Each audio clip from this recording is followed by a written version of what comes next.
Oh, good morning, everyone. It's PGL Bucharest time. Huge Byron, you're all the way with me down here in the UK, brother. How you doing? That was clean. Yeah, Good we to see you, actually Harry. nailed this. This was like fully unrehearsed. Happy Sunday, happy morning. Yeah. Happy PGL Bucharest. Ah, It's a good PGL time. Bucharest. And it feels right to say the name. Yeah. Not going to stumble over it Yeah. like we did with Cluj-Napoca. No. Someone should put PGL in Bucharest. Yeah, Oh, wait, it all makes sense. They're already there, Oh. and so are we, sort of, remotely, as we get ready to embark on a group stage run here of this event. We got a lot of BO3s, we've got the Swiss system. Let's break it down for you. It's the same, if you watch Cluj-Napoca, it's the same kind of idea. Plenty of teams here for a BO3 Swiss madness. This one always gets spicy, right? You need to win 3 games to go to the playoffs. If you lose 3 games, you go home. That's how it's going to be cut. And we got some top teams in attendance, as well as some surprising underdogs, Harry. Does anything stick out to you on that list? You know, a couple of names. I like that Rare Atom are here, starting all the way down at the end. Hugo, right? A bit of a. I just like the squad. I like the team. They got some interesting characters in there. But also we have the new look, Eternal Fire under the Aurora banner, which is nice. Then you have Falcons making their appearance. I'm sure we've all seen the kind of interesting little leaks coming out of that one. We all knew. It's just getting public now. Want to see what they're up to.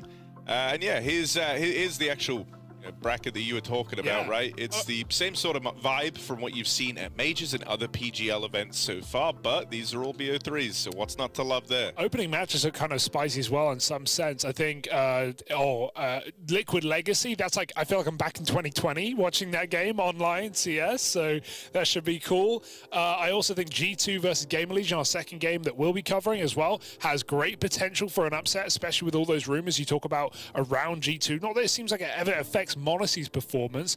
FaZe Astralis, that could be a big one, and the MongolZ are here in attendance as well, Harry, with a lot to prove yet again. Want to go to another playoff? Does this young plucky team?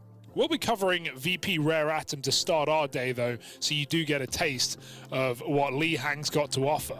Yeah, and you know the big question is, can you hang with Lee Hang? Exactly. That's what we're going to find out today. It's going to feel weird saying Aurora are a top 5 team, right? Like, now I know, right? Like, okay, it's kind of blown my mind from the moment it was announced. I was thinking, like, on every level, it's wild to imagine them playing under the different banner, but also just getting used to it is going to be weird as hell. Yeah. Aurora.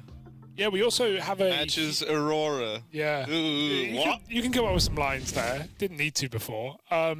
We also have just one more shout out there. We have Apogee playing. I'm probably going to be butchering that name, but it's a young Polish squad. And do you know who is the sports psychologist for that team? No. It's Carrigan's wife. Anya. Oh, yes, of Anya's a sports psychologist. I think There she's you in go. Bucharest now. Wow. That's Hugo, cool, right? That's crazy. That is cool. That is actually crazy. You hit me with an unsuspected one there. Yeah. So they've been working hard. They've been grinding. They've been winning some qualifiers as of late. So yeah, another team to look out for coming up as well. You know what I'm shocked at? I'm shocked that Furia still have the same roster because they pulled out. They pulled out and they came back in. They came back. You were ready to say they came back stronger, Harry, but they came back exactly the same. Why have they done that? I don't know. I mean, that's Furia in a nutshell, ain't it? Though, like, when's the new Furia, man? Know, We've been waiting years. One day. Never, one day, but never. also simultaneously never. It's kind of Schrodinger's team. It's both is happening the changes and not happening. So there you go. Great. Well, no changes for Furia, but changes for Liquid as well. Harry Shuey is in-game leading. Big shoe. Big shoe. Can you give me a shoe? What? No. Shoe? No, I can't. No, you can't? I don't even know how to do it. All right, you would have blown the mic out. That's your excuse. That should be fun. You know, Device tried it. Twist tried it. Some others probably will try it. Shuey's back. Shuey is back. I think actually, by the way, it's super cool to see what he's going to do because the fact that, you know, like when the Brolin move happened, everyone was like, oh, that's dumb. Like, this isn't going to work. And actually, MongolZ have looked pretty good, have been consistently making playoff runs, right? Were able to overcome squads like Falcons back in Cluj-Napoca, winning there. So I think MongolZ actually are looking good, right? Like the Brolin move to captaincy seems like it's worked out quite well. And so I think if anything, there's even more eyeballs on Shuey right now to after a little hiatus, now coming in a Liquid to look good. Yeah, that's also a lot of pressure because if he doesn't and they don't perform, this is still going to be a lot of question marks around him and around Liquid. We've got the picks and bans coming out. This veto was only interesting for me because both these teams insta-ban Nuke, and so Rare Atom as the first ban will obviously just get rid of it. I don't think VP would have risked floating it either, considering they're the favorite. We have a Rare Atom pick on Mirage, VP go Ancient, and we end on Anubis, which is the map these teams played on against each other back in Shanghai. That was a Shanghai that, well, that was a game, firstly, the VP stomped them 13-4, but that was a Shanghai that Rare Atom qualified to over Tyloo. Tyloo were meant to be the best Chinese team. Tyloo were meant to be, oh, look at this new dream team of Chinese talent. We've got G from Linvision, we've got young stars, we've got experienced players. Boom, we're the best. And then they, came out of the gate very slow. They lost in the China qualifier to the RMR.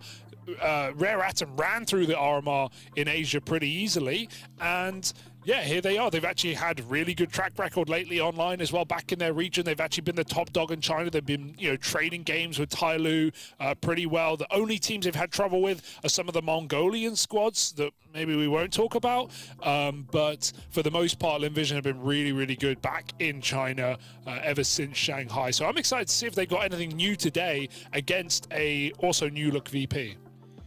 Yeah, bro, the thing that's kind of cool as well is obviously when we saw Tyloo recently head to EPL, they played well. Then you have Rare Atom here who looked good in Shanghai. Well, I say they look good. They had a win. And they got the exposure, they got the experience in.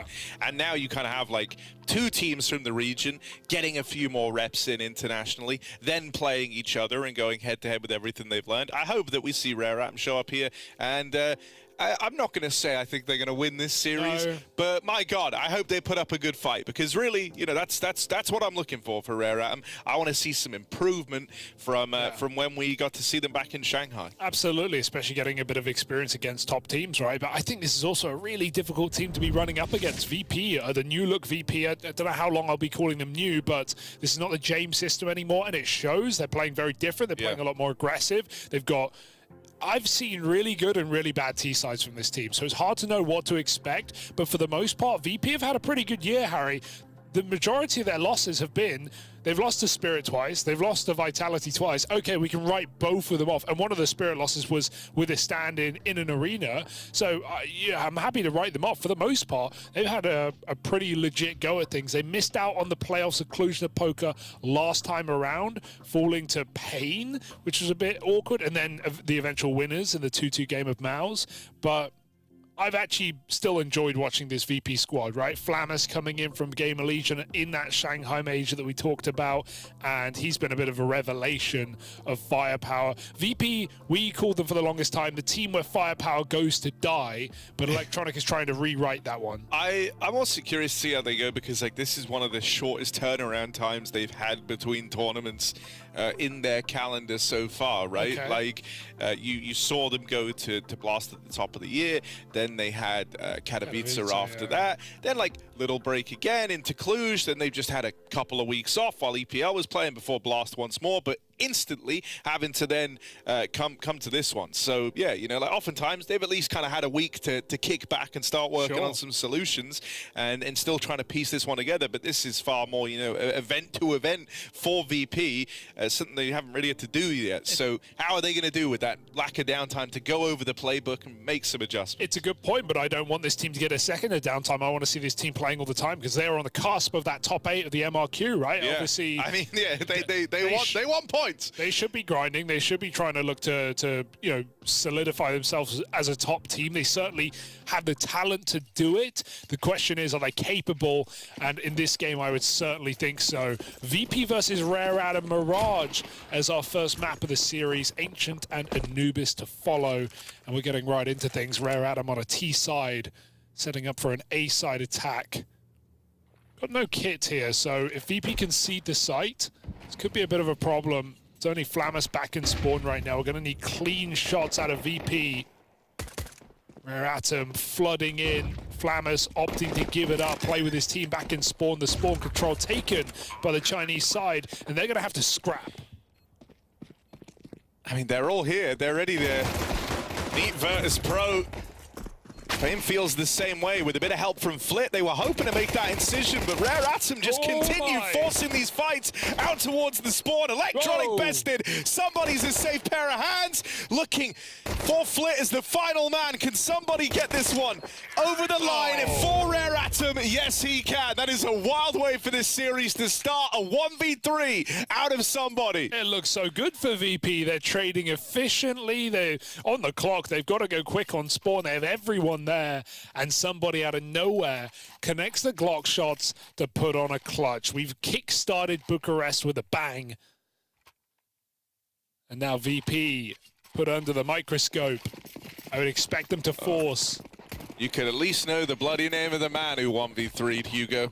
Oh, I can't remember. Somebody did it. It's somebody. such a... Hopefully that's the first and last one. Yeah, it's not. Way. You know, everyone loves him. Forces out. Famous for Flit. I have a theory I want to share with you. I'll share with you next round. Okay. Because I was lying awake at 2 a.m. unable to sleep last night, and I had an epiphany, Harry. Okay. Don't let me forget. All right, I won't. It's about these 4 spies. A lot of control with no info for VP. I don't think they're going to be ready for 3 players running out con, 4 players running out con on that smoke fade. VP in the dark are making a gamble.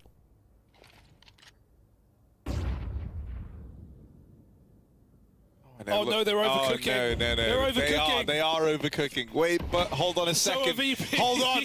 Everyone's overcooking. No, There's seasoning everywhere. The heat's too high. You're burning the eggs. It's all going wrong. Li Hang, good for 1. Child King dead as he tries to close the gap, and now Rare Atom back to the drawing board. They realized very quickly what was going on. They dodged that stack for now at least, but still, man advantage up for Virtus.pro. Gap starting to get closed as they aggro back through short. Summer and Kaze going to deal with it. Flammers, that is a wild move. Runs out spawn. That just seems like an inexperienced play, bro, where you get exactly what you want, but because it's given to you, you think, oh, there is a trap. They know what we're doing. It's like, no, you actually played the round perfectly. You just have to believe in your call. I don't know. There's literally no reason for them to change their mind there. Their positions were so good. They had a player on ramp. Like, there is just not a good reason to leave. They had no reason to believe there was a stack other than the fact that VP were playing passive, but that's okay. They win the round. All right, here's my theory. Okay. It's an economy theory. Now, I want to give it a caveat first. Maybe this would only work, like, obviously, this probably isn't optimal. Okay. But yeah, no, I'm excited. I'm trying to catch someone off guard. So we always talk about how pistols are important, but you know what's more important? The second round. Exactly. So why, and I'm not saying throw the pistol. I'm never saying throw the pistol, but I'm just saying, what if, say you're on Dust 2, it's a good example. You're on CT side Dust 2. What if you didn't buy anything on the pistol round? And wait, let me do the maths for you. Because you get that 1900 loss bonus plus the 800 that you would keep at bare minimum. Say you get 0 kills, you get wiped, Harry. The second round, you're going to have 2,700. What can you buy for 2,700? FAMAS Kevlar. 5 FAMAS Kevlar, round 2, Dust 2 CT side. Sure, you have no helmets, but am I cooking? Is there something there? I feel like you'd really catch someone off guard. I think you'd surprise, like Fame down and under, Harry. The FAMAS, ooh, is scary. Am I cooking? I think, you know, as a concept. It's like there's method to the madness. But we got to let you cook a bit more. Well, no, there's no more cooking. No, the dish you is can done. refine that. You either like it or you don't. Look, someone could buy MP9 nades and blah blah blah, but I think having 5 FAMAS with Kevlar, it's kind of a sick second round. I think Dust 2 specifically, just Dust 2. Like, the T's coming out with AKs, they're all confident, they're all moseying because you're talking around. from the CT side, I think. Yeah, of course. How would you feel about it on T side? Well, no, it wouldn't. You can't do it. You don't have enough money. You need kills. My point is you're guaranteed 2,700. Guaranteed armor Kevlar. Like for T's, they could do it. Drop 2 armor FAMAS. Armor FAMAS. The T's could do it, and they could buy scout helmet, or they could drop 2 AKs. I'm thinking T's have another way to generate money on top of the save. Yeah, but I'm talking about the You're guarantees. talking like the I'm talking the worst 100%. case scenario because like I think Blood's kind of cooking but also, I'm not don't saying you want to give yourself the best odds to win every round? That's how I think everyone looks at that. Yes, obviously, I'm not saying it's like, oh my god, why is no one doing this? But I just think at a top level, you could, with a good setup, you could catch someone off guard with that idea. I don't know, someone could remember, I came up with it when it becomes meta. Just remember that, that's all I ask. But it's fine, we're into a gun round now. Rare Atom, they're running the board. They're running into this A site. Blowing the smoke, but Flick can't see anything through it. Child King can. Oh, I see. He will be saving that AWP if kills don't come through soon for Virtus.pro. They have one to kind of wet the whistle, but it's not going to interest them on going for this. Oh, hang on. Faye. Oh, that's rough. Oh dear. That's real rough for Fame. It was already over, but that would have been a nice exit to keep VP's guns up. Right, Hugo, talk to me about Icy. What do you want to know? How is he? How's he doing? I mean, he missed one shot. I know. That's fine. It's his first AWP. He was in the wrong place. They hit A. Not like, do you mean historically or do you mean right now? Like, you know, at this moment in time, are we expecting much from Icy? I don't know where his ceiling is. Okay. I don't know how high the ice wall is. I feel like whenever I cast Icy, I see him miss he has a 90% of shots. But he'll hit the crazy ones. He will hit He the just crazy can't ones. hit the easy ones. But let's see. I'll keep an eye on it. I agree, unfortunately. But that being said, I don't think VP, like, sure, throwing Monacy in this team would really make them a contender. But when I watch VP, when I see VP, I want to think that this team doesn't need a carry AWP because of the rifling talent. Of course, that doesn't always hold true, but they do have rifling talent. Oh, yo, Icy on the board. Never mind. Went for the quick boost on B and deep peek apps. Yeah, actually, it feels more like Icy's camera shy.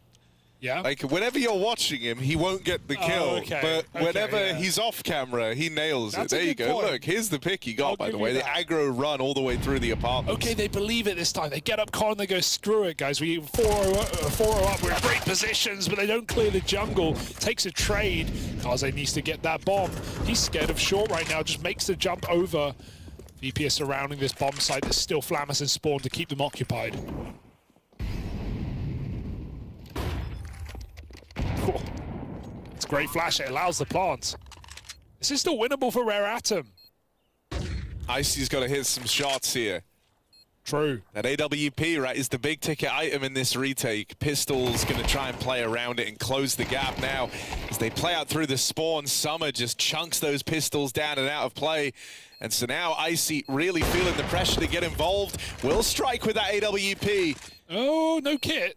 Yeah, run away. They do want to go for this. They've got to get on that bomb now. Somebody's already wrapped around behind, out through middle, and Kaze gets rid of Fame. They know this AWP was spawn side. I don't think they're going to be able to remove it, but still, they'll take the 5-0 lead. VP yet to make a dent in this game. Really nice post spawn. They tuck in super hard. They know they're a man down, and so you may feel pressure to go for a swing there, but VP don't have the kits. They get forced out of spawn with MP9s, and they just get mauled by Lihang. So Rare Atom right now playing a great game on T-side Mirage. Not the map. It feels like... Feels like Asia's back, bro, in a big way. Yeah, I agree with that. Like, for me, right now, this is kind of exactly what I wanted to see out of Rare Atom. Playing with confidence, playing with balls, running. Look at this from Child King. Look at him go. Oh, Icy dear. dead. Shouldn't have changed to his POV. Lee Hang. And Kaze even found one more in the downtime there. Mid control taken. They've wrapped in through the window. This is some very aggressive pathing out of Rare Atom. Actually, hopped on out of there. I like that. Look how tentative they were in round 2 of this game, and now compare it to round 6, where they're 5-0 up. They're confident calling from the front. You're getting away with a lot more. VP coming in cold, ice cold, Harry. And Rare Atom, they freeze in the mid round, 5v3. want to see a VP attempt any aggressive moves. Nothing's coming through. VP have picked their setup. They're going to live and die by it, and it will be the latter. This is going to be a save. Nothing VP can do about this.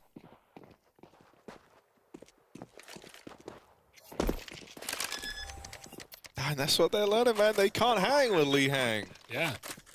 What's your name, mate? That's so good, actually. Thank you. That's fire. Yeah. Fire in the booth. Feeling good today, Harry. How are you feeling? I'm feeling good, surprisingly. Yeah. For a 6 a.m., like kind of 5:45 start, I feel pretty damn good, Hugo. Right. I should do this more often. Dude, 5 alive, Harry. They're not even AWPing. They don't care. Karze's like, nah, I don't want to. Don't need to. Don't want to. I'm running up. Not feeling the pressure, bro. We're just charging at them. Me? AWPing? Nah. Okay, fine. If it's free. If I must. Bit of trolling. And they get out with 6 rounds. So, VP, hello? Anyone home?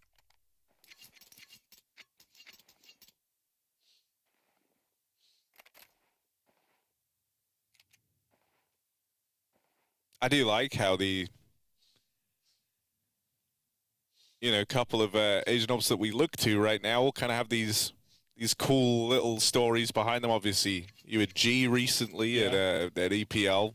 Everyone loved him. Yeah. Everyone loved that guy. He was cool. He was a really good guy. Gotta give him that. But even thinking back to Karze, like I remember him in interviews back at the major, and he was talking quite emotionally to the camera, saying like, there's been memes about me in China about how like I miss every shot, how I can't hit a target, and his goal going into that major, he said, was just like show people I'm not washed and that I can aim true. And you feel like he's living up to that to open up this series. He had a couple of monster maps back. He did, yeah. I think that was like a real return of confidence for Karze, someone who has been around the block for a long time now.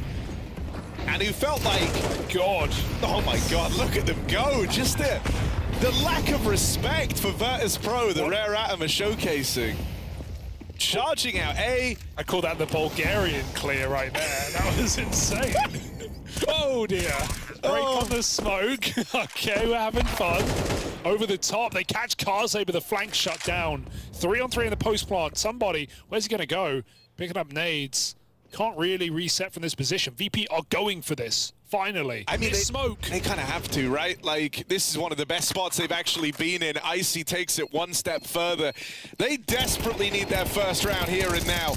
They've spotted Lee Hang. They've got him in a box, and they will deal with him. Good trade. It's somebody on this wrap out through middle. Chance to stop the bomb. Gets them off, and Rare Atom looking to deny any rounds the way of Virtus.pro as somebody clutches up another clutch round from somebody. That is 2 1v3s from this guy. He is 6-1 in the game. All of his kills coming in 1v3 clutches. Dude, what an insane move to make again. Like, that's VP going for it. It's also the second time he's wrapped mid like that. And he goes all the way around the world to do that. I can't believe it. He also doesn't even take that kill when he has it. He goes for the diffuser, knowing they're not ready for the wrap after he's killed ramp flank. Such a great move for somebody, and chases down the diffuse as well. 7-0. Virtus.pro. Nothing to say. Flammers yet to get a kill. Oh, bro, if I'm Flammers, I'm tweeting the Child King clear with just question marks, and that's it. And like tagging Oxygen, and that's it. It's all I'm doing. Oh dear.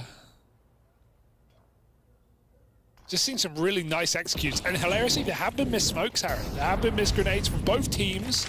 Rare Atom on this A hit, and it's still not really held them back in any meaningful way. They're looking very sharp. Here we go. Up Cat again, getting crunched in middle. VP, a lot of players here, but it doesn't seem to matter. He's still in. The king of children, the king of men. Summer, double up, round done. Well, VP have finished. It's never been more over. Dude, like, VP is set up for that. They got 4 players fighting. How does Chalkin go? Short fight. He pulled his knife after 2 kills. He thought it was over. Jump away from short while they're chasing him. Summer then does the exact same series of fights. Short to con, and they win the round. They deal with 2 double setups in a crossfire over mid. It does look a little lazy for VP because even though, sure, they're set up for that, they're not like swinging in. They're holding. They're not. I don't think they're ready for Rare Atom this time doing the same play, but walking all the way up Cats. Like, Rare Atom's timing was still really good up Catwalk there. No save for you, IC. Hunted down at the end. Just a great, I think the calling is really underrated here. Just a great variety of rounds that, because they're 8-0 up, they're playing like this. It's so oppressive. Electronic looking fairly stressed. He's thinking, oh my god, they are just running at us. The game is nearly over. Like, there's no more time to fix this anymore. It's all gone so wrong. Seeing those replays is so funny. It's exactly like you put it. It's just the same 2 plays. One after each other. And now they're doing it again, emboldened by the success in mid.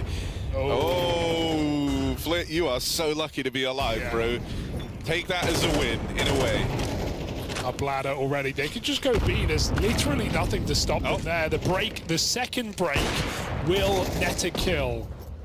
5v3 as many of these rounds have begun, and it feels like it's already over. Summer in the site takes Icy out, and the smoke lets the bomb cross it, but it's another flawless round, bro. Why smoke it when you can just shoot them? Flamus 0-7. Either he gets his first kill or it's another flawless round in the flawless game from Rare Atom. He should have one. Flamus, come on, bro. Oh, dear. He should have one. He knows Lee Hang's here, I think. Yeah, but you can't hang with Lee Hang. Kaze there to help. Just saw him on camera. Look pissed, man. Wild. He just got shot through smoke. Yeah. Well, 0-8, yeah. Yeah, of course. Yeah. I feel for Flamus. By the way, not the guy you want having a game this unlucky, right? Someone who can be very aggressive, who can create space and you know, have like these individual moments where it's all about him. But you're not getting any of that right now. And like, kind of one of the last players on your team you want playing scared is Flamus. But this guy cannot catch a break in the game so far. I think he got team flash maybe a little bit by that. Could have been the 5v4. VP gave him the chance. No one commits to mid on either side. Somebody's coming from under. Lee Hang will throw the solo exec.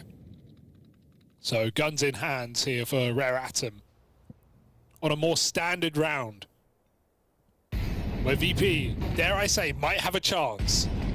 I mean, it's another one of these kind of faster A-goes, right, with the util in. So it blooms just as soon as they're out through ramp. Playing with speed on this, Summer and Child King provide the openers, and they're even looking ready. Icy! No. They hear the orb fire off. Icy will retreat, respects the smokes. You don't want to save, man, but you're not going to win this round, are you? And if you save, look who's in B. Humanity.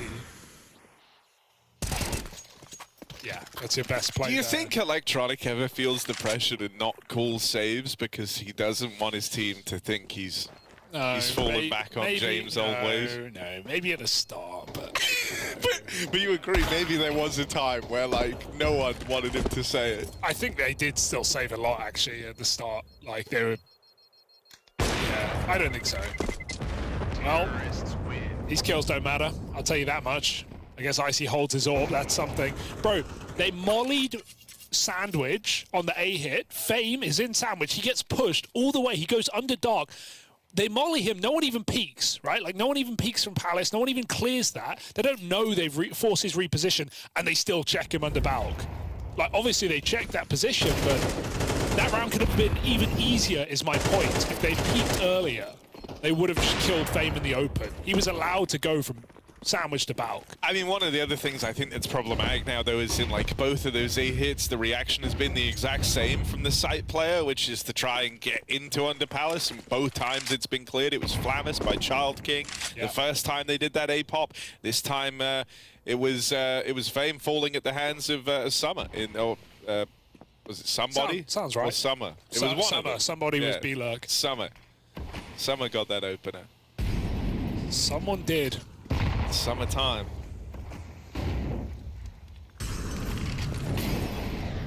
Seasons are changing, Harry.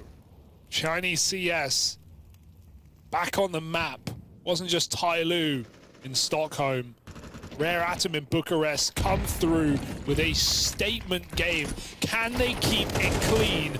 Over the top, somebody saves Shark King's life. They've got to find Flammus. They know he's in the site. Flammus got his first kill in the entire game in this round. Oh, and Icy, we're not watching him, so he's getting the kills. Pockets of resistance. Don't spec him. Yeah, it's about to go horribly wrong. 2 kills for Icy. Now, to his credit, he is 1v9. No, he's saving orb. That's why his stats no, are but good. look, you can't hang with Lee Hang. Look at him go. He's threaded the needle. He's linking up with somebody. And bear in mind, most of somebody's kills have come from 2 1v3s that he's put forth for Rare Atom. Tim and Lee Hang left up in this one, 2v3. They spot Flammus. They have him. They will get that trade at least, but Lee Hang down low. Can they hang with Lee Hang? Seems like they can. Wrap around through CT. Electronics should have that in the bag. And so finally, in round 11, Virtus.pro get their first round on the board. Yeah. And you can see they're over the moon about it. They can't believe it. Finally. This is their Super Bowl. The 1 round versus Rare Atom. This is one they will take with them for the rest of their lives. This is their esports Oscars, Harry. This is what it's all about. Getting in the game a little late. Look, they're just not morning guys, okay? They don't clock in for the 9 to 5. They're night gamers. Yeah, but also, like, if you, I don't know, it's just been such a rough start from them. Like, don't get me wrong, Rare Atom playing fantastically. Yeah. But also, there have been moments where it feels like VP should have had way more impact than, like, some of the crossfires have felt a bit lazy. Icy's the only guy looking, like, switched on right now for Virtus.pro. If you told me everyone else had just rocked up from, like, the club and they'd been there all night, I would be like, yeah, fair. It just feels a little bit sleepy. Maybe if Flammus could try and get activated, but he is just getting run at. Important to bear in mind. Here's that split out through the connector. Still, Icy bears down upon them with that AWP. I wonder if there's a level of prep here, because just the awareness of the positions VP play in the A site is insane. Like, the hard clearing we're seeing is so nice. VP managed 2 rounds on their CT side, though. They wake up right at the end of the half. Remember, this is Rare Atom's map pick of Mirage, and my God, does it show.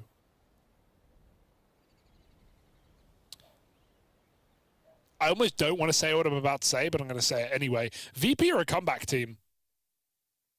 We saw... Yeah, I'm going to say it, actually. You can't stop me. They're a comeback team. They're a comeback team. We saw even the other day against Falcons, those miraculous back-to-back maps, pulling it back from...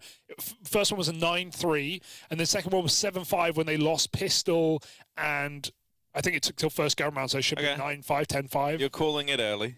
I'm not calling it. I actually think they're going to lose this game, this map, but I guess if you're Rare Atom, keep that in mind. Okay. Don't troll at 10-2. Don't troll the game. I don't think it's over. No, it's not over. You can make it over, but don't, like, get overconfident here. But also don't play scared. But also, yeah, don't lose too play much to win, confidence. but don't play to troll. Okay. Don't take liberties. Just do what you've been doing confidently. Yeah. They're playing very aggressive. It's good. Keep it up. There's a line somewhere. A little cough from Electronic there. Yeah, Doctor. I'm just checking in on notes, him. Doctor? Do you want to tap his knee and see if his leg moves? Is that what they do? Yeah, you know, the reaction test. Like, but like, okay, can't you just punch your knee and it doesn't move? No, you need to hit a specific place with a tiny little hammer. It's like a comically small hammer. So the body just had that built in, did it? Like, yeah, it did. Actually. Like, that's our Allen keys in a way. Yeah. The little hammer. The little hammer does it all. All right. What is this? Oh my God, Icy. It's great sell. Icy's nailing this.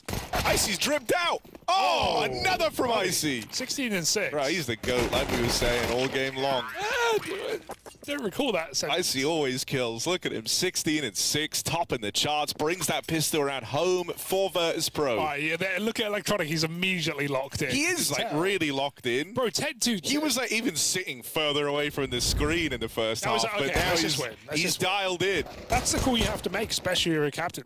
Let's just win now. Like, we're better. We know we're better. VP know they're better. They have to believe it, Harry. And to be honest, MR12, man, these comebacks come quick. 10-2 can mean nothing. Ooh, but somebody does have a Mag 7. You've raised a compelling argument.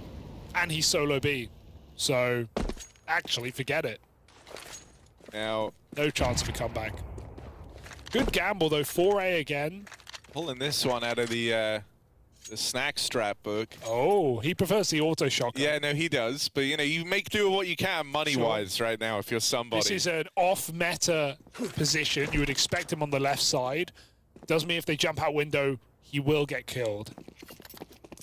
But they're not coming B anyway. It's going to be the con split for Electronic. He's walking through the smoke right now. VP setting up on A ramp. Stack.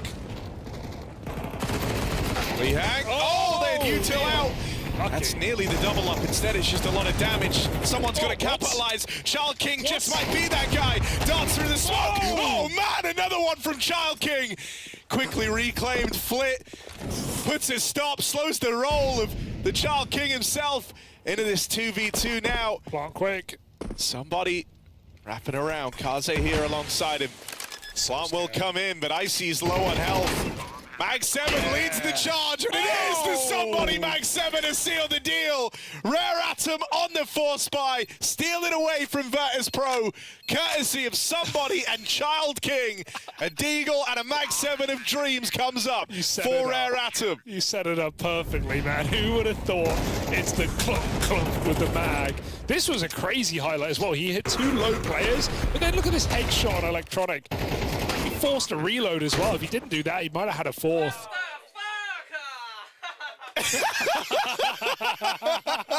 My thoughts exactly. Oh, to be fair, yes. I couldn't have put it better myself. Yeah. That was mad. Of course, it's 10 health Icy in the smoke. Oh. All right, come back over. Yeah, VP dead in the water. Trading guns and T-apps. They cooked, chat. Trust me, bro. Whoever has the AK here ain't saving you. Maybe saving.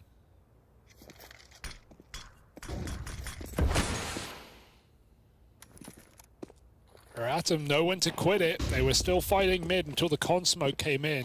VP on a late mid take. They pull back. They re-aggress on Cat. Lee Hang with a sharp headshot. Even here's the molly tick. He knows there's more in store.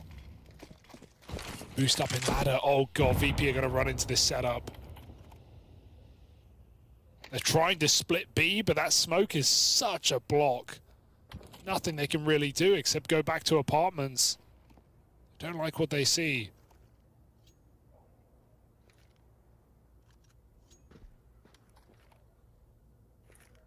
This just feels predictable now. Electronic bottle service. Juggling bottles through the apartment. This is one of many tricks. He's about to make a little mixed drink for the boys over here. Espresso martinis all around. Electronic. Will this be what wakes up Virtus.pro? Lee Hang, the guy they can't hang with. Remember that. They've got to get past him. And it's easier said than done. You find one, somebody falls, but you don't get past for free. 10 seconds. Plant's going to try come through, but look at this. Summer's ahead of it. Summer's ahead of it. Plant denied. Round robbed, and Child King there to seal the deal on it. Rare Atom now have, what, 9 chances to close out this game. It's feeling like a safe bet. Unlosable, Harry. That's what they say. I'm saying it. They are playing so well right now. Oh, Rare Atom. And we need a miracle from VP. That hunt is great as well. Electronic trapped in apartments. It was the double short setup from the boost. Not seen a game like this in a hot minute. Not just to beat VP to but to do it like this, what was it, 9-0, 10-0? 10-0 with 2 rounds from VP at the end of the half.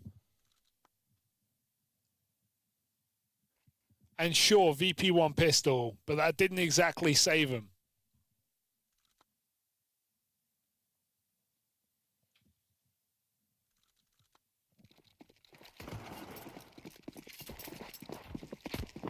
Four players of VP in fact, single digits. It arguably gets worse when you say it through that lens. Yeah.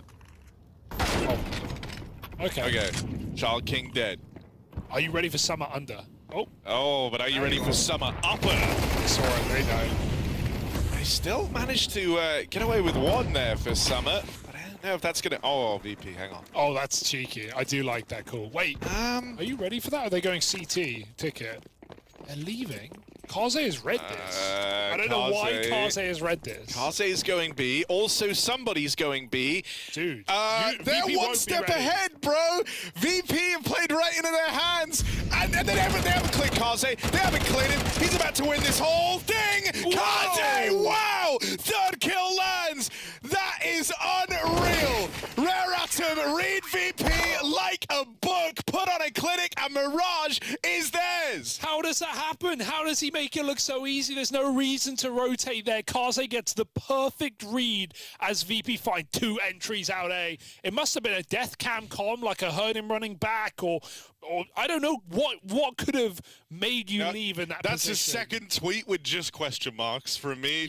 Yeah, fair enough. Thank God this is on LAN. It legitimizes everything. Rare Atom come through with an unbelievable first map of this series. I can't believe how well Kaze just handled that, because don't get me wrong, the early rotate over is already like a crazy good read, but the way that he plays it, like the hanging out over towards bench, hearing the path that they've taken, and the fact that they're like spreading out over towards shorter market, like, I don't know, I think it would have been very easy to play early there and you know, get spotted, maybe you make a step and all the stress as you're trying to like swing out and stop the guy planting. But Kaze looks so composed, like he knows he's not getting peeked from Van, that there's no danger present. He's got all the info, he handled that so well.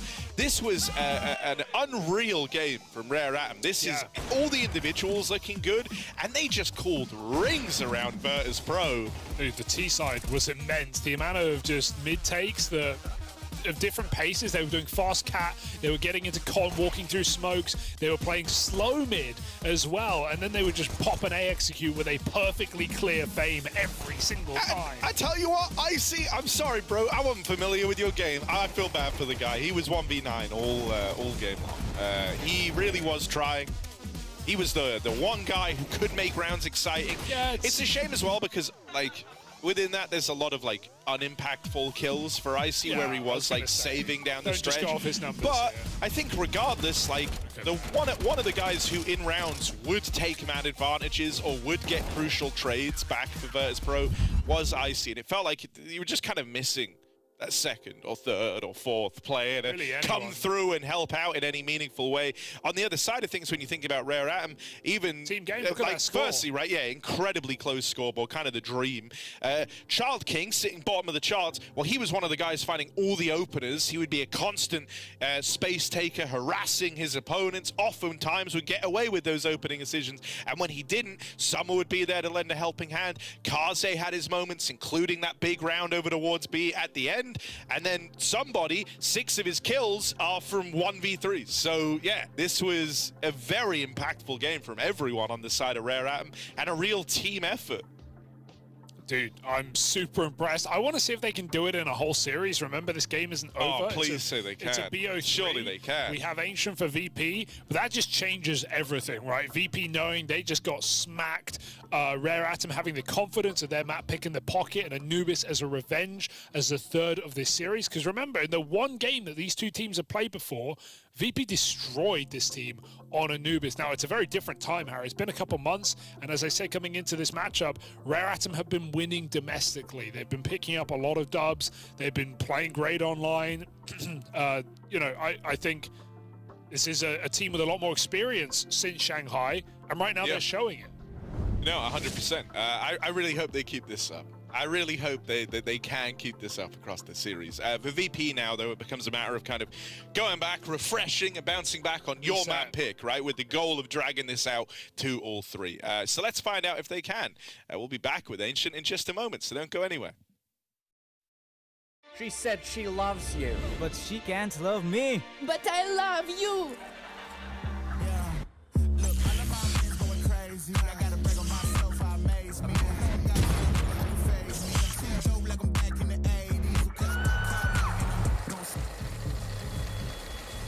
I won't play window anymore. What's going on? Play your role. 1xBet. On to the next one.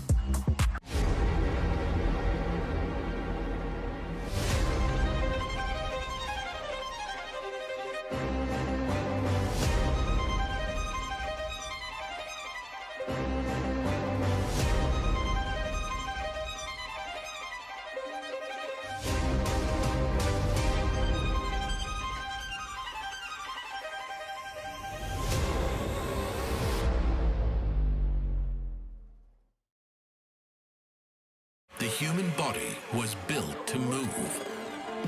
Not trapped at a desk in one singular posture for 12 hours a day. It's time your chair evolved. This is Secret Lab Titan Evo. Ergonomically engineered for you. Gamers, hybrid workers, artists. Backing your every move.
Oh, it's a good day if you're a Rare Atom fan right now. I'm a Rare Atom fan. They just dominated. Virtus.pro, map one, wasn't even close. Mirage went their way convincingly. There was never a moment where it looked like VP were going to win. In fact, one of the only guys landing shots was Icy. Now we get ready to head to Ancient. This is VP's pick. Do you at least have some faith in them here turning it around? What's up, Huge? Presumably. Someone needs to have faith. I'd hope VP have faith. I hope they can get their head in the game. You know, slow start to the tournament. Like, I don't want to discount Rare Atom's very legit win. They did it. They started off this series with a huge upset, but it's a BO3 for a reason, Harry. You got to prove yourself across multiple maps. VP's go-to, home pick of Ancient coming in, right? Both these teams share their first ban, and Rare Atom took the L with the Nuke ban coming out. And so VP are going to be more than comfortable on Ancient. But it's also a map that Rare Atom have a lot of track record on as well. Played this plenty of times domestically, got a good record here. I think it's hard to call. You want to believe in Rare Atom just because of how dominant that game was, though, right? Am I alone? No, not at all. I fully believe, How right? lucky. I fully believe right now. Like, I don't know. I think, yeah, the difference was visible. That's one way of putting it. Yeah, just on, you know, like, Rare Atom coming in, bringing their A game, essentially. For VP, it's like, not only, like, sure, you're heading to a more comfortable map, right? And you can tell yourself, well, there's still time to turn it around in the series. Yeah. And VP are a team that like to do that. But you still have to do that. You know, you have to take yourself from the low point and build up to the high point, whereas Rare Atom are already kind of riding the high after starting so strong in the series. And, you know, when you look at comfortability on this map, sure, it's way better for VP, but Rare Atom also have a lot of reps on Ancient, and sure, that's, you know, a lot of that is versus teams from Asia, but regardless, you know, they still have got a lot of reps in here on Ancient. And so I don't think you're going to, like, catch them sleeping. No. They've played this just as much as they've played Mirage. I always feel like, I imagine they're starting CT because it's VP's pick, and that's kind of just a default thing you do on most maps. Are you going to CT. say, but I would love to see? I would love to see them on T side, because look at the energy and the pace they brought to that game. Now VP are going to get to control it. They're going to get to play their actual first T side, right? They won the pistol, lost to Force, and then lost another low econ round to lose that previous game. So I almost wanted, you know, Rare Atom probably couldn't have called that this was going to happen this way, and so why would they pick T? But I guess that's a chance for VP to kind of reset the pace, set their own pace coming into this T side. Let's see what Electronics got in store and whether some of these individuals can actually show up today, because no one on VP looked good enough. Icy had his moments, but there were a lot of exit frags in there as well. I don't think that his KD tells the full story, and it even took him a few rounds to get to that point. So VP looking for redemption on Ancient. And it looks like they might start things off with a bang. Hugo, they're all playing over towards B. But Rare Atom, likewise, have made some moves in this pistol. 4 strong in middle, spotting players on the jump up. That's a lot of info on guys spotted over at lane. Surprised VP don't just jump into B there, because to know that they're climbing up heaven means there's multiple mid. VP could have just gone. They're waiting. They go back to ramp with the execute. Molly's going to push Child King out of the site. We've lost full control here for Rare Atom. It's going to have to be the retake with no kits.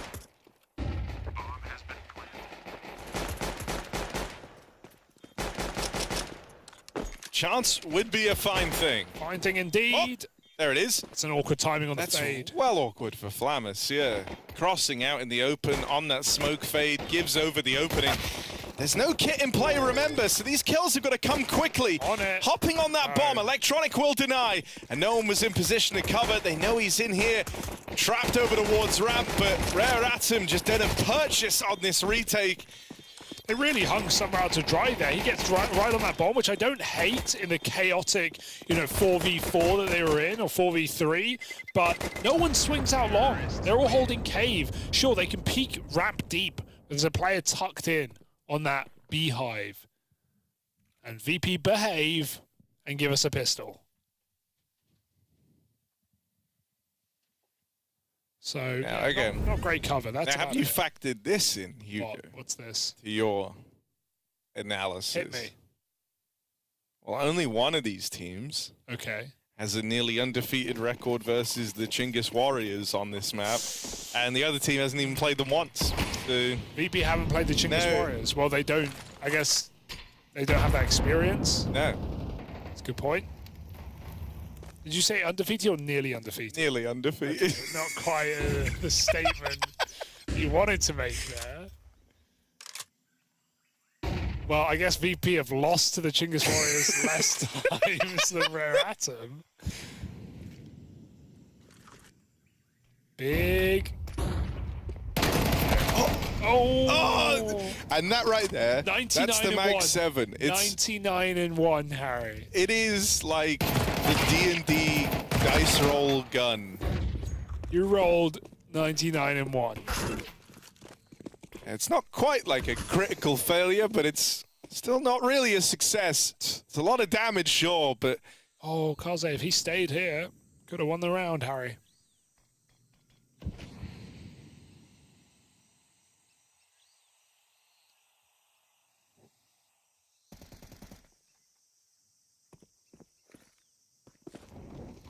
No nades makes this a little awkward, but... Makes it very awkward. Just plant before the smoke disappears. It will go down now. Rare Atom are sort of getting tempted back in.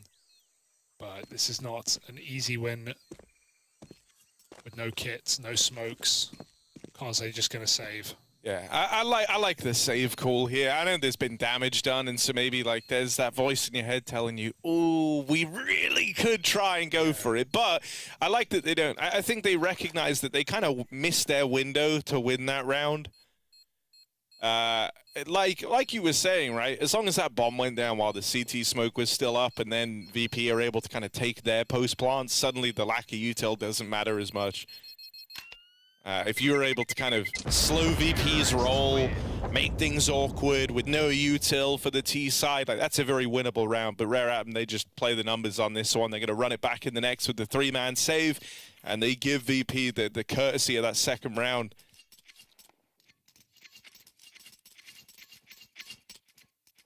So conversions converted. For now, let's see what that save can do.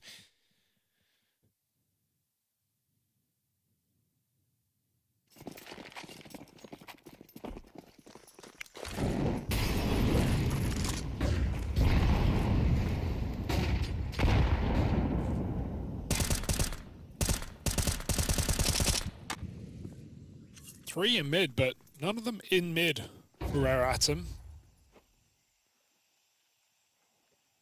Watching from the sideline is Kaze, but no more breaks on that smoke mean VP get full control and they climb up to the B side.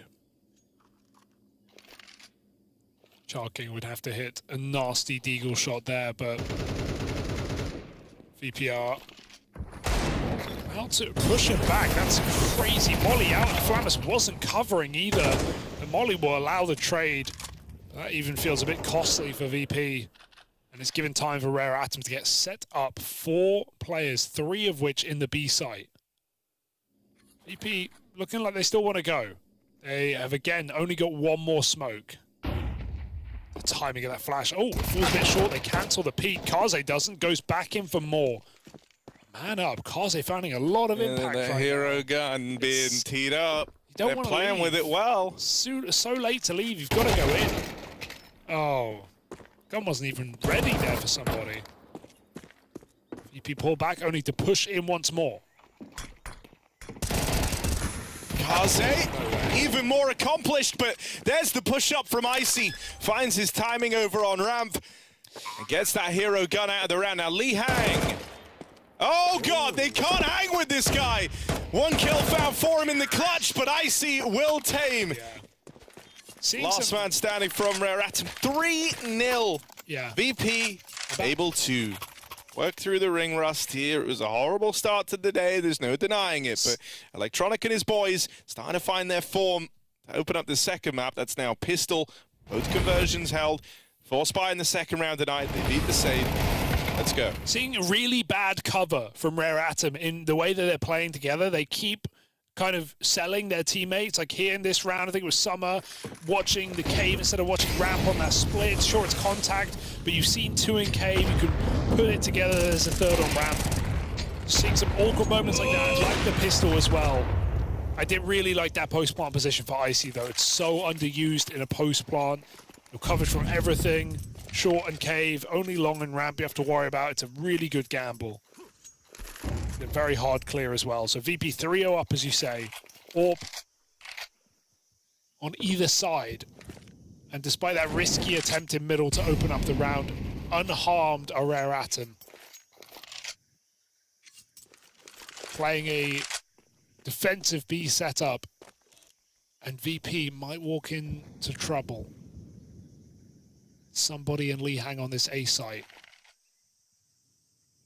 Molly ready. Smoke, rather.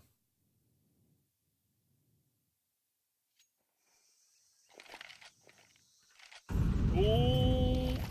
Good spot. That's close. Playing with fire. I think Icy's waiting for one more jiggle there just so he can get the guaranteed kill, but Lee Hang just goes wide enough to spot him. Because if he's jiggling too safe, he won't actually see the AWP, and the AWP can go wide on him. 20 seconds, by the way, boys. Hurry it up. A lot of this is going to fall onto Flit actually getting the opener. Child King's entrenched, Whoa. and he's now tagged up. This is the spot. 10 seconds left on the round. You can win it. Hello? Not And even trying to plant. congrats, Child King, you've done it. They weren't even trying to plant. They were just standing still. He didn't even have to fight. VP just simply decided, actually, not this The round. bomb got dropped on the ramp at 10 seconds, and both Electronic and Flit are standing still. Like, I know they need the fights, but you also need the plant. Oh, it's a nade on the smoke that made them stop running. That's fair enough. Yeah, they didn't really leave themselves any room for error. No one kind of... When no one's scaling and there's like 8 seconds left on the round, it's like, oh, okay, we just have decided not to win. That's fine. It's fine, I guess. Oh, dear. One of the moves. Look at this from somebody. Here's another move. Oh! Whoa. Could have been the double. Instead, it's just the one. A little bit ugly on the second. Child King tries to team up with him on the aggro and through ramp. The util denies that push. And so Virtus.pro at least get out of this with a 4-on-4. There was far worse ways this round could have started with the space that somebody had, and then the play that Child King attempted through ramp. You've done well to kind of mitigate the damage here.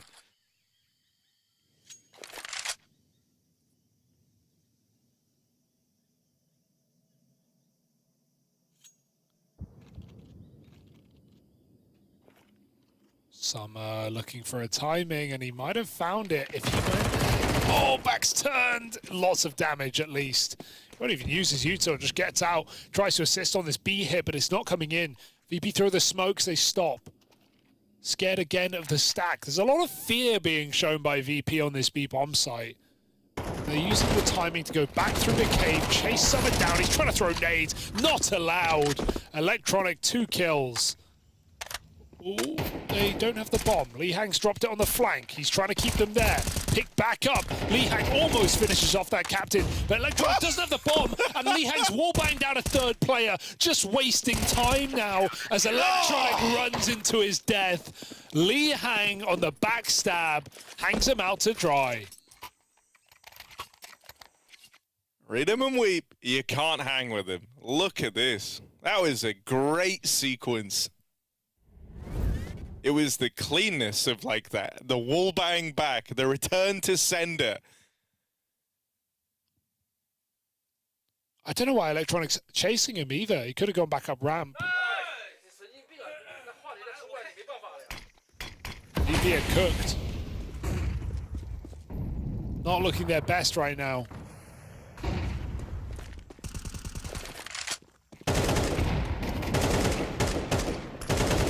Farming. They will learn one day that this guy's just out of their league. Out of their league. Atom tie us up at 3 apiece now. They've broken through their freebie.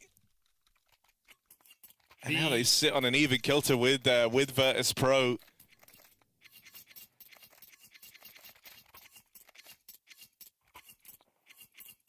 This was meant to be the kind of triumphant return to form for Virtus.pro here on their map pick. Still can be. Some ring rust, but we're about to see if it can be over these next few rounds, right? These are very important now with the scorelines instantly leveling out. They take proper execute. They've got a molly and cubby and everything. VP. If you're VP, you feel like you really need to find success in this round, right? You can still carve out a good T-side start here and now, but if you don't get the results here, suddenly it's Rare Atom running away with the first half, and you've already lost a man early. Flammus dead. Electronic now spotted over in Red Room. That's kind of a wild push for Child King, but still, Kaze's looking to keep them in boxes. Aggro all the way through A main. They're pushing through elbow. Bro, VP, the way you just lost that round, you know you're getting out positioned. You know you're getting out red. You're still fighting for mid. You don't even have mid control yet, and you're dying from a double elbow push through A main. I mean, that's why Child King goes through the smoke, right? It is a crazy play. He doesn't even need to do it, but he just wants to add more chaos into middle right before that flank comes in, because there's two players behind A main. The thing that's even madder as well is like when you see Child King push the smoke, and then you see Kaze in red, you're not expecting anyone to even be playing A at that point in the round, right? Like the double mid take came in. You also hear a player spamming cave. You know, at this point, the pitch has kind of been painted for the round. You're thinking it's 2 or 3 starting mid. Maybe there's 1 A player, but the double A push, that means there was 1 guy B. Call out a They played 1 guy B. Because VP haven't really rushed the site. They've been arguably too slow on these B hits, right? And true. So they're not really scared of B right now. They make a call out of spawn. They go double A main push. It's just a great spawn call. And again, it's something that Rare Atom have been doing really well in the series on Mirage. Some of the plays out of spawn, the pace changes were super sick. So, yeah, just really impressed right now what Rare Atom are giving us. Let's see if they can keep it up. As VP look to explode into this AWP, Kaze 9-2 on that hero M4 early in the game was finding a lot of value, but now this AWP has to connect. They're running him down, connects a shot, pistol out, just getting turned to mulch our VP. Flower food. 5 rounds in a row.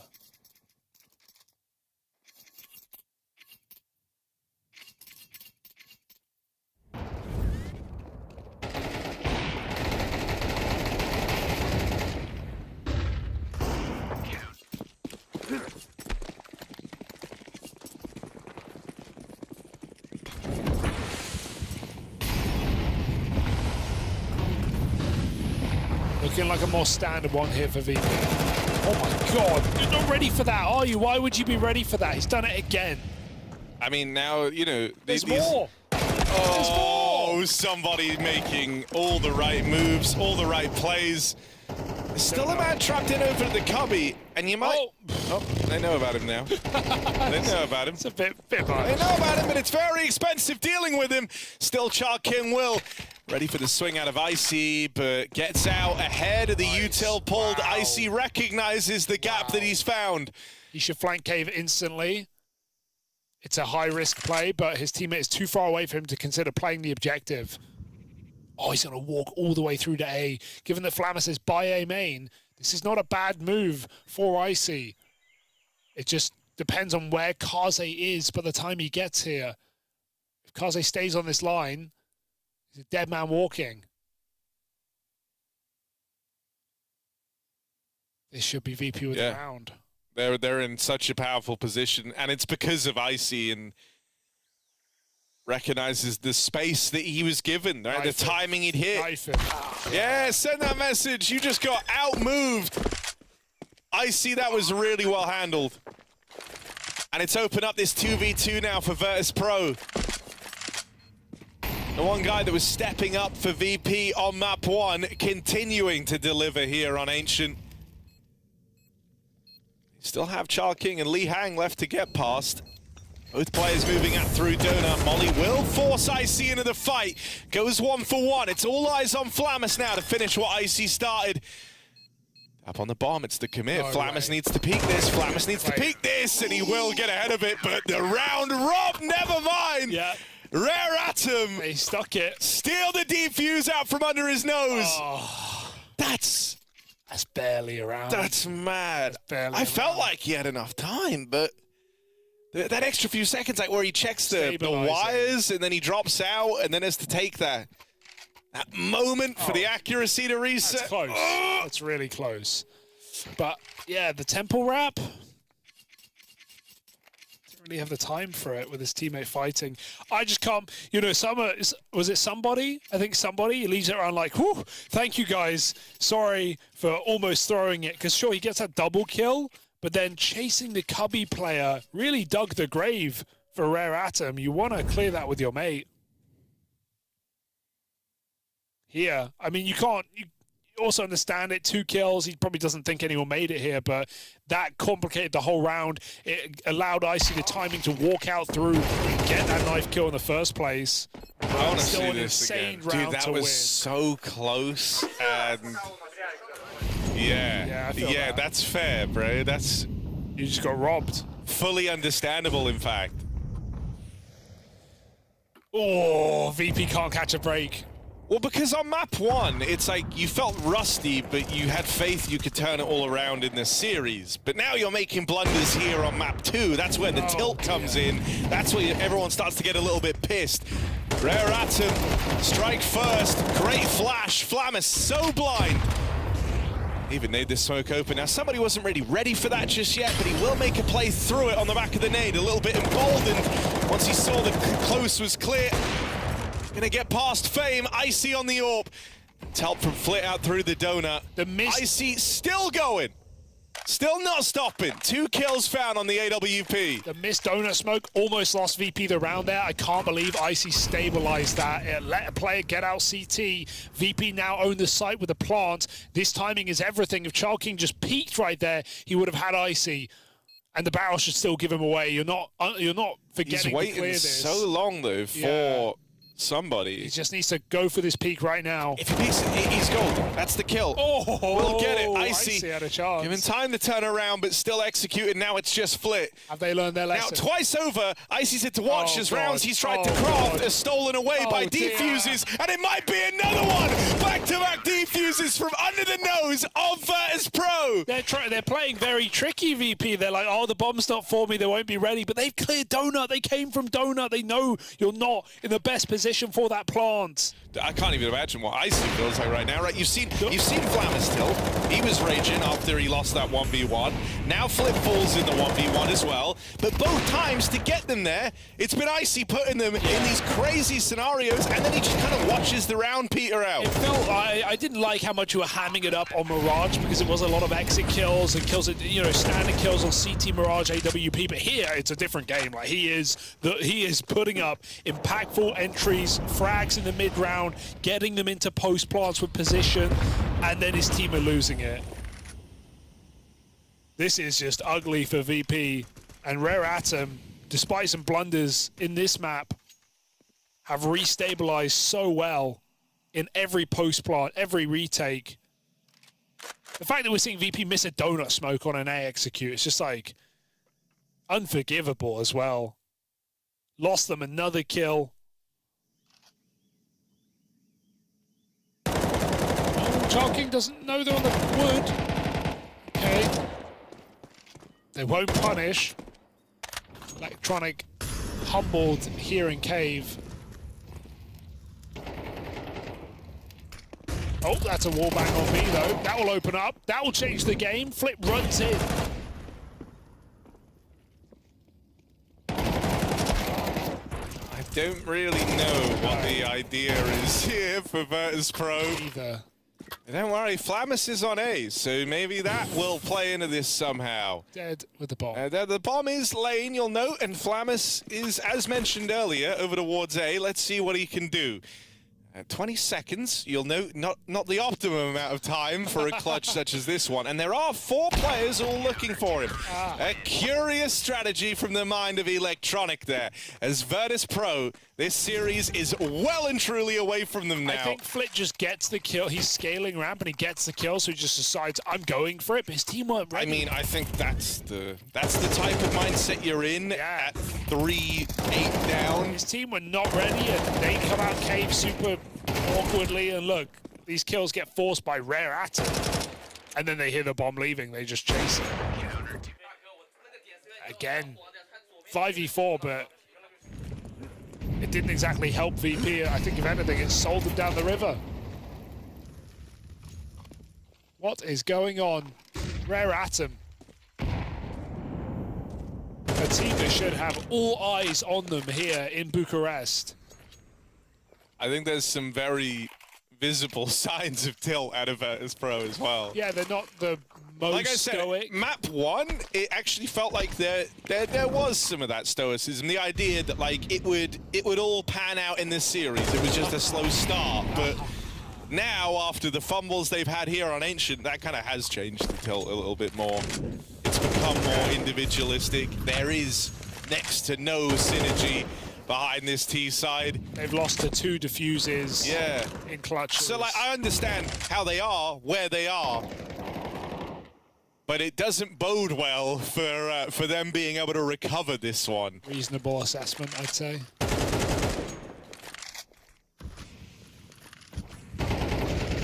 Maybe if they try that 4B. Oh. There we go. They're doing it again. Electronic. He's alone. He's alone. He's alone. And he goes in the same that Flit did. The same results. Don't worry, wait. But maybe if Flit tries it a second time. Okay. Flit's going to have to go. They actually do have good positioning over here on A. I'll stop naming for a second because Icy is about to try and win them another round. He's doing all he can. Nails Kaze, the 1A site defender. Lee Hang's already here. And we'll cut him down. There's still reinforcements trickling through CT. Child King and Summer offering up assistance, but the Icy Orb strikes while the Iron's hot.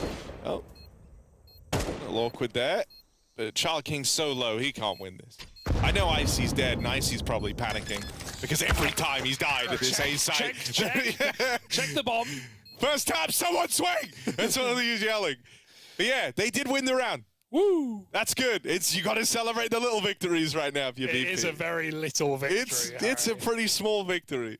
Victories don't get tinier than this. Not about the size of the victory, though, Hugo. Okay. It's about what you do with it. And so let's see what they do with that 1 extra round they've given themselves. Sure. All right, Mr. Doom and Gloom on VP earlier, bro. Dude, you watched them nearly get 13-0'd, and you're going, they are a great comeback team heading into the second, and now you don't believe. Yeah, but now I don't believe, you know. What, the objectively closer scoreline. I gave them the benefit of the doubt, and now I doubt their benefit, Harry. Fair. It's fair. I don't think VP can win this game. I think Rare Atom are too hot to trot. They are cantering, Harry. Galloping, even. VP are still trying to tack up. These are all horse bits, yeah. Tacking up is when you like put the sand in the stirrups and you know. And right now Rare Atom are taking the muck out. There you go. You thought, didn't you? Turned out the whole time it was Rare Atom on the hack. Nice. Because they're playing so good, like they're cheating, bro. 8-4. I got you again. You explained the joke. I know. You know? You got to do it. Was good. it. The joke was good. Why do you explain the joke? Rare Atom. Yes. They want this pistol. It would more or less end the series for them and allow them to start strong here at PGL Bucharest. Flit, gonna play ahead of the smokes. They're back. And an early advantage taken. Flit just ducked and weaved out of there. I like it. In the past, you've actually seen Flit like hang around trying to make these individual plays too heavily, I feel like. This time, he snipes a 5v4. He gets out of there, tees up to play a retake. This is VP kind of trying to reset themselves heading into this second half. It's a more put together round here. They've slowed down. They're looking for this retake. Let's see if it works, because if it doesn't, I think they're done. I think it's over. This is their last push to try and return to form, and they get chewed up. They wait for all 5 players to group for this retake so they can all die together. Flit charging down the Child King, but he can't get past him. It's only Electronic, and he's out of time, out of chances. If that was VP's final push to try and turn this one around, to try and untilt and play together, that is a rough way for it to go.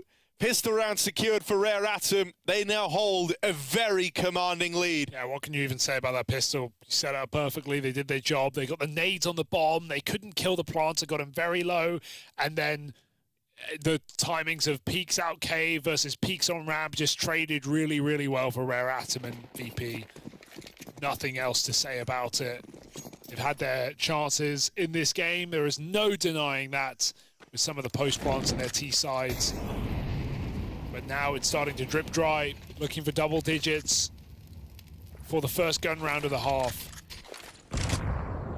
This could be an excellent game for Rare Atom. Can they keep it clean? Certainly looks like it. Okay, couple of kills, but you know, came out of nowhere. You can give me that, I hope. Oh, spray looked good. Yeah. Till it wasn't.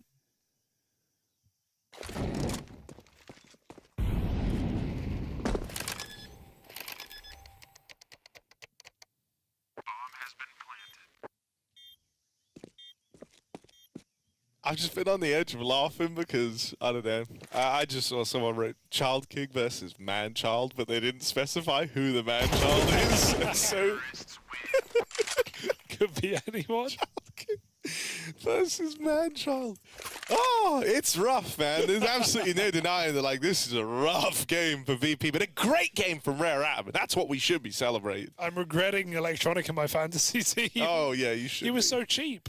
Well, I see why. you know. Yeah. 10-4. Here we go. This is the game right now on this round. If VP don't win it, they are going to start this Swiss system 0-1. They were a game for playoffs. They were 2-1 in Cluj-Napoca. They couldn't make it. Well, this could be a sour start.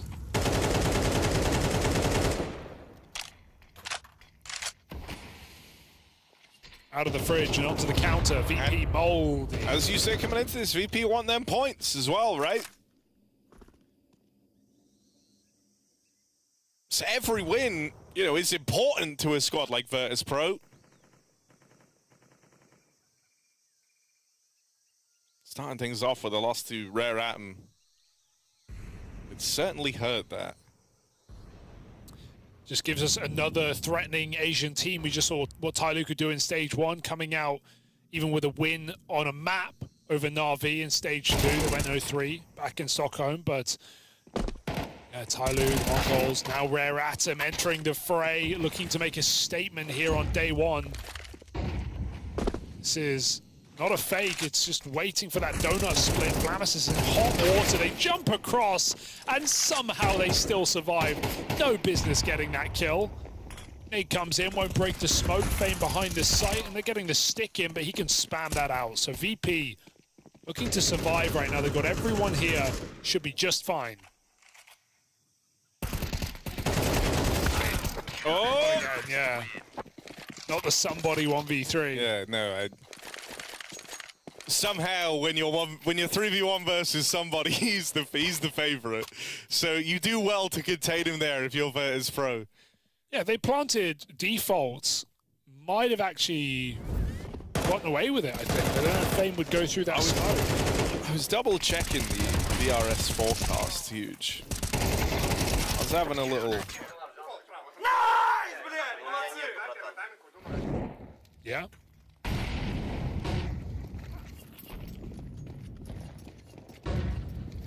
Seems like VP would slide back a bit into 13. Oh, great. I see. Dead after 1.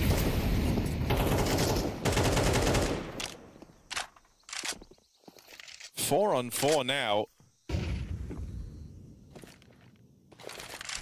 The A side taken. Still, all of VP are here, waiting on the other end of those smokes. This is actually a little bit rough for Rare Atom because of the speed of these rotations. The fact that VP actually have players entrenched in behind default. Lee Hang, you definitely saw a top of a head there, but waiting for the molly to displace him, and that opportunity gets away from Lee Hang. This is looking good for Virtus.pro to find themselves a 6th here. Stalling out the A play like this, it makes life so hard for Rare Atom. Still, fine one. Are they ready for a second player? CT Cubby, though. No stick. Oh, you're crazy. You're crazy for sticking there. Flair fired off, though. Flair to fire off on someone else, so that bomb plant still comes in. It's Lee Hang on low HP, left up in the clutch, deals with Electronic cleanly. Lee Hang has been a shot away from death all round, and finally Flamus will bring it to him.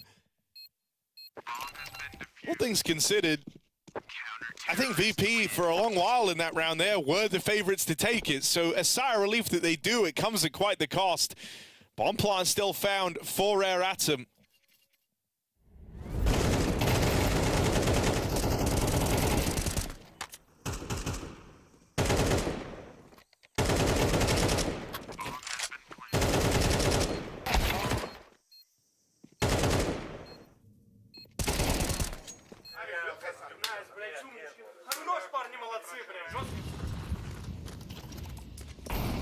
Just pistols now. Do something pacier, something poppier.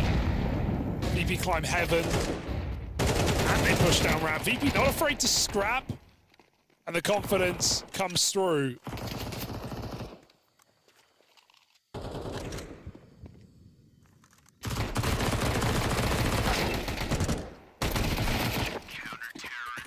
I mean, you know, when you look now, you're getting a far more commanding type of game out of guys like Flit, Fame as well, right? Those two just crunching the lane there, taking the round away from Rare Atom, not even giving them the room to kind of get that one going on the pistols. It's good. That's like one of the first times VP have really gone for one of these super aggressive shutdown rounds where you take away key areas of the map. Perfect time to do it, where you're kind of testing the waters versus Rare Atom on a low buy. And that, these last few rounds have served as a bit of a reminder to Rare Atom. Sure, you might have been winning this game, but VP are starting a rebuild here. There's now 3 players trying to lift the mantle for VP. Flamus with some impact as well after his real slow start to the series. That is an awkward miss for Icy, and now gives up mid on the back of it as well. He doesn't die, sure, but it's the gap that's a bit of a problem, and the fact that your AWP has softened up. VP are now looking for solutions, and those solutions going to come grouping 2 players over in red, 2 players in donut, looking like they want to try and retake mid. Somebody will be that point of contact over in red room. How clean can they make this? I think Electronic's seen him, got the spot off. You saw him clothesline that. It was straight for the push. On the back of the spot are 2 players in the red room. Rare Atom know this B site is a little more empty. VP were teed up to play retake here, though. Giving over the site was a part of the plan. Plant comes in. VP need to stick the landing on the retake. Again, they've been in this position. This time they've got the guns for it. VP again grouping 5 short and long, trying to trade these kills out. Child King up close. He needs something. He needs a quick headshot. He's on low health. They start to peel away. VP with a double, triple, as Flamus flies in with all the glory. That molly could be a problem. Oh, it doesn't land. It doesn't land on the bomb. And so they should get that defuse. Just pushes him off the wall bang from Summer.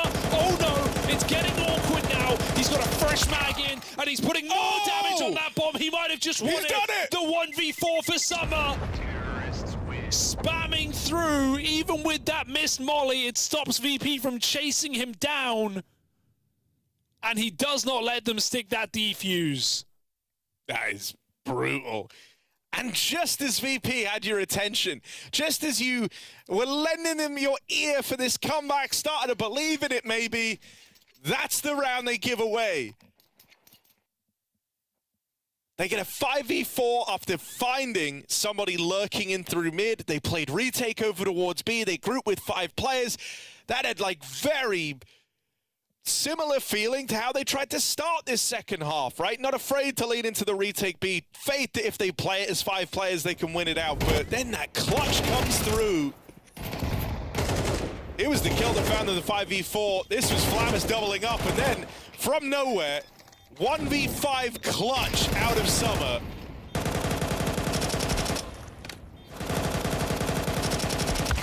That is just a mad sequence of events. Dude, I thought the molly was going to be... The molly was going to be what wins the round, but him just blocking VP pushing in is even more valuable because of his spam. And the crazy thing is, VP number 10 in the ranking for the MRQ, and the cutoff is tomorrow. So losing this game, I'm pretty sure knocks them out of the top 10 when the invites go out.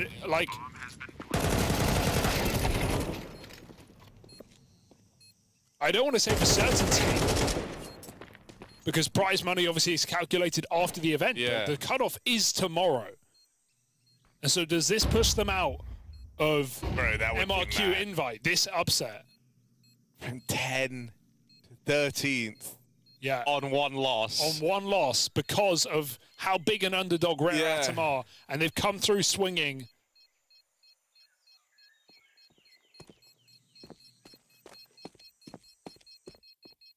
Oh, and they're even hunting. They want this to be punishing. This is the only gun that VP are going to have. And it looks like Flit will get away with it at least, but my God, it's not. It's not the golden goose you hope it is if you're Virtus.pro. You've got one gun to work with to stop Rare Atom with a shocking upset to open up PGL Bucharest. Just the way they've done this, the amount of unbelievable clutches they pulled out across both maps. VP even getting away with some pistols in this series, still getting run over. 2-0, not close. That's the forecast right now. It is summer indeed. Summer came early.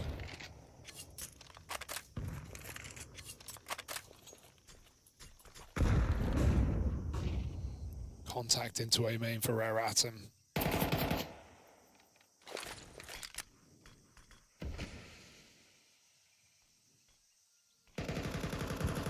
VP go to re-clear middle. They won't like what they see. 3 rifles walking in.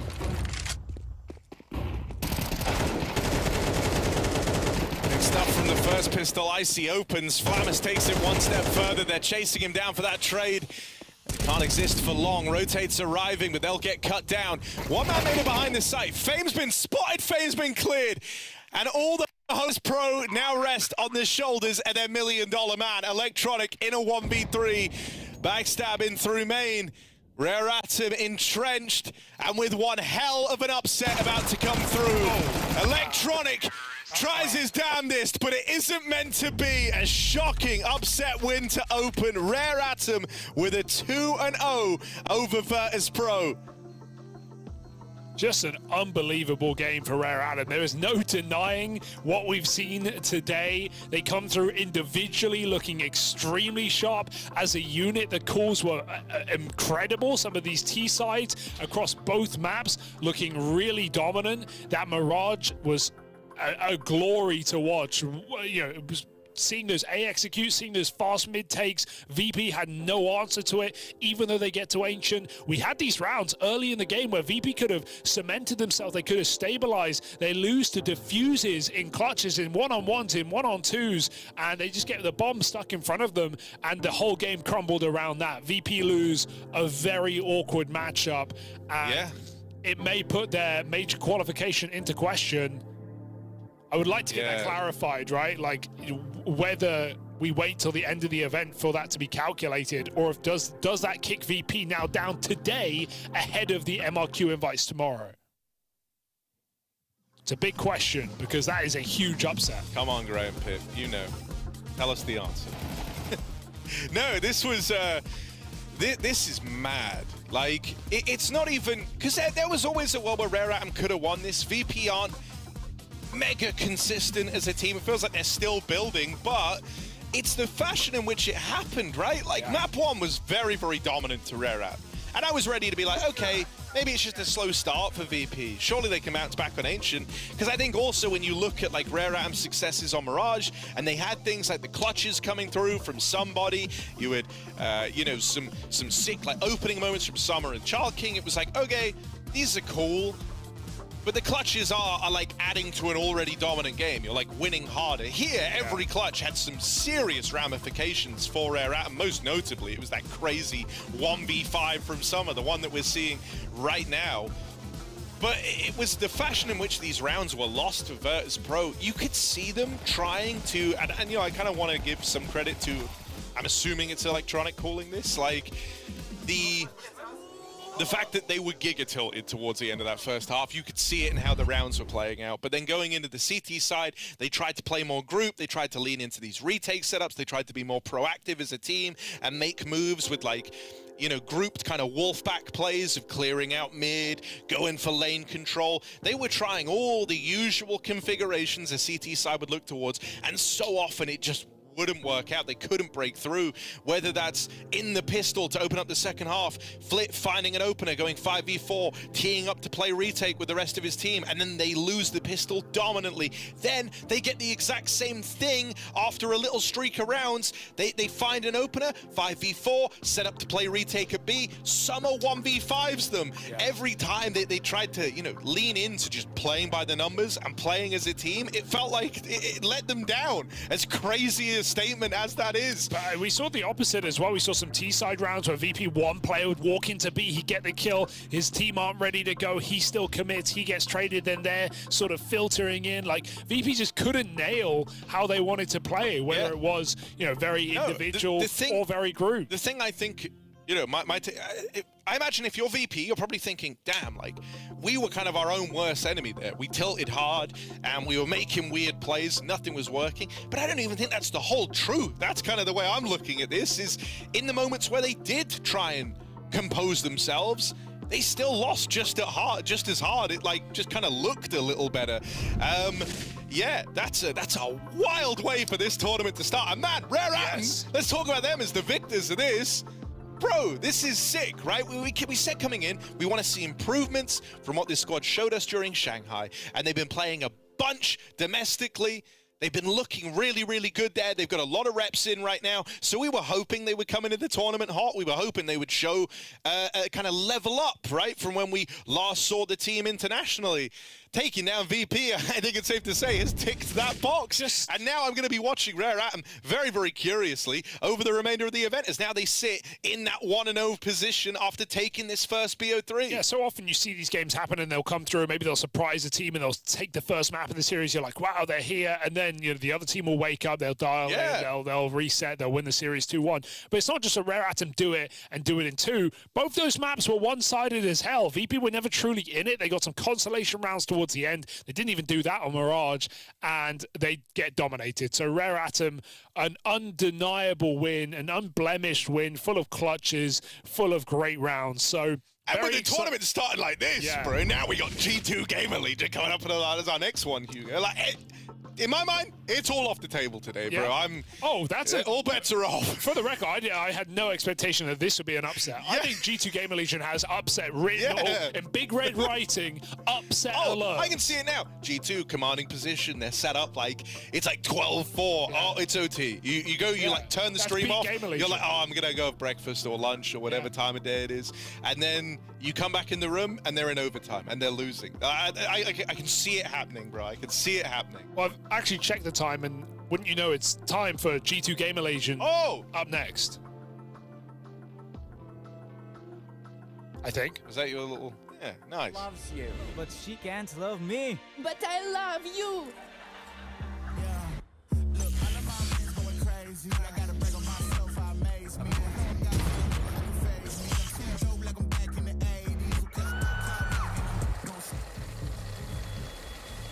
I won't play window anymore. What's going on? Play your role. 1xBet. On to the next one.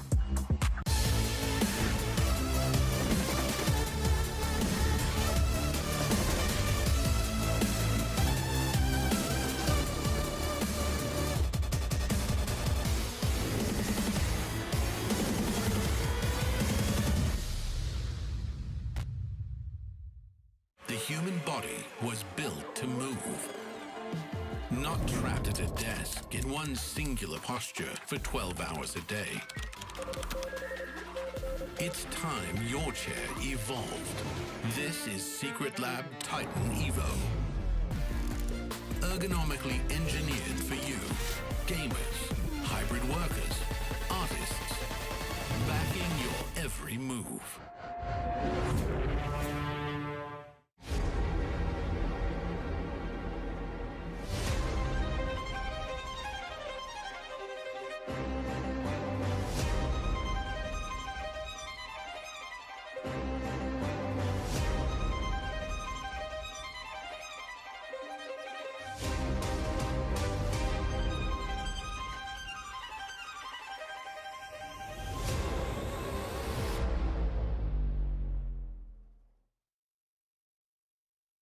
G2 make it into PGL Bucharest, and they're looking to try and shine and capitalize on some of the results we saw when it came to Lisbon. Because obviously we spoke during that event about what was going on with the team, and it was certainly some improvements we saw, but I know the ending and how it went when you got to the stage wasn't what you expected. Looking at your development you've had as an in-game leader, obviously it seems like things are getting better for you. How comfortable are you feeling now? Still not fully comfortable. I would say that, like, in the IGL wise way, I would say it's okay. You know, like, I feel okay. Like, I think the time I have to prepare the stuff and show to the team, I'm trying my best. Obviously, it's tough still, especially for a new team. And when you're losing, like, kind of main voice on CT and the helper on T side, it's not easy to fill all the gaps, but I think we are getting there, and we are putting, like, the puzzles in the right direction. It just, you know, as IGL, I feel okay. Like, I'm confident with my calls. Whenever I watch, like, later recap, I'm saying, okay, that was good call. Let's say against Mouse, even second round, I knew that we need to fake a little bit more A and then go B, and they were for A. And but because we smoked Arch and Library when we supposed to smoke only long to have a split to B. We could have gone. That's why we end up fading the smoke on Arch, you know, and the guy, like, heard the crowd and he started to spam. But it's supposed to be we just go there and kill him and go B for free side. And it became like the round that only one survived, and it's like instantly damage to economy, you know, and we could have avoided it. And I do it individual way. I feel like it's better, but it's still not there. I feel like even before G2 in GamerLegion, I was playing so much better, you know. I don't want to, like, look for any excuses. Maybe I'm trying too much to help the guys as well here in the team, and on GL I was a little bit more focusing on myself. Maybe this is the way that helped him more, and I just need to, like, find the way. It's like finding a balance, right? And that's a very hard thing to do with it. But looking at one of the newest additions in Heavy God coming in, how happy have you been with what he's bringing to the team? He's very vocal, he's very positive. Are you getting what you need from him? Yeah, I think he's like a bag of energy, you know, like he's spreading this energy left and right, and he's a really good guy. I'm gonna repeat it every time someone asks me about him. I think he's such a nice guy. He's good with communication in the game. Even if he tilts, he's doing it silently, you know. So he's like not showing. I think like it's the best perk you can do. Like everyone is getting tilted, some more, some less, but it depends if you show it or not. You know, it can spread, but. I never felt like he's spreading the bad energy, so it's really good, and I really like to play with him. At this event, does it feel like G2 is supposed to shine, where we should be looking at you guys as trophy favorites? I wouldn't put us like in trophy favorites. MVP times I always like to be a black horse of the tournament, you know. I mean, I feel we can do good damage. I think we can win. I felt like as well in Lisbon we could have like win as well there, but it didn't happen. You know, I'm always positive about the results that we can go deep in the tournaments. So yeah, I wouldn't put us favorites. I don't like when I'm favorite. You know, I rather be just a little bit in the shadow. There's also one thing that happened just before the event. The rumors about where MongolZ is potentially going to Falcons on that. How does that affect the team? Where did you read it? I didn't see anything. No information? You didn't see anything? No. Okay, didn't happen then. It's not going to happen. Good luck in the tournament. Thank you.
Oh, hey there. What's up? It's PGL Bucharest, Hugo, as you know. I do know that. Good. I was here for first game. What teams are playing then, if you know so much? What, this game? Yeah. G2 GamerLegion, Harry. Oh, are they? That's pretty sick. Upset potential. That's all I'm going to throw out there. We already had one crazy upset already. Do you remember what that was? It was It's on screen. VP Rare Adam, that's the one. Yes, Yeah, of big course. 2-0 coming in for the Chinese squad. And yeah, now we have G2 who, well, it's how do we talk about G2? Because sure, they can come to, they can make the playoffs, Harry. They'd love to do it, but they just did it in Lisbon. But this is still a team that's disappointing in almost every regard. Yeah. I know you don't want to touch it. I know you don't want to say it. I'll just do it then. I think Mabs has been underwhelming. I think Heavy God's been hit and miss. Modessy's all hit, but he'll be missing soon when he eventually joins up with Nico again. Yeah. And other than that, the Snacks fraud watchers are eating good right now. I think that much is clear. This is a team that still has a couple of very strong individuals that can definitely carry them through a game with firepower alone. There's no doubt about that. But when the firepower isn't powering Harry, the fire is dying. There's something there. There's nothing there, actually. It's just a really hard team to read on any day. But they also have won this game just a couple of weeks ago. In fact, they did. A month ago, this cleanly. is GamerLegion's last match of EPL, where they're in the 2-2 game for playoffs, and G2 won it. So that's what I mean. Like G2, their floor, I want to say their floor is quite high. Maybe I don't mean that, but they have been making playoffs at least this year. I would say that they have like a height adjustable floor and ceiling that just is on the fritz and like moves whenever it wants. I don't know. I never know how to feel about G2. Like, literally, my take is sometimes maybe good. Yeah. Sometimes maybe shit. That's where I'm at for G2. That's perfect. Yeah. That's perfect. And that's what makes this upset all the more possible, because GamerLegion are a team that, have grinded the last couple of years. They've had a month off since EPL. So they've been chilling a bit there, and that's, if anything, going to give them a buff, going to give them a boost, because it gives them time to prepare for this matchup specifically, get in the kitchen, cook a lot of new ideas on their T sides, and we always give a lot of credit to the coach of Ash here, someone who's very vocal, very well-spoken, and makes content on the side that really, I think, legitimizes his brand and his ability and what he brings to this I team. think also, like, you just can't argue with the results that this guy's had under multiple rosters. And it's not like he's putting together legendary, super teams. It's always squads on the up and up. 3 majors in a row with different squads. Yeah. So, I think his kind of track record as a coach is fantastic and speaks for itself. And I want to clarify that MRQ stuff as well. We were mentioning during the last game. Just clarify that the games on day one of Bucharest don't count, obviously, to affect the MRQ invites that are going out tomorrow, April 7th. And that's because of the latest ruling that the Valve put in that means an event must be finished for invites or for MRQ to be affected. So VP are still in to that top 10. Astralis are still out in number 11. They will be playing the MRQ, so it seems. For this game, nothing to talk about in that sense. G2, GamerLegion, I don't know. What do you think? Do you think G2 are going to look good today, or do you think that the recent news is... Yeah, exactly. Horrible question. Do you think if you roll a dice right now, you'll get a 3 or a 4 or a 5? I think I'd get 5. Yeah. Look, I think I think G2 should still be winning this, obviously, Yeah, right? should. Like, but I also think, like, GamerLegion are threatening versus even very stable top teams because this GamerLegion squad have good fundamentals, right? And they like to bring a bit of heat, and they do play with confidence. And then Ash is very, very good at knowing when it's appropriate to kind of reel them in a little bit more. And so I think this team is like deceptively hard to put away. And you know, we've even seen that from them. Thinking back to kind of how this squad started, you think back to like Shanghai time. They're able to go on like the reverse, yeah. Plus, they went on the reverse sweep from like 0-2 down, right? And I'm pretty sure. Actually, no, never mind. I forgot I was going to say anything. But sure. Looking at this as well, someone like Rez brings a lot of hype to the squad, right? It's kind of like the first big superstar name, you could say. I mean, the superstar. First star, first experienced star that someone like Ash has got to have in his fold. And I think Rez's output in this team has actually been good. Looking to try and, you know, rewrite the fact that his career just was kind of nothing for a long time in the NIP jersey. Didn't count. Do want to draw a bit of armchair psychology to the attention. Snacks is back in the middle seat over Moneshi. It was m0NESY recently sitting in the middle of the team, but Snacks has regained claim of his throne.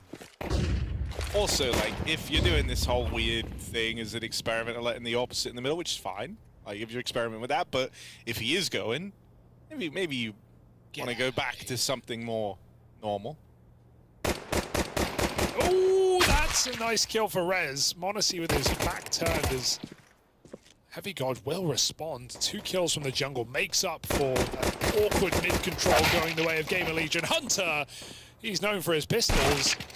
And he's going to get himself another. Usually the call, instead this time the kill. MongolZ now 1v2. Torsen's found Heavy God in the site, and MongolZ has no Kevlar because he's got a kit. He needs the kills. They're giving him them. Oh my God, how is he allowed to get away with that frag? And now Torsen's going to stick that bomb. MongolZ coming in hot. Bomb has been planted. Oh. Helps with the spot, but Torsen's already 3 kills deep. See ya. Gets out over towards the spawn. Just stick it. MongolZ does have a kit. Tap on it, hoping that baits the peak, but look, Torsen does not move a muscle. MongolZ now with the full commit. Yeah, he's not ready. Calls his bluff again, and MongolZ with the stick, just gonna walk away with a pistol round for G2. It's a nice pistol put forth from Torsen. 4 kills, but unable to get the one that matters. Unable to find MongolZ on that defuse. I don't think you think MongolZ is the guy buying the kit, to be honest. He bought that. Like, it's kind of not the expectation. And, yeah, a bit of a thrown-away pistol, considering how hard they fight him in combat. They weren't fighting together. I was able to just pluck a player out of connector with a long, ugly battle. Good to see Torsen starting strong, though. Last time these squads faced off, he was the top performer for GamerLegion. He's someone who I think has been going to strength in this squad. Great EPL. Someone who had to kind of overcome it. It felt like, because when you looked at his numbers, right, when they were kind of earlier in his career, as he was on the grind, when he first joined this team even, he actually had some great numbers. But they dropped off a bit, right, upon the arrival into GamerLegion and playing versus top-tier opposition. And it was a little more inconsistent from Torsen. He would have, like, the games where you see the full depth of what he's capable of, and then you'd have games where he kind of goes quiet altogether. But I feel like you're starting to have him find the rhythm a little bit of how it is he likes to play, the things he likes to do, and his output's been great. It feels like he will be a requirement in this series. So 4 in the pistol, not a bad way to start. He tries his hand at another opener here, but Hunter gets the better of him. Gun retrieve. Slen's gonna put it to work. That's a crazy turn out of PR. m0NESY on the scene, and Heavy God tapping out Rez. He's even gonna run at the planter. m0NESY shining bright. He's back for now. And he comes in with a fantastic. This shot looks so first gun round. cinematic. Yeah. I feel like we're watching a frag movie, and they've just lingered on one shot for too long. I wonder if we see abuse of this B-bomb side for GamerLegion, right? It's early, they go down to the force buy, they get the double entry. Would you rather go to the site with Snacks and Hunter, or the site with Heavy God and MongolZ, with MongolZ on quick rotation? First one. Yeah, the first one. That's the right answer. So if I'm GamerLegion, I'm looking to abuse B in this game. You have to watch out for that famed Snacks auto shotgun, though. True. Pretty relevant. I imagine Ash would have seen that in the tapes. Ooh. All right, boosted Snacks into the site. I've never seen that angle, but do it. Go on. It's a good round for it. It's like a trick shot. It's a perfect sized hole to shoot him through. How many does Snacks get, Hugo? 2. I have a horrible feeling it's 0. It can't get 0 from this position. It's impossible. Okay, out the window. Unless Hunter kills them all. Snacks still holding on. He's waiting for his moment. Bomb's loose. Bomb is away. Kind of a Tyloo-esque play here. There we go. He's on with 1. That's fine. They've won the round. I think you might be right. I think it might be 2.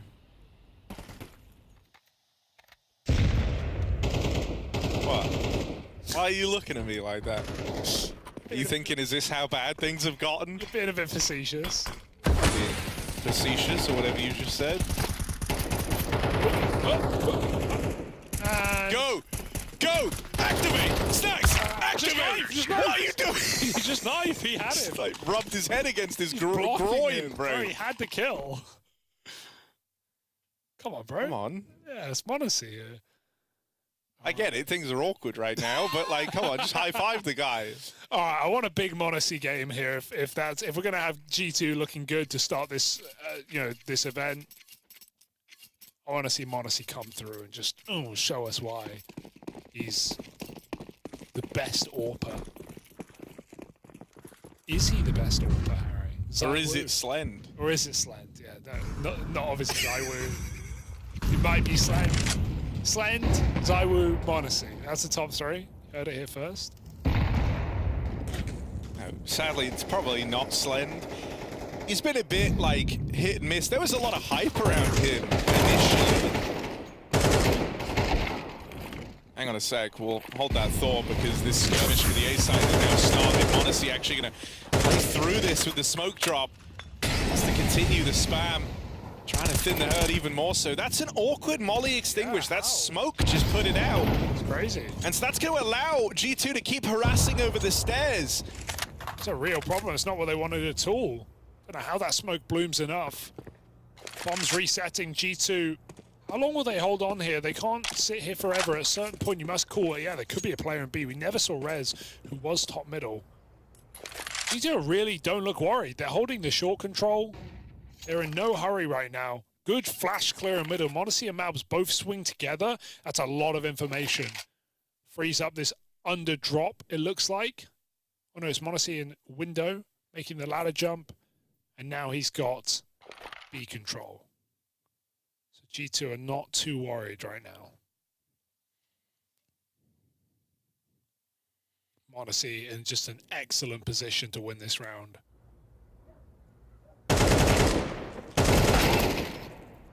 Nice trade. That's very important for Thorsten that it comes so cleanly. Right, at least now he's still in the picture here, able to take a bit of room as he gets aggressive. Oh, Hunter on the jump across him, and MongolZ both spotted. Is claustrophobic. MongolZ with a key turn. Still there, low on health. Both these players back in the market. ZTR tries to bring the fight to them, and MongolZ is clean with it. MongolZ. Low health gets 2 clinical M4 headshots. Without those, there's a chance for both those players to win the round. So nice to see MongolZ come through with an impact round early. He has been underwhelming since Nico has left. There's no doubt about it. I think there's absolutely, like, the thing, and this is something, like, you probably spoke to Yanko about it, and obviously he's someone who has got a very good knowledge of Nico, what he provides in and out of the server. And he was saying, like, he thinks MongolZ is very mechanically gifted, but problem is, having him kind of step into kind of the boots of someone like Nico and expecting he's going to be able to replicate that is very, very hard, because Nico's had a very long time at the top levels of Counter-Strike. He knows what's expected of him.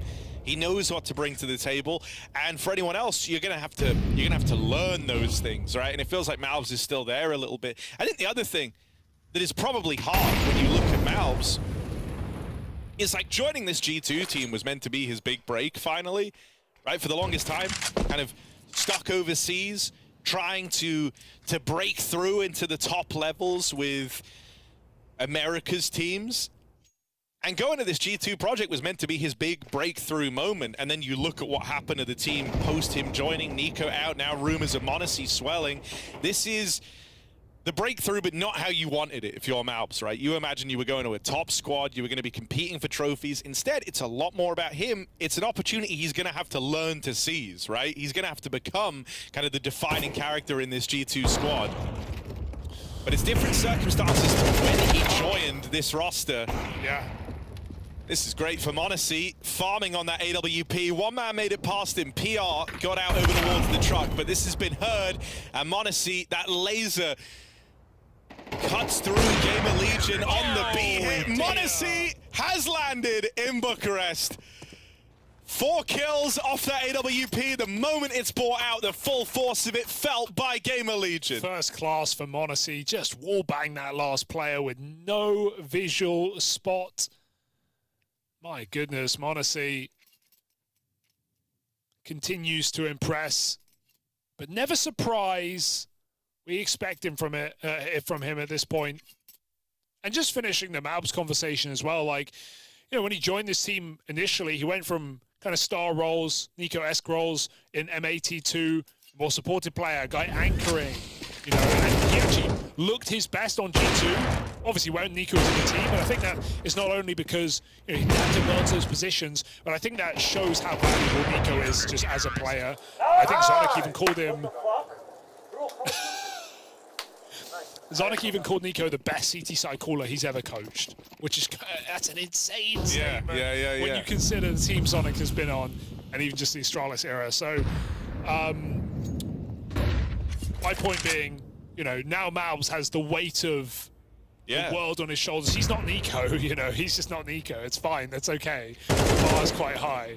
So for him to even be able to make a lot of those calls and be a guy who can be as active in the mid-round as Nico, I think is very, very hard. So I think that comparison is gonna haunt him a little bit, and I hope he doesn't think about it too much, because we know mechanically this guy is unbelievably skilled, and I want to see that here in this G2 jersey. 5-0 right now, things going well for G2. We're seeing a slow-paced T-side for GamerLegion. A lot of these B contacts getting shut out by MongolZ twice over.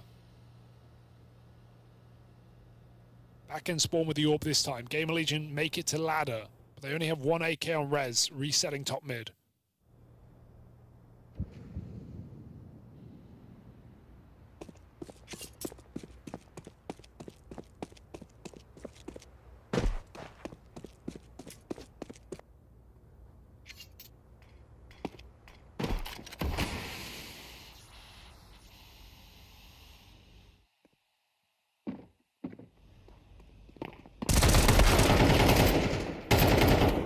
Such a good idea from Thorson, but it doesn't work.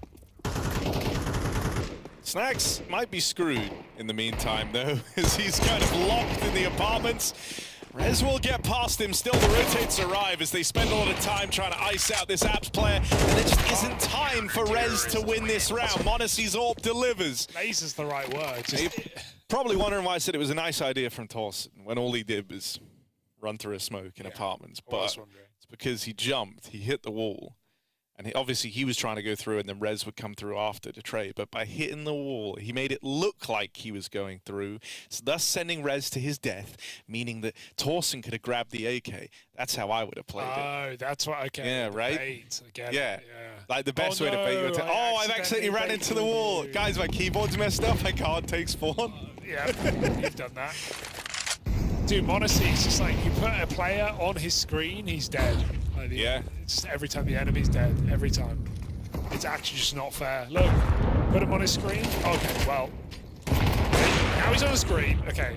I mean, I also think, like, even when you look at their time at, like, EPL, there were a couple of series there where m0NESY was a little quieter, and you can feel how hard that hits G2 when he's not feeling it. So, very reassuring in this opening game that m0NESY is already such a force to be reckoned with. He's dead in this round, though, as Rez opens 2 out through the connector. Torsten and PR both get away with murder in the meantime, and it's all eyes on Snax. 1v3. Long way away. They know he's that B-side player. If he had a kit, I'd be believing, but 0% with no kit, you're not going to get to stick that bomb. Maybe you could have used your util and jumped on it. There are kits down. Spotted now. And a peek from the default site will just end his round, so Snax gets his exit, but I don't think you can win this one now. GamerLegion still have strong positions. Kip He's trying. up. Smoke can go on the bomb. Another molly. Snax making a move right now. He needs to get this kill. Oh! He's got it. Backstab not ready as Rez finishes what he started. 3 kills after that double entry in mid. He found Malbs and m0NESY in middle, and he puts on a 1v1 to seal the deal. GamerLegion get there first, finally.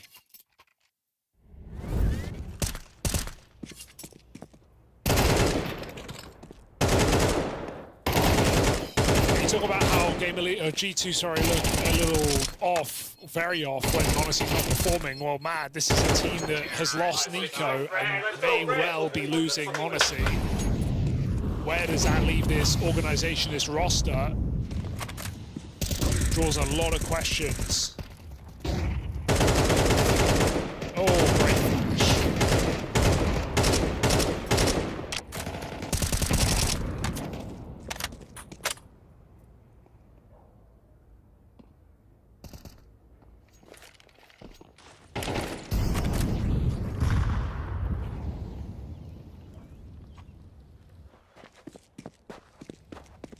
The other thing I think that's mad for G2 is it's like, who do you even turn to? If m0NESY isn't in this team anymore, like, who do you look at to try and place this guy? Got to get a young star, right? Got to just pluck someone from, you know, another CS Heroic. player. No, just got You want a young star, you know. Good one. Got to pluck a young CIS player, I think, and just hope it lands.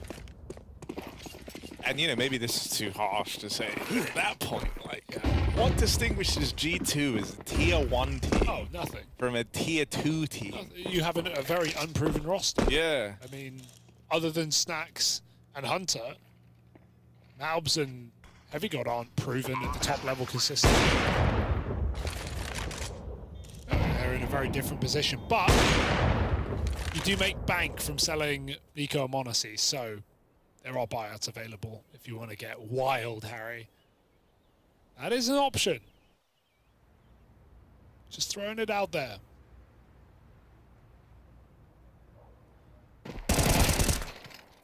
Nice exit here to keep the guns up for G2.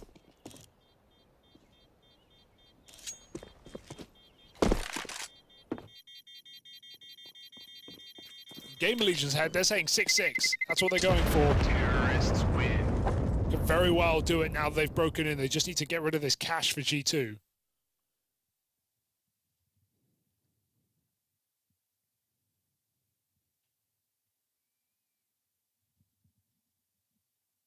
Yeah, they're starting to find a bit of a hold on the map after all. It starts with that really nice res 3K.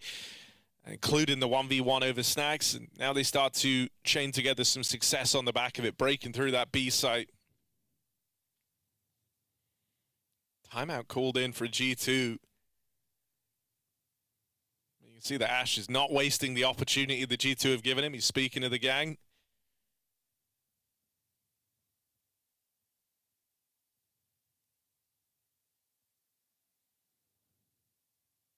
One of the things that's been sick about hearing GamerLegion comms is, I think, whenever you hear the comms of the team, there are times where you can feel that they're still fresh, right? Like they get caught up in the momentum and the hype or the stress of occasions. But I think Ash is actually a perfect coach for that type of thing, and I think that's why he finds so much success with these new teams.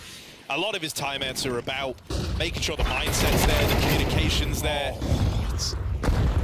G2 just took theirs. Let's see what happens. m0NESY's orb opens. Feeling pressure to keep getting involved. m0NESY goes looking for a little bit more. Can't find anything the second time around. 3v4 now. Site taken for GamerLegion. They will have the plant at least. Left the man down in this post-plant. Damage inflicted on ZTR as he tries to cross out of there as well. They have to fight, yeah, flash back in. They're going to go for it, but MongolZ is so ready for this play. And the nades are out right now. MongolZ gets his second. Control taken. Full CT retake. Oh, PR Molly now into the open. Takes all the fights. Wins 2 of them. Brings this into the 1v1. Snacks can't stick the landing. And that is a mad round. Slen securing the 1v1, but it's PR's play in the molly.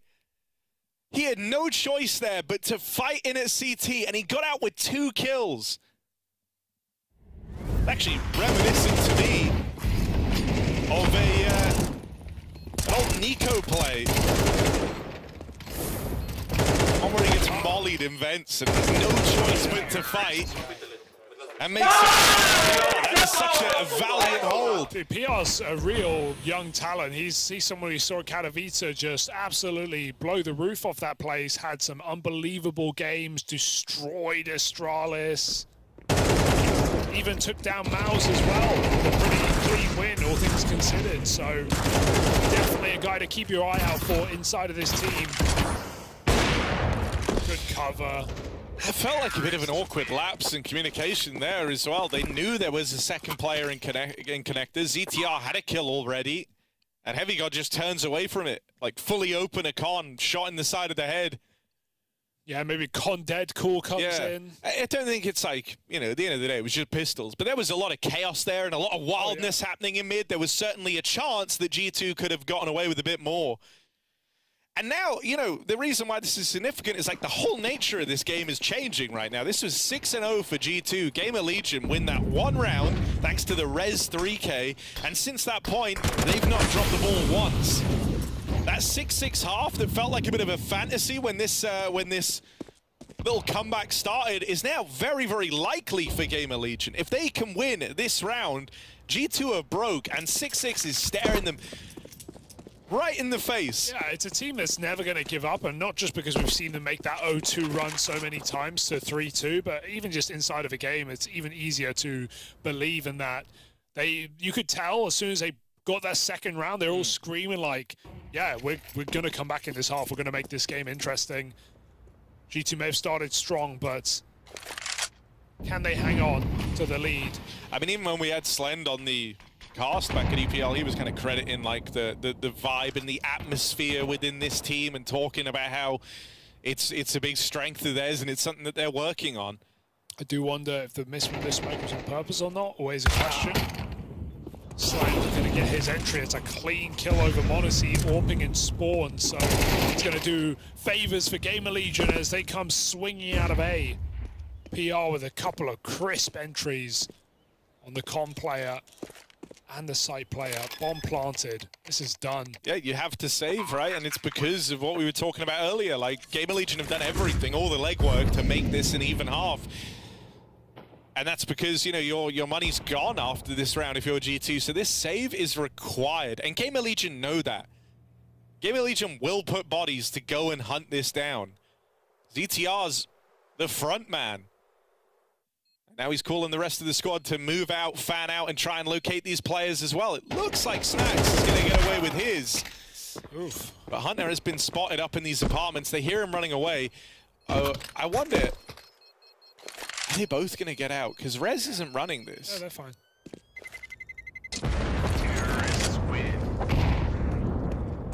I kind of wanted to see Rez go a bit quicker there. I think removing one of these guns is so huge for GamerLegion. Your death has no impact. Yeah. No, you see that a lot. I think it's even something that we call that spirit a lot. I remember Shanghai when they had this really awkward RMR run where they had a bunch of rounds where they just never hunted when they had max cash. Like, that's a situation where you know, players, to say players don't think about stats is disingenuous. They definitely do, but I think. Well, it should I mean, always... here's the value of that save. There's now 4 guns in play, right? It was 2 guns saved, but both those players drop over, and so it's twice the issue it was if you tried to deal with it at the end of that last round. A bit too safe for my liking, but it's okay. GamerLegion have brought this back from 6-0 down, and they might just even out the half. Again, PR, dry out round, runs amok. What into is this he doing, site. bro? This This guy is is bad. cracked. 3 kills on the plate. MongolZ denies. Can he keep the round alive? That's no util, solo run out A, gets out with a double kill, throws the whole round into chaos. Wow. G2 have fully bit down on rotating over, but it was a 2-man lurk over on this A site. Even though Torsen falls, B has been gifted over. You've seen Hunter, he's one of the B players. You're still suspicious because you haven't seen Snacks yet, but now you're in the site, you know it's clear. Plant found, GamerLegion from 0-6 down, looking to split the half. There should be no way for G2 to stop them. Kitless as they come through in this 2v3. Molly does nothing. We have great position. Short or posted.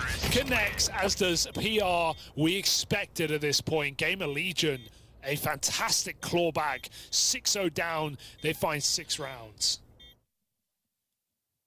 And that's very, very well done. You know, like, you didn't get a lot of free rounds in there. I think there were 2 of them. Like 2 rounds where G2 had to take a proper eco. They built up a decent bank off the rip. So like the first 3 rounds that GamerLegion won, they had to grind versus rifles. Then they finally got a pistol buy out of G2. They converted that no issue, breaking them again into the final round of that first half. And sure, the save helped some guns come into play, but it ended up not mattering. PR as well is looking insane, Dude, bro. so like, sharp. you can't just run out A, multiple rounds, no util, and multi-kill the entry. Oh, but he can. I also think Slend has been doing a surprisingly good job. He's not topping the charts, but I don't think that's his job in this series, right? Like, you know, you won't be crucial round of this half. You won't be the guy, the AWPer, finishing topping the charts, but that's not to say you can't be the AWPer making a big difference, right? And like you said, he beat MongolZ in that one important head-to-head. That was like the last AWP MongolZ got to have as well in that first half. Round 11. And so it's just good stuff from Slend. It's not like he's winning rounds single-handedly, but he's certainly helping out. No, I would have put my money on MongolZ every day in that fight, and he opened up A site in the most crucial gun round of this game. GamerLegion, they want this pistol badly. They're going to stop MongolZ from getting any space as PR taps out his first victim. Trade is good. G2 establish control. Bomb has been planted. Yeah, G2 have been on a 6-round hiatus. They want to remember what winning feels like. Starting things off with a pistol would be fantastic, and it's only Rez between them and that goal. He doesn't even attempt this. He runs for the hills. Rez is out of there, holding onto his armor, and dual Berettas into the next.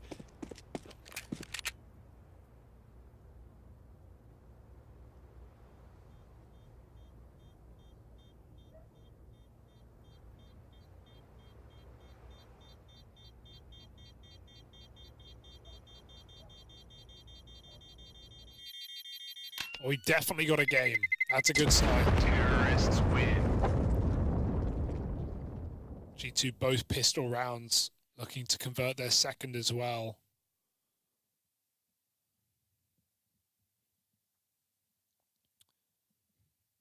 Rez could buy a FAMAS.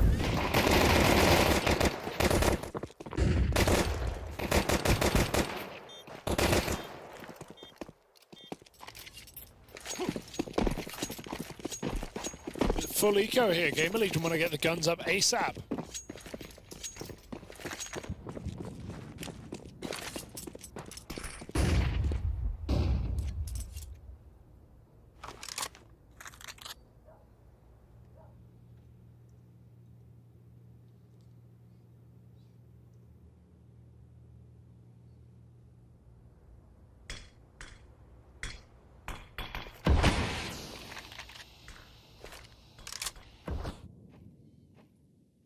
All right, just don't have this round get weird, and everything's fine.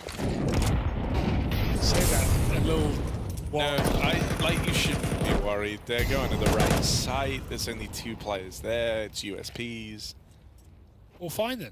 Yeah, no danger in this round. In fact, it would actually be more impressive to lose this than it would be to win it if you're G2. True. Outside of Mouth putting this Galil in his own mouth and pulling the trigger, there should be no way. Oh, didn't see. I don't know why I'm still like freakishly nervous. Because no one's got a there kill, is this like double. It's going to come through. It's fine. It's he fine. checks There it. you go. Good check, considering that play was crouched. Yeah. He actually, I don't think he saw him unless the radar gave it away. Bosh. It's all about the buy, Harry.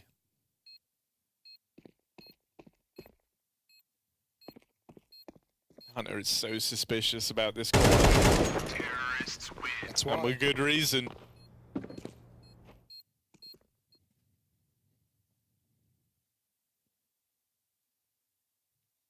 But that was the full eco from GamerLegion. They have faith in the rifles. They are looking to bring them out as fast as possible. If you're just tuning in, this was a 6-0 start for G2, ends up 6-6 on the half. They've just taken the pistol and the conversions to open up this second half of play. This is GamerLegion's pick, Mirage, and they've got their first rifle round now.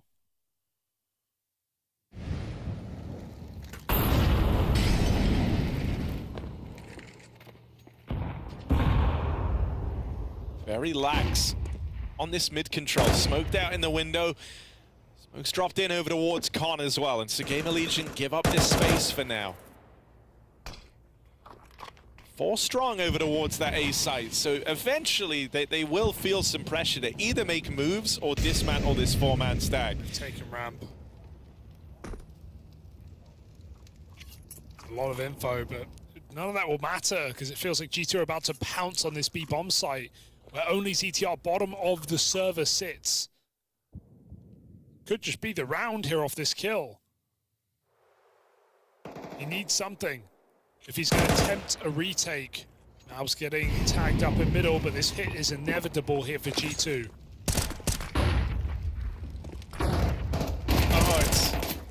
That's awkward, but ZTR still manages to make it back. He's living on borrowed time, however, though. Pincered by Monacy.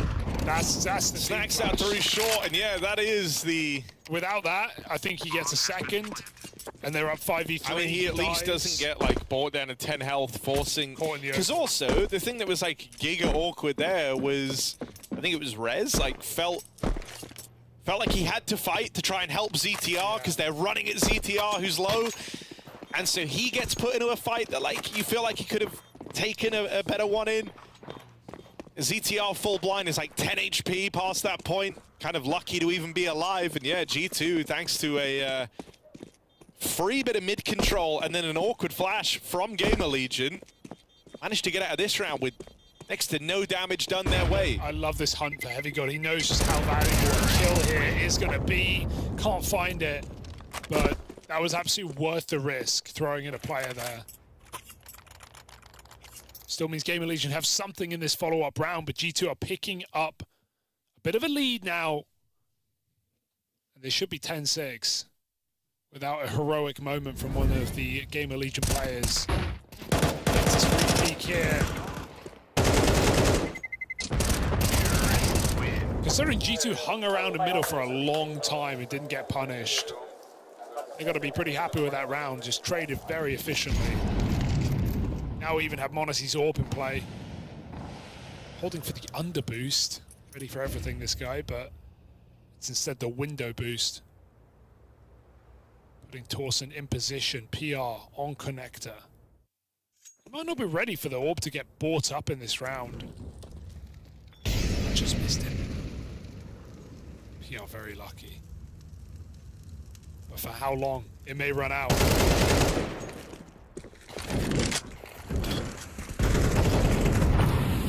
Straight up Con, easily done. 2 rifles out of this round.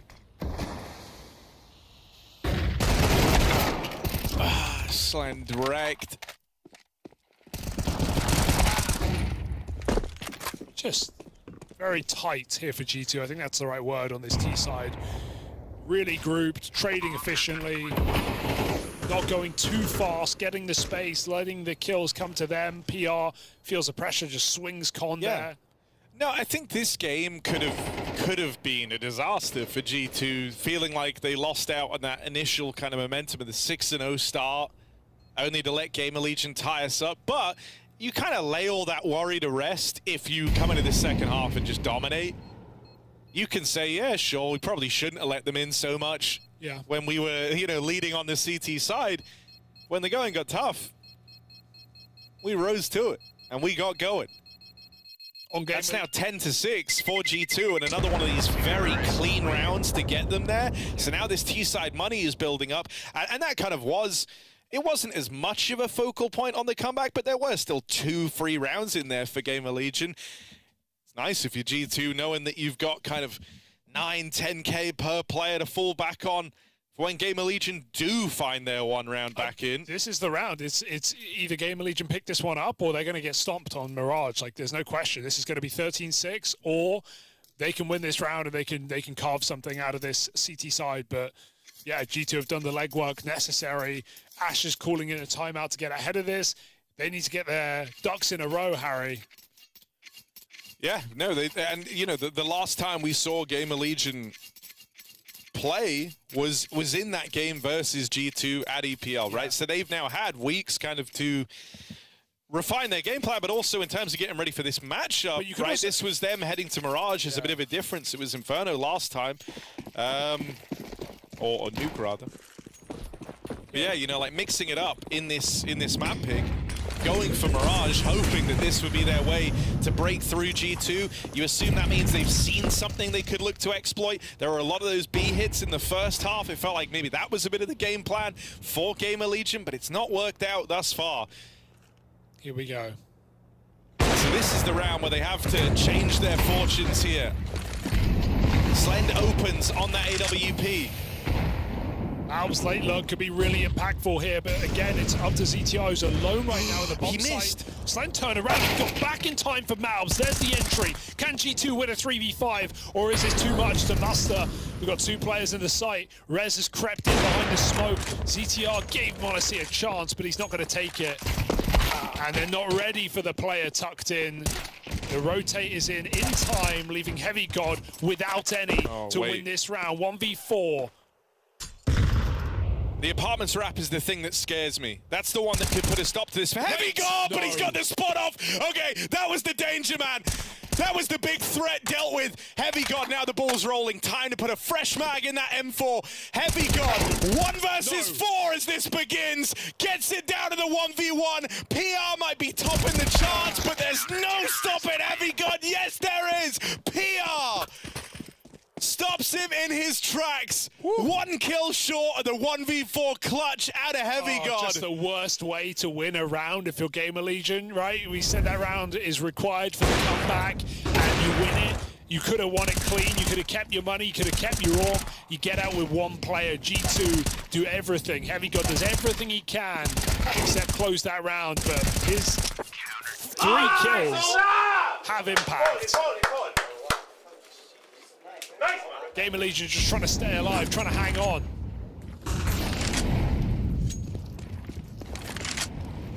But a clutch display. Yeah, I mean, while GamerLegion were celebrating in the cameras, or at least Ash was, you can see it was a bit more stoic on the rest of the gang, right? I don't think they feel happy with letting that get so expensive. If you're G2, you're thinking, okay, we still have them in this vulnerable position, right? Reset them right now. The underbelly exposed of GamerLegion. Let's see if G2 take a big old bite out of it.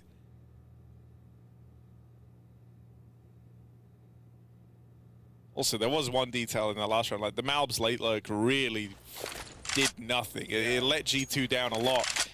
He was backstabbing Slend. He fired like 6 bullets, missed them all, and Slend 180'd him. Oof.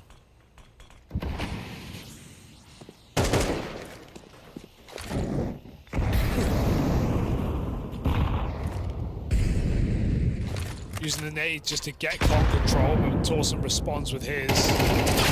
Oh, yeah, he didn't swing in, so MongolZ just goes, hey, I know where you are. MongolZ is like, I'm tired of trying to hit timings, bro. I just want to run at them.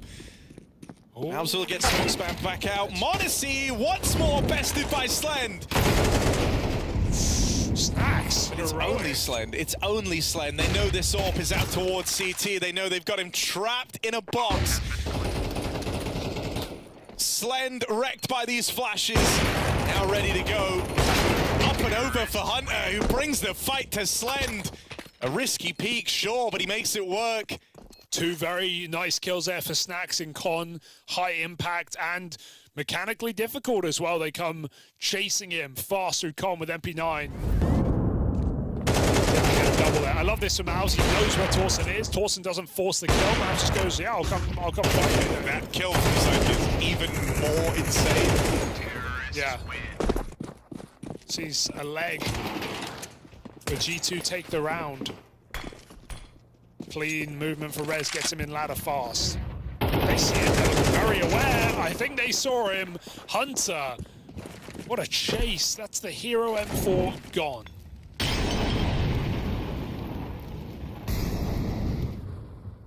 Any hope of winning this round out the window. CTR has been alone on B in the majority of this game, and G2, I don't want to say they've exploited it, like that's what they've looked at, because they know for sure the CTRs had no support. They've gone B so many times. And GamerLegion have done a lot of gambles that have not worked. Yeah, I've got to say, I like how grouped the T side's been for G2. Yeah, they have not, yeah, you said it a few rounds ago, right? Like, they've not been overcooking here. In fact, like, the one round they lost was arguably the round they cooked on the most, right? Like, trying to go for the double offset timing, short lurk, into the B hit. And that was, like, the most complex one in terms of the timing and the moves being made. And now they've gone back to just more group CS. 5 players hitting a site together. Love to save a good gun here. That's a goal right now for Slend. Torsen's already achieved that. Honestly, will not give him his AWP. Fakes the drop as well. Baited Slend. Crosshair in the wrong place. MongolZ got all the moves. It's G2 groove to a 12th round. Just looking quite easy for G2. It's a reassuring look, I gotta say. Sure, it's not the best team in the world, but it's a team that we absolutely know can upset, can impress, have strong, young, capable players. We've seen a lot of firepower. See Slend kicks. Yeah, I mean, the reason why this is so reassuring, G2, the team prone to getting upset, versus GamerLegion, the team prone to performing upsets. And so the fact that they are taking it so handedly is certainly a good sign, especially because this is the GamerLegion pick, one that they've had a bit of time to craft on, to cook up ideas, to counter this G2 squad on. And it's not worked. I also like that there's no, like, sure, MongolZ is top in the charts, but Hunter's right up there alongside him. And I think Hunter's actually had some tremendous impact in this game, right? At 17 and 8, he's feeling like a real safe pair of hands.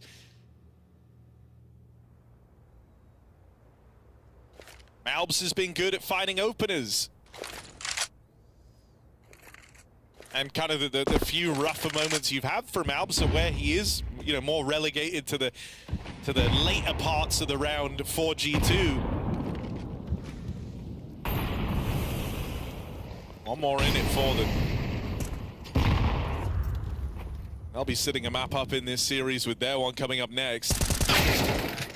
Great kill. The cover on MongolZ against. I mean, that's kind of the big danger man dealt with. PR was having a fantastic game at 15 and 16. He's topping the board for GamerLegion. You find him early, you breathe a little easier.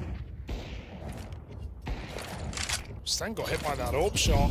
Gotta watch out here. MongolZ's on the line. Slend trying to escape. This is very dangerous. Yeah, just conceding that kill to the nade. G2 are out and about. They're in the middle of the site. Smoke is giving them cover to cross. They've got to plant quick. Hunter realizes they're going to get it down before there's any support. But that molly with a nade on the bomb is a big problem. No time. They get another kill. Heavy God has to stick, and he will get peeked if he does. He already knows it's over. Doesn't even try to win the round.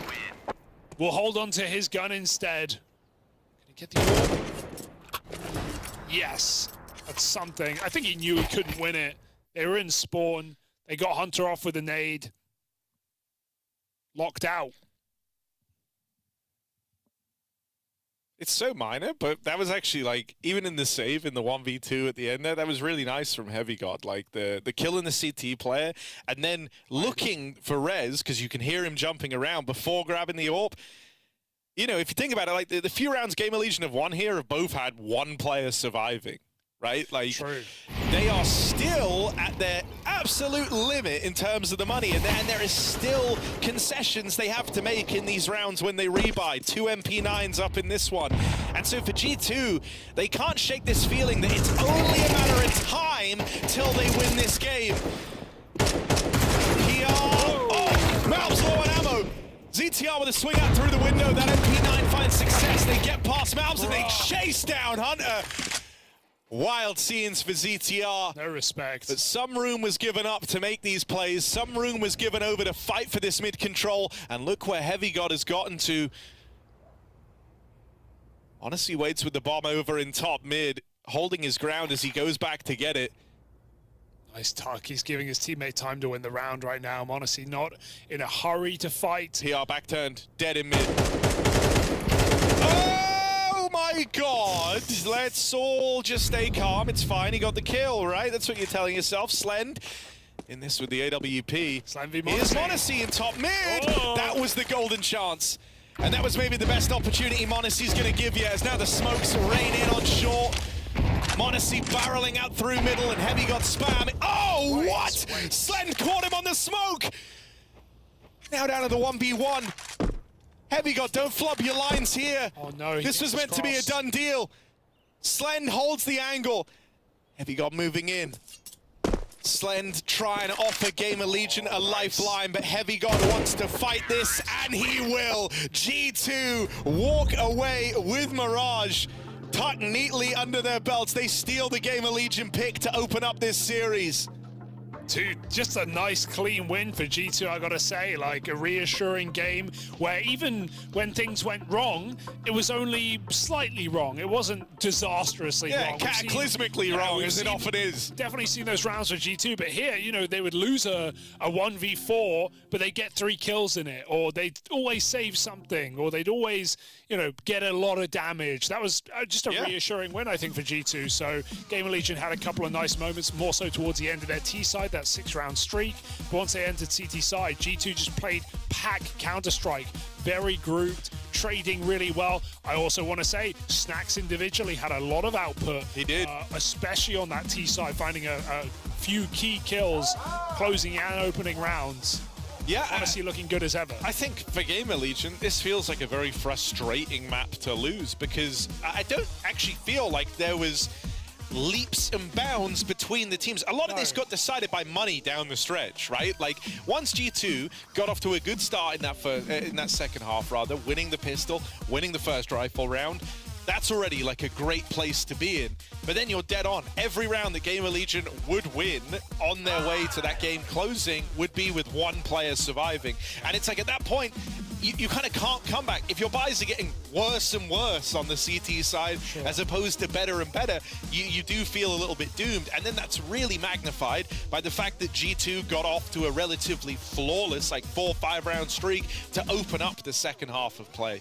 So yeah, this was reassuring for G2, and I think frustrating for GamerLegion, because you feel like you had good ideas and you had some nice moments in there, but you were often working with a lot of limitations, and that's easier said than done. Also worth acknowledging that you mentioned this as well, but this is GamerLegion's first official in a month. It's been 4 weeks since they last played an official match. So I think there's probably an element of ring rust to that as well. Like, you're coming in your first game, playing a very hot team with a lot of strong individuals. You know, I felt some of that for GamerLegion in this game. The slow start doesn't help. Both pistols converted by G2 as well. That really gives you a leg up. Yeah, oh, it does. And, you know, there also just wasn't a weak link either, right? Like, it's not like Snacks was giving away kills. In fact, you could argue he was having a lot of impact whenever he was getting involved. Then Malbs had, like, 2 weird rounds in the game, but other than that was super solid. MongolZ was lights out in the first half, and sure, you can say maybe he like quietened down in the second, but I don't think it was through lack of trying. It's like he'd already done his part in the game, and HeavyGod came alive in that second half, right? Like, while MongolZ didn't necessarily find the crazy multi-kills like he had been doing in the first half of play, HeavyGod did live up to the hype, nearly got that 1v4 to keep the money low of GamerLegion, and then continued to keep up appearances all the way down the stretch with multi-kills in the final few rounds. So, yeah, great stuff from G2. This is certainly how they wanted to open up their run in Bucharest. They walk away with Mirage now, and they get ready for their map pick. It's Inferno coming up next. They beat GamerLegion on this map. The last time they played, it was pretty close, sure, as both maps were in that series, but already Mirage falls to G2 more dominantly than any map did last time these squads matched up. Now we go to theirs next. I don't know. I'm feeling like this actually could be, and I can't believe I'm saying this, but this might be the result we expected from G2. They might actually not get upset. Well, expected. I don't know what I expected coming in, but yeah, I'm with you. No, they're playing like favorites, and that's good. Yeah, I think that's a takeaway. Good signs for G2. Not going to hop too much on GamerLegion. They had some nice rounds. They definitely lost some awkward positions, but we'll see if they can come back on Inferno. It is going to be G2's map pick, though, so they're looking for the 2-0 to start off Bucharest. We'll see if they can do it in just a moment. She said she loves you, but she can't love me. But I love you.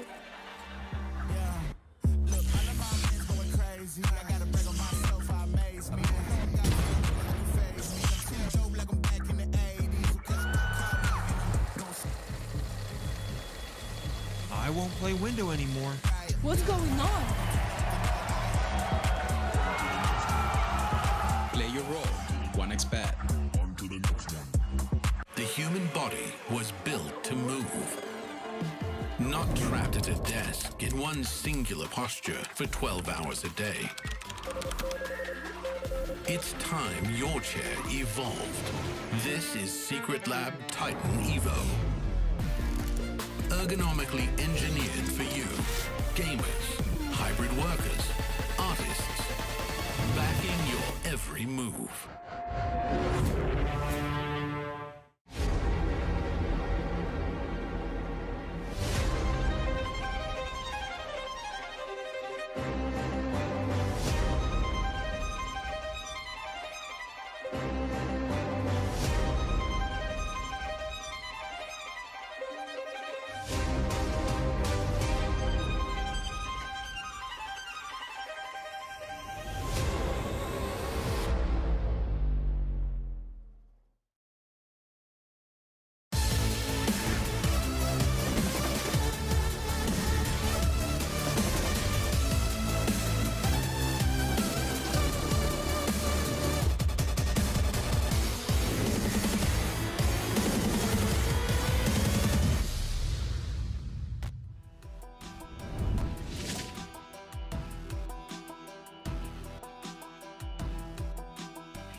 It's the Legion of Gamers versus G2. Let's go, baby. G2, map up right now. They just took GamerLegion's pick away. That was Mirage. Now we go to Inferno. G2's pick in this one. Hugo, why do I feel like G2 might just be able to win this thing? They might, Harry. They definitely might. I will say GamerLegion are not going to be scared of the map, right? This was kind of their go-to in Shanghai. This is the map they made the run on. They are very comfortable in Inferno. So are G2, obviously. But still with holes in their defense, right? A lack of Nico. I think part of why G2 was so good on this map was having the world's best banana player and no longer on this team. So I want to see how people are slotting into, especially those CT side positions on this map, how that's keeping up with MongolZ over at B. Who really knows what to expect from G2? That's the fun of watching this team. They always create a bit of content for us. But I'm also with you. Even though the win percentage is good for GamerLegion, the track record is good. We know this team is better than what they just showed in map 1. I still feel pretty good for G2. I think Snacks looks solid. Modesty looked really, really good. Heavy got it is clutch. We know that. And yeah, if MongolZ can keep it up, why doubt G2 in this series to actually start off this event nicely for once? Yeah, I think also, like, with Modesty being in good form, you're in a position where even if someone did have a bit of a rougher game, I feel like Modesty actually could have done more in the first map, like down the end, right? Like, I think he still had more to give, but there just weren't kills for him to get. 11-2. It's pretty good. Last 3 months for GamerLegion on Inferno. Pretty good indeed. I mean, as mentioned, this was a close map when these teams last went head-to-head. Ended up finishing 13-11 to G2, so about as close as you can get. About, not quite. Almost. Yeah. Because ending in a draw would be the closest. Sure. And, you know, that was Modesty and Hunter both popping off in that game. Touched on it earlier, but Torsen was a huge part of that series and why it was so close. And he actually started off this one with a bang, right? He had that 4K in the pistol, but a pistol they ultimately ended up losing. Bro, I mean, the more I think about Mirage, the wilder it is, because imagine a world where Torsen wins that 1v1 where he just doesn't peak at the end, and suddenly it is a completely different game, right? Like, yeah, they went 0-6 down, then they pulled it back, right? That could have been a strong start for GamerLegion, and you could have had like a 9-3 first half if everything else still kind of played out the same. So yeah, wild to think about. But here we are. Pistol round's gonna matter a hell of a lot. So let's check in with this one. Rez making an aggro move all the way in through middle. Bit of help from the rest of the gang.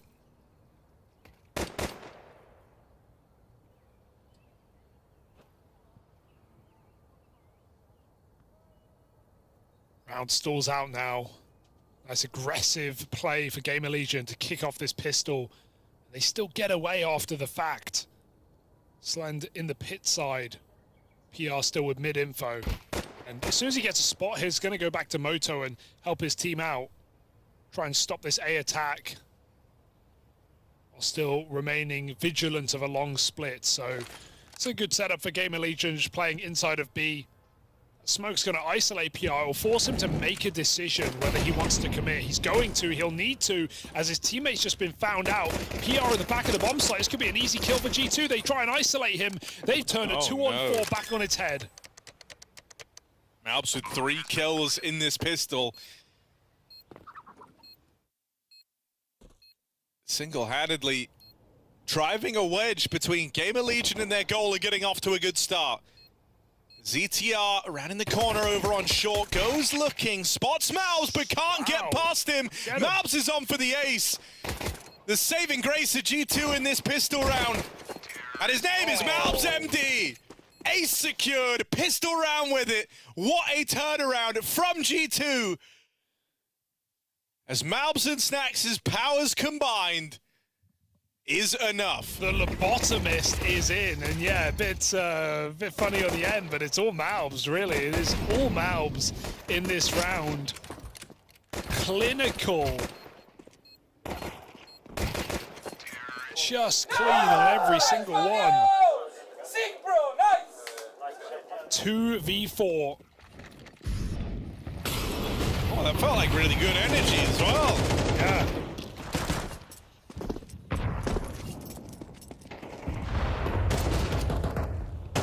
G2 not afraid to scrap.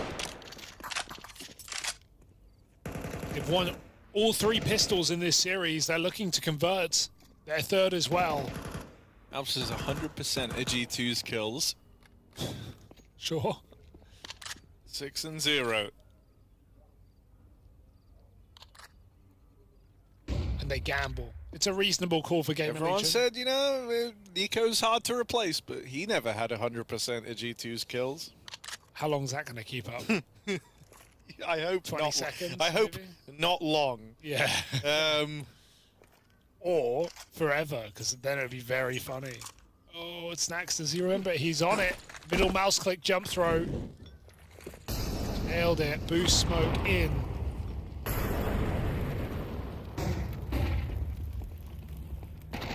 And so G2 convert, so it seems. Does Heavy God get the call to adventure? Has Mac 10 may as well. Doesn't need to. Oh, but he could. This is going to ruin the Malbs having all the kills thing. Unless he dies. Oh, yes. There he is. Not going anywhere. Perfect. It's one of the bits.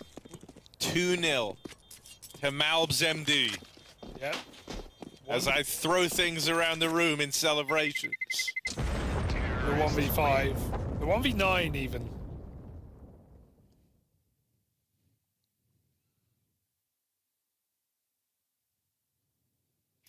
G2 looking dialed in today.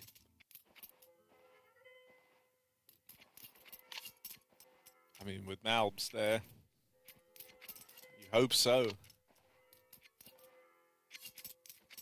6-0, Hugo. It's crazy. I can't wait for his first death. Just so he stops. He ain't dying anything. You think he's dying now? It's gonna happen eventually. Check this out. Go on, Malbs. Roll the tape. Pull that up.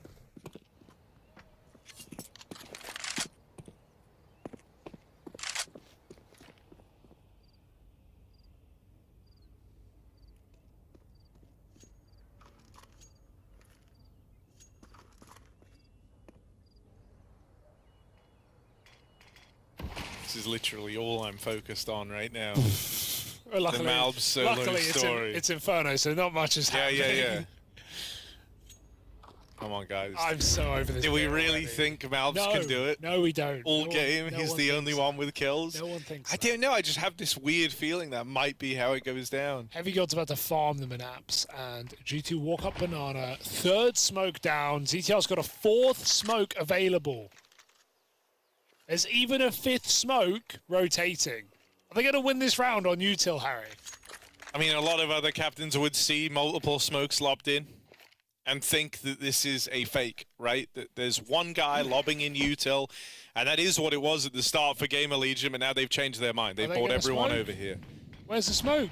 I don't think you want to smoke anymore. You want G2 to come into the stack. Okay. Because you've got everyone here. Malbs dead. Whoa. Pistols spring to life. Heavy got on the board with the Mac 10, charging up through the top of Banana, but he needs even more. Everyone here for GamerLegion. Back's covered though, and Hunter bails them out alongside Heavy God. It's real close margins there for G2 as they play right into the hands of GamerLegion. That's a nice little anti-meta, you know, kind of stack over towards B from them. You get 3 smokes in from ZTR with an option to resmoke it a 4th and 5th time. They don't. They try to entice G2 into thinking it's one guy. He was dropped 2 smokes at the start of the round. He's lobbed all them in. They're gone now, so let's commit into the solo player. They weren't ready for 5 guys in the site. But it weren't burgers and fries they were selling, Hugo. Nice.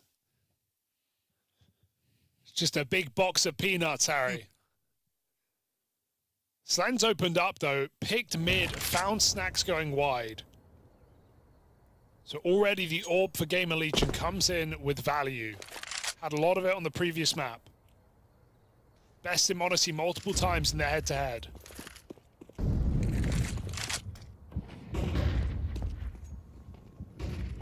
Slant, angle, same result. Ready for long as well. Double pit setup. Oh, smoke blown open. Malbs just didn't know where to look. Hunter, that's a crazy double up, but shouldn't be able to go any further here as it's just MongolZ left in this. Does have the bomb. Just. And a minute left to work with. Well, just under. Let's see what he can do.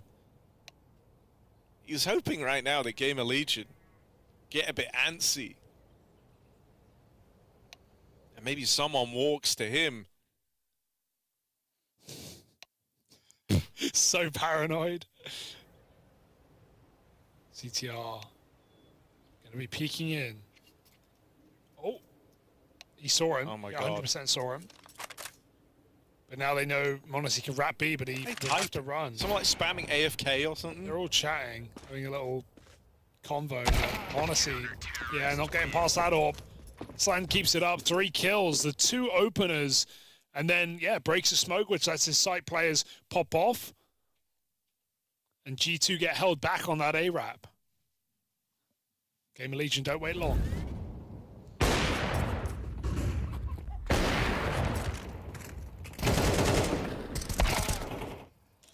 Oh, wow. The double kill from Hunter's POV was extra wild. Yeah. And that was an accidental double. Those are the best ones. Twins. Congrats. Oh.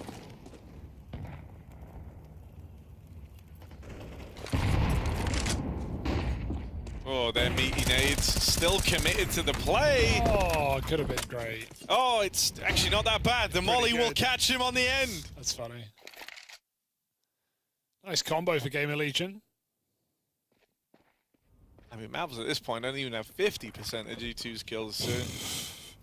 ZTR has really good retake nades on this B bomb site. That's why you'll see him entrusted with it solo so many times. You saw him do the same on Mirage, not to the best degree, but there's a better site to, gamble and leave a solo player on. You can opt to play for retake and play advantage if you have it in this position. So you can see they're playing towards CT. If G2 just do double smokes and they go, GamerLegion are playing a retake. But they're going to try and get, one more kill before that happens. ZTR now commits to the bomb site. Wow. Big boom. Save that one.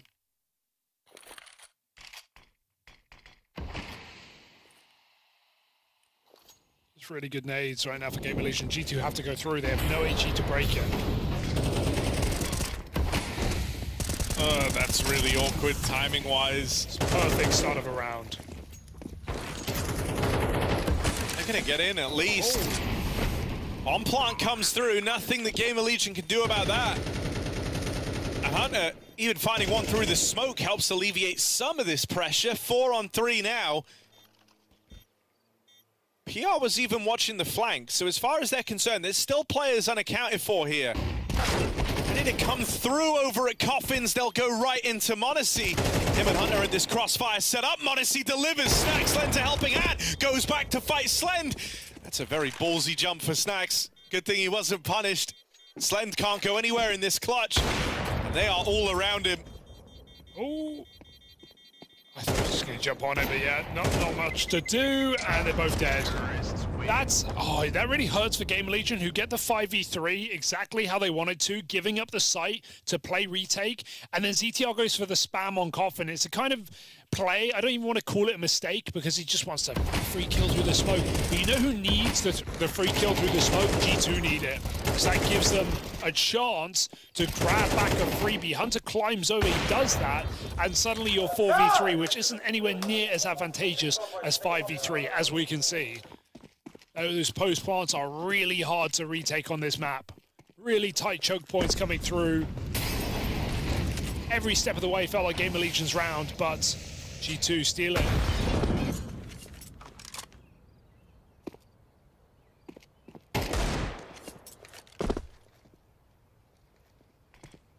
Yeah, only down to pistols now. G2 looking to capitalize, move themselves up into a little commanding lead here. They've picked right. It's a double porch setup. One of the biggest vulnerabilities is just that straight drop out through the apartments. And that's exactly what G2 bring to the table. So this one's over. The pistols dealt with cleanly. I think also that's been nice to see in this game today. It's like it's not even like necessarily losing to these type of rounds. Although G2 do that a lot. It's just not even letting them find like crazy impact, right? One AK saved out of this. Maybe a Galil as well. Yeah, Malbs is playing to contain them. Malbs wants to try and remove this gun. Looking really good this game. Across both maps. Risky fight. Not the most necessary, but he'll get away with it.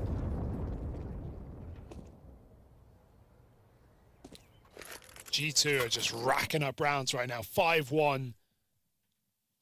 GamerLegion, again, it feels like a game where they've had their opportunities.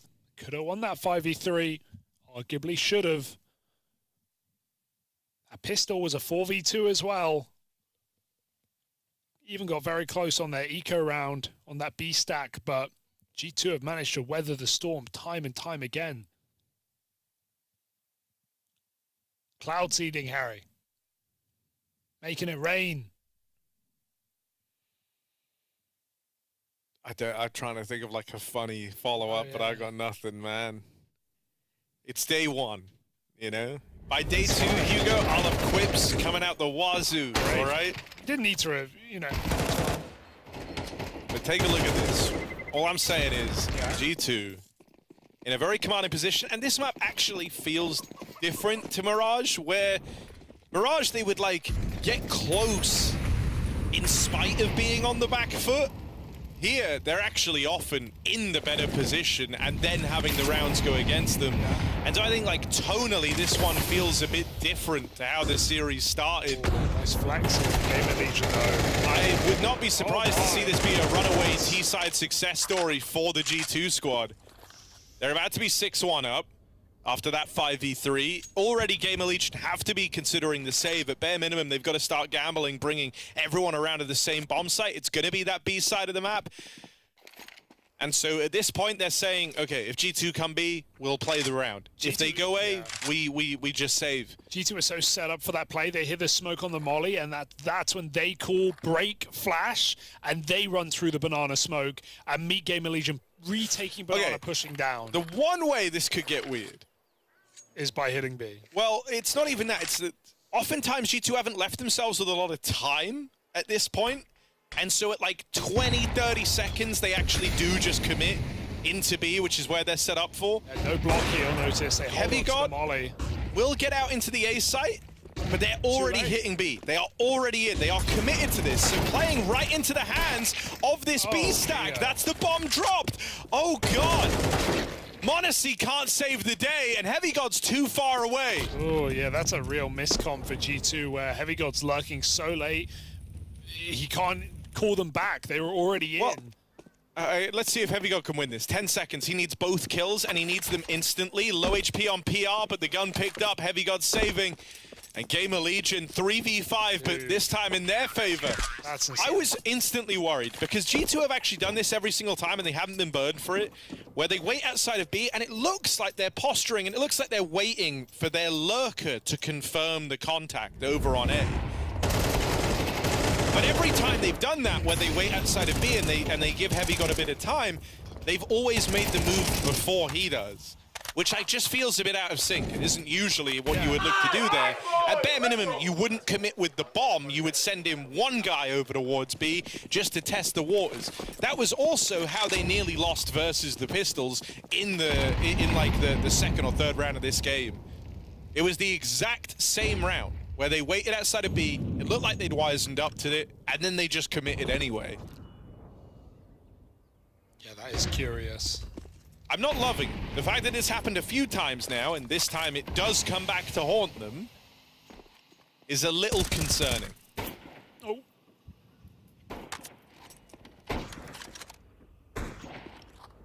Well, it's given GamerLegion a way in, winning a 3-on-5. And look what they've done to Jisoo's money.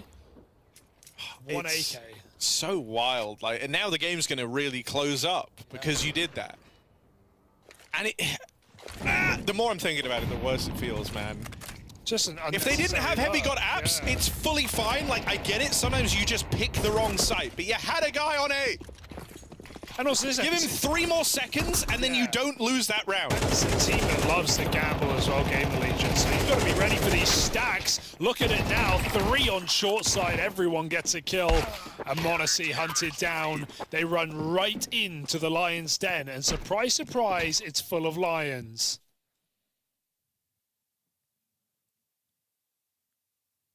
And I think, unfortunately, for G2, like, you've now missed the window on this being a great half. And it could have been.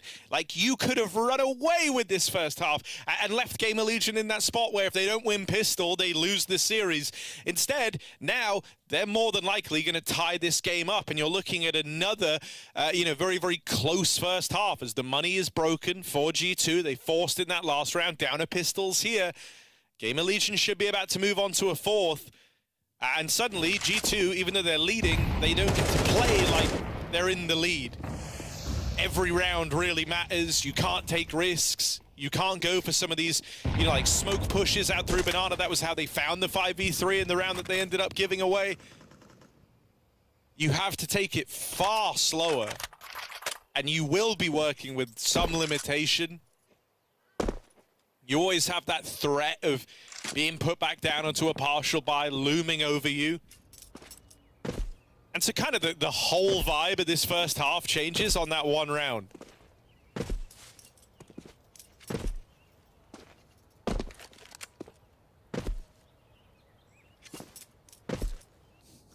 What's he jumping for? He got the info. Mal's just playing with his food, and as he leaves, they spam him. There's still Banana. There's still Banana. They're shooting at me, Banana. More Banana.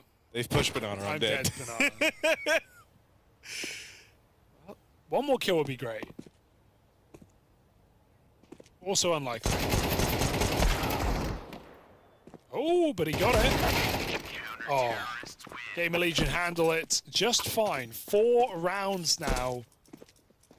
Key one coming up where no AWP in play for G2. Got to do it by committee.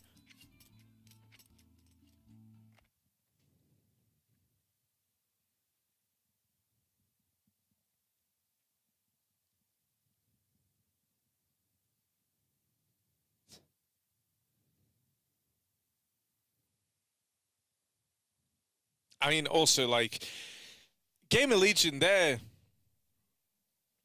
with kind of where this series is at, they're very knowledgeable about what the swing rounds are, which ones are the most important ones. They know that when you get handed a little 3v5 to come through where they walk into your gamble, that's a huge leg up, and I don't doubt they're going to waste this opportunity. I don't imagine they're going to waste this opportunity. I do doubt that they would waste it. Well, they've already done right by it and following up, breaking the money, putting them on eco, winning that.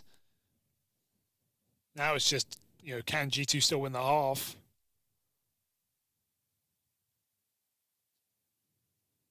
And don't get me wrong, they could, but I think you're going to have to see the style change a bit. Where it's been pretty fast, pretty reckless, and they've been able to live like that, only kind of slowing down at the tail end of the round while they wait for like GamerLegion to cycle util. I think that changes a bit now. I think GamerLegion are going to be bringing more of a fight because they're in a more commanding position. They can withstand a round loss and still buy up in the next. That gives you a lot of freedom, and that's not a privilege that G2 have. And so I do think you're gonna lose a lot of the pace in this rifle round from G2. And it's going to be much more about, decisions made in the mid-round, trying to find little gaps, a set play, their trade space back and forth. And GamerLegion are down to play like that. They have some great retake util over towards B. ZTR with a great little combo that he throws in to set up his teammates there. They've got ideas for what they want to do if mid gets taken as well. Expect to see these sort of crunches if mid goes quiet once it's taken. Dude, if you want to be really ballsy after this round, if GamerLegion, maybe they call attack after this tech timeout, they could throw in something like an aggressive mid play, right? Like the pistol, do a deep mid smoke insta, take control, push apps, fight banana. I wouldn't mind to see that at this point in the game. I don't think G2 would expect it. Been getting a lot of respect across the map. I don't think you do. I think you go pretty slow because you want to see if G2 are going slower. In theory, you could lose a round quickly on this CT side, but in a long, slowed down affair, I think you're in a good place. Yeah, sure. I know I'm really curious because we both have different takes. I don't think it's a necessity. I want to see how this looks. I think what you want is the right play. It's the safe play, but I wonder if GamerLegion want to surprise. Okay, yeah. It's definitely not the safest play. We also might not even get attack after this. We might just go, there we go, seats are up. I'm pitching the McDonald's and you're pitching like the local 3-star eatery. Like maybe it's actually banging. Maybe you get food poisoning. Yeah, maybe you die horribly. Those are the options. Okay, should be going back in now. And it's G2 who call the attack. I like that. Get ahead. You know you kind of butchered what could have been a strong lead, but you can still win out the half. Love the way you're having to put it. You know, you've kind of given away the whole... No, because they're still in a good position. They're still fighting. Yeah, they are. You know... it's just it could have been a winning position, as in you'd already 7-5. Yeah, fair enough. You get something here.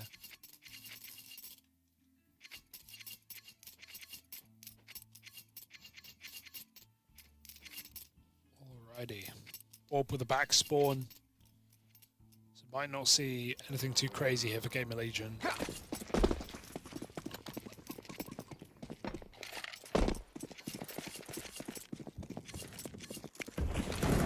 Oh, hello. Rez has run down mid. Aggression through middle. Hugo Byron will be in at the 3-star eatery tonight. Rez nails one. Snacks dead. Could have bailed there. Guess he jumped over the wall, so he felt like he had to come here. Oh my god, bro. This is your angle?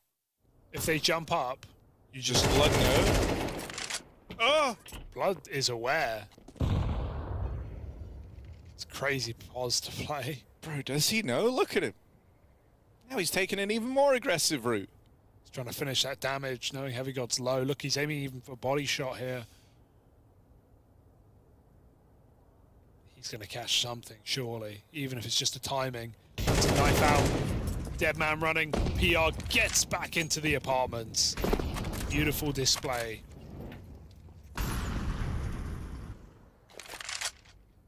Honestly, 5 and 8 tamed right now. He got his opener, but can he save this round? He's coming back to group on this B site. It's only Slend here.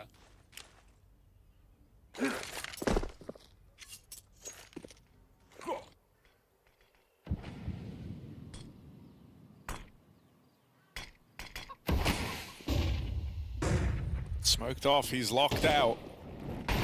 Slend doesn't have a nade to blow this open with.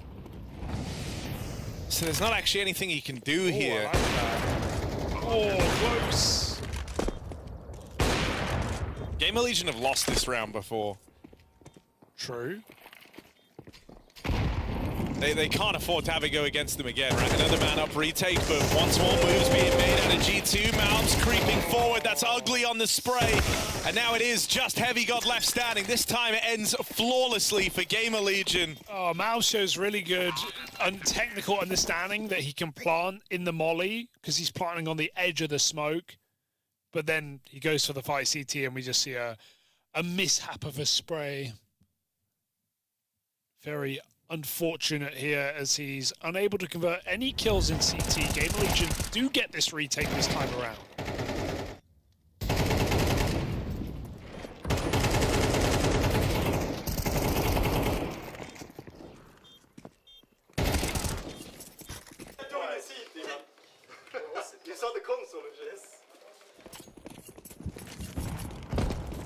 I mean, G2 is still feeling like the echoes of losing that 5v3 and where it put their money. They were in such a commanding spot in this game. But now GamerLegion are the ones in position to win out the half. Yeah. And that's why losing a round like that, 5v3, feels so unforgivable for G2 because look what it's done to him. This could be dangerous. Fast out A, yeah, you've seen G2 find success from this before. Heavy God will get that key trade, but it's not without damage coming the other way. Huge nade for Rez. Horrific spray, though. Thankfully, his util's all right. Just snacks left in this. Gonna close the gap, try and deal with Rez in the site. He's heard the footstep, Rez knows, and that kill's free. He stepped, and then he started shifting. Like, bro, they've already heard you. Nice nade for Rez. Good you just think to yourself, like, maybe you coughed or something as I did it. That will be it. GamerLegion, very good position right now. A T-sided map, looking to still even win out the half. At worst, they draw. Cannot turn your nose up at this. Even the double orb comes out, allowing Slen to stay on that A site. Up pace. Straight up banana. Flash is so good. They don't even check his position either. So unexpected. Torsen in the corner.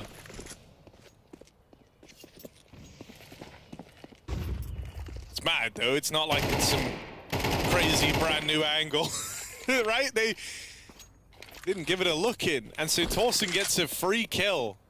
And there's a lot of damage done from the util as well. Yeah, out of all the ways the last round of the half could have started, this is about as bad as it gets. Everyone's wounded, you're a man down, and you have no map control anywhere else. So it's kind of like the round is restarted here, only you're versus CTs that are very far forward, pushed up into these close choke points. If you can get past PR, there's still more layers to this apartment's hold. Good timing on the molly deploy. There's no way to chase that down now for G2. They won't even get a chance to trade this. And he's even fake smoked the apartments hanging around. He knows they're low on health. He's dealt with Heavy God. That was the one guy with any HP. Oh and my PR God. putting on a clinic, traps them in the apartments, and then collects the rent. What a sequence, dude. He fakes him out like twice there. Fake run back, fake smoke, does it again, climbs on top of the radiator. 4 clinical headshots in apartments. Puts GamerLegion up in the lead. Very different game now. G2 are going to have to dig deep. Otherwise, it's going to 3.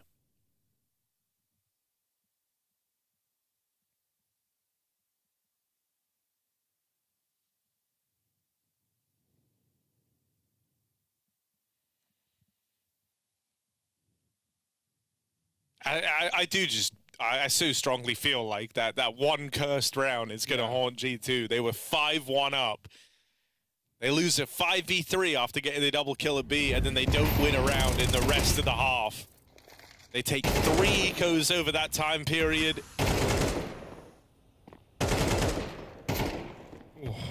They play without guns more often than with them past that point in the game. And they never get back to their winning ways. He's smiling after the second kill. He's like shooting and smiling. Psycho. He knows he's already won it. Like, you see players so focused, and he's literally smiling when m0NESY peeks him. All right, GamerLegion are feeling good for it. 11-2 in the last 3 months on this map. Maybe G2's pick. But right now, GamerLegion, a pistol away from a glorious game. Double abs, and they might just get shot in the side of the head. Look at this clear up middle. Oh, they are avoided. I don't know if this is better or worse. Going to lose all this information. You will not be expecting 4 players of GamerLegion in spawn. So wild. But wait, Mastermind Snacks. He's watching, but he's committed. He can't leave. He needs at least one. One. Two! Oh, two. Snacks gets out with a double. That's a robbery. Makes out like a bandit. Snacks has teed up G2 in this pistol. Now it's down to the rest of them. Here's the aggro out through mid from that double porch setup. Slend and Torsen make quick work over the B players, though. MongolZ and m0NESY offer up no resistance, and so it comes down to Hunter and Heavy God. They'll clear Torsen up close. They at least get the spot. Don't have to sacrifice a player for that information. Slend can't plant this bomb either. And so there is these fights available for G2. Hunter needs to keep his wits about him. He really needs this kill. Will get it. Torsen with a key trade, but very little time. Heavy God is going to use the clock against GamerLegion. He knows they need the plant. They fake it out, but Torsen plays with his food. They fall for the fake tap. You thought Heavy God played that one perfectly. I can't believe it. Torsen doesn't even hunt the kill. He stands still after the fake. He puts that in the hands of Heavy God if he wants to make the risky play of letting him plant that bomb. And Heavy God goes hunting for the kill. Denied. Unreal. What a fake plant, dude. You could have argued to stick that because you have cover from the pillar.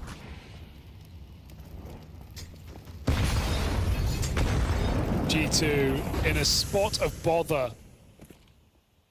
A 5-1 lead that has disappeared in front of our eyes.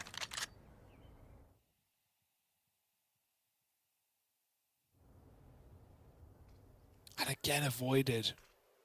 Double apps, and they're going to pop out. Oh, that's something.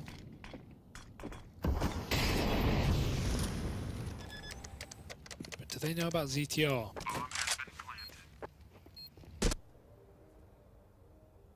His timing. He might miss his timing as well, right? They've already gotten past him. And MongolZ is able to slink on past over towards He's short. going to win the round if his team don't without him. That's the issue. He's so late. Oh, they check. 5v3, no kit. Go or don't. Go right now if you want to. Double smokes in, they start charging. m0NESY with another. It's a bit of a massacre. They got all the kills! But no time! Oh, you understand. I mean, going for it is the right play there for G2. But no kit, Harry. It's a bitter round to win for GamerLegion, but they're still winning them. Yeah, I mean, you know, that's kind of, it's like, it's weird for G2 because sure, they could have gotten faster, but I think the reason they're so successful is they went on the timing they did. Able to catch ZTR as a result on his backstab. At least now you get to come through with your proper buy that much sooner versus a horrible buy for GamerLegion. You wouldn't know that they're the ones to have won 2 rounds in this second half on the back of this, but the MAC-10 opens. PR, no respect for MongolZ, no respect for Hunter. What does he think of Snacks? What's his take on Snacks? That's what everyone's wondering. Oh, they don't respect him either.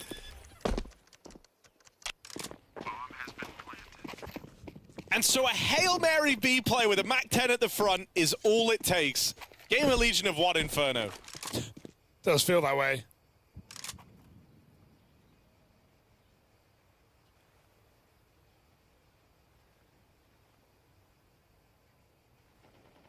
I think we can load up Ancient right now. Dude, where's m0NESY as well? Not to pin this all on him. Well, but okay, this is let me reword that. This is what G2 look like when m0NESY's not having a superstar map. I think, though, the bigger issue there is, like, you start in T-side, you wanted to get a good bank around so that in this second half, even if you don't win pistol, you get to bring that AWP out. m0NESY might never get to play with an AWP in this second half.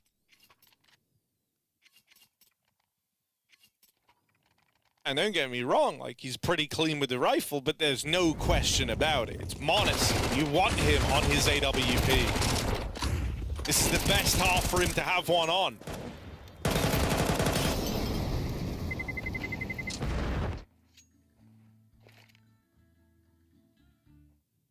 It ends up being kind of out of your hands.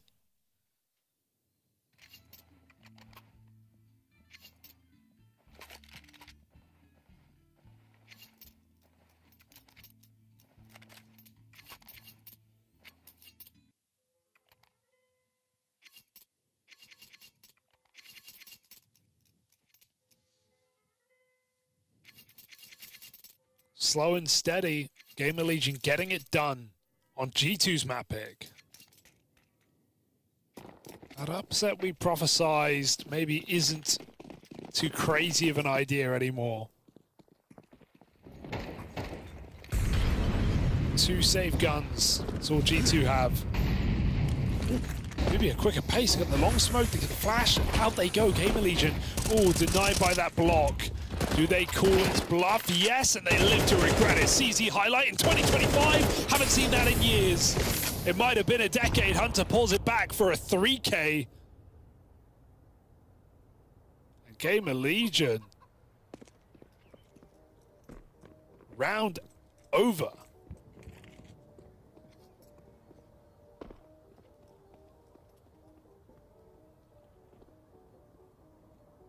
Never seen a CZ do that. No, not since JW. Not since the French.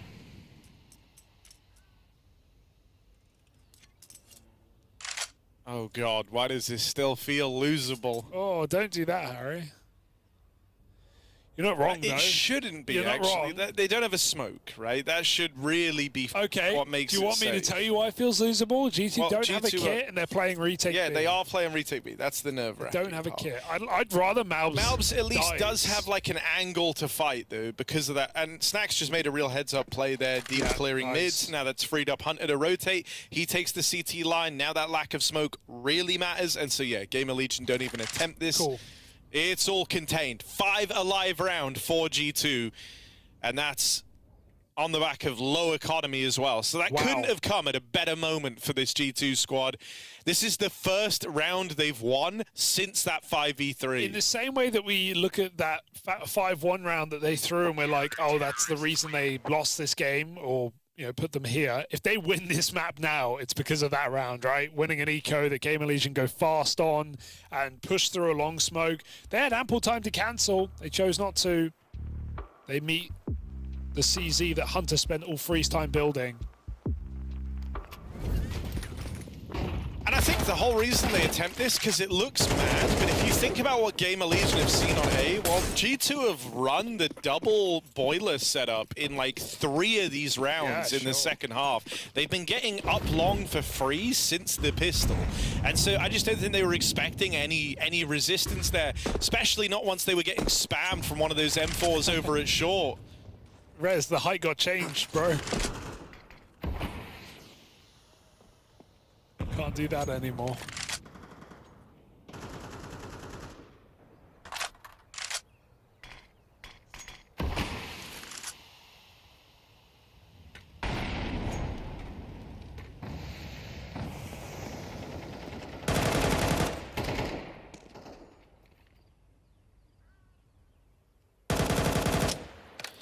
You can feel once again, just like how you might have noticed in the first half after the wild round, how like the vibe changed. I think that's going to happen again here, right? GamerLegion taking it far slower because for the first time in a while they have some limits here. They don't have perfect util and they don't want a round to end in seconds the way the last one did. They're waiting for G2 to work through what little util they have. And because they set a bit of a precedent over the last 2 rounds that GamerLegion are playing fast, they know that util's getting burned. Already, there's next to no stopping util for G2. 30 seconds left in the round. So the time is nigh for GamerLegion to make their move.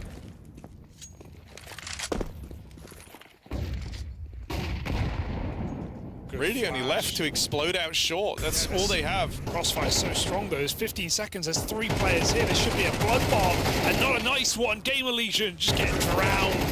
They get a team kill in the mix and that doesn't help them either. Hunter doubles up from coldzera. Box and PR doesn't have time to get that plant. The TK goes a long way for G2. After time? Yes, indeed. Okay. G2 not going down without a fight. They have more to say on the CT side of Inferno. Yeah, winning these 2 rounds like this, I can't, overstate just how important this is for, or understate just how important this is for G2. Which one is it? You got it right there. Yeah? You got it right there. This is a big deal, especially that death after time, because you were eco here anyway if you're GamerLegion. Now PR, the front runner for them in this series, the guy who damn near single-handedly has been able to win them some of these rounds.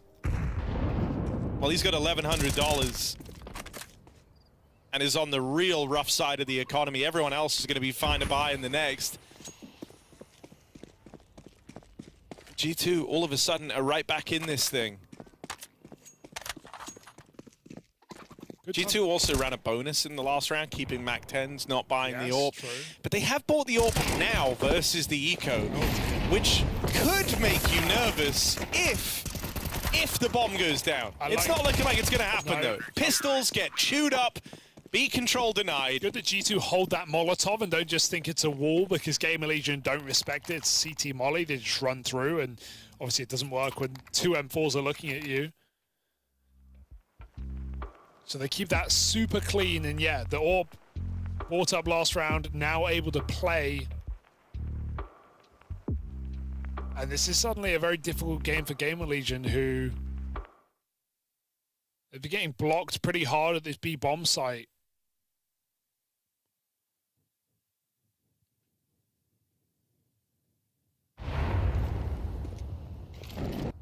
And even in this round, don't have a lot of utility. They've got 3 smokes remaining. No mollies. They need clean kills. Will G2 offer up any entries? It's not looking like it. Heavy God, a safe pair of hands, we call him. Doing exactly that, falling back. Oh, but the timing, they pop out. He's still caught in the open. The flashes render him useless. Support from the long side of his shot from MongolZ, and that leaves Heavy God a dead man. 1 by 1, G2 crumble, and now I am going to say it because it's had impact. MongolZ, another miss. 9 and 14 has had, frankly, no impact in this game, in this map.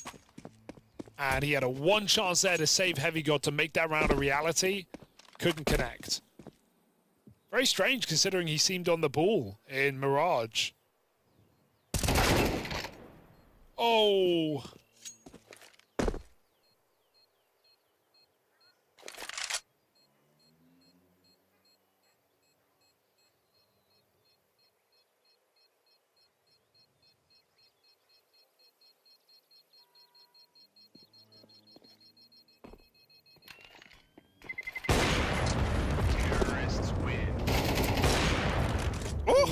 Needed that. Good save for Hunter.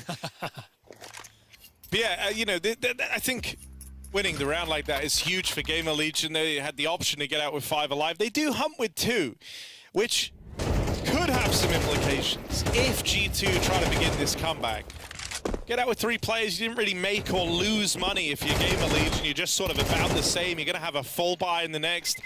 Nothing to worry about it, because G2, the rounds they won them pretty cleanly. They've built a bank themselves, and they keep this AWP in play for that much of a cheaper investment in this one. Score could still tighten up, but it's Torsen with more of this aggression. He's reminding G2, giving them the taste of what it felt like to play against Nico on this map, with how he's been approaching his banana control, just barreling in with flashes from his teammates.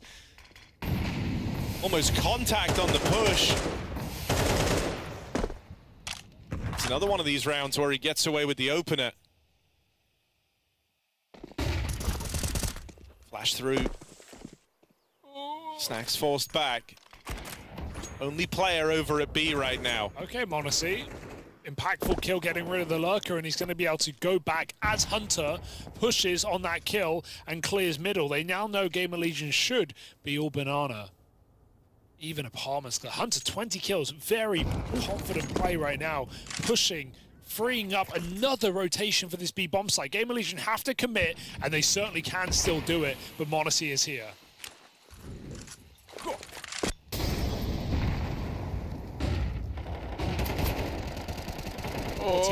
Oh no, CT flash is good. And there's the helping hand. MongolZ hits! And he hits hard. 3 kills from MongolZ's AWP. Finally, he finds his impact. Nice. Been waiting a long time to get his hands on an AWP. Had his first in the round prior. Didn't find a thing, but this time he makes its presence known. Couple more rounds like that from MongolZ, and this game could close up. Yeah, this kill freed up Hunter to be able to push. And that got all the info. That gives Heavy God his rotation timing, allows him to flash MongolZ back in. Blinding GamerLegion on that attack, it makes all the difference. And now MongolZ looking like he wants to go for it. Fighting right down middle. Can't stay here forever because they can be up ult mid. Boost into abs.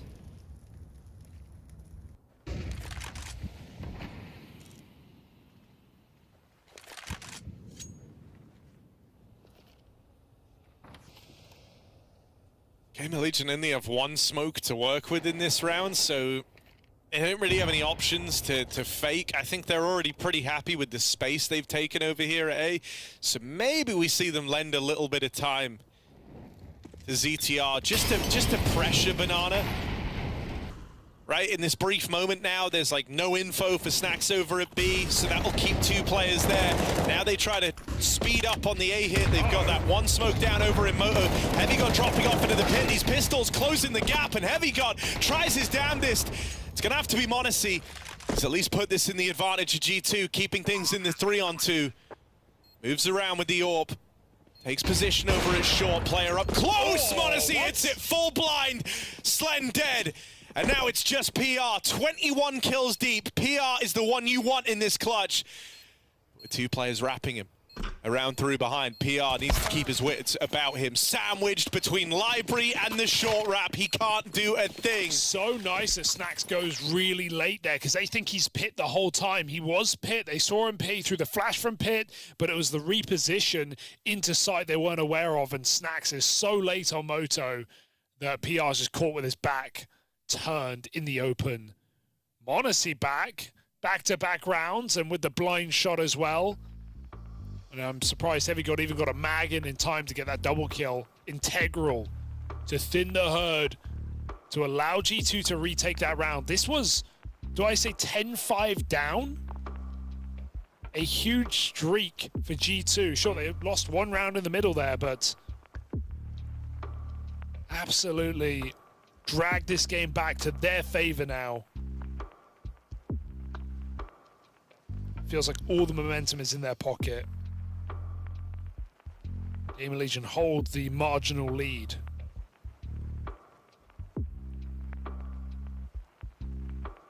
It's going to keep feeling pretty grindy for G2, right? The loss bonus now, because of that streak that you just mentioned, starting to max out for GamerLegion.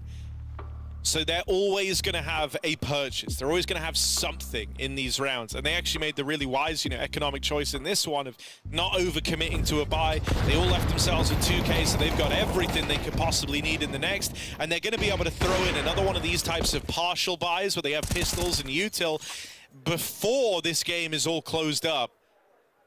So hope's not dead yet for GamerLegion. They've done well to turn this one around from that 5-1 start. They went on one hell of a streak of their own. But now they're being asked to do it all over again. So they've got to dig deep here. G2 looking for the 2-0. And MongolZ has come alive in these final few rounds of regulation to perhaps make it a reality. Another opening kill. 3 rounds in a row. Putting G2 in power position. GamerLegion have tried to hit this B-bomb site, but they have been blocked every step of the way. Oh, boost up, they're getting weird with it. This can't catch a kill behind the smoke. You just don't want them to find MongolZ on that AWP. Boost won't see a thing. MongolZ rotated around here after getting the kill in mid. I don't love... Has Heavy got smoked apartments over on A? Oh, it doesn't. Look, check this out. Bomb's gonna go back. Link back up with this A play. No? Oh! They thought about it. Oh, they got the kill though. Bomb's still going back. Yeah, I mean, you've just seen that's the MongolZ AWP. you're anticipating that means there's 3B. Now there's 2 on either side, so GamerLegion just need to make up their mind, and they're looking to commit into this A play. Heavy got down in the pit. PR worked his way all the way up towards his truck earlier on, so Heavy God has to hold the line. That double kill keeps G2 interested. He just went above and beyond with that spray down there. Now it's down to the rest of G2 to capitalize on it. Snacks and Malbs left up in this one. 10 kills apiece. Ugly clear, and Torsen gifted a freebie, continues his reign of terror. Nade could be huge. Torsen knocked out, but Slender's already fallen back. He's got this bomb to play around. Snacks just running out of time, commits to a tap, and there's the backstab for Slend. Round secured, a GamerLegion. Go and regroup with PR. And that's what I was getting nervous about in the mid-round. The fact you've been allowed to sneak all the way up towards the truck. With the site and pit player in attendance, that is a very deep position, and so you can understand why GamerLegion wanted to move back around and use it, especially once they got the info that MongolZ was also B. Yeah, we see right there why Coffins is such a nerfed position in CS2. They can't even see MongolZ when they kill him. They're just spraying the wood, and man, the damage is high. That thing is not thick at all. Free kill on MongolZ after his 5v4. G2 try and force it in Banana this time for once, and they might just get it. That grenade does touch down. And so another man advantage for G2, but they've meant nothing in this game for both teams. Either roster winning 3v5s in this map. Clearing B. Still 3 strong. PR wants to try another lurk in the meantime. Hunter is the bait right now. They're going to try and set him up.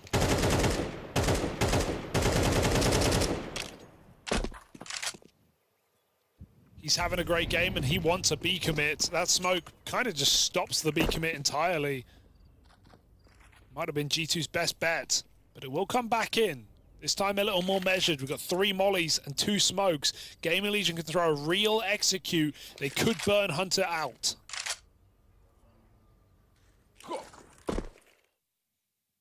We have no way to stop these Molotovs here. They are integral to this execute.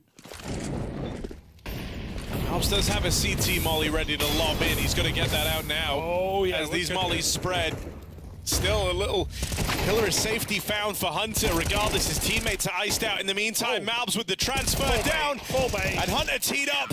Makes life real easy for him, does Malbs MD. Yes. 4 kills for Malbs. Good lineup there. They don't know where to look. 3 players in the site. You kill a guy on pillar, you're not ready for quad and second oranges. I'll tell you that much. And all the burning isn't really even information. Really well put together for Malbs, and Hunter, who read it from the start, wanted them to hit that B bomb site. I think it's even sicker because it was Hunter who did get tagged by the molly. Malbs didn't. But then Malbs is the one to back into quad and play that position, making it really look like I'm the guy you've heard. I'm the one you know about. Him or Heavy God really couldn't either. No, that was very well handled, especially after it was the triple rotate. It was the AWP moving around that was like too much of an identifier in the round prior. Well, this time they play that rotate role with Hunter instead. G2, 1-round game. GamerLegion. I mean, look, they had to turn this one around from a slow start. They were the ones up in pole position for the longest time, 10-5 up in their favor. This is their last chance to close this out in regulation. And look at the buy they have to do it. Couple of Tech 9s, Deagles, and an AK for Torsen. Oh, Rez dead first as MongolZ picks on that AWP. He's still looking to force more engagements down through middle. He's been just a nightmare in the last 5 rounds, and really only the last 5 rounds of this game. Has MongolZ been doing the same thing, different ways, but getting the same result, finding a way to pick middle. That's why that eco win was so huge out of G2. Not only did it kickstart this comeback, but MongolZ would have played Inferno without ever getting to use the AWP, which would have felt like a huge world of missed opportunities for G2, and you can't argue with the output he's had since that AWP has made its appearance. Snacks and Malbs trade favorably in at the top of Banana, but Snacks actually hangs around to fight this. Gets out with another. It's just PR. 23 kills deep on this guy.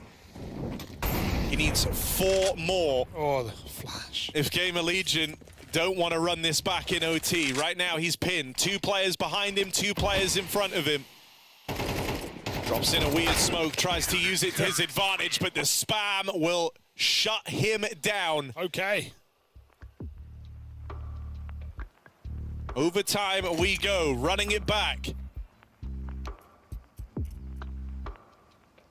This has been a stressful game for both squads.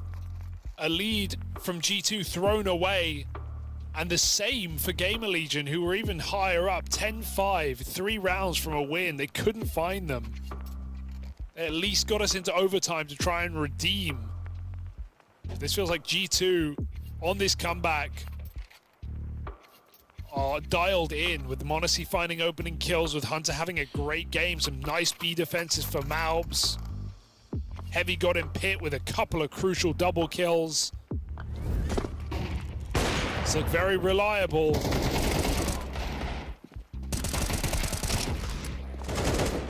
And even Snacks playing with a lot of confidence and not being punished. Hanging around at Banana again. And I think the thing that's intriguing here on map 2, like, when this series started, I think G2 did just outclass GamerLegion. But here, I think you could argue that GamerLegion have played the more clean, more like flawless Counter-Strike, whereas G2 have made more mistakes, but they've still been able to battle back into this position. Have better moments of individual brilliance as well. More so than GamerLegion.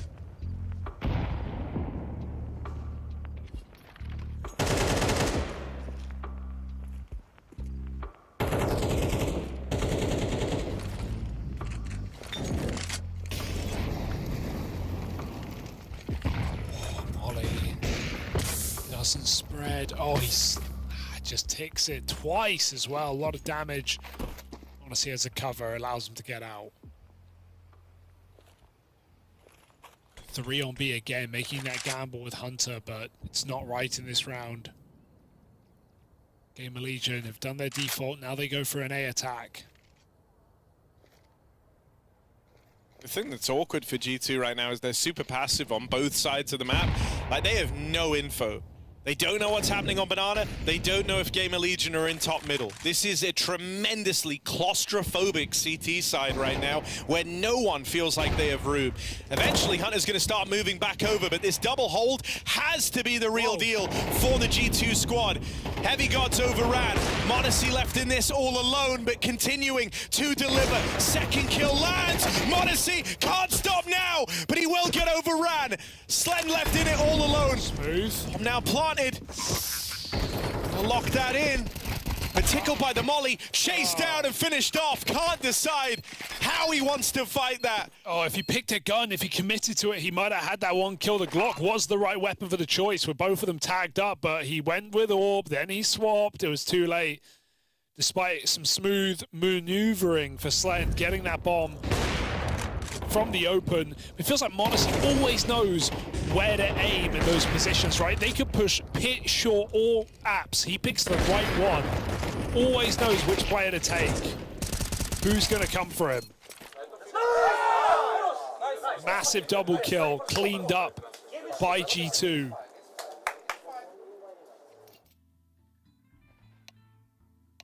Taz trying to keep him calm, it sounds like. Tense game here.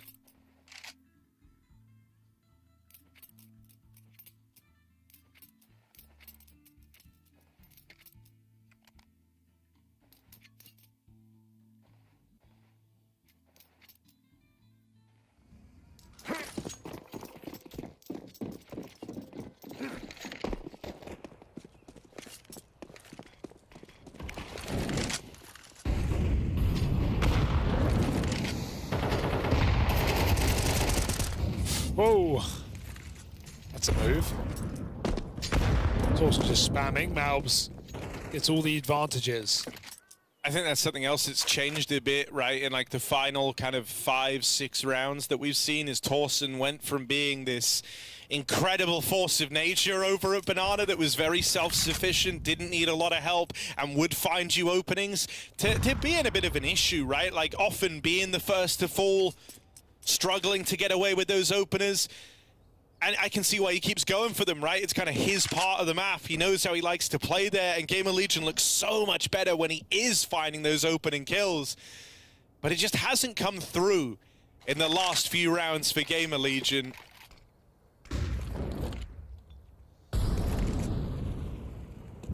Three-man holdover at this A site has not moved a muscle.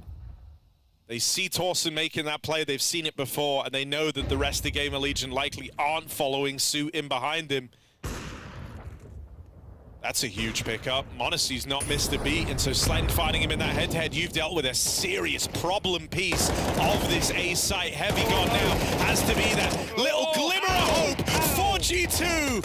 And the Heavy God shines so that the rest of G2 can survive. It's only Slend left to put a stop to. He's had a couple of these clutches attempted. Both times falling on deaf ears. Can he stick the landing this time around? Slend with 3 kills to his name already needs the ace clutch in this 1v2. Vincent burning and finished off.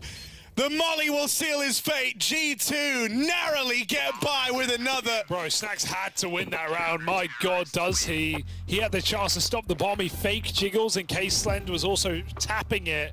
And then Snax is caught with nades out. He's just lucky Slend went for the no-scope. A near ace clutch for Slend, but near won't cut it this deep in the game.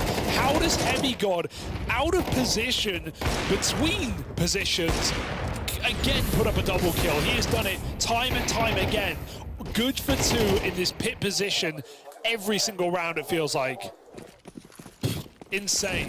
The Snax reaction. So unbothered. It was like the least skillful clutch he's ever had to win. The Molly did it all. But an important round nonetheless. His celebration doesn't quite match the gravity of the moment. Putting a stop to Slend on his way to a 1v3 ace clutch, or 1v4 actually, is no small feat. Torsen again with this same pathing over towards top Banana, but this time G2 aren't there to fight him. Instead, it's the MongolZ AWP watching from CT side. And really all Torsen's looked for is the space in top B. And so moves do have to get made here by G2.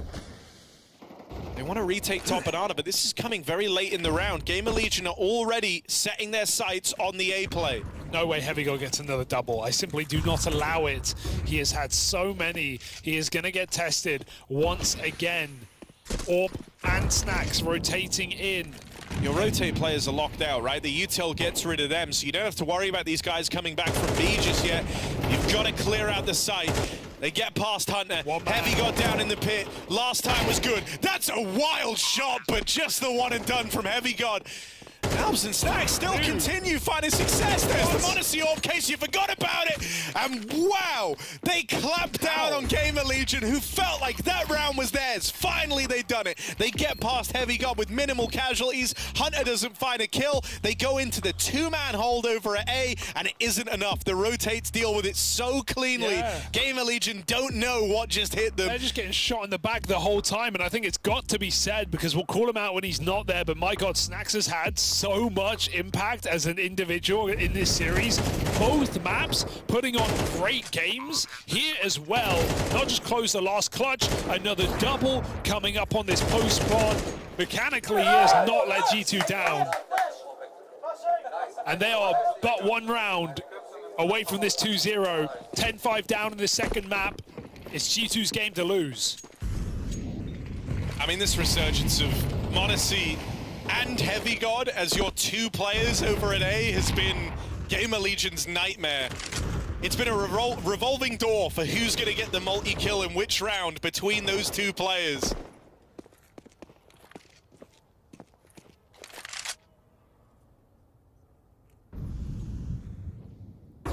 G2 back to the T side. That may have started strong but ended sour. They're in no hurry to make this round happen. 100 drops out loud, audibly, very purposely. It's Heavy God who's still hanging around. Trying to sell this. The push, blinded, Torsen gets his kill. He was mid-air as he lined that shot up, jumping up onto the car. Really well done from Torsen, but still, it might all be in vain. This will end at the B site, a 3v3 retake for GamerLegion. We saw in the first half, they stuck the landing on this round one time, they lost it another. These B retakes were not consistent for GamerLegion. But there's no second chances here, there's no excuses. If they want this game to keep going, they have to stop this. Plant found, nothing they can do about it. So now GamerLegion are the ones on the clock. PR also never rotated, he never believed this, and so he is a long way away. This is wasting time that GamerLegion feel like they don't have. Hunter flashed, takes an aggressive stance, Slen dealt with. Numbers starting to trickle from the ranks of GamerLegion as it might all come unraveled. Crazy comeback in that first half from 5-1 down, but ultimately falling on deaf ears. G2 pull up with a clean 2-0 to open up their run at PGL Bucharest. Yeah, very impressive tenacity for G2 to stay in that game, given the thrown 5v3s, some of the clutches that came through, and then pulling it back from 10-5 down in that second half. Also, you know, we saw MongolZ just come alive in that game. He had almost no impact, about 15 rounds deep, and then suddenly he got 5 opening kills in a row. He got some multi-kills as well, freed up Hunter a lot more. I think this was a really exciting game to watch, the battle of Torsen v Maubs at Banana as well. And while Torsen may have started stronger, by the end, Maubs had the answer. He was getting kills on CT side and T side. So, dude, super impressive game from G2 individually. I think everyone had their moments. There's pit anchors for Heavy God as well.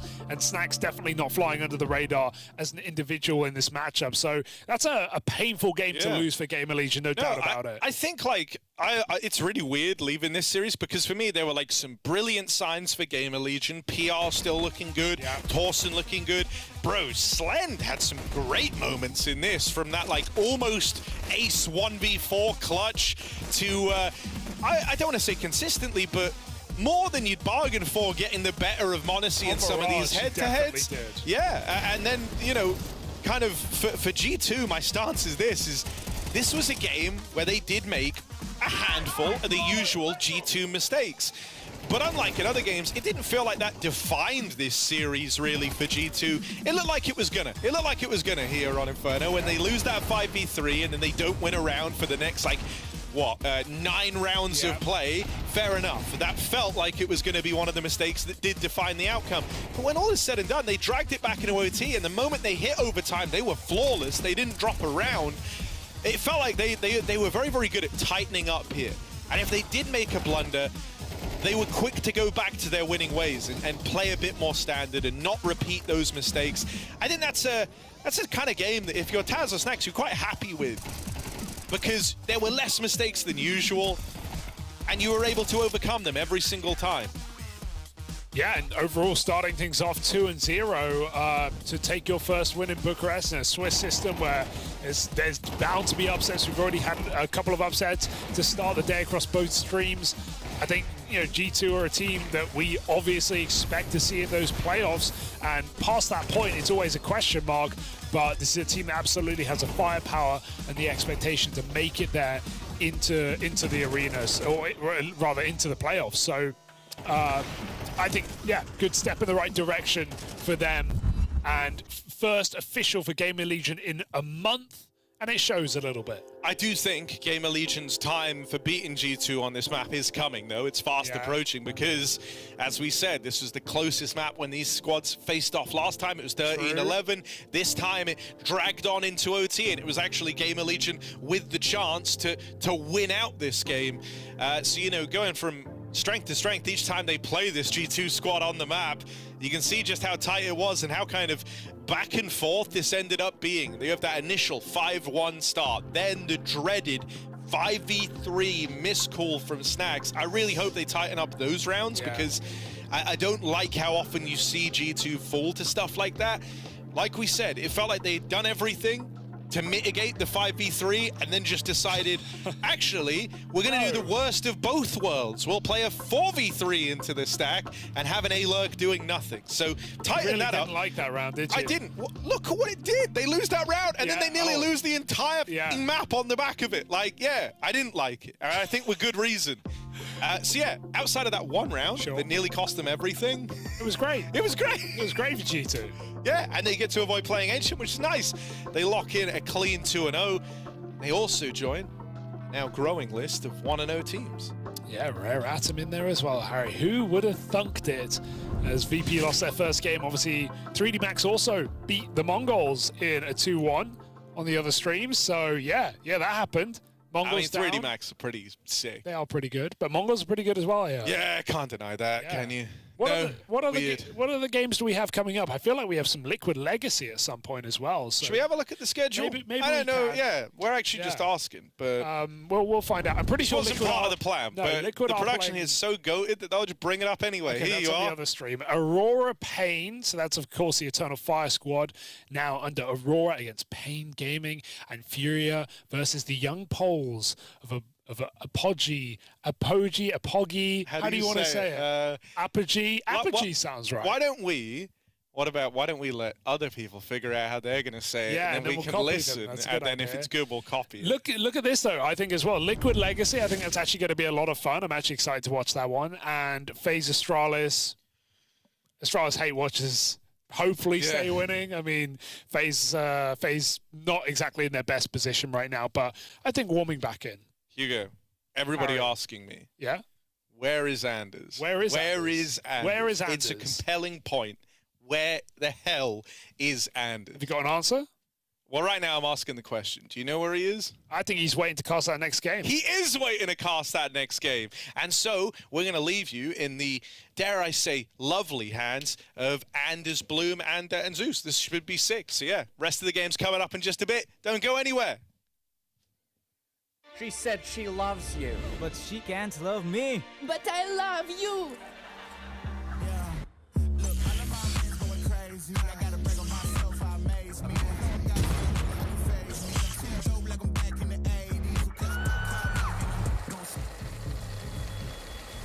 I won't play window anymore. What's going on? Play your role. 1xBet. On to the next one.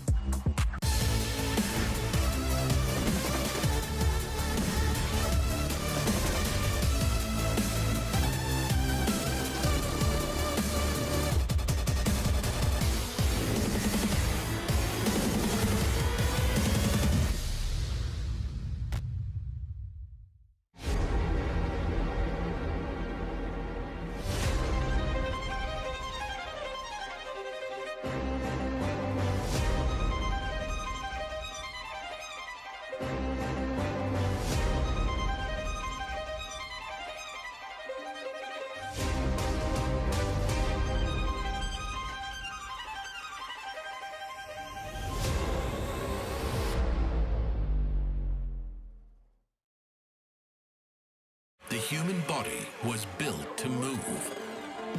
Not trapped at a desk in one singular posture for 12 hours a day. It's time your chair evolved. This is Secret Lab Titan Evo. Ergonomically engineered for you. Gamers, hybrid workers, artists. Backing your every move. Well, the craziest thing just happened. I was going to say, I'm here with Eternal Fire and everything they've been doing, but instead, Aurora turns up, but it's the same team, it's the same people. So imagine, what can you tell me? How did this all happen? So, yes, everything goes really fast, to be honest. The organization sell the Counter-Strike team to Aurora, and today we're gonna play in the jersey of Aurora, and I think that's all. Just the player moving, like to be honest, I knew also a few days ago, so it was really fast. Knew a few days ago. It's been really fast, everything. Okay. And there is a lot of things there ties also inside why everything happened like this, but it's not on my end to talk about that. But to be honest, today now we are starting a new journey with Aurora, and we will give our best for that.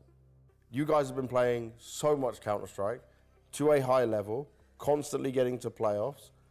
The thing I look at is you don't have many days of practice, right? Yes. The practice days are minimal. How is that affecting you as the leader right now?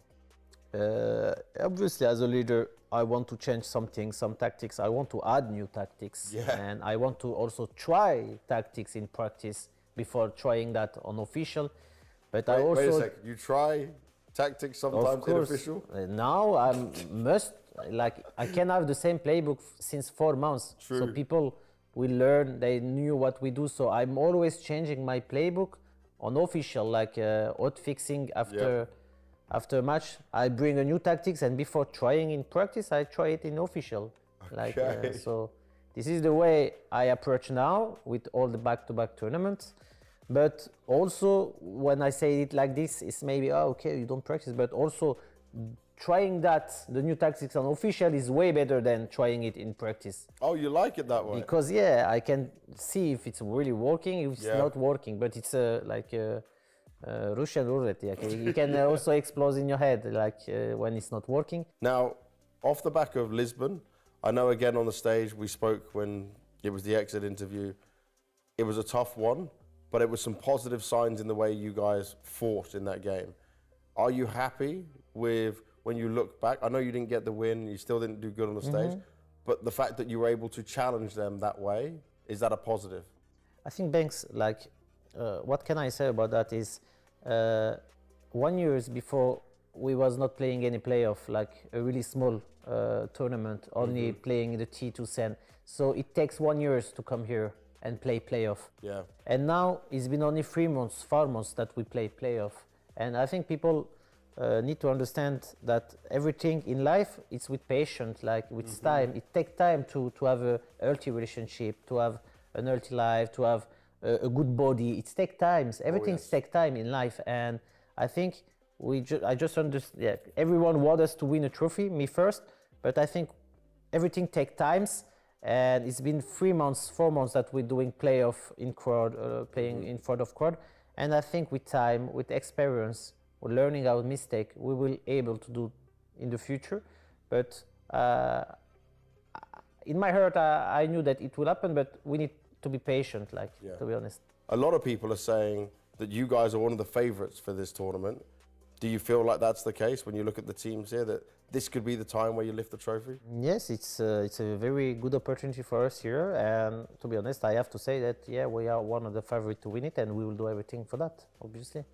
Well, I look forward to seeing it. Thank you for all the insight. Good luck in the new jersey, my friend. And it's going to take some time for me to get used to this. Me too.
All right, welcome, ladies and gentlemen. It's good to be back. My name is Anders. With me is Zeus. Wilton, how are you doing on this fine morning? I am doing great, Anders. How are you, my friend? How are you, chat? How are you, spectators? Everyone's excited. We've got more Counter-Strike coming up, so welcome to the stream. We've got, a bunch of games happening all at once. I believe right now Falcons are playing Complexity over on the other stream. Remember to, keep all the tabs open, watch everything all at once. They don't seem to be doing super well, but yeah, this has been the schedule throughout the day so far. Anything jumps out? Any really surprising results so far you're seeing here, Wilton?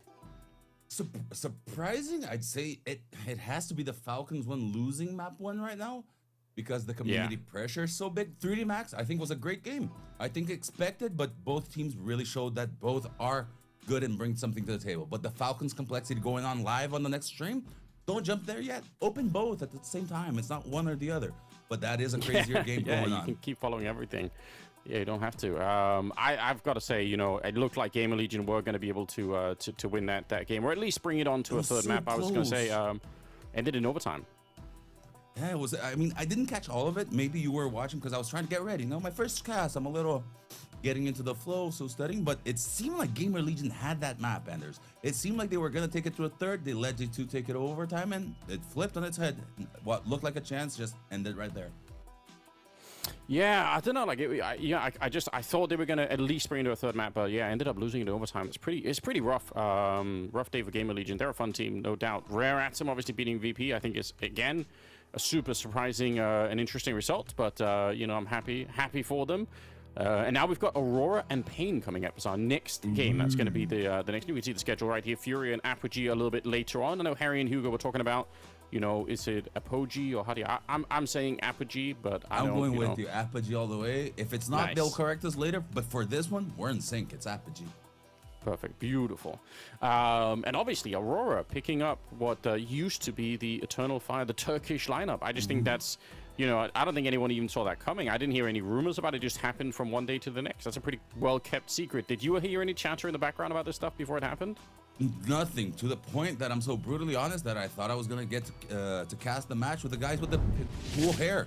And then I see all my brothers from Eternal Fire here. So this match just got a lot more interesting for Zeus because it's going to be on the fly in real reactions. No, it's going to be absolutely sick. Obviously, Eternal Fire, making waves. I don't know what it means. I mean, does it? I mean, it's still the same team. Does it matter at all if you're playing under a different flag now? I'll relate to my SK days. I think they have everything in front of them. They are riding a peak, right? They are coming good. They are a top 5 team in the world. Right now, Turkish Counter-Strike has a top 5 team. That's amazing for the region, for the viewership.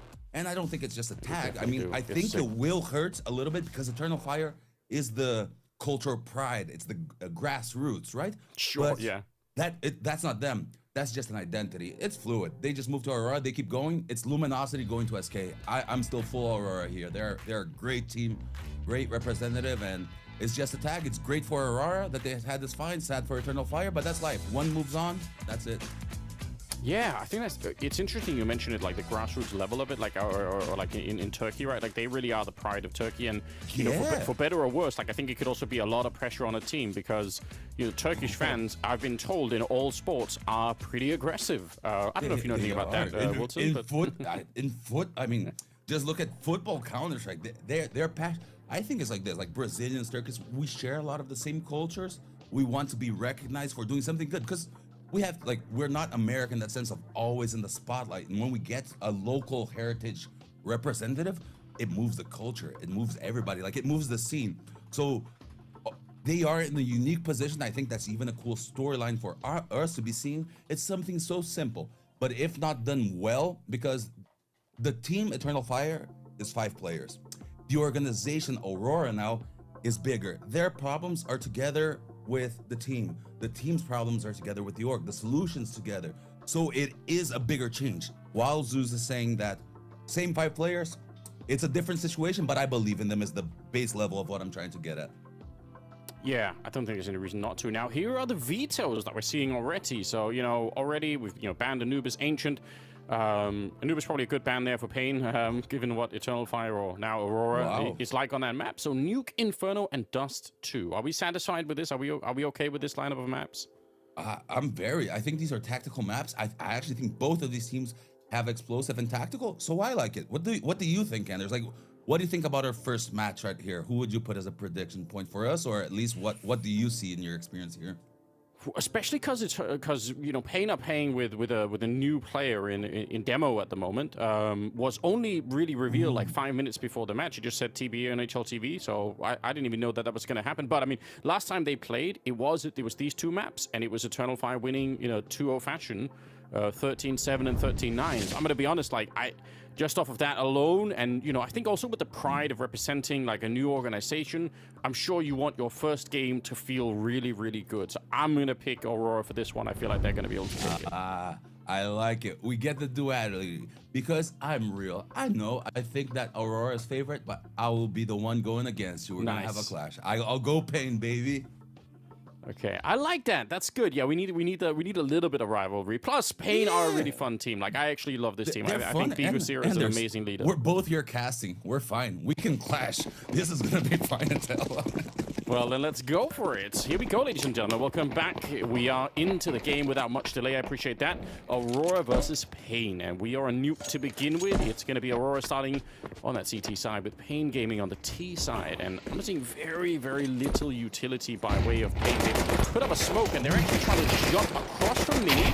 I can't believe it, but Davide is actually able to get that first one. But they are going to get punished pretty quickly, so they're trying to get down towards that B bomb side, but they've kind of been slowed down. Chaotic starts at the round. They're still fighting. This absolutely relentless here. Jota's going to be going down next, and suddenly we're in a 3 versus 3 with the bomb down, and somehow the chaos has actually worked out in favor of Pain Gaming. They've got the bomb down. Well, let's go, Pain. I mean, unbiased cast. Great round. Smoke, flashes going over. This 3v3 is still doable. Let's see what happens here, Anders. Yeah, it's absolutely doable. We actually didn't quite get the bomb down. I actually thought he did punch in the last digits, but still, it's definitely doable. They got 50 seconds left. The clock is almost failing Snow, but he's going to be able to get the job done. Now, Maja walking around with a knife in his hand. That's madness, but he does get the pistol back out and takes down Demo. That could have gone wrong in about 10 different ways.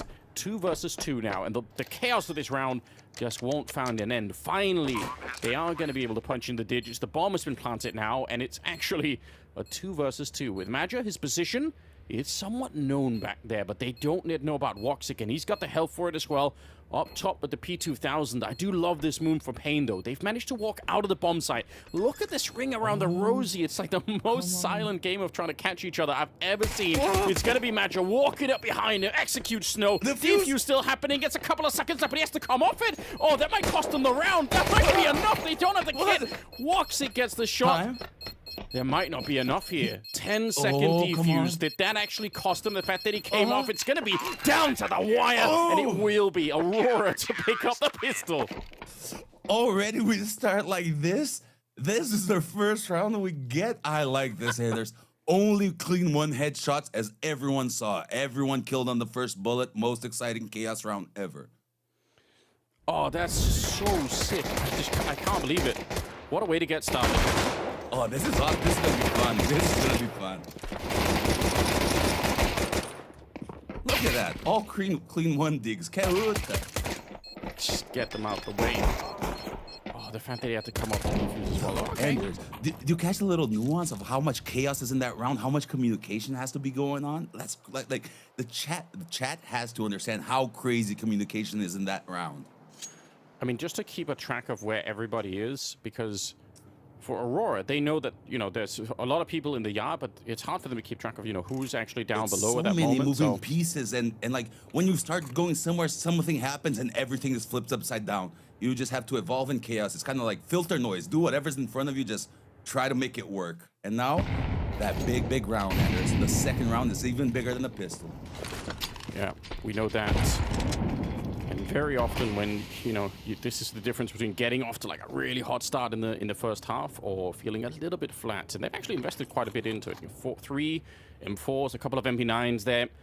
Looks like it's going to be fairly explosive. Coming up out of the putt here. Maja already been dinked, and they actually managed to get the kill on him anyway. So Davideus able to pick that one up, 4 versus 5, and there should be another pretty quick bomb plant coming through here for Pain Gaming. I must say, it's a tough position to be in. It looks like they're going to try and flash Woxic in, so he's just waiting for you know, a bit of a timing here before he's going to be able to go for it. You can see Jota's down there. Double going to be setting up. He's got 2 flashes with him. They lose Wicardia before they even really get the setup. So, yeah, they're going to call it off. Yeah, 1 kill, 1 kill. He was going, he was waiting. Entire setup, waiting for the flash. 1 teammate dies. And look how it falls. Oh, that's so interesting. Not the start. Not the start they wanted. The pistol was chaotic. Pain pulls it off cleanly. 5 alive, Anders. Aurora, big start. CT Nuke. I think this match right here is going to be exactly what we saw. This is going to be back and forth. Prediction, we don't get a snowball from either side. We get like 2 rounds back and forth and flipping. One of those matches. What do you think? And Pain wins because I'm against you, Anders. It's already happening. I mean, those kind of games are fun. They can also be, I think they can also be kind of draining, right? For both teams. Like it's a lot of back and forth early on. But I mean, this was just such a nice start, and it wasn't even complicated. Like they just took the challenge, and there was no real counter utility coming out from the CT side either. So they were able to just fight cleanly. You did my job for me. Perfect analysis. It really was just in the team playing communication. Nothing crazy, but perfect execution at small levels. Let's see how this one go to the 3rd round coming up here, and already a lot of yard presence coming out for Pain Gaming. Not slow to try and take over this part of the map. We've got Centaurus. He's playing down by that mini position. Normally, there'd probably be some HEs to blow open these smokes, but because they lost that last round, they just don't have any. So Snow able to walk his way across. Kind of unusual that you can do this without being interrupted at least a little bit. And he's in a forward position by now. They're pretty much, it's sort of a 4-1 split, right? So they got 1 player that's playing, I guess, T-Roof, or it could have been Lobby instead. And the other 4 are all going to be trying to group up down here and put a little bit of pressure on. And Centaurus has pretty much confirmed that now. Yeah, but that's exactly it. They're just playing pack game CS, trying to work out the trades, but Centaurus has a timing here. If he pushes this, he has a lot of information. Look at the Raider. How does his team react? This is fast. He knows they're going outside. They have to position accordingly. They are hesitating just a little bit, but Anders, you can see the play shaping up in ways that even they can't right now. How would you describe the macro outlook that the T's should be doing here, and how should the CTs be defending? I mean, I think you're right, though. Centaurus has more information than Pain do at the moment, and you can kind of see that Aurora are adapting to it. That they're actually, you know, they're not rotating down below. So the fact that, I mean, Pain, they are running out of time a little bit. They spend a lot of time waiting. We're down to 22 seconds. Very open position for Wicardia. I'm surprised that he's able to do so much damage. Almost a double kill, but they've lost the high ground as well. Magic going to get the kill on Snow, and suddenly 3 versus 3 with 10 seconds left on the clock here. They're running this very low, almost getting caught. I can't believe it. The MP9, he gets the shot, and with it, the round just, run away. You don't have to fight any longer. I don't know why Woxic is out here. Okay, they're going to win the round, but he actually could have lost it because he didn't quite escape. And I mean, that could have gone horribly wrong, but they end up working it. And I think really it's down to what you said, right? It's the fact that Centaurus knew they weren't coming B. Man, look at this match of chaos. This is just pure chaos right now. It's that back and forth, but it's one detail. Every key round right now, I think the universe is showing us something. We're not getting the beautiful Centaurus kills, the Pain crisp kills. We're getting grassroots CS. That seems to be the theme for them and for us. It's the simple one. And Anders, you just predicted Counter-Strike like a CS pro because that was it. It's simple. Go. They're going to lose Bukasira early on here. Demo goes down next. I mean, Aurora, for as much as they lose that second round, the fact that if they can bounce back right now and win this next one, it's going to be no money for Pain, and it's going to be a bit of a good start anyway. They might have actually brought it back on track here. Yeah. I mean, like I said, think back and forth right now. Aurora, fast flip already. That DGT round, as you were mentioning, it was a horrible chance, but that chaos got 2 down after time, and he's dead. Just in the most casual way, but nice shot from NQC. He'd probably love to be able to steal that AWP away from Woxic if he can. Definitely one of the more exciting snipers, I would say, in the Brazilian scene. We've got Snow. All right. Gonna get downed immediately. NQC on his own. Kind of a winnable round, but I mean, not easy. Yeah, I was gonna say they have flash info, so CTs. Ooh. Oh, that was the duel. He gave him a 1v1. I promise you, if that goes down, T has like a 90-10 advantage on this nuke after. But he got the MP9 kill, got the win. no one will ever remember Anders. He played perfectly. The only goal that counts is the one that goes in. And it's those MP9s, like they're still so terrifying at all ranges. I don't know how, but it just doesn't seem to matter. You know, look at this. Look at this. Look at this. What is this? Like, what is that MP9? That's so sick. Okay, that should stabilize the game a bit. You know, we've got 3-1 scoreline with Pain Gaming started to drop, you know, a little bit behind here, and with the, oh my god, the jumping suits. Never mind. I take it all back. The madness is returned. That's for me. That was for me. Let's go. Okay, that wasn't what I was expecting. I did actually see that he had picked it up, but I'm gonna be honest, I just assumed it was a bit of a meme, you know? So, someone has to, because that was a first man spawn Zeus top hit kill jump. That's it. That's a play. I never saw that. No, I don't think I've seen that either. Maybe on a stream somewhere when, you know, people are having fun, but not in a serious game. On Boon bunny hopping or something. No normal player does that. Absolutely not. What? You know what? It worked out anyway. They at least get the kill for it now. Again, beautiful goal. Nice NQZ. Unfortunately, not going to be able to win the round, but, you know, it makes everybody laugh, and that has, I think, a certain quality as well. Big one. I mean, look at humor. Look at that. You don't think he's laughing with his team? Look at what I did to this sucker. Like, I'm built different. All those CS memes, they all happen within teams all the time. You need to build confidence. Small kill, 1 kill in the round. Big confidence boost. Yeah, we know what a difference it can make. Could it be some smokes? Ooh, I think that's a failed smoke. I don't think that's meant to. Yeah. Now, or new strat, the big wall. Let's go. It's brand new. It has no meaning. It's just chaos. You think you see something, we catch you. You know, there was a point in time where that became like a piece of analysis that a lot of, you know, commentators would do. They're like, I wonder if they failed it intentionally. You know, like, we did have strats like it was very few, but it's like that back pocket. Like you miss window just a little bit, and then you walk up con. You miss con, and you go up window on Mirage. Kind of those things, you know, like that. It's a little timing where you try to cheese one round. Yeah. But it's obviously very hard to know when you're just watching the game exact. Like, is it, you know, I'm gonna assume that just was a failed smoke, you know. Yeah, no, you're gonna call us a dumbass, and we have to live with the fact that we're gonna look like dumbasses when that happens. Exactly. Well, 50 seconds now. They're gonna be pushing in towards that ramp position. It's Jota who's here, and he is gonna be able to get at least the one. And actually, he's getting a lot of information, right? So he might have got traded, but at least he knew that there were 2 more players at least on the ramp position. So it should be somewhat of a readable round here, I think, for the Aurora side. But 4 versus 4, and again, Pain drawing the clock very low. If Snow goes down here, they might just be running out of opportunities. Actually, Wakadia, what a bit of trigger discipline. He could have just tried to find the gun there and get the kill, but instead, he's going to be walking up behind, and he will absolutely secure it on that one. Snow goes down, 20 seconds. Now, they're inside of the B bomb side right now next to him, but he's putting so much pressure on. They're going to have to try and plant the bomb right now, out in the open. Bigo0 going down, and sure, they get the bomb planted, but it doesn't matter at all. Magi with a good couple of kills, and what a great play from Wakadia. All right, so now we shift a little bit momentum, right? Early game, chaos, story building. Now Aurora settled in. They are playing well. That was really well played CS by them because people don't think this that much. Ramp control, you can't plant the bomb on ramp, but it is so much pressure for the teams because that frees up outside and A all the time and lower.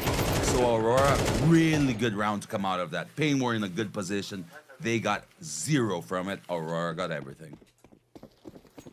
5-1, and in spite of the fact that Pain again did end up winning that second round, but then couldn't really keep the pressure on. So yeah, this is going to get really interesting now. Look at how much they have, Zeus, as well. They've got 3 AKs, 1 AWP, and 1 M4 on the Aurora side. Wow. So they're going to be really rich, and they have weapons they can't even buy. That's true. Have we had a pause from Pain Gaming here? Because Bigo0, right? Probably the best current standing Brazilian IGL. Needs to step up. This is his side, man. All eyes are you.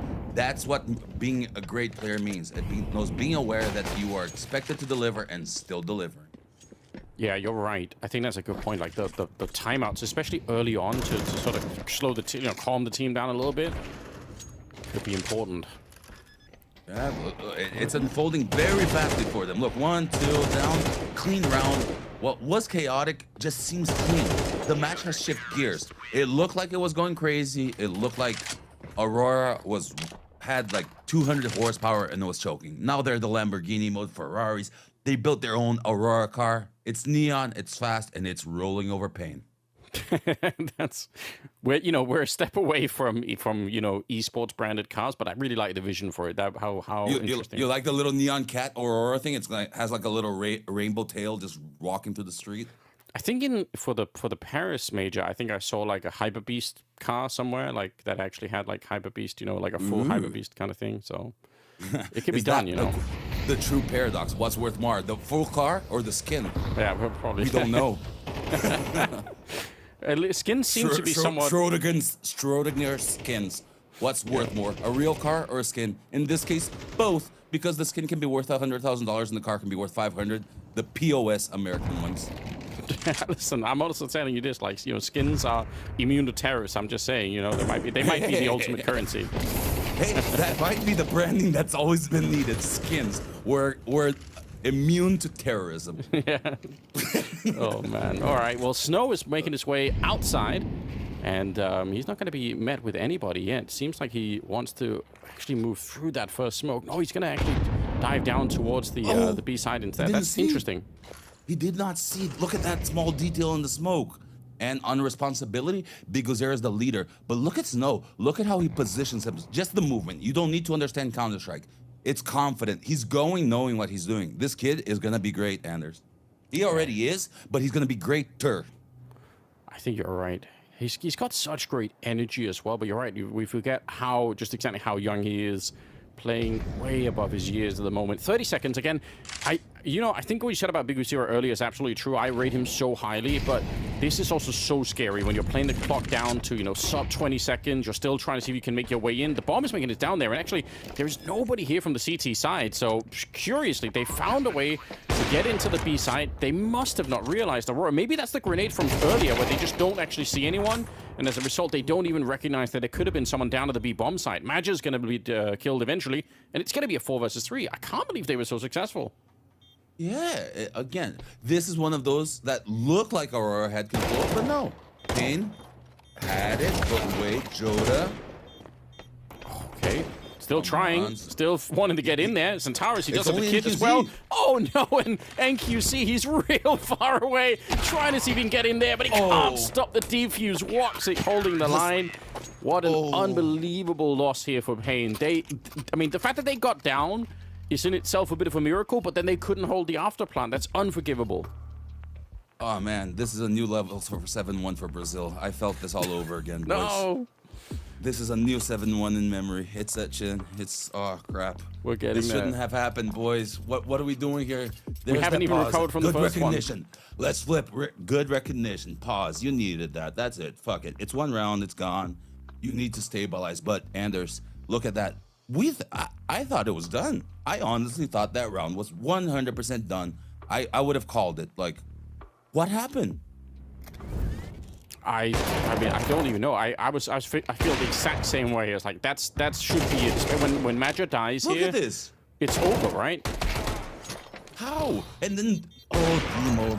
Oh, your position wasn't good running. Not to hurt the kid, because unfortunately his running actually did screw, but also the fact that they didn't have the awareness of ramp with Demo lobby, either communication failure or didn't pick up among the team, and that's not good. Snow, man. That's again, that's the Zeus going backwards right there, and there's the first one hit. Brutal, isn't it? Money is so good for Aurora at the moment, and obviously from a momentum point of view, you can just tell that they are so confident at the moment. Woxic going to be able to find another kill this time on NQC out in the yard, and it's a 5 versus 3.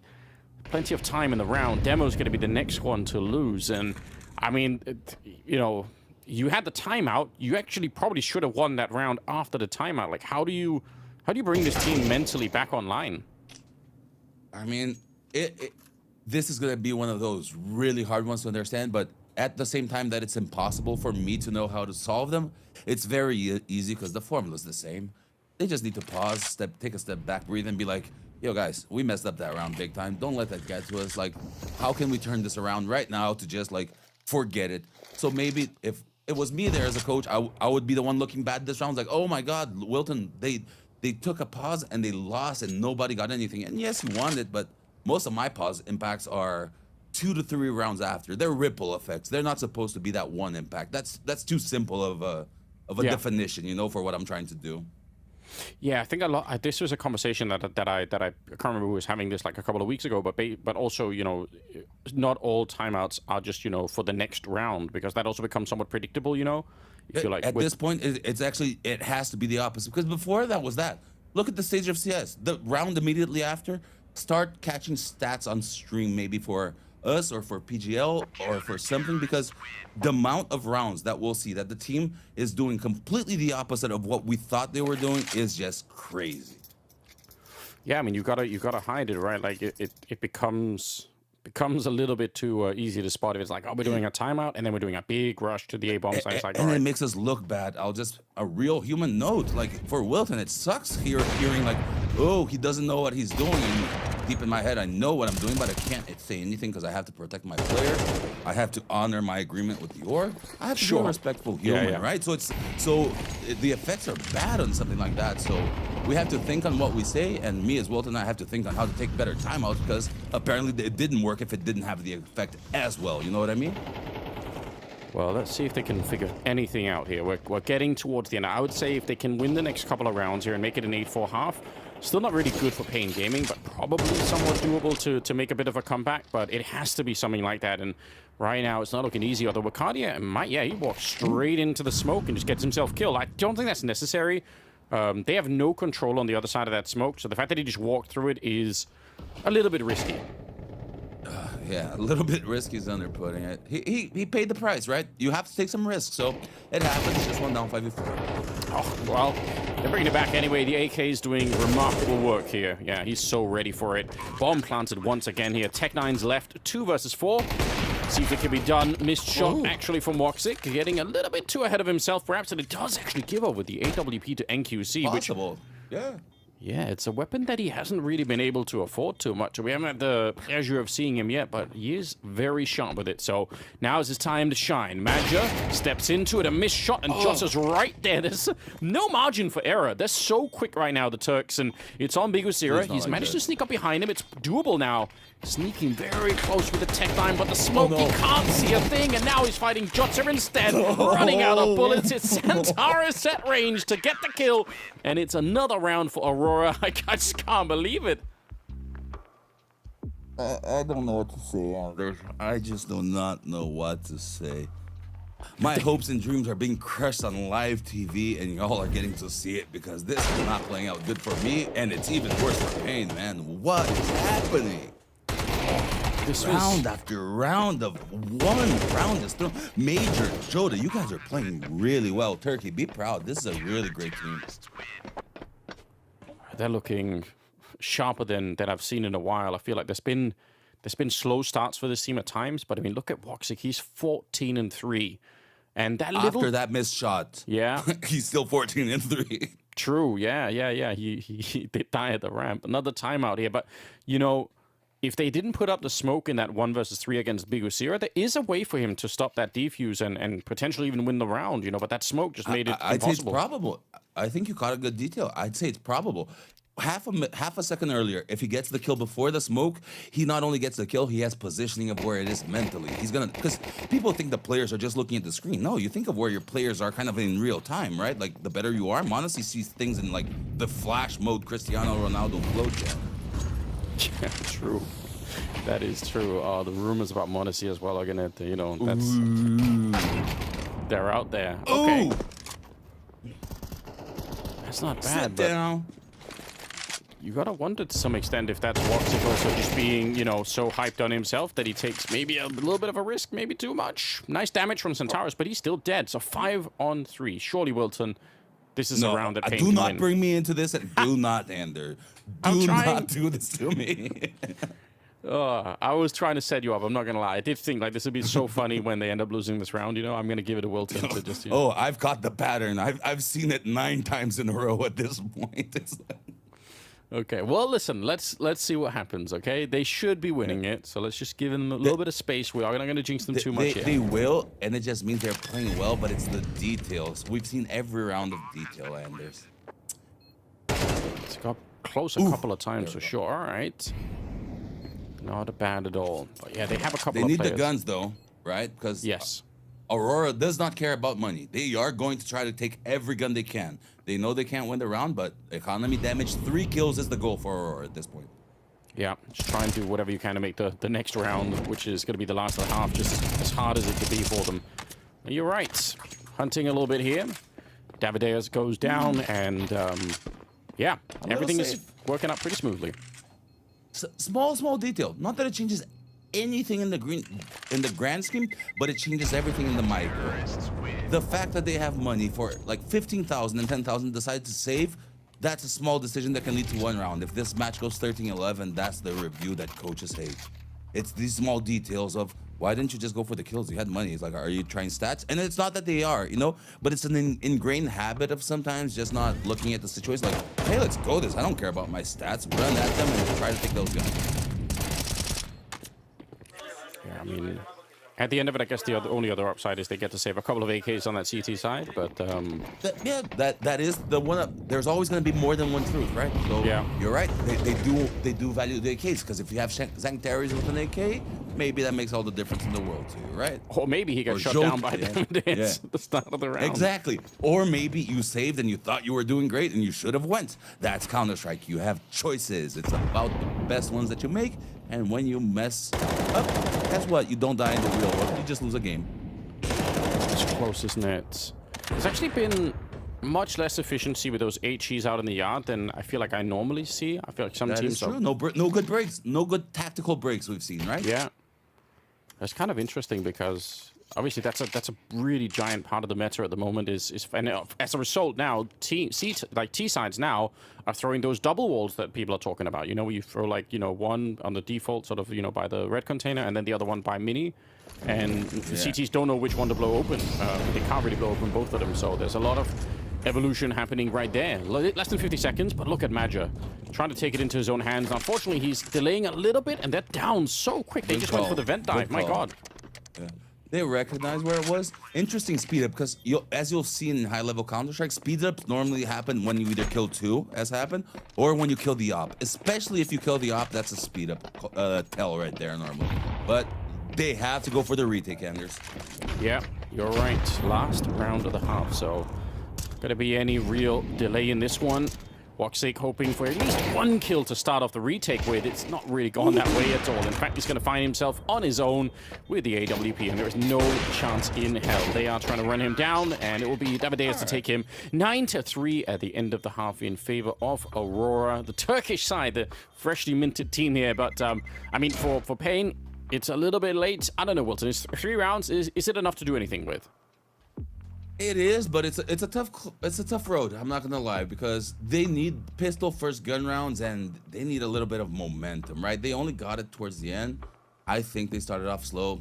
That back and forth chaos did not play well for them. Experience in Aurora just outclassed. So even though I'm still rooting Pain, as I said, I do think that this is a hard climb. But Wilton wants to see Pain and Big Gozera and Snow. Those are my eyes on. And the op, I'll add in QZ there right now. I want to see them step up into this game because it's about the responsibility. I don't need to see them win. I need to see them being competitive and present in this map.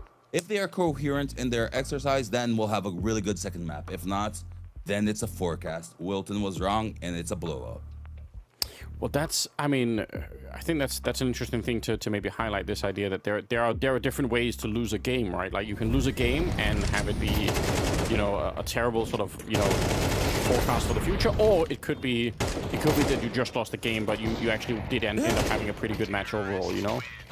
That's exactly it. You just proved quantum physics. One is one, and it also isn't ones. There are the same. There are ways to win, and there are ways to lose. They're the same, and they're different. Well, let's see if we can let's see if we can find a way into this round. Hopefully without too much entanglement, but ooh, I see what you did there, bro. Nice. Pistols, right? The dualies. I like the dualies though, right? These are guns that are coming out a lot. They enable these explosions. Most teams go for explosions. Let's go, Anders. Give us some hype. Yeah, oh, look at it. Well, it's going to be Hype. NQC's in the corner. He's got all the bullets in the world. They actually are checking him. Look at how careful they are. He was set up to try and get that job done because the distraction was Demo, who was down on the ramp, and they were really hoping, badly hoping, Pain Gaming there, that, you know, the Aurora were just going to rush in, you know, maybe try and get that ramp control and just leave NQC in the corner, but that never happens. Look at how careful they are. They've actually stolen the dualies now. And it's going to be a very tough round all of a sudden here for the CT side. If they lose this one, it's probably going to be all over. And already the kills are happening. Yeah, instant cleanup. This is just so careful. All right, this is the exact opposite of the other one. This was the true just headshot pistols. See, so a little bit of a start right here for Aurora that just cements it for me. Pain are feeling pain right now. They're not in a good spot. There's no question about it. Cardiac will take the last one down. But I must say, what I really admire about this round is the very, very careful look from Aurora. The fact that they get the dualies and ramp, they go back, but even the attack onto the A-bomb side, they're not so committed to any one of these attacks that they couldn't escape. You know, right here, if they really wanted to, after the first kill, they could have fallen back and done something else instead. So just very, very careful counter-striking.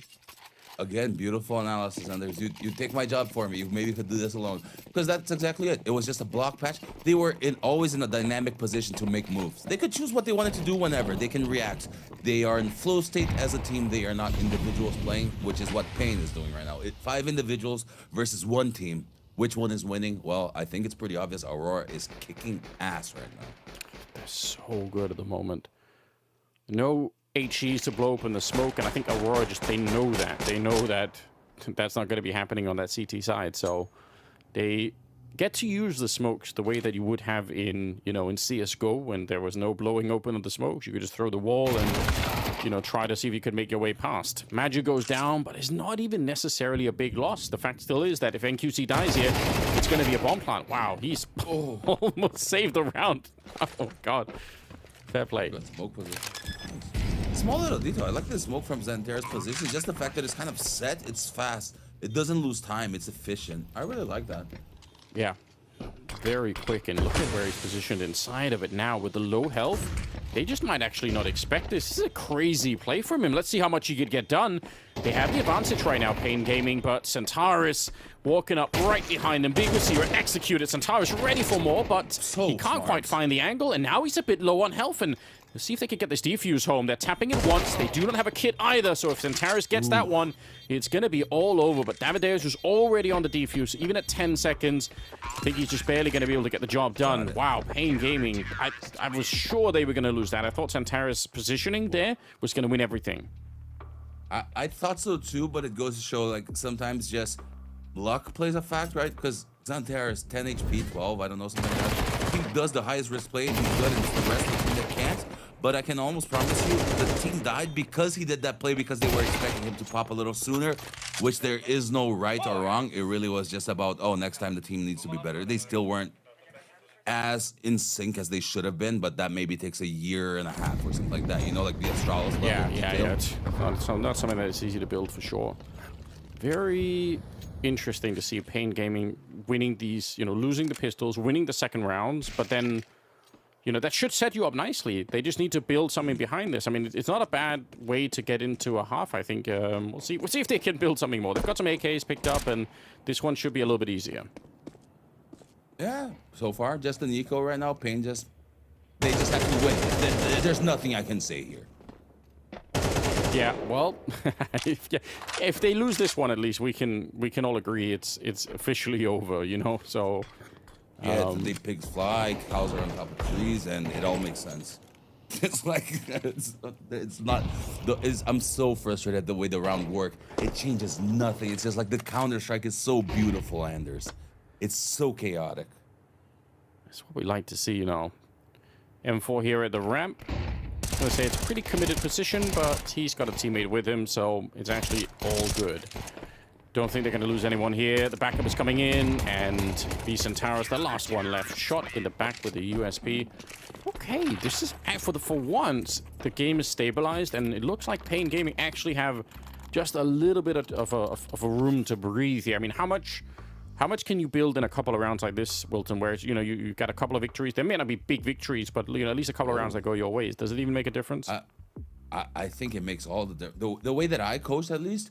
I think that if you catch the mistakes at the root, at the first point, it's better. So yeah, it makes all the difference when what they catch at what time. So make the best of your opportunity.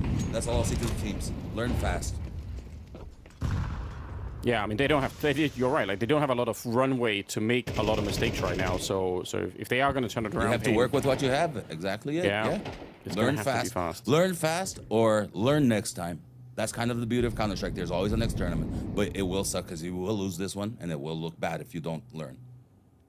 Yeah, and for Pain Gaming, the fact that that they're playing with demo instead, who knows what the future sort of looks like here for the squad, but that last minute change definitely very interesting too. I know rumors are starting to pick up in Brazil are big. I don't know if they've reached outside. Have they reached outside yet? I don't think so. At least I don't know. Yeah. I mean, even if there were rumors, this is not insider info. I promise. Okay. But it's just the forums and the network. They are saying DGT from 9Z. That kid is the superstar of Argentina in humble Wilton opinion. So that is like an exciting pickup potential to discuss. Yeah, that could be really sick. Actually, I would definitely think that was a good idea at the moment. Well, here we go. Ooh, Snow gonna get the first offensive kill there. Devadeus good with the AK. And he's going to be able to do a little bit more work on top of it, leaving Walk sick. Maybe jumping down. Big Usira there to catch him. Okay, I mean, again, another round going the way of Pain Gaming. This is quite interesting. I feel like this is the beginning of something for them. And honestly, if they can win the next rifle round as well against the Aurora, then this is totally doable.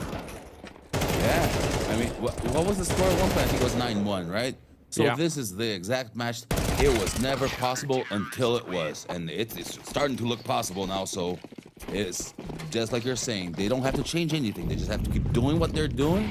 If Aurora now doesn't adapt, you either learn fast or you become the purse yourself alligator. They need just a little bit more by way of making a couple of entries. This round, be nice if they get the bomb planted. Somewhat unlikely. Demo's playing quite far back, but he does have the crossfire. So again, it's a very committed position. If he was playing here alone, I wouldn't like it. But the fact that he's got a teammate means, they're going to be able to trade out the attention a little bit. He's running low on bullets, unfortunately, so kind of rough. And you can see he's really fighting for his life. 7 bullets left, and he is eventually going to get taken down. So, go. Okay, I mean, I guess it bought some time. It's not really the end of the world, but it was a bit sloppy in the back of that box. Yeah, not clean. I'll just call it as it is. Nerves. That's the kind of thing where he's trying to play confident, but you can tell the confidence isn't there. The right swing holding left. It's tactically smart. He's playing it safe. He's not playing what the situation's calling. So he's not playing wrong CS, but for a kid, showing. You want to try to do anything in flow, not just the small thing of what's safe, what's good, what's normal. It's got to be so hard to kind of forget about your own, position on the stage here, right? Like, because a lot of people are going to be looking at him. It's so hard. Like, the thing is never to forget. It's to acknowledge and to use and leverage. If you're playing with pressure, it means that you are aware. It just means you are synced, that you know that it's a high challenge, but you are up for it. So just play the moment, or worry about playing what's the standard of Counter-Strike that everyone already says is good, but does not fit every situation because everyone thinks that there's one right or wrong for Counter-Strike. There isn't, man. Yeah, I think that's something that kind of goes underappreciated sometimes. Like, I see it when I see community discussions. Like, people sometimes do end up talking about the game as if though there is like a finite answer to there's a universal formula. That's why there's one team winning every time and nothing makes sense. Because even the best players are missing the Deagle shot on top of HUD that should have won the major. And Simple is doing flying shots and Cold Zero is jumping. It's crazy. It's Counter-Strike. It's amazing because of it. Do not limit it. Live it. Damn, okay, you actually got all the memes into one sentence. That's pretty sick. Thank you. See, going full circle here. I'm making my full loop. I like it. Big Usira, unfortunately, not going to be quite as happy. He ends up going down at the start of it here. Like we said, I think this particular round is one of the important ones for the Pain side of things. If they want to make the comeback, they got to win this one too. This is big. Let's go back into some flow state because the match is getting serious. This would be a round that Fallen would say, pause. Guys, this is the round of the match. That would be the keyword. Full focus on this one. This round is more important than everything. There's more priority in this. So both teams looking at this, Pain is in Aurora is in a good position, but hence why they are taking it so seriously. This is happening subconsciously. Honestly, Pain are not in a bad position because NQC's forward AWP there at the lobby means they can have a lot more presence down below. I think NQC has managed to sort of limit the map for Aurora. So even if they're a man down here, Pain, actually defensively, they're in a really strong spot right now. Snow gonna be able to get the first one, but Davideus on the other side, I can't believe he's not... But the second guy, they're not even checking for it. They must have been just as confused as I was, because if there was a second guy there, why is he not playing the crossfire? 6 seconds left. The bomb being planted, deep incendiary, and then an HE on top, but it doesn't actually kill Woxic. Finally, it's going to be NQC instead, and the game is still on. The round is not over yet. 2 versus 2 here. And the bomb planted. Is there any way for them to actually make their way down? Wacardia, a little bit of a potential panic there, but he actually gets the shot, no problem. NQC putting up the smoke on top, and that's his only chance. I've been trying to get the defuse, but he can't reach it. He can't get into the smoke. Shot in the back instead by Centaurus, and Aurora will pick up the round just barely. That's just madness. That's a good key round of match to be broken down by the death later, hopefully, because that is a key round right there. If this was a video game, this is a checkpoint. This is either a stage or something, because that was super big. I do feel it with you. Both teams could win, so that's why the breakdown would be cool. And as for Zeus, I can't help you because I have my stupid camera in front of me because I'm dumb. So I've been calling this game on just what I see. I don't have a radar here for me, man. Yeah, you gotta move that out of the way. You're right. Yeah, I'm not a caster. It's like, yet I will become. But listen, it's early days, you know. It's the first day game. Yeah, we're just having fun. It's the ride, man. We got round number 19 here, and honestly, I'm so surprised by the setup there for Pain in that last one. But I thought they had the actual crossfire down below, but somehow Snow and Davideus just weren't really playing together. I mean, it still could have worked, but I am shocked to see that they weren't setting up more of a crossfire there. Regardless, we're going into another round. They will have some money. Nice incendiary on the timing there. Demo gonna have to try and relocate just a little bit so they know that he's gonna be near that corner. So ready to take the fight, and he will get the headshot. See if he can actually escape. Oh, he comes back for it. It's all out panic. You said nerves earlier, Susan. I think you're seeing it now. Oh, I don't want to do this to the kid. That's just unlucky. Do not hit. Oh, man. That you were blind. He thought he was down and out. Yeah. Looking to run away. I don't think that's a nerve. I think that was an unlucky AF right there. Oh, you think he was so flashed that he actually thought he had already jumped down? Yeah, from his movement. He was pressing W, so he got stuck. He thought he was going down and out the left side. No, that's brutal. Well, bomb is going to be planted here, and probably not a lot they can do about it, honestly. They can't really go up the ladder. This is a save. Yeah, this is a save. You need the money, boys. Like, if you want to believe in it for real, believe that you can take every round. This is hard. Okay, they are kind of moving in like they want to try and do something. I guess they have the kid on Davideus. It just feels like they're so far away. And I think, now he's sort of, starting to shrink away from it. So a little bit of damage here. If they can take down Woxic, that's at least something. But ultimately, that's just pure chaos in that ramp position. That's great. Ooh. Okay. I thought he was going to make it. Centaurus catching him at the end instead. That's 12 on the side of Aurora. Did we both get caster curse at the same time? I think so. He's going, ooh. Right. Okay, Aurora, match point. Really big round for them, right? Not only from the map, but from a confidence. They don't want to just close this. They want to close it cleanly because Pain is one of those teams that's kind of like in the gray area, let's call it, of Counter-Strike, where it's acceptable to lose to them, but it's not, right? So if you beat them really well, you cement and you actually get a really good pleasure from it. But if you lose, you still feel like you sucked. So it's a bigger swing on the pendulum. A win means more and a loss hurts more against Pain, regardless of if you are coming from a position of a better team or a worse one. It's still just catalyzed results, regardless of what's going to happen, you're going to feel it more. Yeah, I think that's totally fair. And now, you know, especially with the new man, at least for as long as it lasts here with demo, I mean, it's just gonna be a hard tournament for them, no question about it.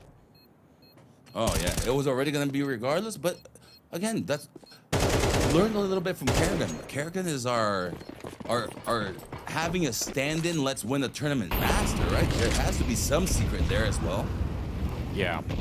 Yeah, you're right. Hard guy to emulate, Kerrigan, but I agree if you can, I mean... True that. A very hard guy to emulate. You were right. Well, here we go. Ladies and gentlemen, round number 20.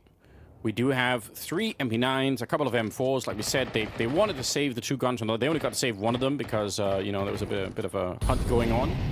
Pain need to win 5 in a row to get this one into overtime, and it just doesn't seem like that's going to be likely. I must say as well, the boost in this round is probably going to be a lot more obvious. I think they've already done it once before. I'd be shocked if Aurora don't try to find this one because, again, they know the economy is low. There's no one. Yeah, our boost is just such a he even sees the leg there, so easy peek, although it should have been NQC. Instead, he's flipped it on 3 kills. Unbelievable work from the MP9. The whole script was there. He even got the information, but he's beat by the SMG. I can't believe what I'm seeing. This MP9 is overpowered, but well played. But just goes to show, they should check. They will check. They still lose 3 to him instantly with an MP9 alone in ramp. And what in Wilton's opinion, and Anders too, apparently, was bad positioning because there was no crossfire. There was no drawing attention to him. They walked into the crossfire and he got the kills because it was badly played in a sense, not because their team played well, right? But it's W. Yeah. The goal is beautiful. It went in. You take it because if it didn't go in, you would have been lost. You would have gone to map 2.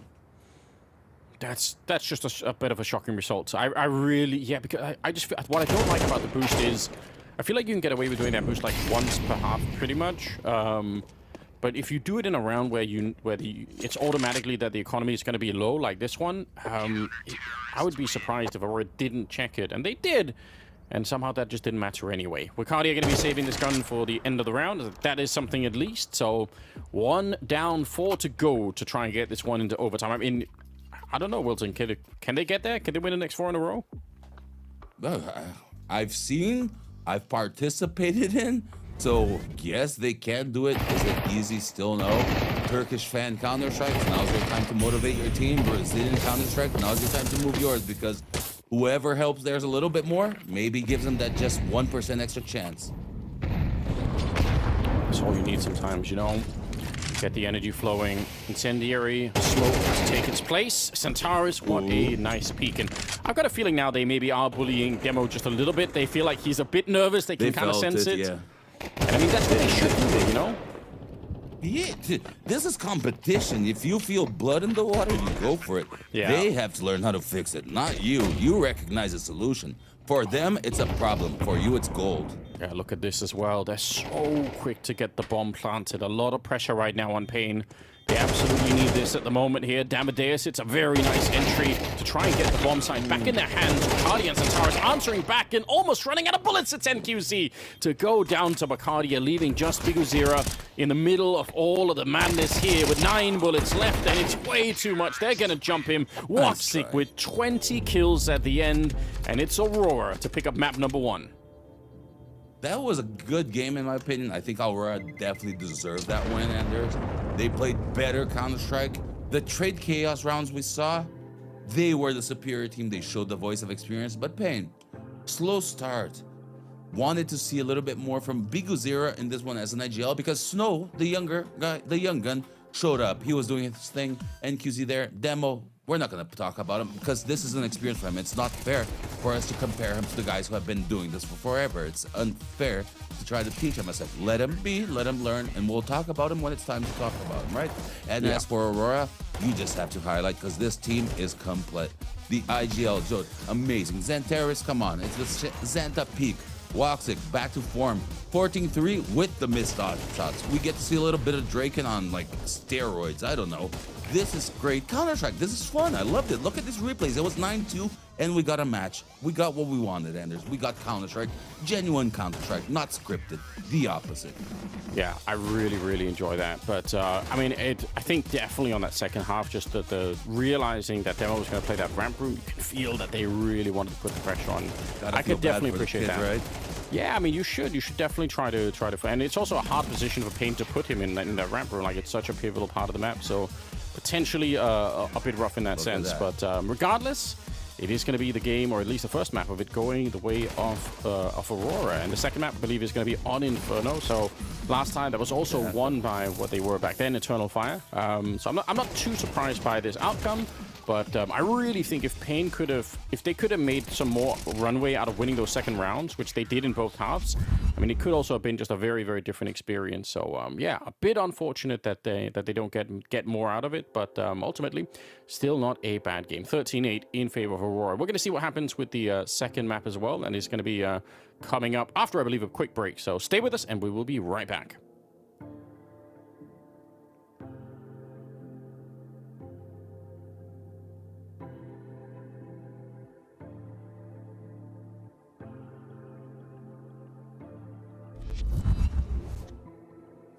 But she can't love me. But I love you.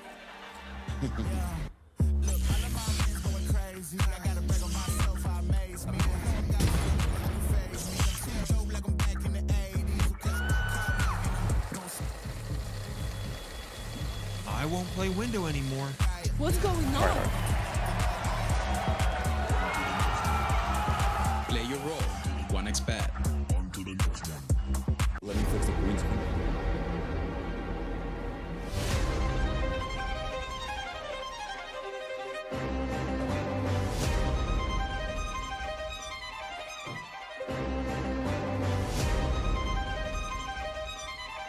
Is this better?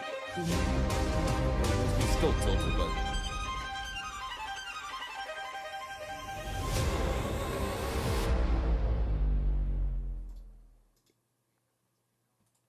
The human body was built to move. Okay, Not trapped at a desk in one singular posture for 12 hours a day. It's time your chair evolved. This is Secret Lab Titan Evo. Ergonomically engineered for you. Nice. Gamers, hybrid workers, artists. Beautiful. I'll get to moving then. Be right back. Move.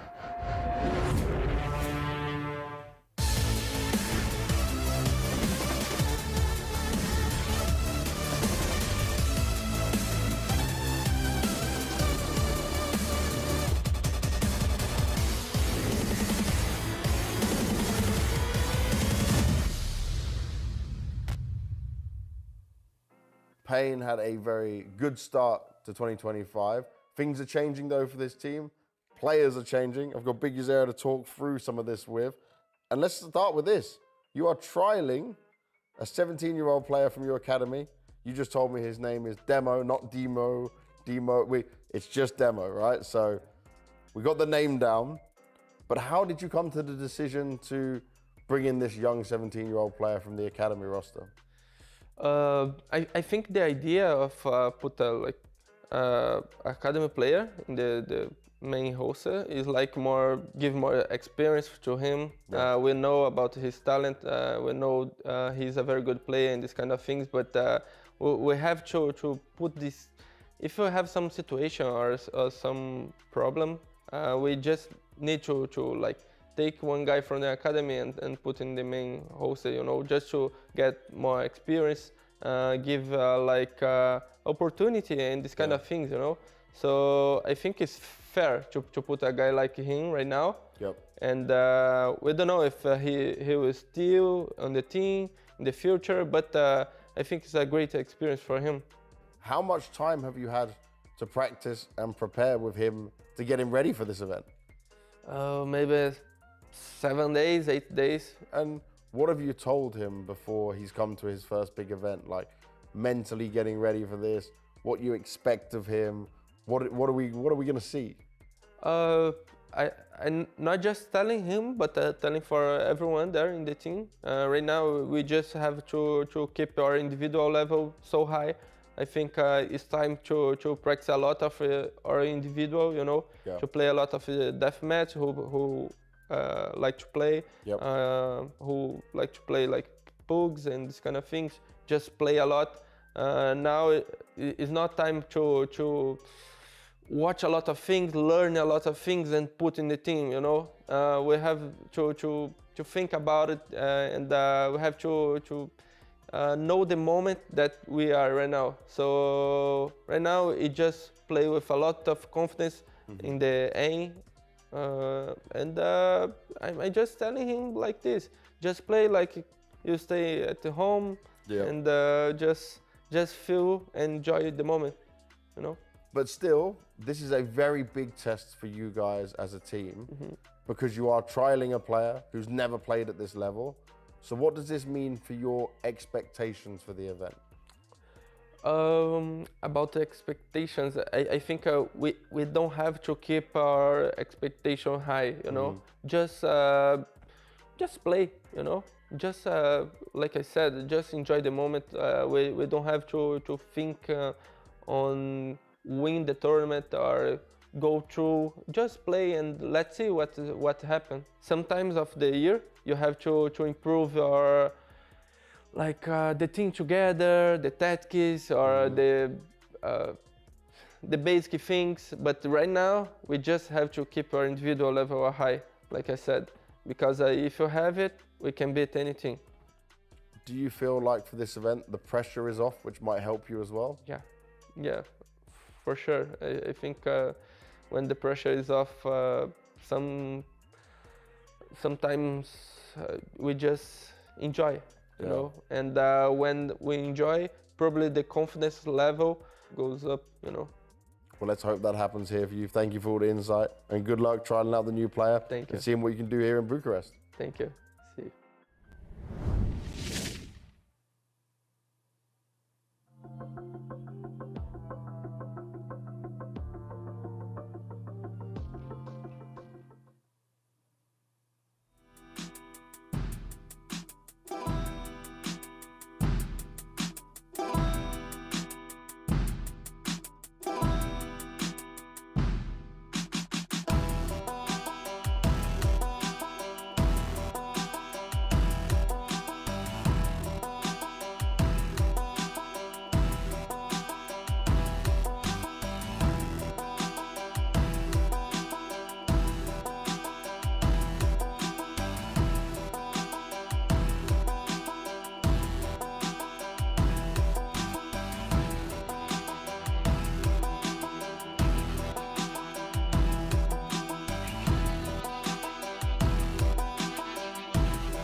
And we are back once again. Welcome, ladies and gentlemen. We've got Pain versus Aurora, but not the CIS kind that you might be thinking. It's the Turkish Eternal Fire team that's now been captured by Aurora. It's pretty exciting stuff. First map went the way of Aurora in a pretty cool fashion. I think they played extremely well.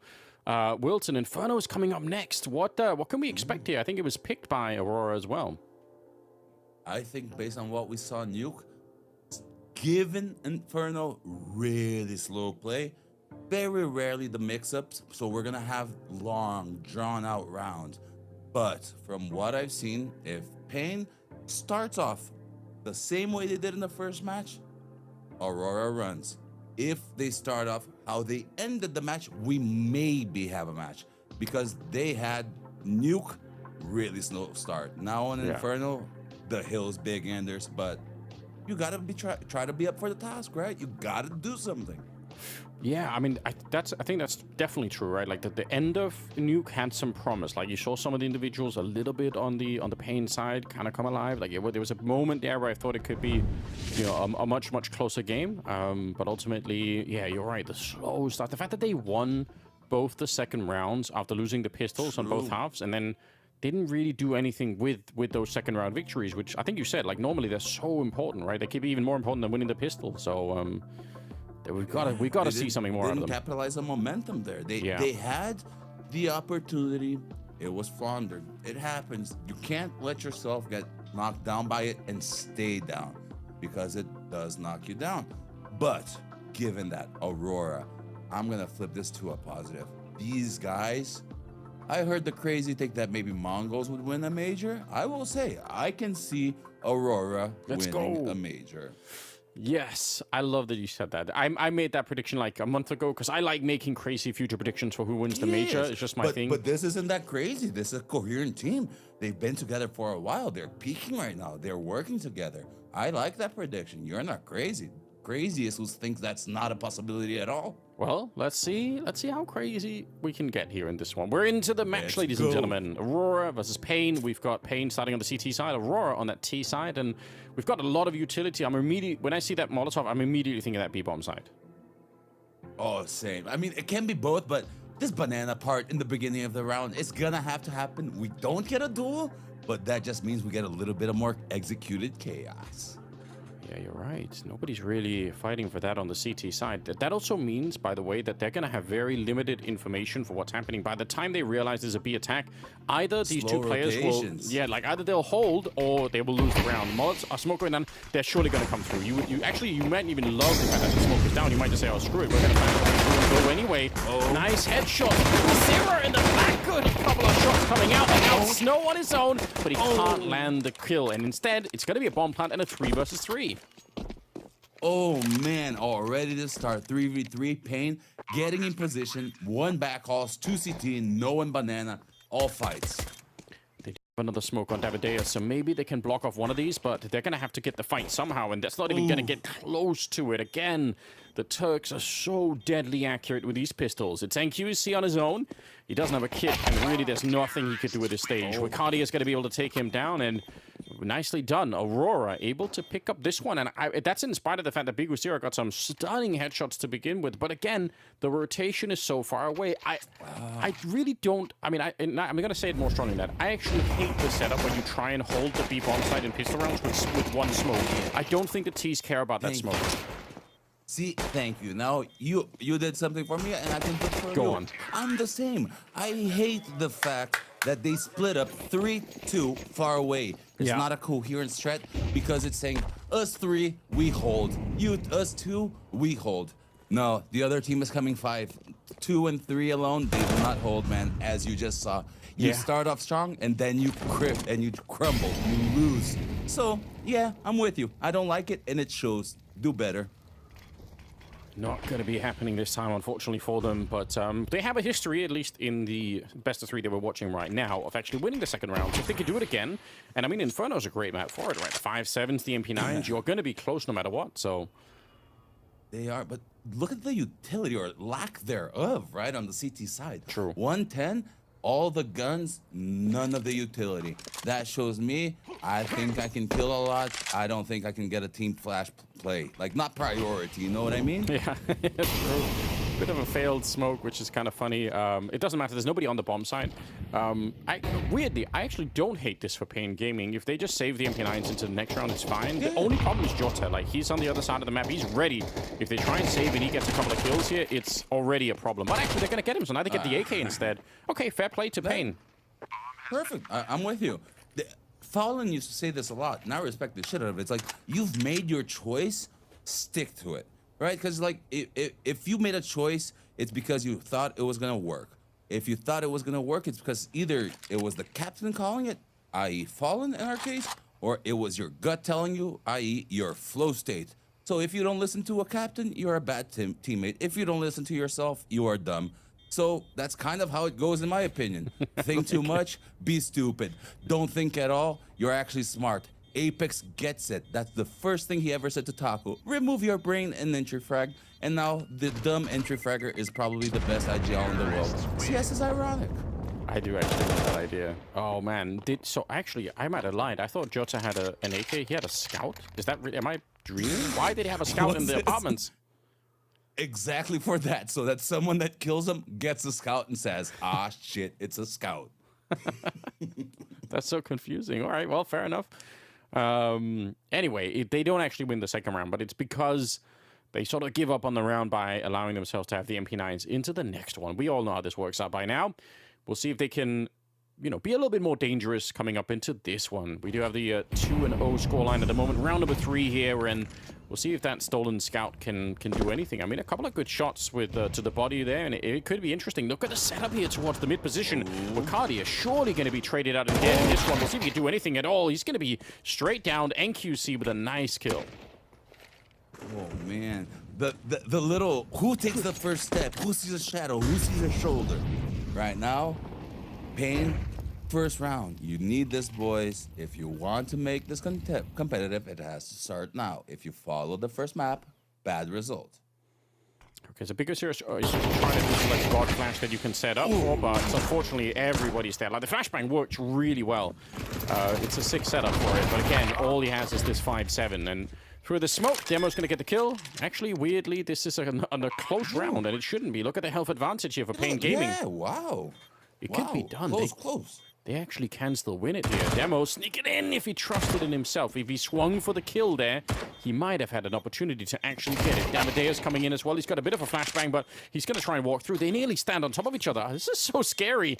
Now, there's no kit, obviously, so it's going to be a really long defuse. Oh, and the grenade on top just to make sure he's a little bit more uncomfortable. It actually doesn't hit him at all, but I think he's kind of got the message now that it's probably too late. That's going to hurt. If you're, I mean, I'll ask you, Wilson, if you're watching this back and you sort of realize how low they are on the Aurora side, does that hurt when you watch it later on? It does. It's a harder nuanced one because of the communications, right? When it comes to these HP things, did we know? Did we not? What happened? Was it like a big chunk? Or was it so many small ones we couldn't have known? Yeah. So this is hard. Yeah, looking back, it's going to suck. But I think it's not even the health. It's the fact that they had it. And regardless of the health, didn't take the space or make the decision, you know? So that's what's going to suck. It's like, oh, man, had we known it was the health, we would have taken it. But because we didn't, we just pussied out. There's no better word for it. Yeah, it sucks. I mean, I think you're right, though. They just didn't have the info, unfortunately. So 3-0.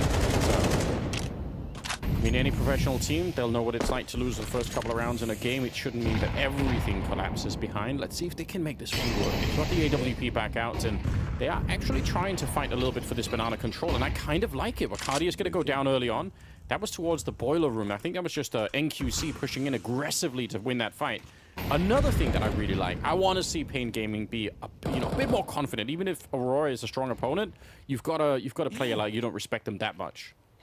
I agree. Look, because Zera gets a kill, 5v3, but NQZ going for the kills, things like that. I'm with you. I want to see them play not as equals, but as someone that recognizes, and it's not a bad thing. Hey, Aurora is good. We have to play our A game. It's as simple as that. It's not about them being better, right? So if Pain shows up, it just means that they are aware that the challenge is hard, but that they are up for it. Look at NQZ go. Impact. Super sick. They've actually won every single fight in this round. I was gonna say, at least for Aurora, it'd be nice to do some damage to the CT side economy, but I mean, I'm not even sure that's a question any longer here. Davideus sneaking in. Looks like he's going to get a free kill against Madger, who is busy looking into the apartments. What a sick round. What sick round? I think the fact that Davideus is in second mid just shows that they did kind of what you wanted. They had attitude, right? Even in the 5v0, they did what a lot of people would say is dumb Counter-Strike. They're not following protocols. Old Zeus would have said it, but no. He's just showing what I know where he is. I'm going to trust my instincts regardless of what people are going to think or what the correct protocol is. I'm going to trust my feeling. And you want gets a kill, and FaZe shows that, yeah, they can fight as equals with Eternal Fire. They just have to do it every round, not one scattered round at a time. More of that, please. I hope that Pain can feel how nice it is to play around like that one, where you're taking a bit of initiative, you're on that CT side, but you get just enough aggression in that that you put some pressure on. Actually, all ready for Aurora. Down low on the economy. That's in spite of winning 3 rounds in a row. We're down to the AK and the Galil and some scattered SMGs and a Tech 9 to follow it up with. So. Yeah, it's pretty costly here. Pain actually with a great chance to come back into this game almost immediately. Yeah, I mean, this banana fight is going to be... retake is going to be coming in, but the fact that Snow is close and that if it were in the Nuke example, there is a crossfire now base. This isn't the guy just on top of box by himself. And as I say that, MongolZ leaves and it is just the guy on top of box by himself. Yeah, we'll see if that works. The flashbang is insane. Oh, if they would have kept it, because you're not wrong. They had 2 people there just 3 seconds earlier, and now instead they're in some trouble. Bigusira, what an absolute legend. He stuck around just to make sure he get the kill on Magic. He knew they were coming through the smoke, and he just, took one more peek. That's pretty sick. Jota, though, goes down. This one, I don't know. He's done it. No scoping. Not going to be hitting that one, but he's brought him Seam into a pretty big advantage right now. 2 versus 3 with the bomb down here. And Bacardi and Centaurus, if they can win this round, they are really going to kill the dreams of Pain very early on here on Inferno. I think this is such a pivotal round early on. And it's Davideus. Nice shot onto Bacardi. Leaves Centaurus 1 versus 3, and he is going to get run down. Just a simple count to 3, and everybody swing all at the same time. Sometimes it doesn't have to be more complicated than that. Perfect. I mean, just played coherent team Counter-Strike, no crazy stats, nothing like that. Actually, even a little bit of unluck if you think about it, because the timing that they gave up Banana on their last smoke is when they come with a perfect flash and destroy Snow, and they still get the round out of this. So much better result than the position they were in. This is a WW round. It's a real win-win. You win the round and more than you should have won. Yeah.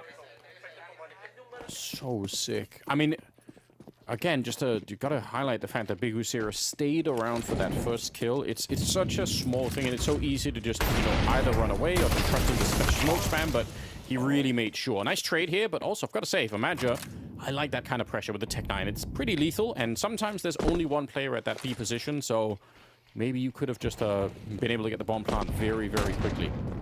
Oh, but these Tech 9s are doing work right now, but good crossfire demo. See, nice cover. That's solid Counter-Strike. You didn't need to do much. You just teammate baited. You got the kill from the side. It's much easier like that. Yeah, which is also why I think it's frustrating when you don't see, high-level teams. Like sometimes they, even at a really high level, they fall flat on some of those basics where you think, man, it's just a bunch of, 1v1v1 fights, and we don't like to see that. Okay, that's pretty sick. I mean, Jota is kind of winnable. Yeah, because Davideus is he's low from that earlier Tech 9, like we mentioned. So, in theory, if you could find him, the bomb is in an awkward position. Appreciate that for the observer. Yeah, and just getting a chance to see where it is here. He's still got 40 seconds. He's looking everywhere, making a lot of noise, so they know exactly where he is. But the question is, can he actually find the fight here? He's got the right clue as well, but he looks the wrong way. Davideus, I think you saw him. 30 seconds now, and Jota has no idea. He's just not quite sure where that's happening. 25 seconds, and they are going to be walking in right on top of him. He knows it as well, tries to get the duck down, but good spam and good play for Pain. Yeah, I mean, fourth round, Pain isn't super happy with this, but given the situation now at the end, it's the best they could do. Give up the bond plan. Let him do it. Just close out the round. It's better to... Yeah, we've already lost, our edge this round, so let's not try to overcomplicate, overcompensate either. Just accept the bomb plan, 2v1, trade him out. He's going to be stuck inside. Give him $4,000. Don't give a chance to the round. Yeah, I think that's really, really important because, I mean, these are the kind of rounds where if you do lose them, it's a big hit to the team, you know, just the mental side of it. All right, they've caught up 3-3 now. 3-3, forced the pause. But look, I like this because Eternal Fire, a little bit different. If we remember, Pain, map 1, 6-1 is when they took their first pause. Eternal Fire, 3-3.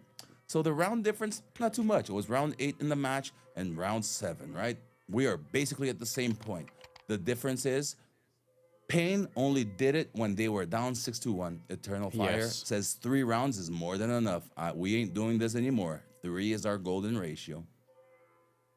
I like that. Yeah, because we did wonder about that on the Nuke map. It did feel like vegoZero took a long time before he really called that first time out. And sometimes that can be pretty rough if the morale of the team has already been beat up a little bit. But, okay. Madja trying to get things back under his control early on. Kind of a critical round here with quite a lot of money on Pain's side, not so much on the Aurora side. I mean, they're buying into this round, but if they lose this run, then Pain might bounce up to 5 rounds, and that would be a brilliant start for them. That would actually be a really solid start. Economy starting to build in this round if given the opportunity.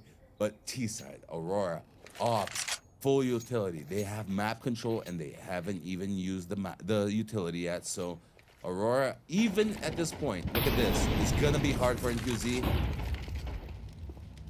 to keep position and to re-engage at this point. He didn't even have that shot, which in this case was a bonus for him. They didn't see the op, they don't react.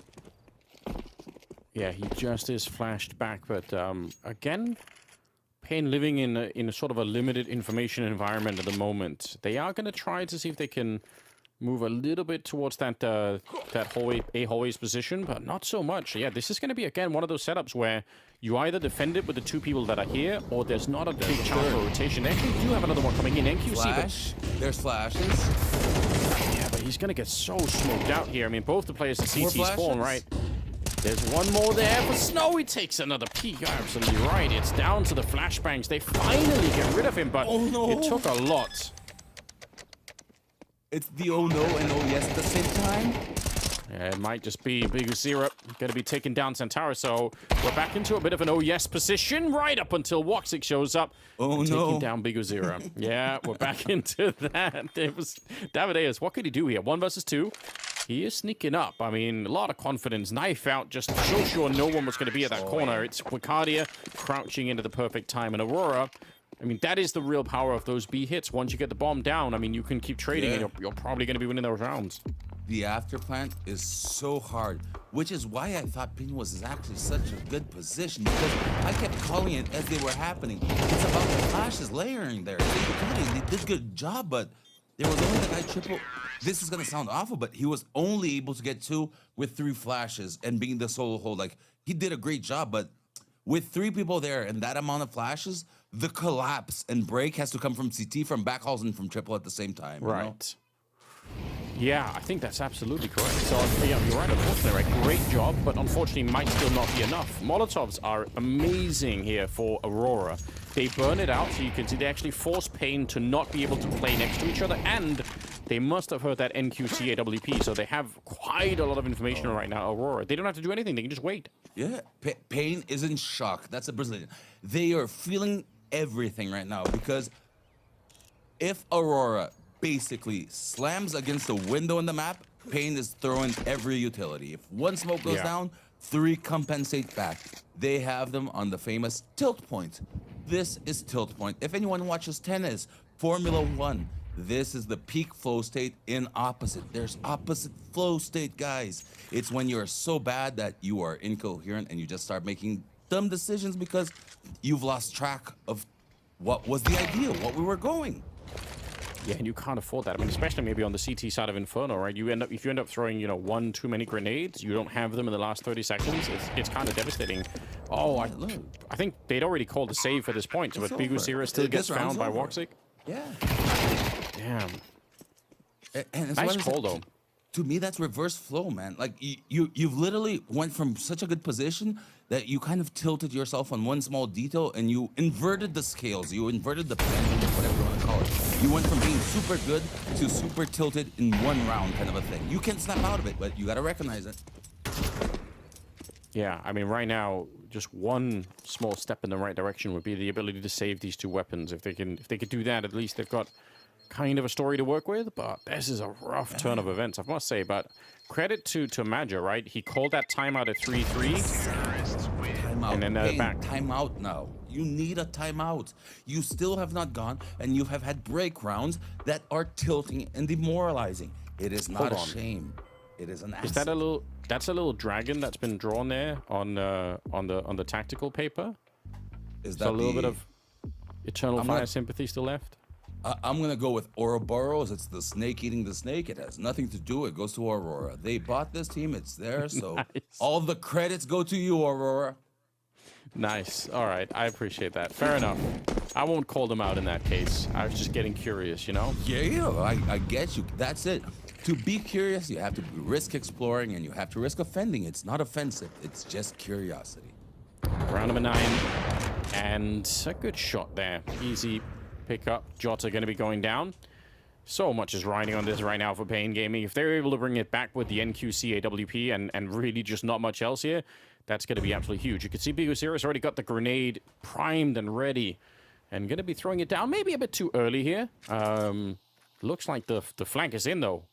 Wakadia, he's going to have 2 easy kills, and I don't see Bigosira being able to hold it on his own with just a pistol inside. So how much is their hearts going to jump when they get scared right now? Oh my God, he's behind us. It's like it's one of those moments where your soul leaves your body momentarily. You see yourself from the outside and you feel like Inception. You feel like you're falling back and you have that thing in your stomach where you're just like waking up from the dream. You know? Yeah, it's not a fun time, is it? Especially not this kind of a dream right now. I mean, actually, maybe Pain would like to wake up and realize it was all just a dream, you know? Maybe that might be positive for them. I think they would definitely like to be really nicely in their warm bed right now with like just watching TV or a demo, because this position is not comfortable for them. NQC looks like he's found a good spot to save. There's not going to be a ninja defuse here, but there is going to be a knife stab. Knife, so, yeah. you know what? A little stiletto knife, not a normal one. That's a stiletto one, right? He poked the guy. I mean, whatever it takes, you know, get the job done, get the team laughing a little bit. Hopefully, if they can find a way to find some humor in this stuff, I think it'd be good. But I mean, it doesn't change the fact, unfortunately, that Aurora, they're playing very well at the moment, 6-3. This is already, I think, a great first half, honestly, for the Turkish side. I'm pretty impressed. I think so as well. I think that they already would be comfortable at this point, but I think what they are feeling about themselves is not the score, but the actual scale of dominance, because the tides changed. Aurora is dominating in the sense of they have the full pictures in their hands. They are controlling the Lego pieces. Pain is being taken apart, modularized, and built into a different robot. Like they thought they were something, and then Aurora is making them out to be something infinitely smaller. Like, no, we're just playing with you. You are child's play at this stage of your career.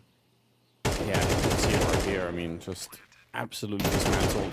Pretty rough, and again, with the economy kind of making it worse. Look. It is. It's good CS, it's quality, it's headshot, it's tactical. It's what they need to be. It's competition. For one to win, the other will lose.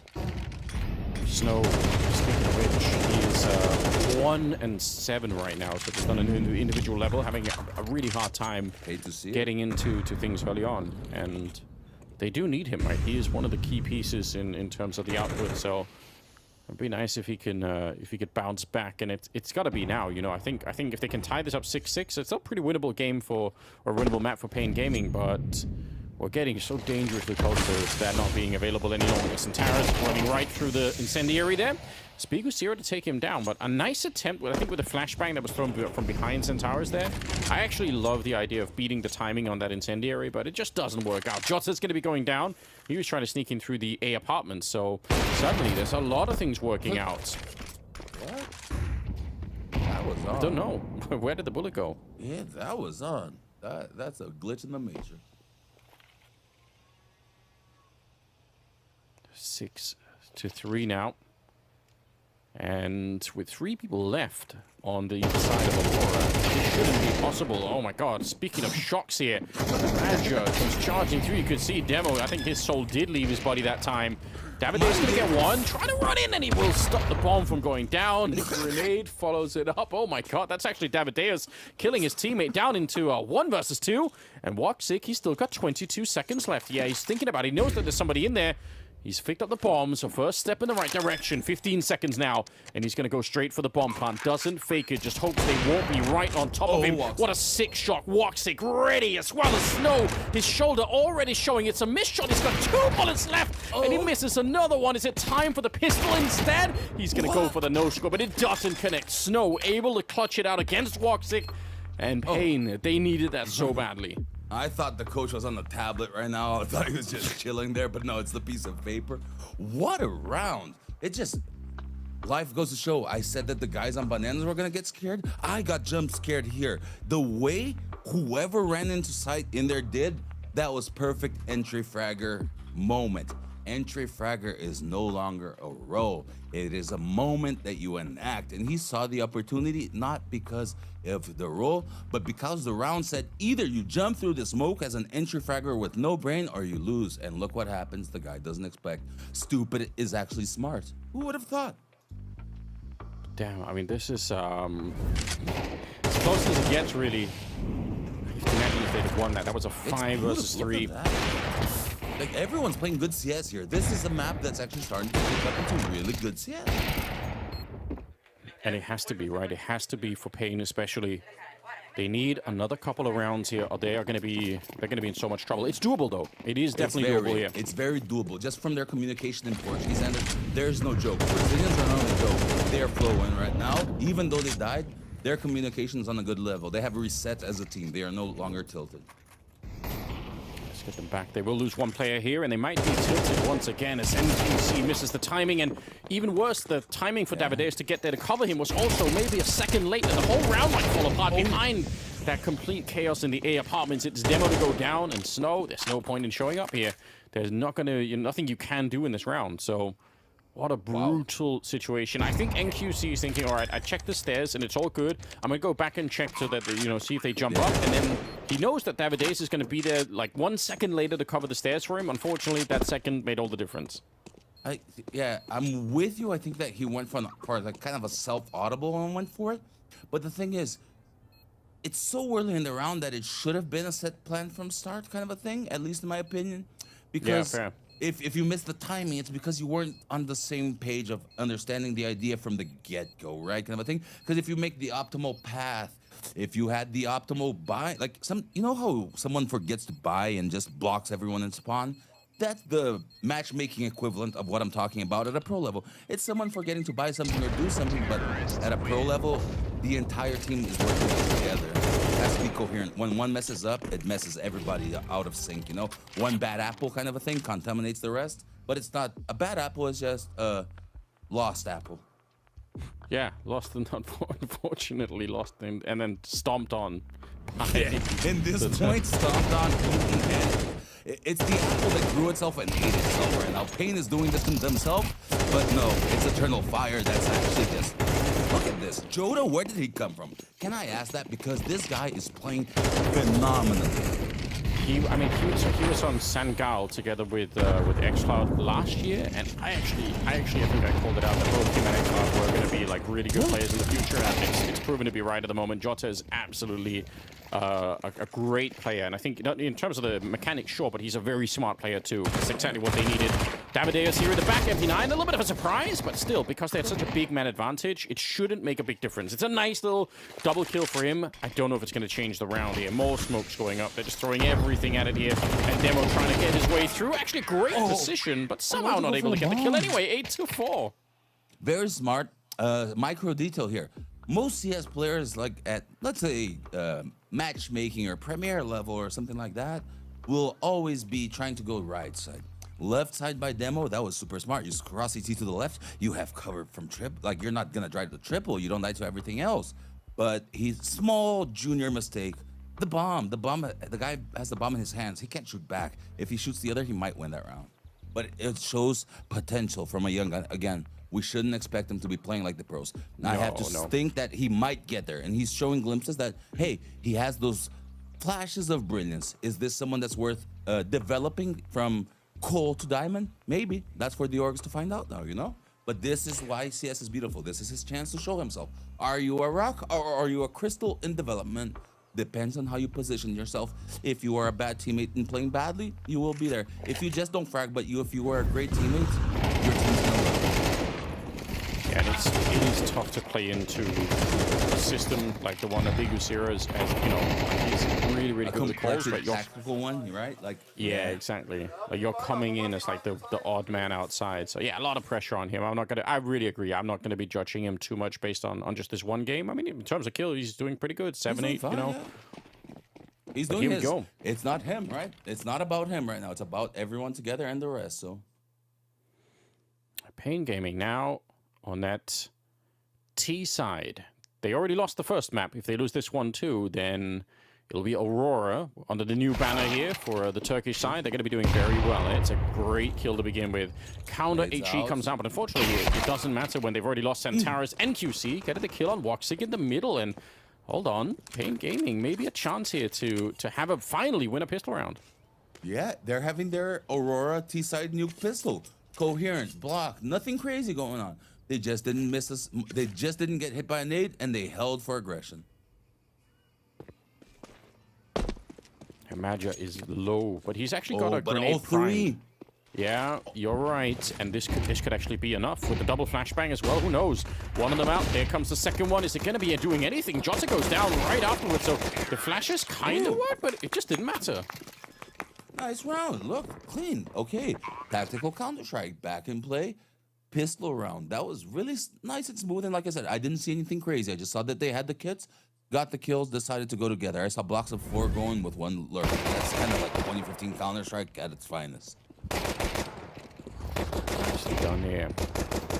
Kane really needed some of that. It's the first pistol round they've won in the series so far.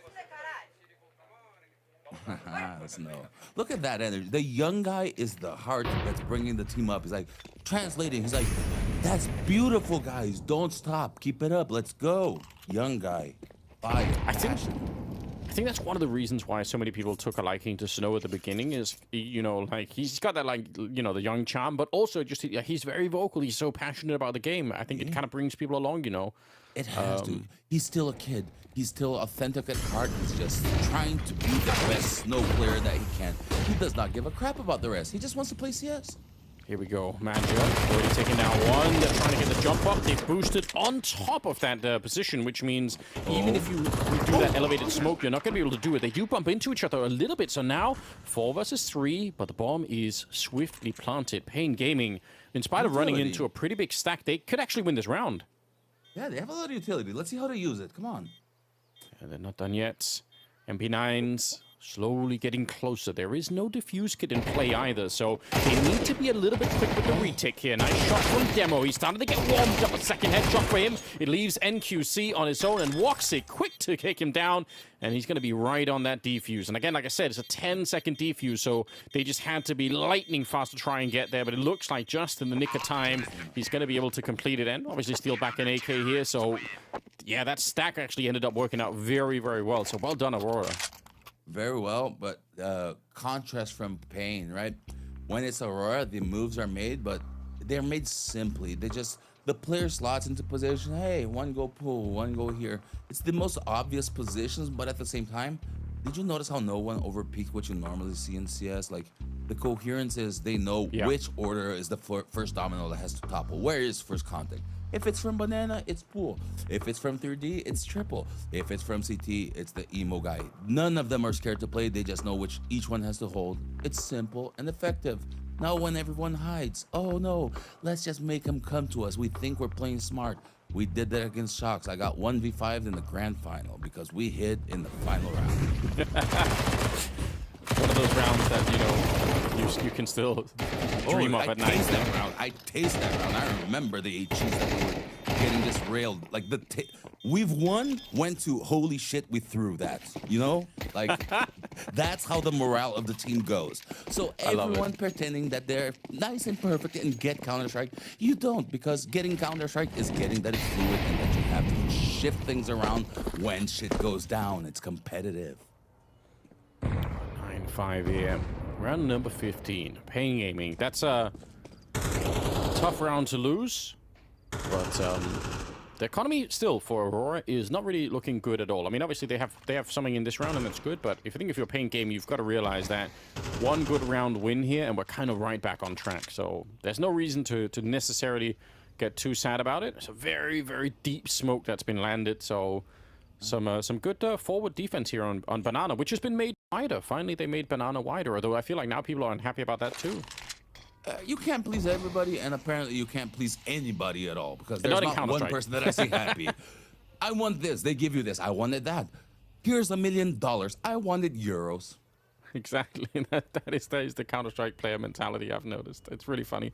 I haven't had a chance to play myself, so I won't make any deep comments about it. I'm just saying that it's something people were asking for a long time. Badger, okay. Pretty aggressive. He's going to get traded out. I kind of still love it, to be honest. I think it's pretty sick. You'll know for the situation. I love the deep smoke in the play. It's different. It's correct. I like it too. Oh, Woxic. He's not going to be happy. He knew he had that one. Good awareness. He knows that he could have been vulnerable from the A apartment, so he's not just running back with his orb out. He could have got shot down. Couple of good grenades here. Davideus looking to take the angle. Surprised that Wacardia doesn't get shut down. So the bomb planted here, and yeah, Centaurus rotating in. Now he does have the defuse kit this time.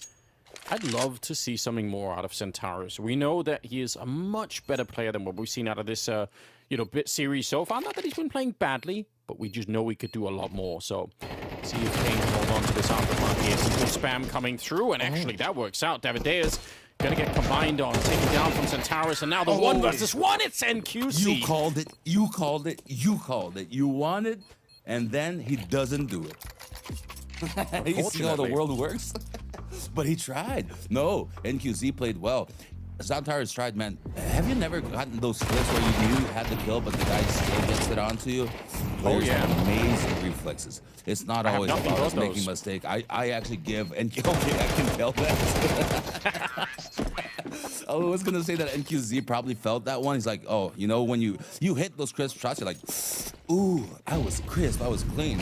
And I think that Centaurus, yeah, he's gonna feel like, oh shit, I should have had that. But from my point of view, that was a really good play by Centaurus, and he just out of pop, really. Yeah, I agree. I mean, the spacing between the first player and Centaurus going in to fight NQC was probably pretty good. Yeah. Yeah, it maybe could have been a bit better, but it's not like an orchestra. Not everyone's playing exactly to the same tune every second. Like, there's gonna be some missed keys. Oh man, look at that. If they win this one as well, it might be all over Demo. He stays alive.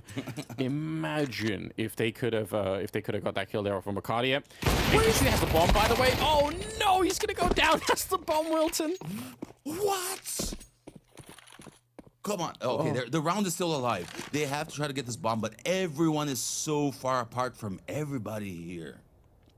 This is because Aurora pushed down the bottom of Banana so aggressively at the start of the round that Pain Gaming just kind of lost control of what was going on. They're going to lose Demo as well, and now Snow, 40 seconds.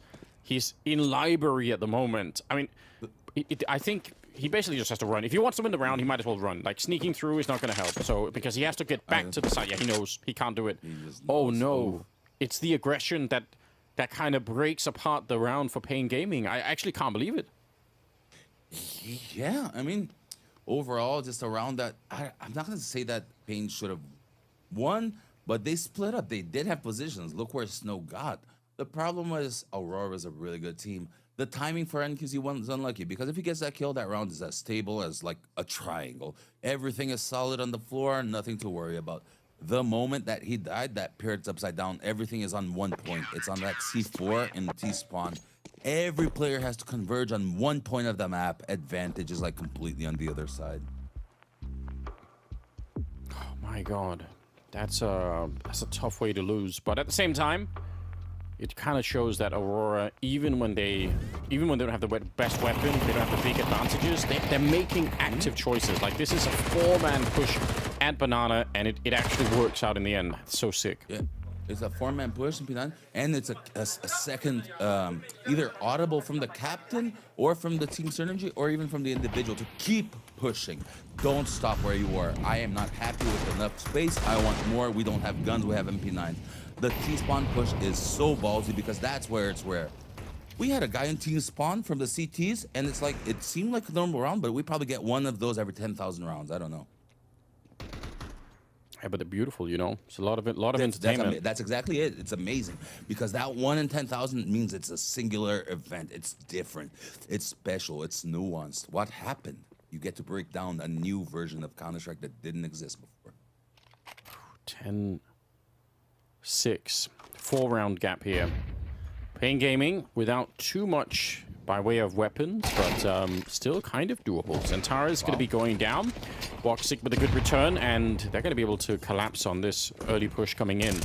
One going down in the apartments, trying to see if they can make their way through the smoke. Madja, very, very good call. If he'd stuck around to try and get that spray, there's a chance that he's going to get traded out. He understands this so well. Like, the fact that he's backing off so much and waiting for his teammates to get there, I love everything about it. He's trying to buy it. Oh, but it still doesn't work out. I actually think Madja played this one so smartly, but unfortunately, somehow it still doesn't work. Yeah, he played that well. It's just the timing of the molly was already going to be good, but the drive-by at the same time, combo. Nice. That's the round. Nice for the game right now. We're going to have a 10-7 match, competitive, paying with the economy, but Aurora is still saving money. They're going to have the op. They're going to have an AK. It's the different weapons that we're talking about. And wow, I just saw that Woxic is, again, 17-7 this time. Yeah. What I think one of the most impressive sort of individual comebacks that I've really seen in recent history, I mean, I've said this many, many times, but I'll say it again. Just, I think one of the hardest roles to make a comeback into is probably the AWP role, and it might even be harder than in CS2. A lot of people seem to not be happy AWPing in this particular game at the moment. But Woxic has definitely managed to find his way back to a high level, which is, I actually just think is so cool, you know. Same. And the pattern with oppers in CS2 seems to be, if you are a static opper, you are most of the time fucked in this game, right? The ones that stand out. Yeah. It's the ultimate moments. It's obviously the Monacy, the Shiros. These kinds of moments where a player like Woxic, who is more aggressive and more Kenny-esque-like, old school inspired, flashy, ballsy. These are the oppers we need in CS2 right now. Don't stick to old models. Riflers, you guys know as well. We need fast riflers right now. Look at Donk. So we have a little bit of a roadmap in front of us. Who's looking at this? Where are our talent scouts? Where are our analysts? Where are our strategists? Who's picking up on these little cues that CS Universe is sending out? You can pick up on all of this. Just watch a Susan Anders stream live on PGL. Maybe you would have learned a bit, but if you think you know everything as a team, you know nothing and you will keep losing. I hope that the sort of the academy scene gets a little bit more of a revival. I think Heroic started an academy like a week ago or something.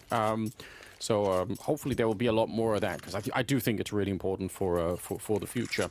For this round, it's looking like Madja, again, is going to be ready to try and set up a smoke. He will throw out a bit of a flash himself and go straight into the battle, and it's absolutely beautiful. USB comes out for another kill. That's almost 3. He was held up by Centauros in this one, but still, very well played. And he's back for more. The captain of the team just absolutely swinging to make sure they can win the round here. Snow on his own. He's only got 4 kills so far, and now he's going to try and clutch it, and he won't even get the rifle out in time. That is Madja at his best.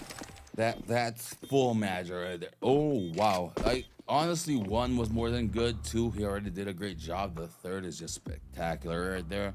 And the fact that he's solo B holding and an IGL position, that's props. That's props, my bro. That's respect right there from CS. That was nice. Well, now, is there anything left in the tank for Pain Gaming? These are some hard rounds to lose, I think, emotionally.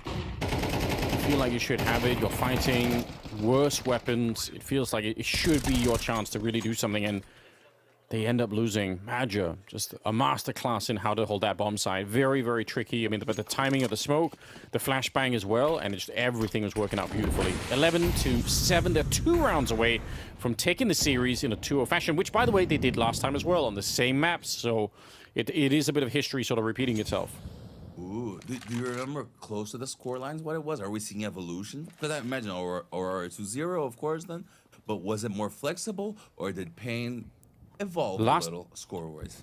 Yeah, last time it was 13-7 on Inferno and 13-9 on Nuke. So, like, this one was 13-8 on Nuke, so they got one less round on Nuke, and I guess we'll see if they can do a little bit better this time on Inferno. They still have a chance. Considering they have Demo, right? Not against Demo, but the fact that it's a stand-in from Academy, not That's bad. fair. It's just about a point of view, right? If you frustrate yourself that you're losing to Aurora, top 5 in the team, when you're a top 11 team with a stand-in, your mentality's a little wrong if that frustrates you. You know what I mean?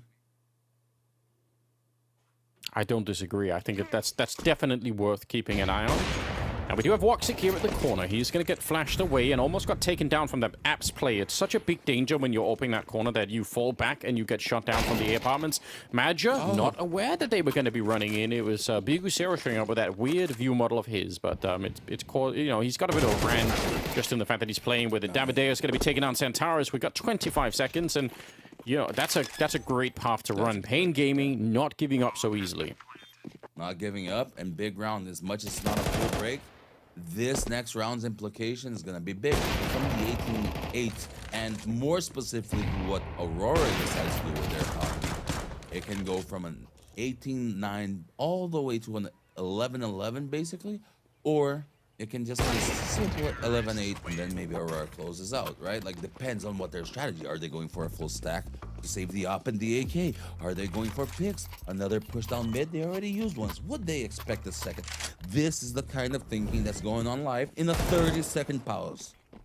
That's how much you have to do and consider. So when you are critiquing players for not knowing what they are doing, you just have to humble yourself and realize you do not know what the hell you are talking about. Look at the amount of information that's happening that Zeus is picking up without even being in TeamSpeak. What do you think their communication is going like right now?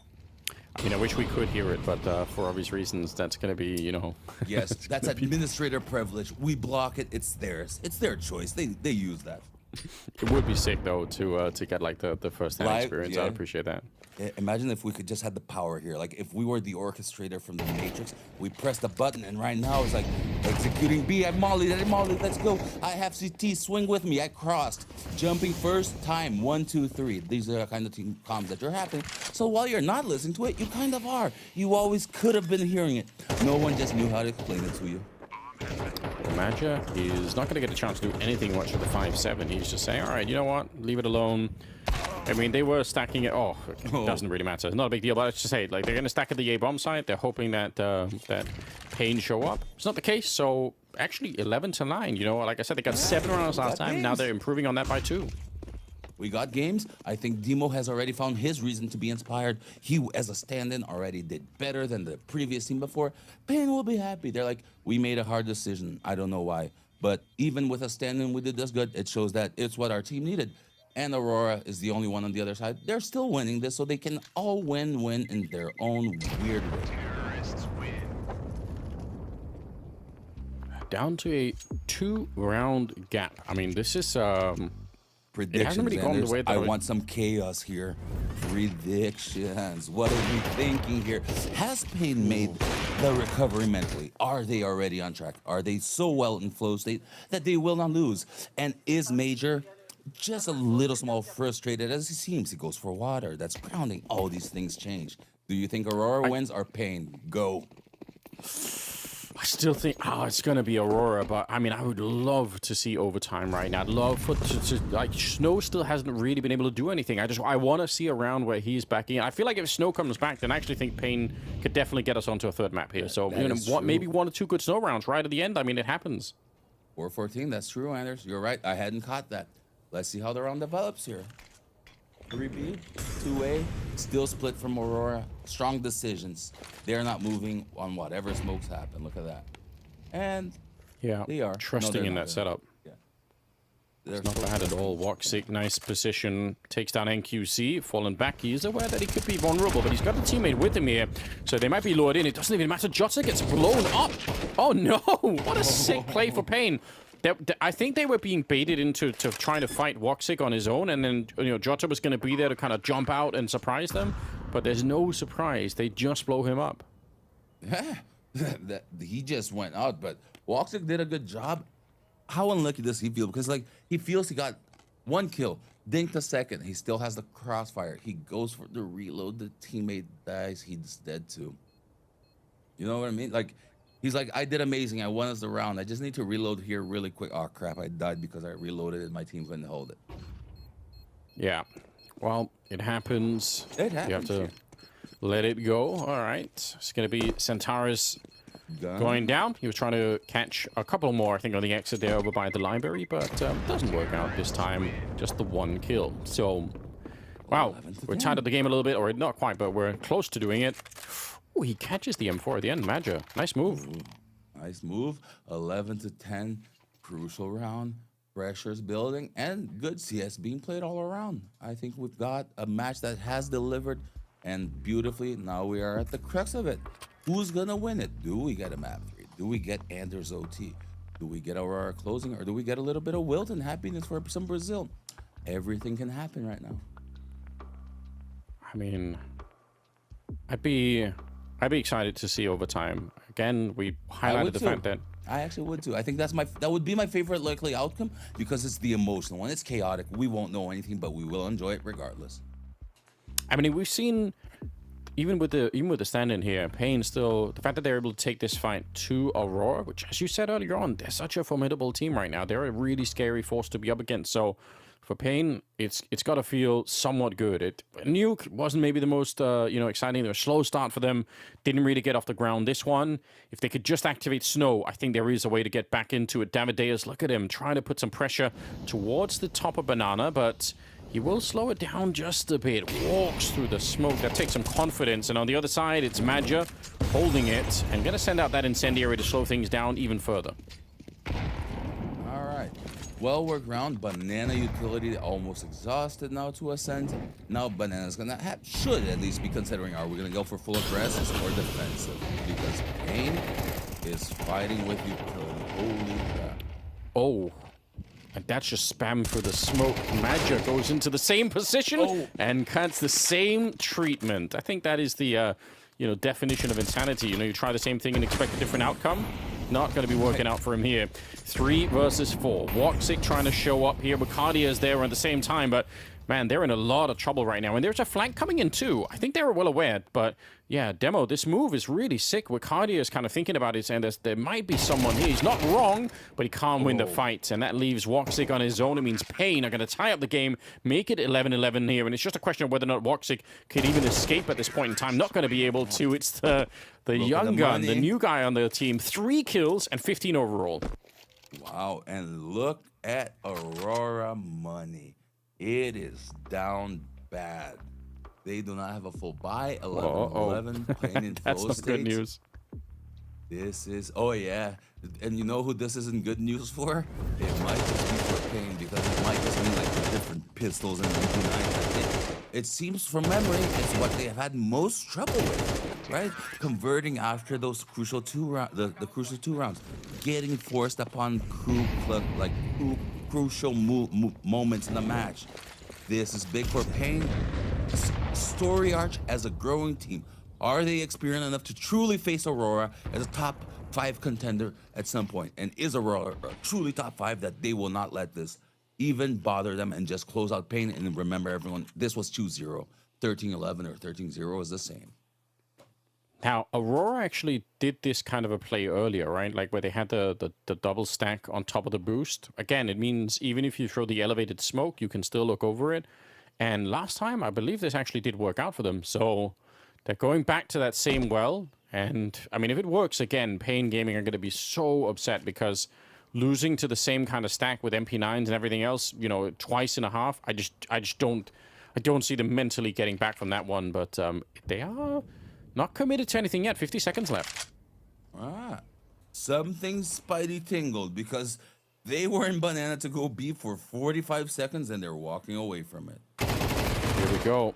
Going to be that first kill, but that will confirm it. They should know. Okay, that's the boost. There's a lot of players here.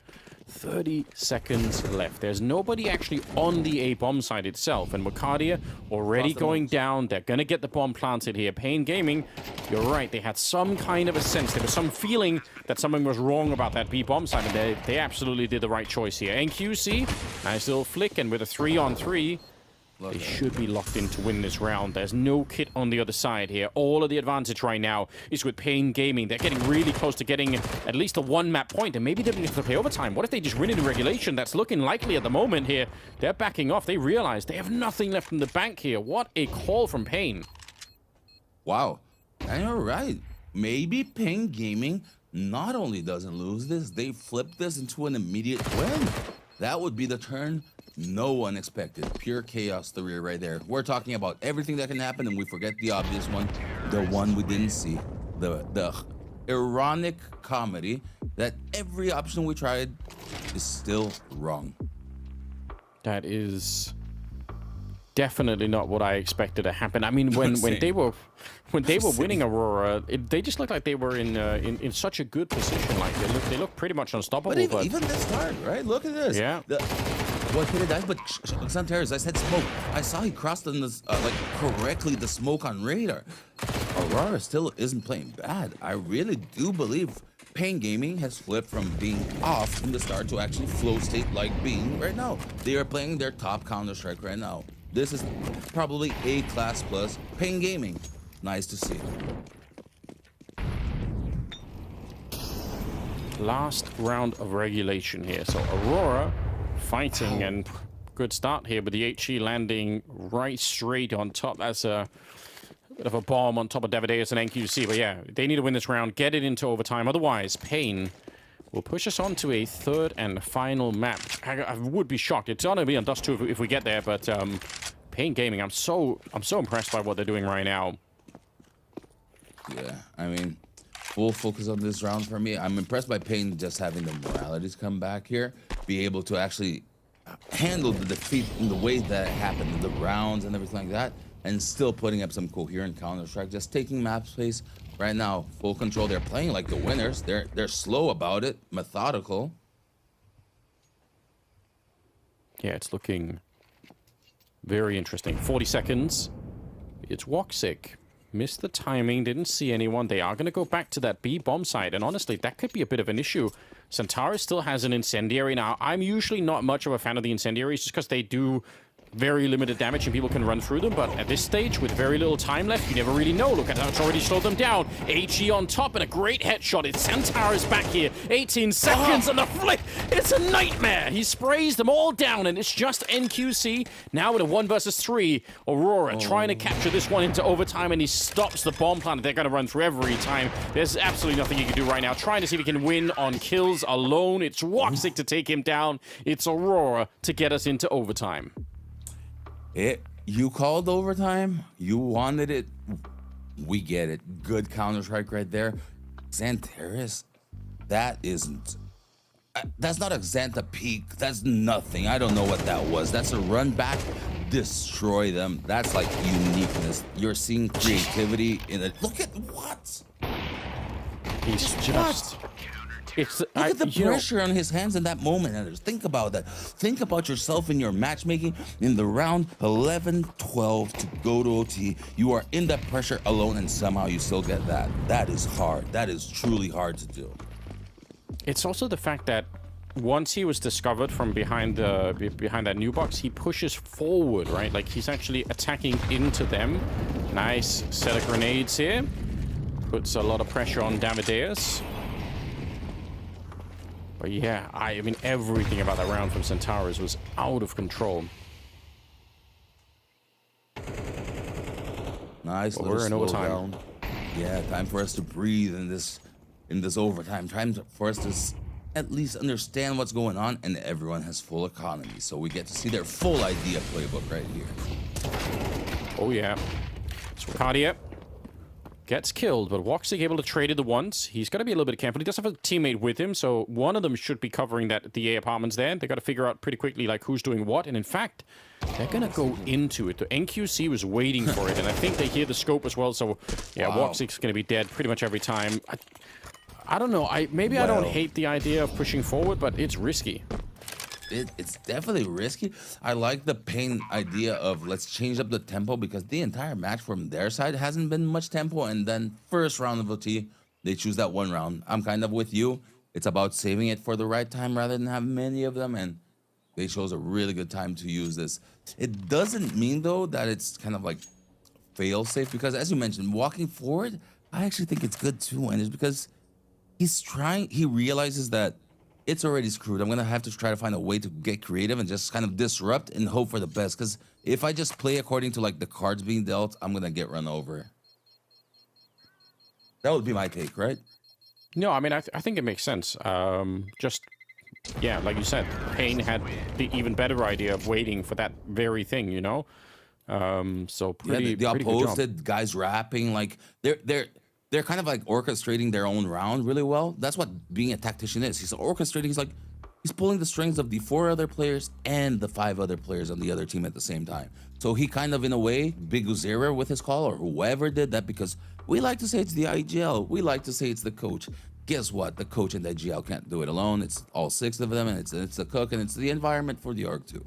So it's a little bit of everything, but it shows. How beautiful is that? Hey, NQZ, post here. We're gonna rap. We're gonna push them into your like crosshair. You don't even have to do that much. You just have to get it once, use a flashbang, stay there. The guy will come to you, and it happens like that, you know? So it's beautiful Counter-Strike, and it's thought out. That's what being a team captain is, guys. That's the kind of level of orchestration we're looking at. Not just calling strats from a strat book, if you know what I mean. This is really sick. 13 to 12. NQC with 23 kills. Again, if Snow can just a couple of good rounds here, it's such a different team, right? Everybody else right now on Payne's side, they are really showing up and playing masterful Counter-Strike. It's magic to start this one with. We're still in overtime, the first half here. Big Usira, nice grenade, lands right, nice grenade from the Aurora side of things anyway. Going to be down to very low health here all of a sudden. And with a couple of more kills going the way of Aurora, honestly, this is just looking like a pretty one-sided round. Back and forth in the big scale of the match, very one-sided round. Skills are different as well, right? And right here, Aurora needed a little bit of the scales to tip in their favor because things were slipping out of control. That's another angle that like a captain, a teammate, right? Whoever, Anders in his matchmaking, the fan watching at home, and the PGL producer that plays Counter-Strike, because everyone loves this game and we're all trying to learn a little bit together. It's just, try to follow this thought process. That's what the players are doing. They've just gotten good at it because they've repeated it over, like, I don't know, some of them 20 years, m0NESY his entire life. It's perspective as well. m0NESY is 2/3 digital. Have you ever thought about that? Woxic is amazing. It's so silly, isn't it? How much? m0NESY is 2/3 digital. 2/3 of his life he spent inside a computer. That's like crazy. Not inside, but you get it. Like, no, sure, I know what you mean. Yeah. I mean, I'm 38. I've been playing CS since 1999. Like, I don't remember my life without Counter-Strike. How could I not love this? And I still am here saying I do not get this game entirely because no one ever will. That's why it's a team, or else we'd all still be playing Quake, guys. Wake up. Yeah, the fact that it's not solved even after all this time is kind of crazy. We're going into the last round of the first half of overtime here. The scoreline's 13-13. If you are joining us, then big welcome. There is obviously another stream going on at the same time with Legacy are playing Liquid at this very point in time. So that's pretty exciting. Yeah. Both streams open same time, guys. Open multiple. Let's do 20 streams of the same one. Exactly, that's what I mean. And we've got even more, you know, there's another best of 3 coming up after this one. So you don't want to be missing it. Furia are going to be playing Apogee in our next best of 3 here on the channel. So yeah, you're locked in. Major, that's a great couple of kills. Yeah, ready for it. 5 versus 3 to begin with, and Payne, unfortunately, it limits what they can do in this round all of a sudden. Yeah, I mean, look at the aggression. The fact that they feel the necessity to have space is actually bad in overtime because they are feeling pressured to take something that isn't needed. They can let the guys come. 4v3. Jota, what could you do here? It's gonna be a free one. He was ready for the fight at range too, but look at his, and look at the move as well. Oh, he froze. He froze, he did. That must be a disconnect, right? Oh, there's no other way. That's an alt-tab. That's an alt-tab because he stood up. Oh, yeah. Oh, damn. That's crazy. It probably won't cost him anything here because, again, the bomb is so far away. It's just the frustration. Yeah, it is. Centaurus. You laugh it off. You laugh it off. You've got to. You've got to. Oh, I was about to say, look at what a smart move it is for him to duck down. He did perfect. He did perfect, Anders. And then he got betrayed by the alt-tab. All right. Okay, well. Look at that. Beautiful by Major. Deep, nice shot. And then here. Oh, they didn't get the small detail, but we all got it live. Beautiful play by Joda on that balcony, though. Like, we're gonna see on the alt tab, like, kind of a Jame thing, but the way that he was already doing it, that was perfect movement. He just got unlucky, right? Like, the PC breaks sometimes. Yeah, and it's his own PC, isn't it? So he's been playing on it, practicing on it, working on it, like in the setup, so. Yeah. I mean, listen, it happens. You see people with the scroll wheel jump all the time, you know, so this time, he's going to go down early in the round here. Aurora, they do have the 1-round lead. By the way, it's 1st to 16 in this overtime format, so just keep an eye on that. But Pain Gaming, I mean, again, I've got to reiterate, I'm impressed by the fact that they've brought this into overtime in a game against the team of the caliber of Aurora, and with a stand-in as well. So they're playing... And without Snowzine on this map, let's be real. Yeah, you're right. So... Not a hit on Snow, because this kid is fucking amazing. It just goes to say, look how good Pain can actually be, because they're... What? What? That is intentional. Of course. New smoke. Get the lineup, everyone. Twitch clip it and use it in your match. Here we go. They're going to be rushing right in here. 5 versus 3. They need a kill right now to even try and get this bomb planted. It's so awkward. There's so many people at the B bomb side, but everyone's frozen. No one's really peeking behind it. Demo is going to get a bullet to the head, and suddenly it's a 3 versus 3. How's this happened, Aurora? They were walking into a stack. It was a 5-on-3, and suddenly the Turkish team is back on top here. Davideus trying to sneak in, catching the timing, and will shut down Major, but that doesn't solve all their problems yet. They do have a good couple of utility here. I mean, they've got some grenades on the Pain side of things. Can they find this defuse? Smoke for him or no? Look at Woxic. Just holding the corner. Centaurus on the other side. I do like this setup here. Grenade goes deep, and Davideus gets the shot. Now it's on Woxic. 1 versus 2, and they can guess that he's out here. They've already tapped the bomb. It's already been defused. Oh, and he's not even moving.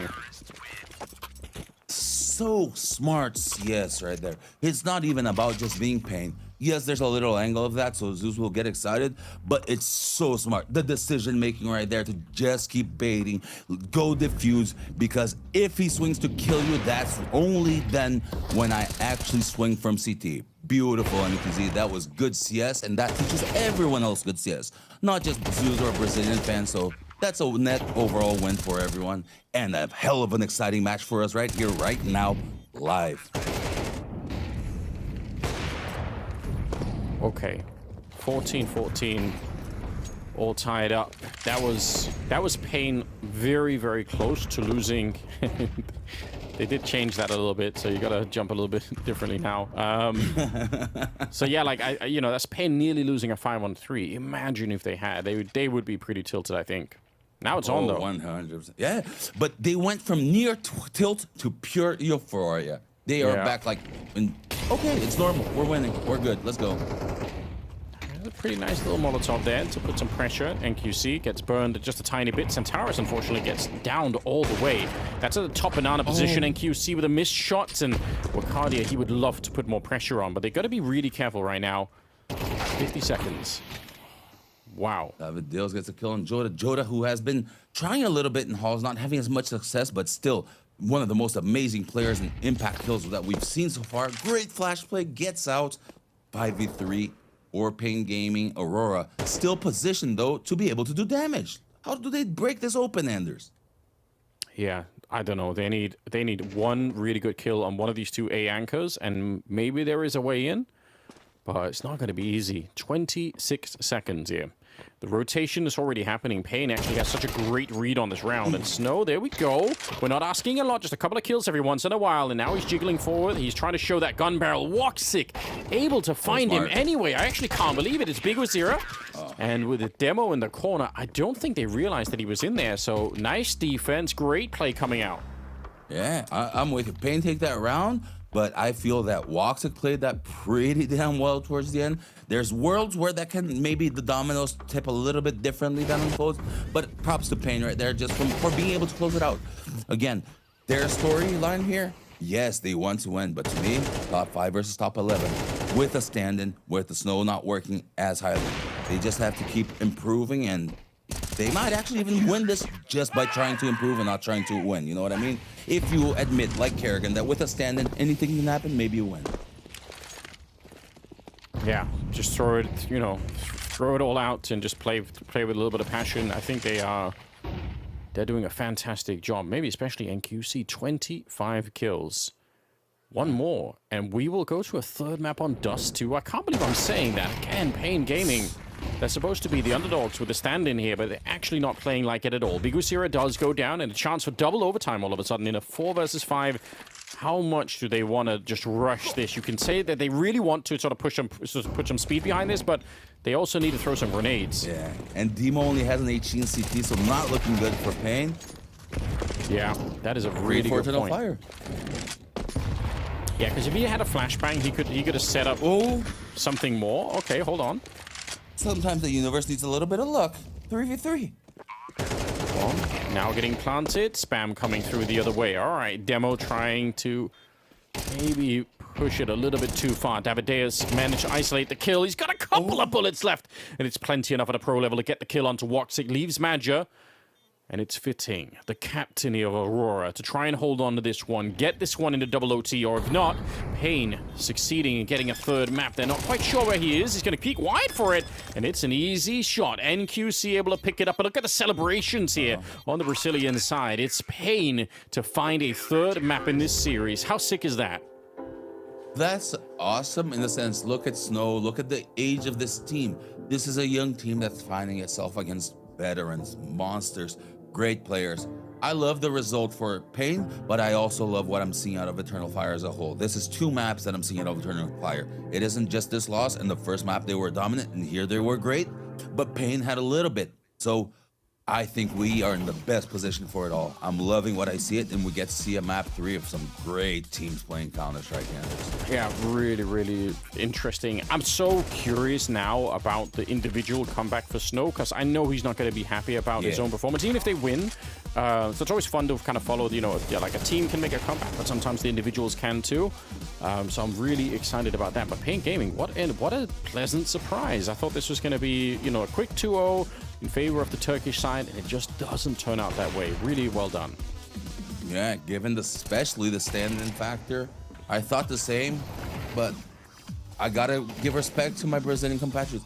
They are playing like a team. It doesn't matter who the person is there, which I think reinforces what Wilton believes, at least to myself, a little bit more. It isn't necessarily about having the best players. It's about having the best roster, cohesion, Kerrigan.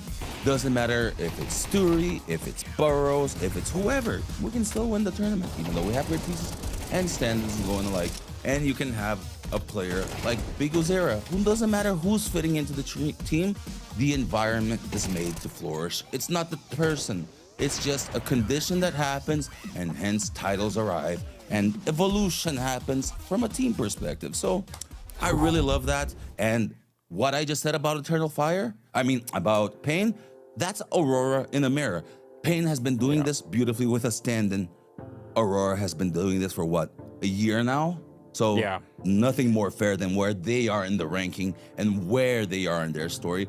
Pain is still getting there. It's beautiful in its own unique way. It's childish, pure, but also kind of pretty. Eternal Fire, Aurora, as you said, one thing, they've been here forever. This is their second shot. They have been the youngins, now they're the olders, mixed with some youngins, but they've learned through it all. So that's why they seem more coherent like a team to me, to Wilton. I think they are playing better CS overall, and yet we are still tied. What a conundrum. Yeah, I am definitely, we wouldn't have guessed at any point, but very nicely done. Dust 2 coming up, and that's going to be one hell of a match happening there. So I'm excited. Hope you guys are as well. We will be back with that third map coming up after the break. So I don't want you to go anywhere. Stay tuned. There's a lot more Counter-Strike action happening. Don't go anywhere. Loves you, but she can't love me. But I love you.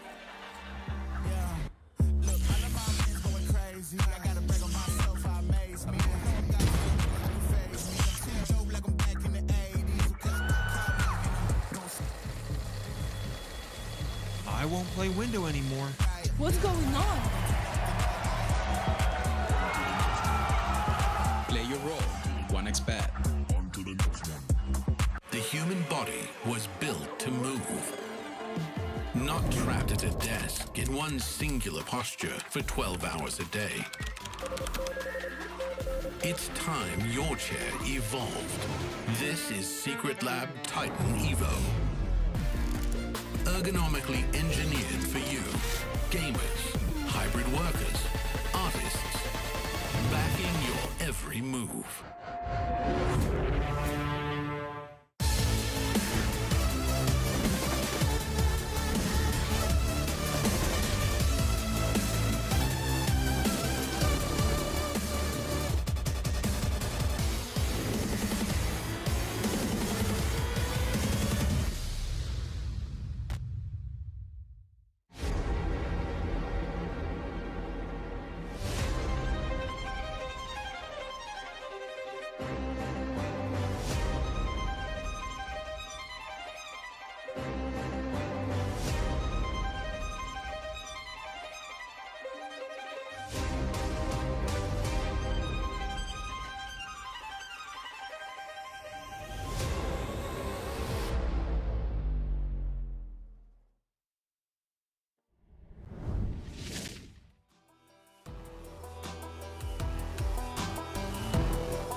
Welcome back, everyone. We're ready with a third map that nobody really thought was going to happen because Pain have a stand-in and, Aurora, who used to be Eternal Fire.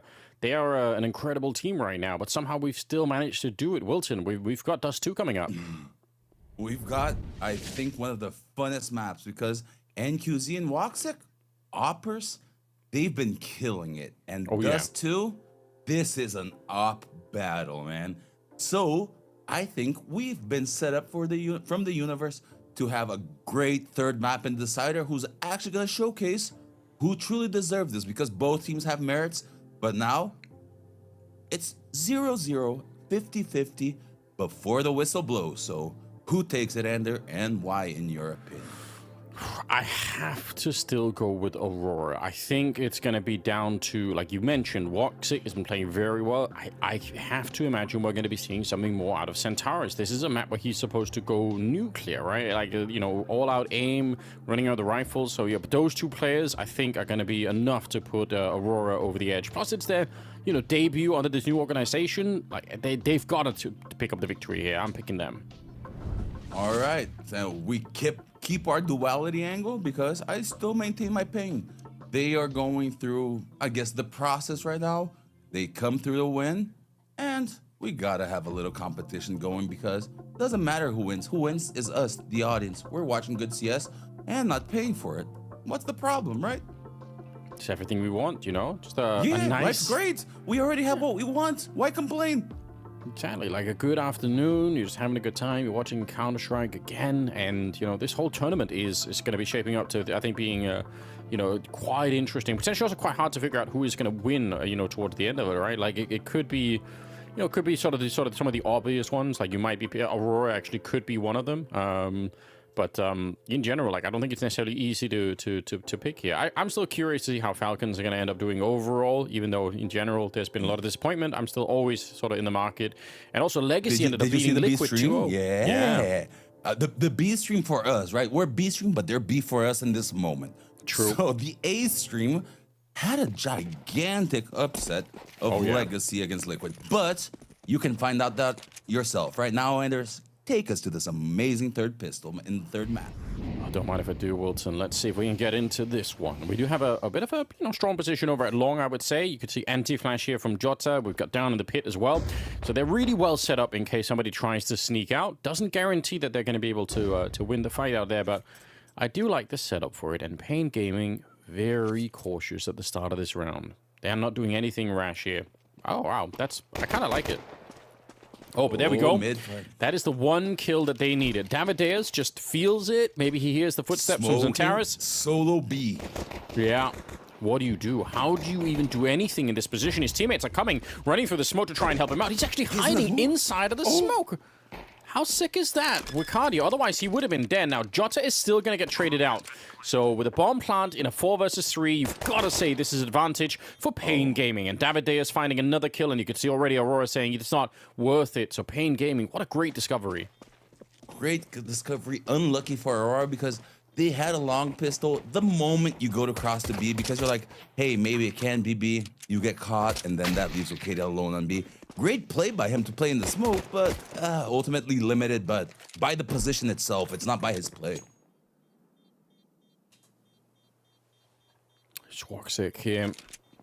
If you could get any more kills, we know it does help in the following rounds. If you want to buy a scout or something like that, it's very nice. Oh my god, he's just deleted them. Yeah, like I said, if you wanted to buy something, it's a lot easier. Yeah. How about an M4 with a little Kevlar for someone? Wouldn't that be nice? I mean, you might as well.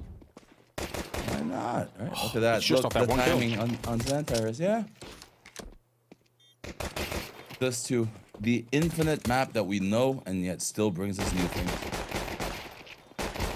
I mean, there's always room for some new idea. Or, you go back in history and you pick up an old idea. Like some of those... Exactly. Reuse something that someone has forgotten. Yeah, there's so much Counter-Strike. Like, I bet there are a lot of ideas that are kind of, lost to history in that sense. So, and there's 9 years ago, we talked about a wallbang on train that was amazing and no one even did it once in a match. Yeah, true. How many missed opportunities did we have thinking CS already has all the perfect strats and god flashes when in reality, strats are infinite. Like, they're literally infinite in this case. You can do whatever many variations you want. If you change the order of the player going in first, you change the strats, right? Oh, it's Phelps here instead of Fallen. It's a different strat in their mind. No, it's the same one, but you just played them. Ooh, nice shot there. They've actually got a couple of really great kills. You can see Santaris. This is why I think he's going to be so important on this map, because I actually want him to try and take fights like that. He's definitely got the aim for it. He shouldn't really be scared of anybody now. There is a forward position from Davideus, so if they had kept on jumping up, I think he just wins that fight outright. And as a result, ooh, they're going back with the bomb. I think Pain Gaming are maybe overcooking this a little bit. I feel like they had control of the A-bomb side and they had the position on long. So I am curious to see them kind of relocating. Oh, man. Watson didn't imagine that's kind of should be the done deal, but I was with you. It's like they were outplaying themselves just a little bit. Small starts. Yeah, well, they're back on track anyway, so, you know, I'm happy to see them. So what's the difference, right? Like, yeah. And, you know, you're right. Like, Woxic definitely, he just didn't see it coming. So, Davideus sneaking up. Very nicely played. And Pain Gaming, not just winning the pistol, which they've had a hard time doing in the series, but also now picking up the second round, not falling victim to anything kind of craziness. It's good stuff. True. My mind just went business for a second, but it's just because I figured something out. Pain is the first true phase of Brazil. They are Latin American international, right? They have Davideus and they're looking for DGT. Yeah, you're they're right. Latin American phase. Oh, okay. I like that. Right? Because they're a Kerrigan, an IGL that works, and frags, and things like that.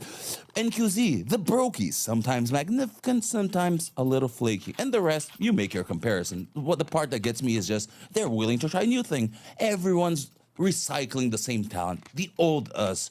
We're done. I'm a caster now, and I'm not even that caster, so stop recycling the same players, find some new ones, and think a little bit, maybe like Pain is thinking, a little bit of differentness is actually what we need, not more of the same.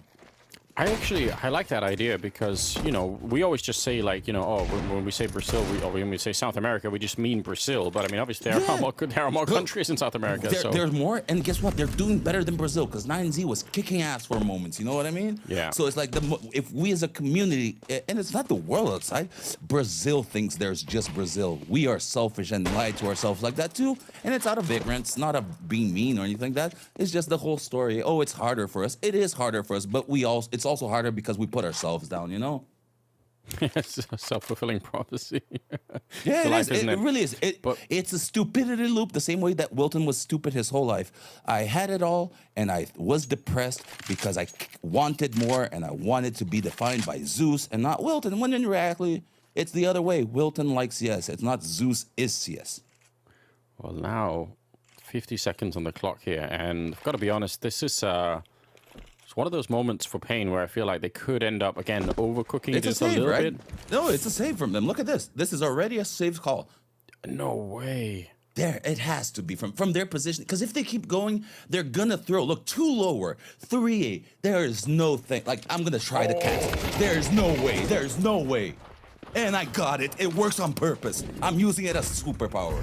It absolutely worked. I mean, I can't believe it. The fact that they pushed up, they had so little time. I mean, if that push hadn't happened, maybe you were right. Maybe it was just going to be a save all along. 3B!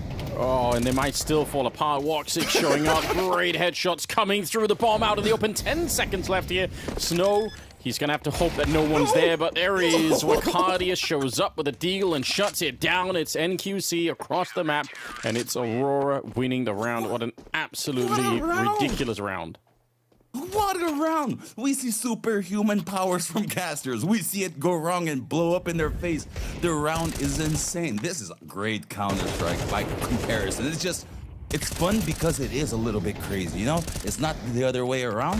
The fact that things are going a little bit weird and kooky is making this amazing. Look at that. Let's go. That's what I want to see, Major. Let's fucking go. Yeah, that's the level of passion. I mean, he knows how much that means. And Pain Gaming, there's just already some signs early on here on Dust 2 that I'm a bit worried about. You know, I don't mind the pause calls when you slow the game down, but I feel like it's a fine line between that and getting, you know, everyone's a bit nervous. Everyone's kind of taking a little bit too long. You're starting to get it. It's a very fine line between we are freezing on purpose and we are freezing because we do not know what to do. The nuance is in understanding that. And right now, look, it does look like it's a little bit because they don't know what to do because we haven't seen a full cat take, a full long take. Where's the group unison we were talking about? Pain is winning and still not looking good. That's the true paradox. To really analyze CS, it's not about the numbers, it's not about the economy, it's about the momentum and the entire big picture. And Pain while winning, Aurora looks better. Crazy how the world works. 50 seconds. So this time they're going to be a lot quicker here, right? We've got the grenades going down already. Nice counter throwing up. Oh my god, Nice that's shot. so Walks much it. damage. Centaurus, maybe he could swing to take that fight, but I mean, he might as well just stay here and stay alive. There's a bit of a flash to try and set him up for something more, but Payne are already in a lot of trouble in this one. It's another headshot. Centaurus taking a kill, an NQC and Demo with 30 seconds in a 2 versus 4 here. All right, that's a bit awkward with Cardia. Don't think he needed to be anywhere near that, and it actually does allow for a chance to get back into it. This would be shocking. If Payne ended up winning this round, I would say it's unforgivable for the Aurora side. Nice shot from Jota. He's going to show up and actually get both the kills there. So they needed that. I was worried for a second there because that's the round they have to win every single time.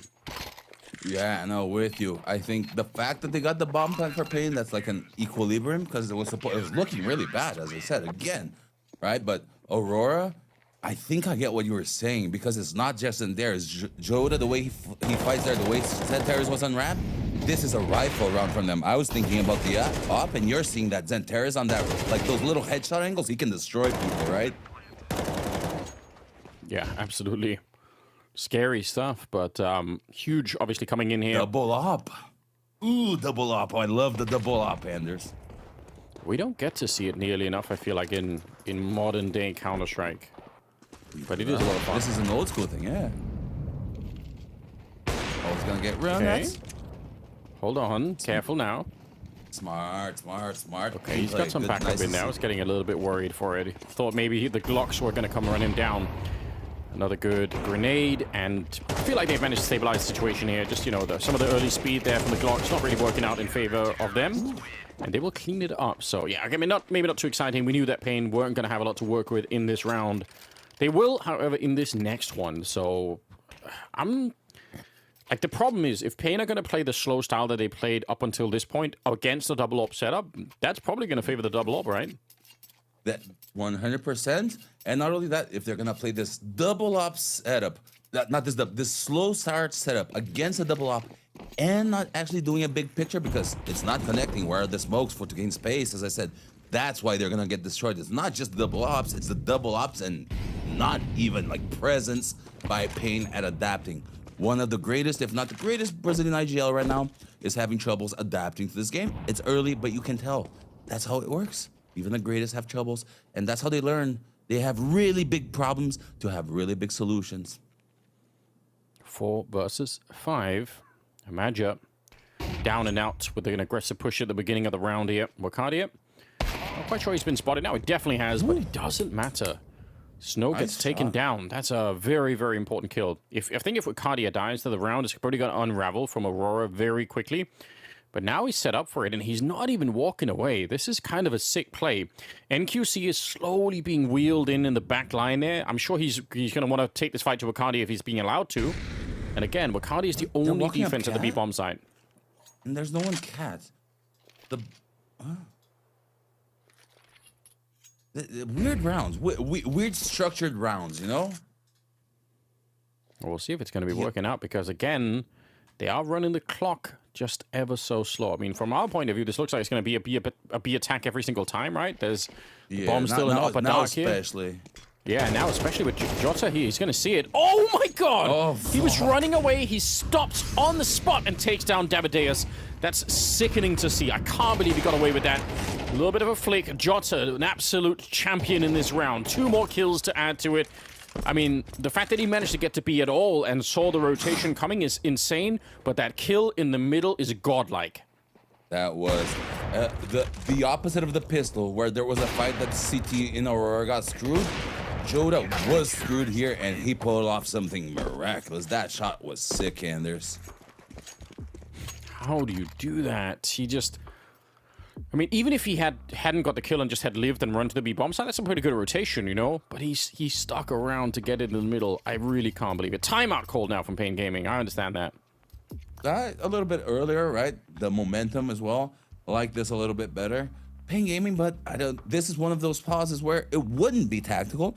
This is probably an emotional moment. This one is one where Zonic would probably do really, really well, because it's like just about talking to the players, getting them to actually just align, being humans. Nothing strat related, because the way Pain is playing, it doesn't matter the strat. It won't work because it's not cohesive. So it's just like, yo boys, we said, and it has to be like that. Remember the Alexi B? Oh, he's talking shit on his teammate. What a bad idea. No, it's the opposite. He's zeroing in his entire team and focusing them up. But you don't play competitive esports as a fan, so you think he's being a meanie, when in reality, it's his greatest asset as a leader. He leads, he doesn't follow, and he doesn't let you be a dumbass. Yeah, sometimes you need that, right? You need somebody to really pull you out of it. Definitely. How many times have I done something stupid where Juliana just needs to look at me and be like, Wilton, you're being stupid, change that. And I'll change it. Do it differently. Do better. Yeah, nice, do better. It's a nice couple of kills coming through here, but I mean, a bomb plant maybe possible. That's good. I've seen worse. I've seen crazier rounds. Yeah, honestly, I mean, a kill. If they get one more here, maybe Pain Gaming just add a little bit of more pressure on. Doesn't. All right. Not quite happening, but they got the bomb plant, so we'll be satisfied with that for the minute. Aurora, though, I mean, on the right track. 5-2, the scoreline. They have a lot of money to work with. They do, and not only that, they have a lot of players that are willing to make that money work for them. So they will do those little aggressions. They will buy all the little extra flashes and spawn and HEs and leave them, because that's team play. It's the small little details. Money here in Counter-Strike, it's exactly that. It's one flash from CT spawn on Inferno. It's one Molotov behind silo on Nuke. It's the perfect HE on pits to get the guy at the right timing that's just looking down and crouched and got stuck. You know what I mean? It's all these variables. Yeah, sometimes it really doesn't take a lot. Gonna be the AWP of NQC. I mean, looking at the kills right now, it's actually Demo and Davideus that are doing a little bit of work on Pain, but the rest of them, the other three, having a very hard time at the beginning of this Dust 2 game, finding a way into the match. And obviously, that can't work. You're playing a really tough opponent. There we go. Nicely done. NQC going to be taking down Macardia. They need some more stuff like that. Unfortunately, Woxic is straight back in there and drops Bigusira 4 versus 4 all of a sudden. And we'll see how much Pain can react to this. I feel like, again, their calls in some of these moments when you know, it's the middle of the round here, they're just very, very slow. Yeah, it's like, if you stop and you look at the radar, the progression is so drawn out. It's so methodical to the point where it's boring for the spectator. But most of all, it's like, it's predictable to Aurora. Aurora has been having 3B, all A, defensive smokes and flashes. It does feel like Pain is being outread, outplayed. It's bigger levels. Aurora is better. Here we go. Right now. 35, yeah, they're gonna go for it right now. Centaurus in front. Yeah, it's actually burned out. I think the Molotov just absolutely, like, it spread in the last second to touch him, and then he was forced into the fight a little bit earlier. The bomb is gonna be planted as a result, but they don't know that Madger is here. Oh my god, Snow! What a flick. We'll have to see that from his point of view. Sickening. For sure, Madger had the advantage. That's the round. Someone check this PC. There's no way. Oh my. That was clean. That's beautiful hedge. That's a kid at peak form right now. Damn, how do you do that? And again, he was the guy that we were asking for on Inferno the whole match. Now, they ended up winning that map, but still, not because of Snow necessarily. Might have been an attempt to jump over defuse. Going to get denied, and it's going to be the round for Pain. They needed something like this. And I don't know, that Snow shot there, that's just so crazy. At least from our point of view, that it looked like he was looking the wrong way. Yeah. That looked like a complete flick, interp, and everything else. You know what I mean? If there's a comment in console that he could have done that, if I were playing matchmaking and I die for that, I say it's the rate, I say it's the mouse, my mouse unplugged. Did you hear it? My internet dropped, something happened. All the excuses. Yeah, all of them above. I lagged. We'll just start going with the crazy routes, because like you're supposed to have that kill, what, 101 times out of 100? Yeah. He pulled a negative here. He pulled a negative. So crazy. but good job. Look at that. Look. Oh my. It's even filthier from his screen. Yeah, that is so quick. And honestly, the truth is, if Magic gets that kill, then Magic can just stay alive and allow the rest of his team to come and try and help with the retake. So that kill was everything. Here we go. Out on long. There is going to be a bit of a battle happening. Molotov being thrown, and there is a smoke that the T's can throw in that position, actually stop that incendiary from doing much of anything. But some teams just don't do it at all. And it's weird because I think there's about 7 or 8 different teams that I've seen in the last month or so watching demos that are really good at throwing that smoke on the T side, and it stops the CT incendiary. And then there are some teams just never do it, and as a result, they get put under a little bit of pressure when they try and make that kind of a play. Demos down and out. Long control is there for Aurora, but look at this B split. I mean, this is potentially great, but it does mean they have to be very quick on their feet here. Ricardia getting the kill in the middle, being allowed to reset that AWP, and he's got some backup here in Jota as well. So this might be a bit of a hard push now to make work for Pain Gaming, if not impossible. Ricardia hitting shots left and right. That double up still in play, and NQC having to walk away from it.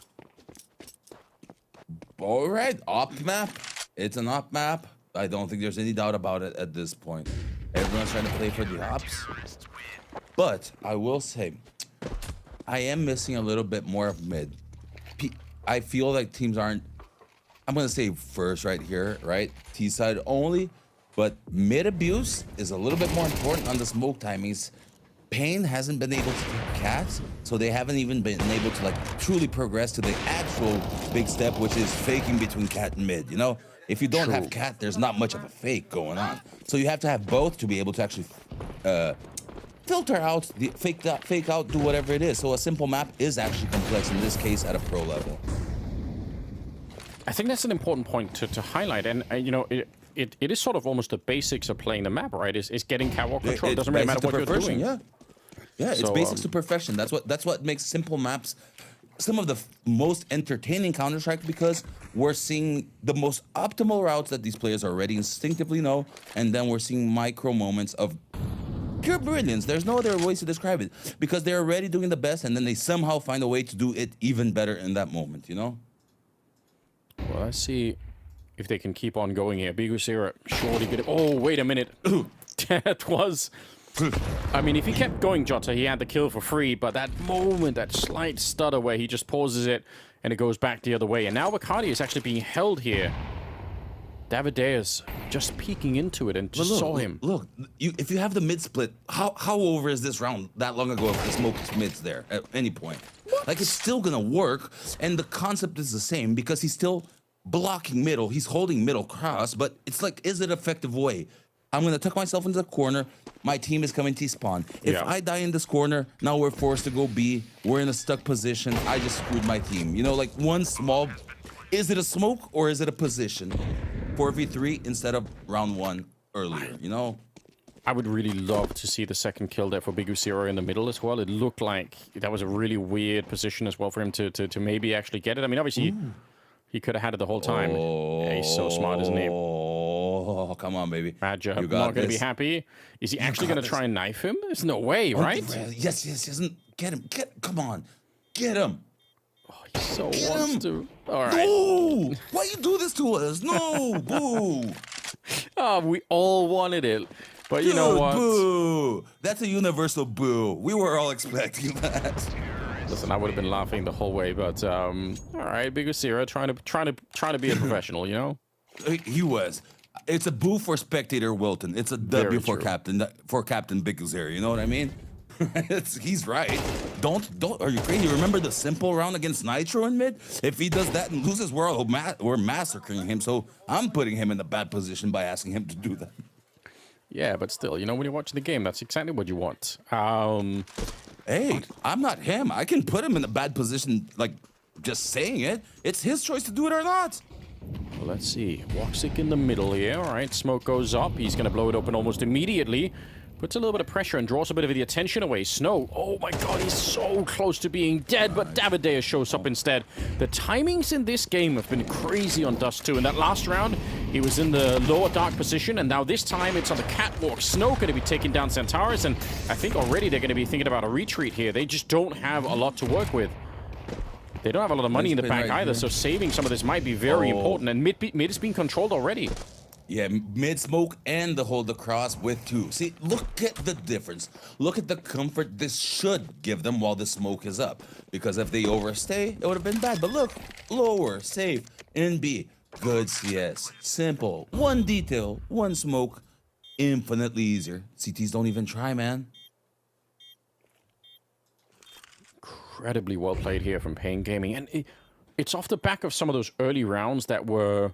You know, I was feeling a bit of frustration and felt like they were very slow to make any decisions. And now look at how they're playing it when they are just, you know, a couple of rounds later on. It's a lot more dynamic and they're a lot quicker to make these choices. And Aurora, I mean, they could be in some trouble right now. They don't have a lot of money. This could be a 6-6 half, which honestly is still pretty good for Aurora. But for Pain Gaming, I mean, it's possible to win. And a 6-6 at this point for Aurora might feel like bad results. Even though, like, it should be fine. They already did, you know what I mean? But it's just the way which was done, the results that is coming. And the fact that from the outside we can see it's actually Pain playing pretty good CS, but from their point of view, it might feel like only their mistakes are showing up. That happens a lot. The overcorrection, it's all our fault and it's none their merit. Well, they're not out of the woods yet here, but some great Counter-Strike being pulled out right now by the Pain side of things. Some grenades landing out at long, just to keep the pressure on. Even if they're not going there, it's nice to just throw a couple of nades. A little flick coming out. He had opportunity now. Wicardia's going to go back. He's completely fearless. He knows that NQC is back there somewhere. I kind of respect it, honestly. And they will actually control the B-bomb side anyway. If he hits that flick, they just go for B right away. True that. But also, now there's the 3-man stack on B. So I think Molly from close, op shot from long, you know too.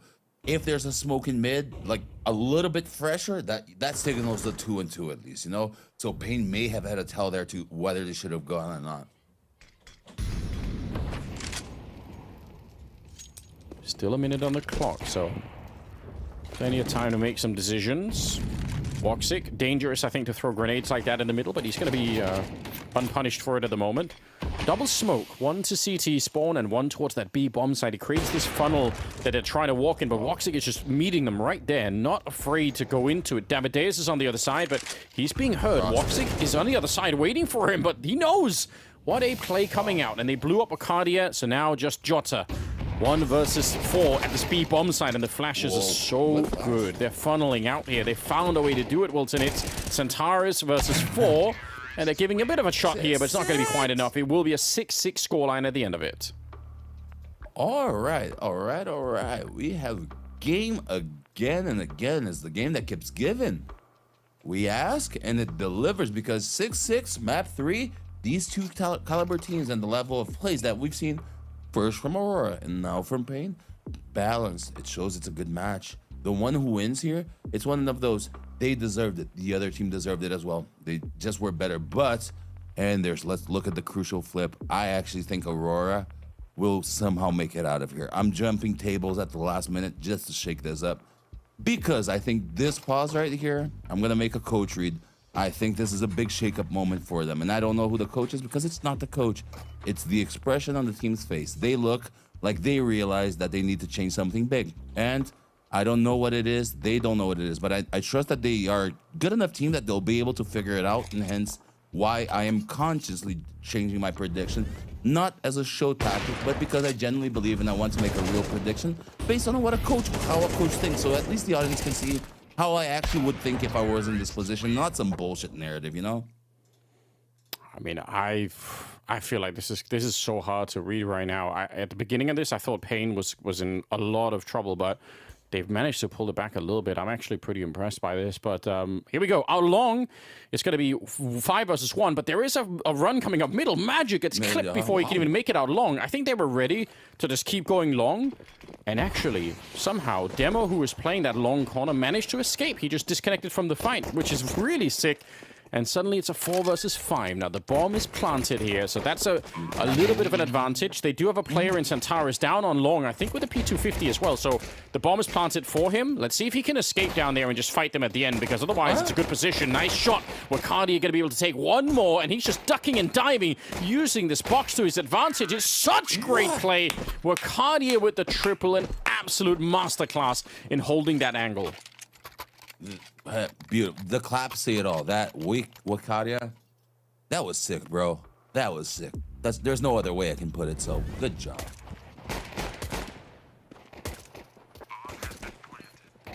What do they do from here? I mean, this was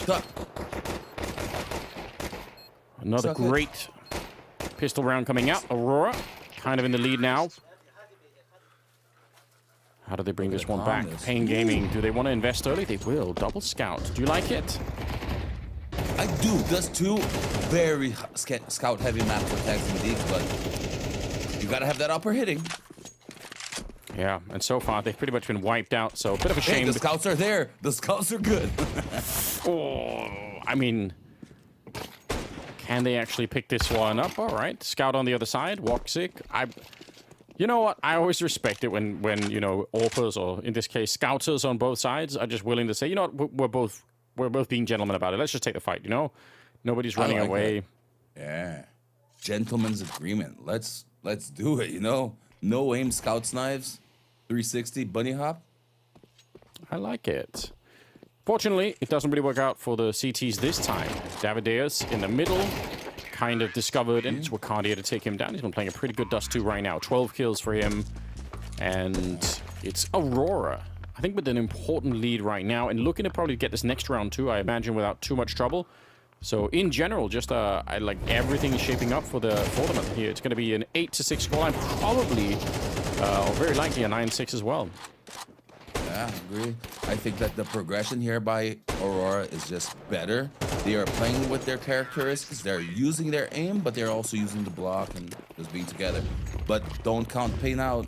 I wouldn't do it too soon. I mean, we've seen them bounce back already, so I think they deserve that. Davideus, this is why you don't want to be counting them out. What a shot to come out, but Jota quickly there. Yeah, they had to go back because they can't allow for the AK to be picked up. So immediately, yeah, I guess the bomb was there as well. So still, it's cool. We all love a good deagle, don't we? Yeah, it's come on, it's satisfying. It's beautiful and it's chaotic because it just hurts. Ask Nico.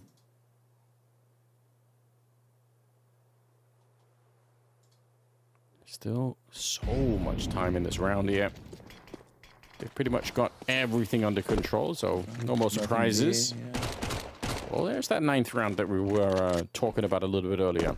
I guess the question is, what are Pain looking to do when they get the rifles in the next round? I mean, I guess most teams will just play like their default kind of defense just to see if that works out. But you know, I'm always more excited when teams try something a little bit more crazy early on, you know, just to try it. I kind of agree with you, because this too is really simplistic in the sense, right? Cat is so big, and long is so big, and mid is so big, and B is so big. It's at the same time like the biggest map and smallest, because every position can just fold on itself, and if you lose long, you're dead. If you lose cat, you're dead. If you lose mid, you're dead. If you lose B, you're dead. It's hard to hold the after plans, you know what I mean? So for Pain right here, I think that they actually have to play exactly what you're saying, go full unorthodox, but instead of that, fight mid, fight cat, push lower, push upper tunnels, get weird. Well, so far it is pretty standard stuff that we're seeing. Sort of 3 long early on. We've got 1 mid, 1 B, so nothing too adventurous coming out from the Pain side of things. Which, honestly, again, is a little bit what I expect, because I feel like most teams just like to stick with the sort of default philosophy to see if it can work, you know, if their early defense works. I do like this kind of a little bit of a switch here with Davideus and Bigusira. I look almost like they wanted to try and find some fight in the middle, which I would have made me very happy. Unfortunately, it'll go the other way. It's Davideus going down. Woxic, just as the smoke was fading there, able to take him down.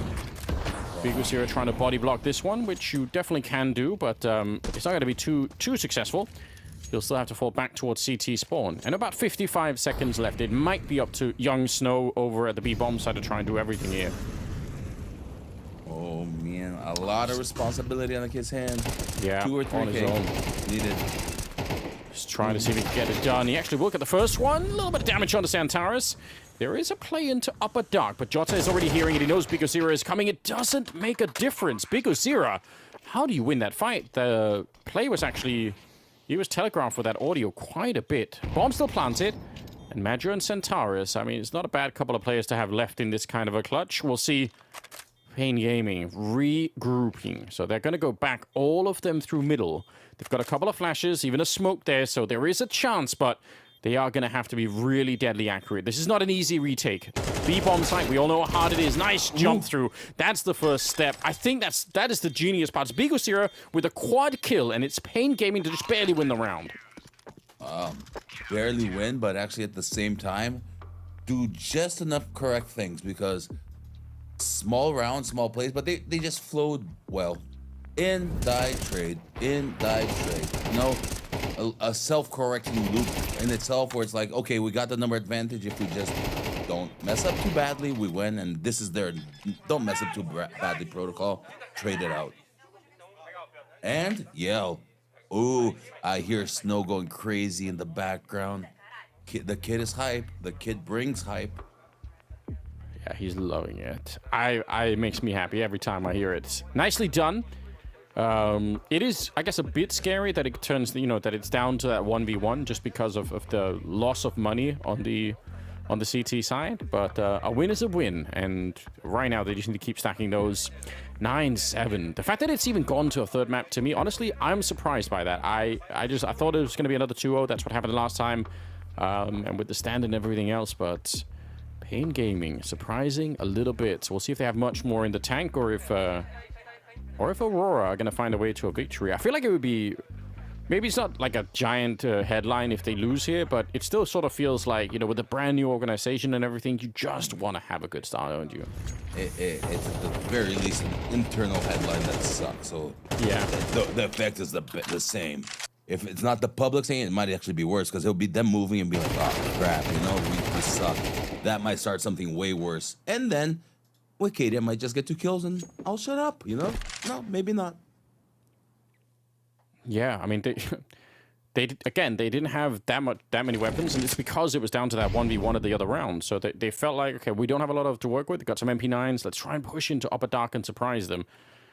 Demo here, it's a very cool position. Probably will get 1 kill for it, I imagine. Oh, it's very close. He sees a boost after the smoke fades. He was not expecting that. Tough times. But at the end of it, nice position for Aurora. Just by waiting, they've been gifted a double kill in upper dark, a kill out long. They finally lose to the AWP of NQC, but they also now know that the AWP is over there. So you can see the instant. I think you mentioned this earlier, how certain bits of information just will make you play faster. And I guess like you said, where the AWP is could be one of them. No, especially on those two, the biggest keywords are like if he's mid, if he's long, or especially if he's cat, because the cat flash off and things like that. If the AWP fires and falls CT. It is almost always your obligation as a T to just go and brute force that cat together. So it's a map where the op awareness actually dictates so much of the T response here, Like at least what it should be ideally if you truly get the map and the fundamentals and what makes it work. So op identification here, key protocol for this too in Wilton's book. It's worked this time for them. Aurora up to 10. The economy is so brutal for Pain. What's going on? Like, where they need some money. They do. I mean, I haven't seen much of the op that I highlighted at the beginning from NQZ, right? And that's that Woxic has been having his impact in fine. And it's not like NQZ hasn't, but it's just I was highlighting as the exception, as maintaining the peak form that he had been showing, the 23-7s and things like that. How have you felt about op duels, Anders? Do you think that they are being well utilized right now? Because we're seeing a lot of op spot. Yeah, I don't know. I mean, I feel like the fun thing has been that nobody looks scared. Like, and ensues or Woxic, they're both up to fight, but I feel like Woxic overall, like in this map and across the other maps too, he's just been the better AWPer right now, and I think it has made a very, very big difference. Jota is also obviously playing like lights out on this one, so yeah, I would definitely say that Woxic has been a massive difference in this series. And QC, I don't know if he could do it now, but he's going to get an opportunity to shine a little bit. He misses the first shot there. We'll have to back on out. And again, it reveals where the AWP is. And you could see Aurora making tactical decisions on the back of that immediately. We ain't fighting that. We ain't fighting that. Okay, we good. Thank you. This is the worst kind of information because you did it and you can't react in any meaningful way. But that just goes to show, though, the power of the op on this, too, is really big. So missed shot equals the round fell. Bad positioning equal the round fell. Look how crazy this too is. We've been playing this game for 20 years and no one has been able to identify something so simple publicly, right? I'm sure all the great IGLs have, but while we don't say that to the public, who's gonna come and do better? And QZ gets a kill 4v3. Sorry, Anders, keep going. Yeah, he's gonna be able to pick this one up. Might be still a chance here, but Wacardia trying to bring it back. We've got 30 seconds left and they are up the middle here. Can they find that one player? It's Snow who's inside of the B bomb site, but the flank is in. Big Wasira with the explosion and the AK to follow it up. Magic gets downed, and it's just on Wacardia here, and he should not have much of a chance. The slowdown is there. The incendiary, he can't really run through it. Oh, yeah, every advantage gone. 10 seconds left here. He's going to get that one, but he has to get the kill. He can't actually run to the site, and Davideus knows it. He's never going to be facing this one. It's just not worth it. I love the idea. The jump up as well. Wacardia, he knew how he had to win, and if he would have been a legend, but it's not going to happen. The timer didn't hit 0, did it, Andrew? Because it was very close right there on the jump. Maybe there was like, you know, like 1/100th of a second or something that he could have done it, but it's that's close. What my intuition is telling me. I think we stayed on the side where Aurora was lucky, because if it flips and that goes a negative kill, it is. Look, no, Zantara is 50. We good. No, everyone stayed fine. Damn. All right. Ooh, just the possibility freaked Wilton out for Aurora, because I want this game to go to the end in very like strong ways, you know? It's starting to hype up. Map 3, 10-8. Pressure is high. Teams are playing good. Anders is getting hyped. Wilton is getting hyped. And I think the crowd is getting hyped watching this. I mean, this is... I think it's... For me, it's how unexpected this is. I really didn't see Pain being able to put up this much of a fight. But here we are. I still feel like there's a couple of players that are just missing on the Pain side, unfortunately. So, just... There was a way to get them back in. Look at Big Zero. The fact... I mean... That's a round-saving play right there. That huge flank, very nearly a double for him. Now we've got auto shotguns in lower down. Davideus instantly exploding Centaurus. Yeah, just calls his number, and now we'll see. Escape is in there. He steals the AK. What a play. I just want to say thank you, Pain, because I asked for a little bit of chaos, some lower pushes, some different, and the guy had a shotgun and lower, destroying them. Thank you for putting up entertaining CS and good CS at the same time, because the shotgun is entertaining, and guess what? It's cheap, it's novel. You catch them off guard. No one uses it. We're stuck in old habits. Here we go. Ooh, that was fast. There's not even a here we go, Anders. Wow. Yeah, that was over before it even got started. And it's Snow getting a little bit fired up again. I like it because he has really been missing in some of these games here. Some of the maps we've been Look at it. He's the leader. He's in a way, he's the ColdZera to the Fallen. He's complementing Big Zera, because everyone will say about Big Zera is the IGL and Snow is the fragger. When we're seeing live on camera, who's doing the talking? Snow is. Just because he's the youngin doesn't mean he hasn't voice. Twist was young when he was on my team. He was second voice for a lot of time because he saw the game right. Especially when he was like pure instinctual, you know, like a kid. Snow's a kid. He's not thinking through the bullshit. He doesn't care about money and orcs. He cares about good CS, what we're seeing. And I think having like having that energy, you know, like him, just the shouting. Like I said, even from home. Don't you want to be next to him playing right there? Absolutely. I do. I want to coach that team for that player. I don't want to coach teams that people don't want it, where they're happy where they are because they get a little bit of money. Money doesn't do shit. Snow doesn't care about money. So I'd love to work with him. And I value him as a person because it shows he's a kid, but he's smart. That's why he's good. It's not the other way around. People will judge. There's actually 2 smokes. So there's 1 smoke in the door, there's 1 in the Xbox, and they blow open the door smoke, but they can't blow open the Xbox smoke as well. Otherwise, that's that really orb on the smart. CT, yeah, that's really sick. That's sort of the equivalent on Nuke to the double wall setup that we're seeing now from the T side. It's like a very similar idea. It's a new strat on Dust 2 being created right now. Outside Nuke converted to Dust 2. Look at this. Look at the grenade coming in as well. So much damage. Biguzira, he's playing very well at the moment. He's almost shut down this entire attack on his own. It's in the middle with the kill from Snow, and all of a sudden, Wakari, the only one left. Look at how hyped up they are. This is sick. 10-10. Great match. We're getting close to the very end of it here. And come on, I want to see Aurora back in it too. This isn't just about Pain being hyped. It's about both teams showcasing that you can deliver good CS and be aware of it. Top 5 Aurora. They are going to figure this out. I am pretty sure of it. We're getting another OT, Anders. Let's bring it. Let's bring it. Listen, I think this is fantastic. A lot of credit to Pain. And I believe Aurora. they're doing it. Both these teams got the matches here. This is fucking great CS.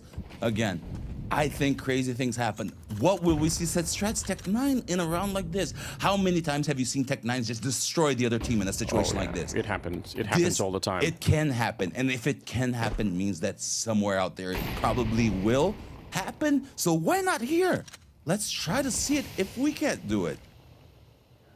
Right now, they're waiting for that one opening, right? That one moment where somebody slips up. If anybody from Pain is, you know, too forward or swings too wide on a peak or anything like that, that's what you're hoping for. But actually, Pain are very disciplined. They're so far back on the map at the moment that it's hard to catch anyone. But also, the fact that they're so far back means they don't have any information.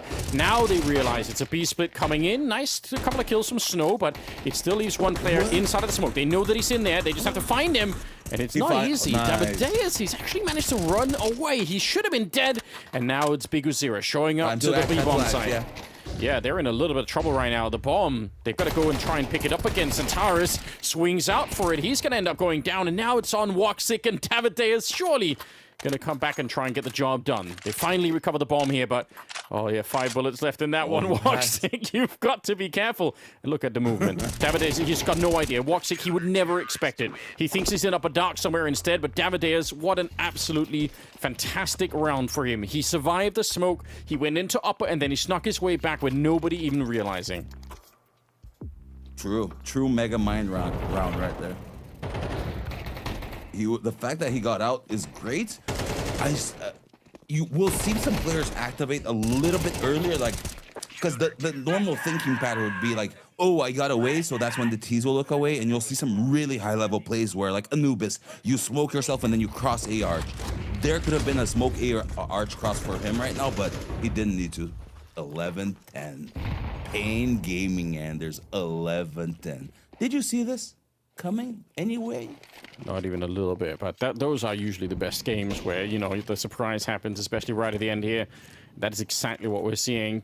They're 2 rounds away from what I would consider a really, really big upset. Like I said, especially new guy on the team. It's a bit of a stand-in situation. They're playing extremely well. Centaurus, he wants to bring it back, and it's out long. Pure aim fight happening right now. Woxic caught sleeping or maybe looking at the radar, but either way, he should have had that kill every single time. NQC facing back into it, and I don't know if I like it. Oh, there was a flash, but that was a hell of a shot from Aquadia. They keep on going. They're not slowing this one down. Biguzira and Davideus, 2 versus 2 now.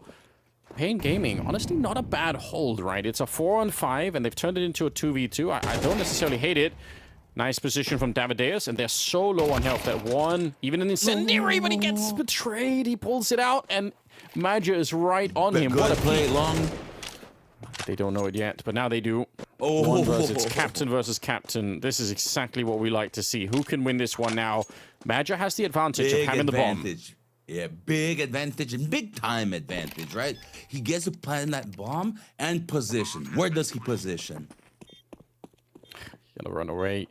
He's got the incendiary as well now. It shouldn't really ever come down to that. Oh, is he running back through middle? And that would be, in a way, the craziest play of all. If he just goes all the way through middle and shoots Biguzira in the back, I feel like Magia's just... This is the 500 IQ play. He's actually read this entire round. From the second that he runs out the bomb side all the way to now, he's just got it all mapped out in his brain, and he's going to be able to get that 11th round. How sick is that, ladies and gentlemen? That was beautifully called and predicted, Anders. You are starting to get flow state Counter-Strike because they are in flow state. And that's it. He goes for big risks in big moments. And you saw it happening live. And I almost got to close my loop and like the major win. This is what I wanted to do, is like, it may just be destined to be, but I couldn't do it. Maybe next time. Damn. Okay. Well, this is where things are getting real interesting. Round number 23, and it starts with NQC dropping Woxic. How on earth? 5v4, high pressure moment. Aurora, what do you do now? Tactics. You have to get a kill. This isn't still a group up, so Major knows this, but Major or a player will have to make an individual move. If no one individually moves and the team freezes, Major must decide for the rest. That's how the tactic decision will go in this micro moment of the game, and Anders can understand and help narrate it for us now. It's going to be Jota, just smoked off of long. I think he really wanted to try and take a peek in there, but he's going to end up running away instead. We've got plenty of time, but honestly, looks like they might just try and explode out through the B. Ule, 1 minute B, trying to simplify. Can be good, can be bad. I mean, there's an op and a second rifle. This is hard, I'll tell you that. Oh, look at the stand-up here. He's so ready for it. He's already thrown the grenade. He probably could have stayed ducked down there, and it would have been fine, because he already put in the smoke, and they're going to trade their way through. I can't believe it. Oh. You're absolutely right. The AWP and the secondary rifle, and he gets the opening kill. There's no way Aurora should have been able to get the bomb planted, but they did. Oh, for pain. If they end up losing it, they don't have any money. I mean, this is terrible. If they lose this round, they might lose the whole series based on just that one defense. Oh, another incendiary. You're starting to get it, please. 3v2, but you're exactly right. One peek in the moment has put ease into chaos. Here we go. It's Wakadia getting the first one. Grenade goes over and might blow up Big Azira. He gets one more, and it's the Turks to come out on top, 12-11.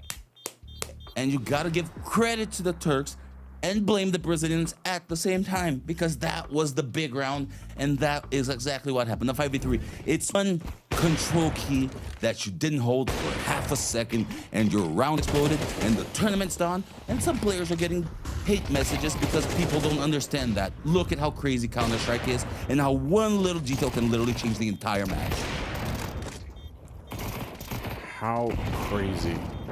So impressed by this. It's one control key. We've seen it twice, Anders. One on Inferno where it didn't change the outcome of the match, and one right here on 11-11 where it probably changed, not the match, but I'm going to tell you, the entire tournament and these teams' lives, because they will reconsider these decisions to their core, and the other one is going to move forward and probably get an easier draft in the system because, hey, one control key click either messed up or I did it right or wrong.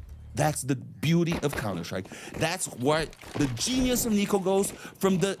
He failed with an eagle. Did he really? He did both.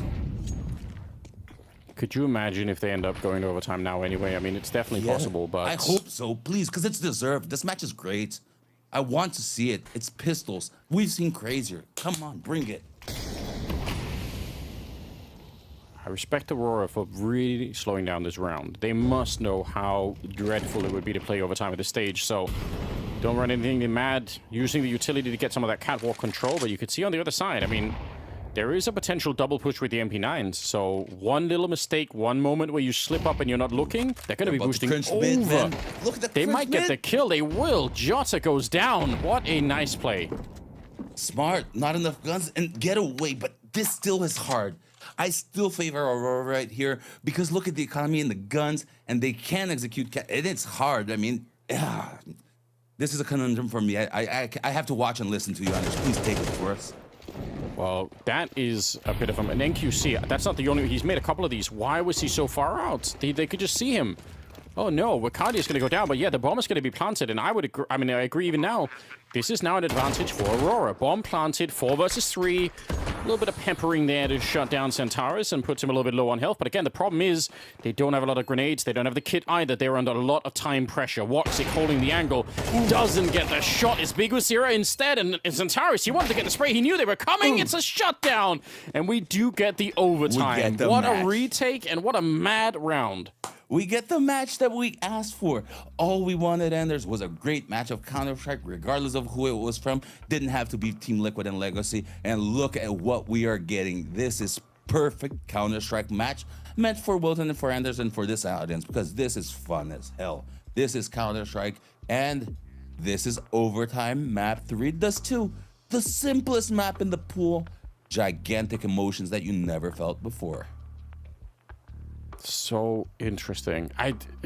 It's some of the unlikely rounds here, but I mean, at the same time, Aurora shouldn't have been winning the previous one where they were pushing into NQC. Yeah. And it all balances out in the end. We'll see. Here we go. Overtime in effect. We're going to be running out long right away, and Centaurus trying to set this one up. He's actually already got the control for it, and they're all following him, so always one of the fun things I think about this map is that even though it seems a bit counterintuitive that you're stuck out long with the entire team, so there are no, like Pain, they're gonna know that it's probably all 5 long. They might think there's somebody lower dark, but more or less they know. And still, it's not actually a bad play to have this many people at long. It still works out for the T side a lot of the time. Oh my god, the break is in. Oh, double smoke again? Or. Oh, I don't think so. I think it was just a bit shallow, but just that might be something bit, that people right? start just doing. One, oh. Here we go. They try to get the boost on the one side now. They're trying to get a boost again. Oh my god! He was Dude, jumping what are you doing? Hitting headshots is exactly what he's doing. Slaughtering Pain Gaming in this round. Demo's going to be going down, but Centaurus, we're going to have to see a replay from his point of view. He is called the Terminator for a reason. What was that, Anders? I don't even know. The first kill is good. The jump shot is ridiculous. How does he get a third? How? We're going to have to see the replay to find out. I really, truly don't know, but I feel like we said that a couple of times already. How cool is that? Look, come on. Look at this. Nice, pretty, ridiculous. Oh my god. Yeah. Show that you steal the special. kill from him? That is just mean. The fourth was, he had that fourth too. Yeah, I agree. Let him have it next time. Still, he's not doing too badly. No. Bacardi is at 22, Jots is at 20, Centaurus at 18. I mean, that is a hard, even Woxic at 17. It's a hard team to bring down right now. 13-12, ladies and gentlemen. Great balls he calls. Because Zera has that. Oh.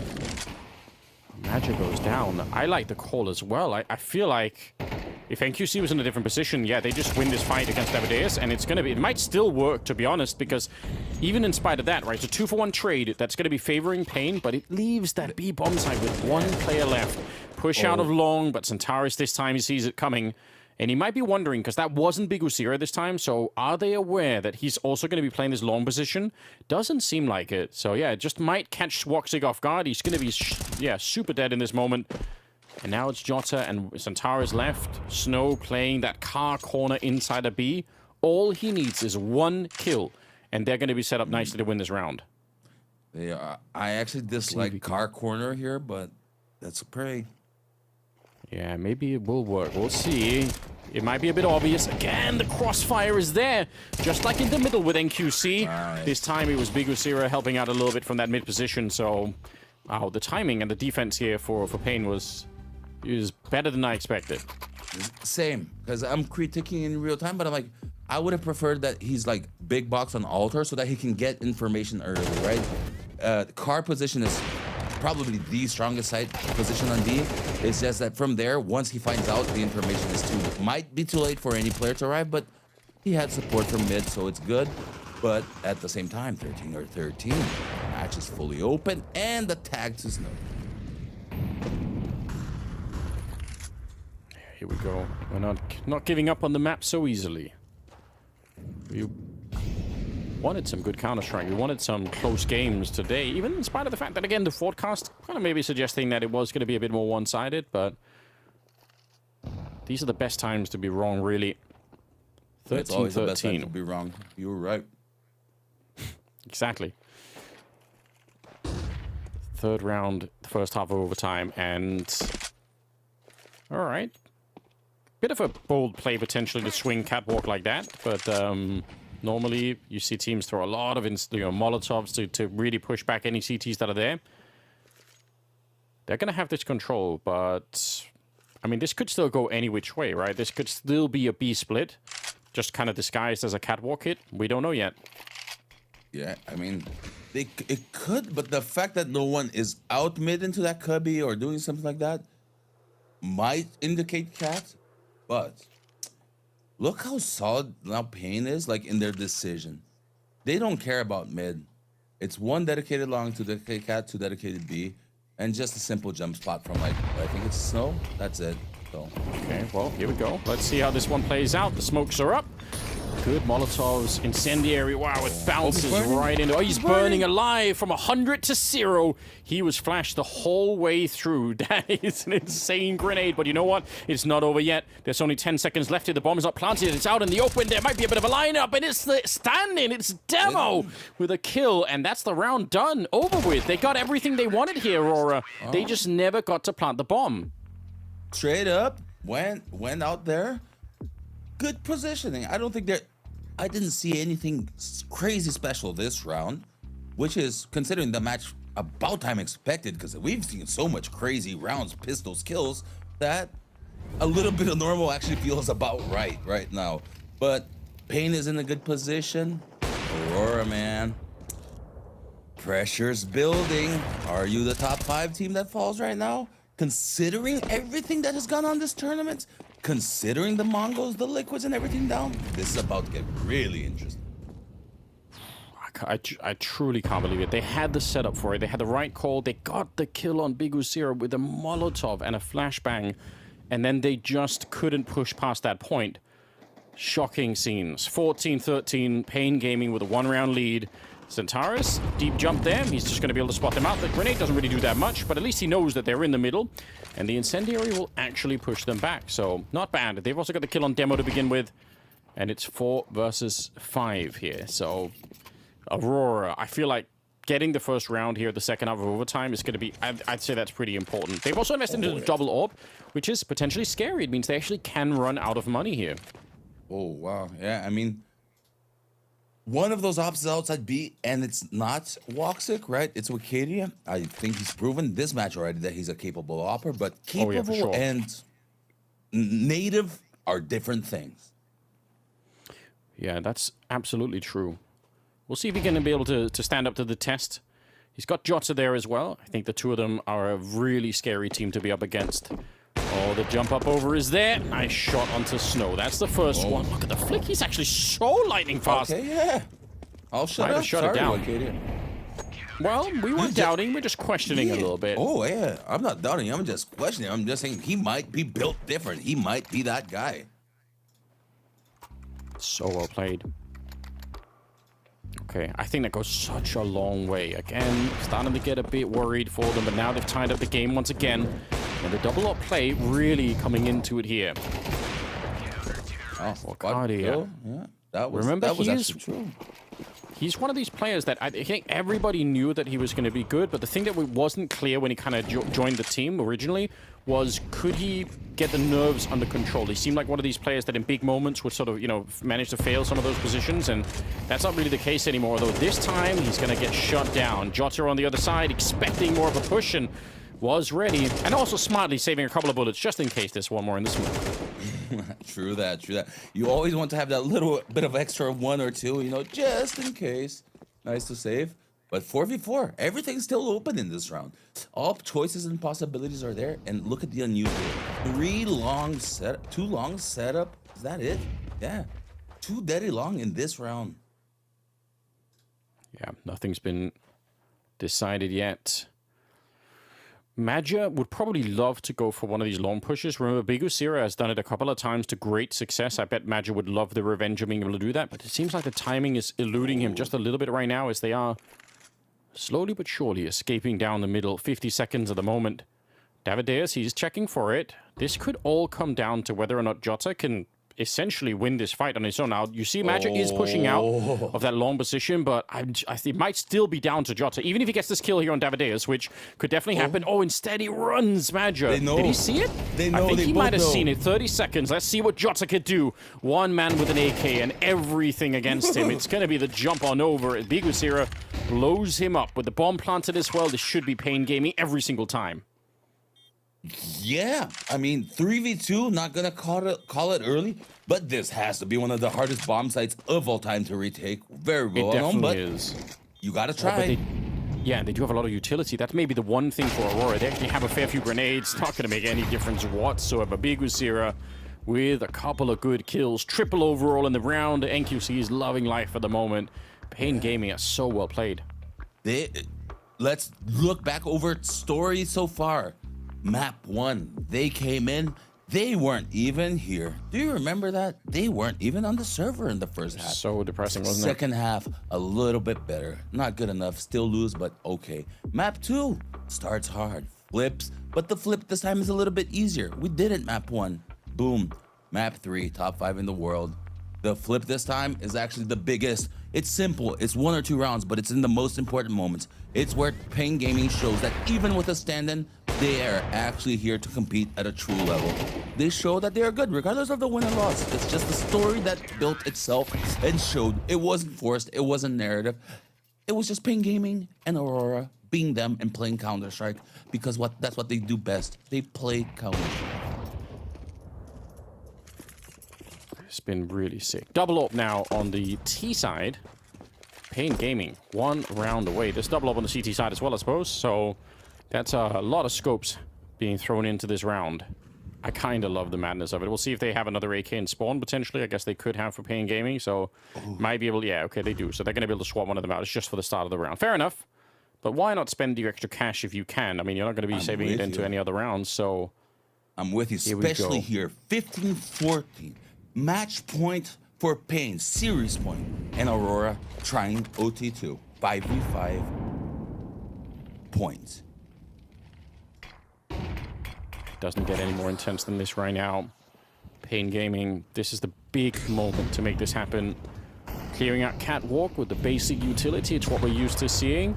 Ow. This could be an A split. And it's kind of late in the round. A lot is going to come down to how quickly they can get rid of Madja. If they can't push him out of here, then they need to make a very fast decision. He's got the shadow advantage showing. Yeah, going to get it every single time. Snow wants to peek in as well, take the fight, but Madja smartly rolling back. And I said the time is low. Slowed down by the flashbang. 35 seconds. Yeah, they have to fall back. And there's so little time left. This is really scary. Brute force. Oh, what? They might work, yes. Wicardia here in the middle. Bit of a grenade, more coming in. NQC goes down. Wicardia, he was sticking around. He's got 27 kills. And surely with the time that's left here, they can't win this round. Snow and Bigusira, 2 versus 4. Jota knows they're coming. All he has to do is stay alive. It's Wicardia they get 1, Jota with the other. And we are going to another round of overtime here. How sick is that? That's all I want. The true Wilton answer, I've jumped from Pain Gaming to Aurora to my third and final answer, which is the rest. I do not give a crap who wins. I wanted good Counter-Strike, and I got it. So I won in the end, you won, Anders, and the crowd won. And it was fun, and we didn't shit on anybody for no damn reason. We just had fun and talked. Yes, how different is this, huh?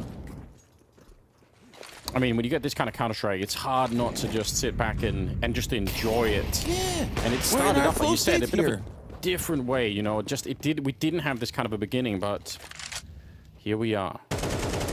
Now the boost didn't quite work out. It's a nice idea. But Aurora not quite getting their way at the beginning of this one. 15-15, first to 19. Very frozen. Everyone knows the rounds, and we all say second OT, strat book goes out the window. Does it really? Or is it just cliche? Well, that's a big question right now. I mean, it definitely puts a lot more pressure on, doesn't it? Like, there's a lot more to remember, but we'll see if they have something left. I do like this fast play in Molotov. I mean, last time it killed Bigusira when they were on the other side. Now it's Centaurus getting pushed in to NQC's AWP. Bit of a trade coming in, and a refrag here for Madja, trying to see if he can reclaim the round for himself, but the bomb's already planted, and that smoke is making it very hard to find anybody. Demo's out on long. The position, it could not have been better, and he doesn't repeak it. Oh, it's so smart. Yes, play for the team. It's the system. It's not the players. Look at that. Yeah. Random kid falls in, plays perfect CS. 2v1. It's such a good idea. If he repeaks that, it might have been all over.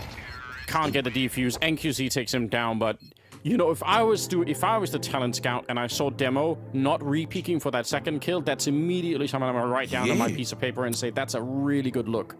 I'm with you, but then I've seen Stewie 2K win a championship when no one else does, and he wasn't picked up. So scouting is stupid as is. So what? Like, whatever, you know?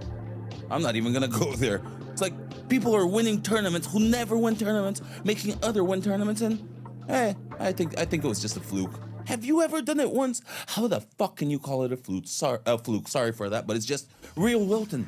We don't make sense as a CS community and as hires and as organization and as players and as coaches and managers. We are flawed and the game is still great. How cool is that?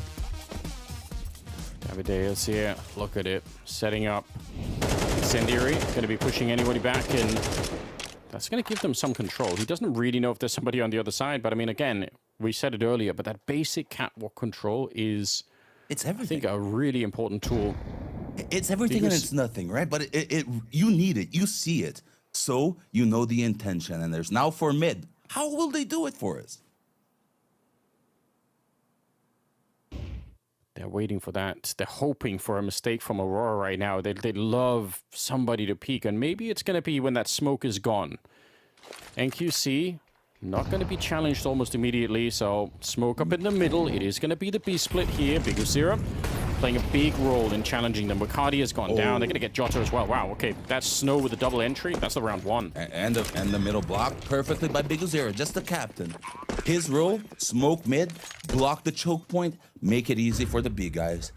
Didn't even appear in the round. Gigantic importance. And he was calling the strats too, right? So even deeper layer, but we'll keep it as it is for now.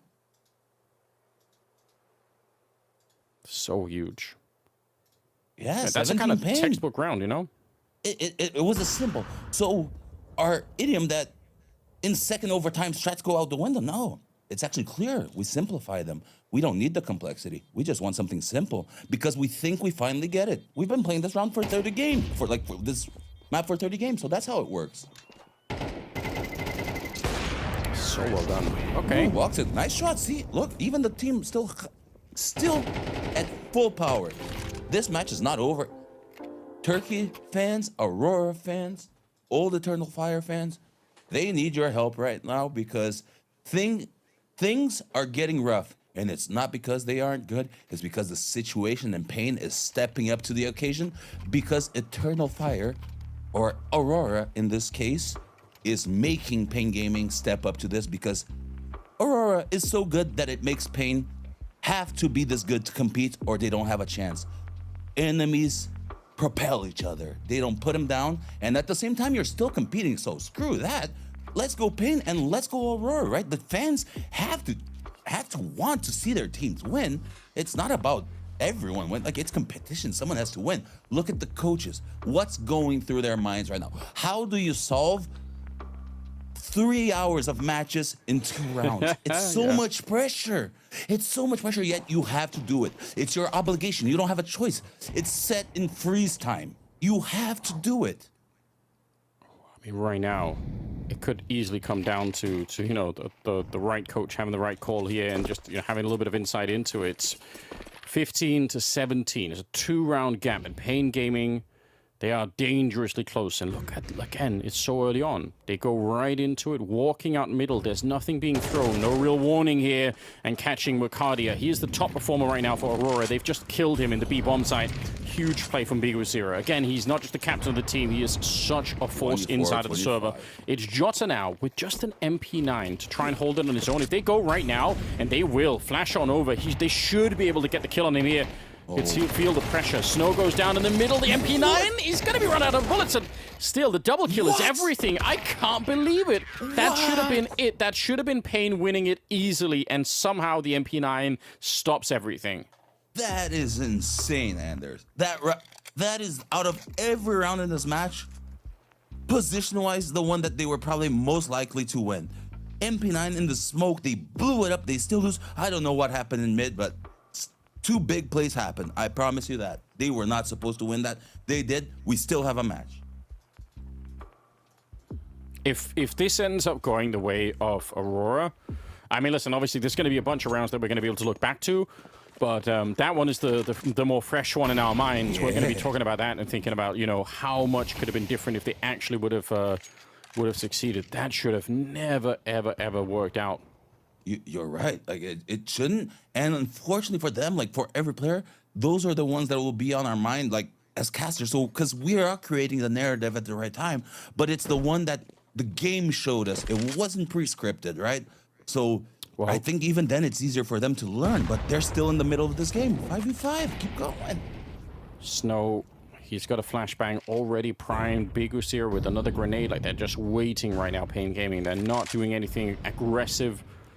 They've had some rounds, and I really respect Pain for how they've been playing the CT side, right? Because Bigus here has been pushing long, and even doing it a couple of times, it'll make Aurora doubt for a lot of the rest of the map. Yeah. You know, how much can they trust that they're not going to get shot in the back? They have to worry about that push all the time, so it's going to seed a little bit of doubt there. Pain Gaming, 2 rounds away. Bigusira up here. Can he body block it so that it doesn't actually spread? He can, and that means he might have a bit of a chance to maybe play around it.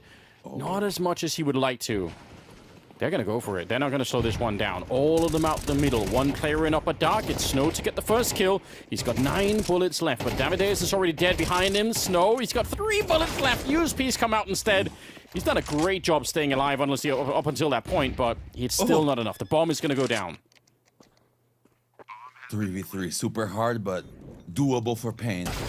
It is rushing in, though, a little bit early, perhaps. Bigusira gets a bullet to the face, and now it's just the incendiary here. I could understand Demo. He really wants to punish that, but he's not going to be able to. And NQC on the other side, and nobody really showing themselves to him either. And as soon as they know that he's here with the AWP, I mean, they're gonna be able to hide from him pretty much forever. So another chance, instantly shut down. Aurora, very, very nicely done. And I mean, in spite of Snow, I think great defense put up from the young player, but it wasn't enough. No, it wasn't enough, and not only that, perfection from Aurora on a tactical, like, triad sense. The trio that stayed alive, bomb planted, I'm gonna call it like the triple default box, 1 altar, 1 left side bar. They're all playing off of each other instantly after the bomb is planted.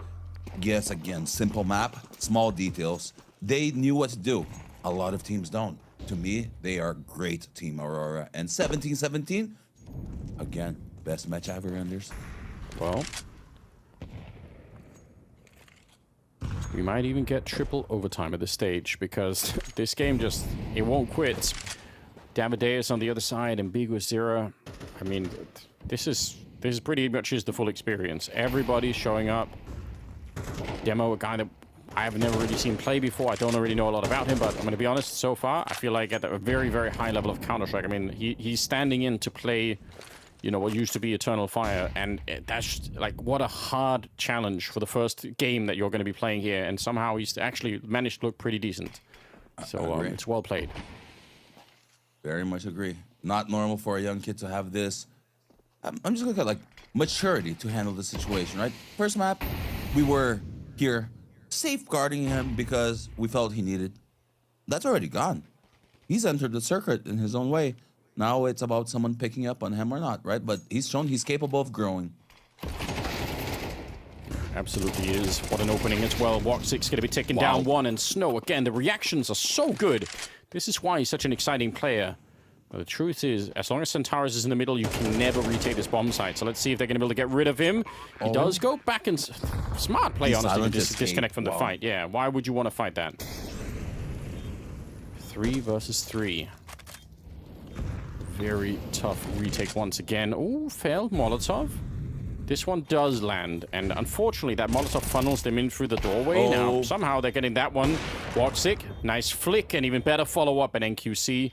He should never be challenged here. There's never going to be a chance here where he's going to have an easy fight. Centaurus, I don't even know. I feel like he just ran into the corner to get the headshot. I'd love to see that from his point of view. But regardless, it's a very, very good round once again from Walksick, and it's, again, Aurora close now to winning the whole series.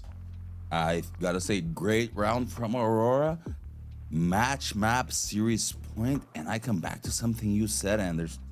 If Pain lose this, the NQZ altar round is gonna haunt the living hell out of him. But I mean, when you've got overtime and 3 maps, right? There's always going to be a lot of rounds. It's not the fault. It's the round that's probably going to change him most of it in his career if he approaches it the right way. It's the Nico Deagle round from heaven. It's the really bad hurts that actually make you grow, because if it didn't mean anything, you don't learn anything from it. And if it really hurts, it sucks for a little bit, but NQZ becomes a better player always. So the hurt's kind of good once you think about it like that. You stop giving a shit. Well, let's see if they're going to be able to actually get this one over the line, right? Aurora, they just need one more round, and it starts off very nicely. He's so good. Yeah, and you know what? I think to get them into overtime, they lost that fight in the middle, right? I think it was Woxic going down. So a little bit of a different space. It's Snow back again with the MP9, but this time he's stopped at the 1. Can't get the multi-kill out with Cardia.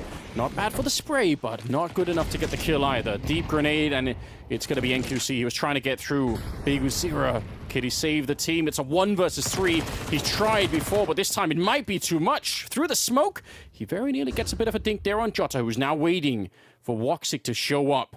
It might be down to just one more bullet here. As Big Uzira has exited the bomb site, they've got plenty of time. He's going to take a bit of a peek inside. He knows where one of them is, but it's Jota to take him down. And in double overtime, it's Aurora to walk away with a victory. What a match! And the lack of reactions from Aurora is surprising, but a hell of a match. Pain Gaming, phenomenal. Demo, young kid in here. Map 1 was having a hard time figuring out where he was. He had just arrived. Map 3, he leaves not the greatest player, but someone who has evolved a lot. NQZ, star of the match, crucial flaw of the match. Aurora, great team in the making. In the end, they pulled through. It might as well been a 2-0, easy win.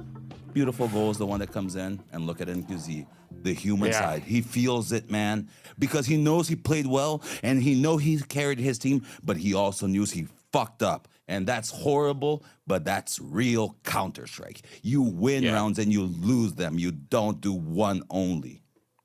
There definitely were some moments where NQC was making a couple of tough choices. Like we said, I mean, when this many rounds are played, there's going to be a lot to look back on. What a fiery game! Again, I just amazing. With Pain Gaming, with their sort of the usual lineup, I would have said probably still Aurora should be winning it, but it could, I would imagine it'd be a bit closer. The fact that they got this deep into it with the stand-in is so sick. And again, it's just more credit, I think, to Big Uzira, what kind of a leader he is, and just very, very impressive stuff. It's not easy to do, but Aurora, their first victory under the new banner, which in itself is kind of an interesting thing. Nobody saw it coming, but here we are, all 3 maps for this series. Of course, we're not at all done yet. There is another game still to be played on the channel. It's going to be Furia playing up against Apogee, so I'm excited for that one too. But this game had absolutely everything. I agree. We'll get to the next one when we get to it, because we have so much to quickly unpack here, right?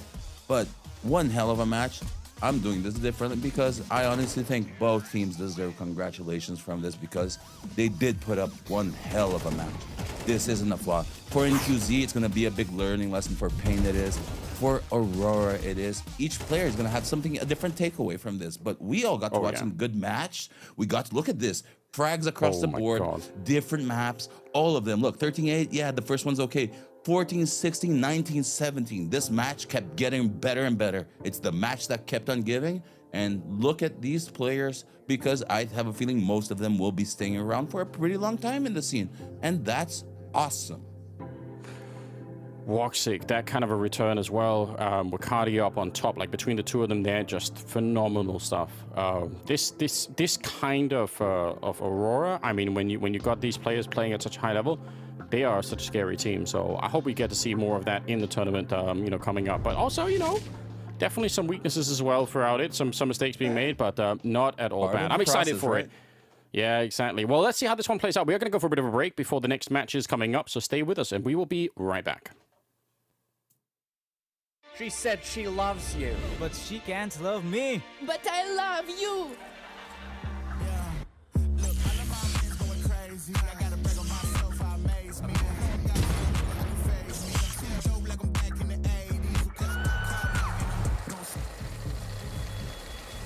I won't play window anymore. What's going on? Play your role. 1xBet. The at a desk in one singular posture for 12 hours a day.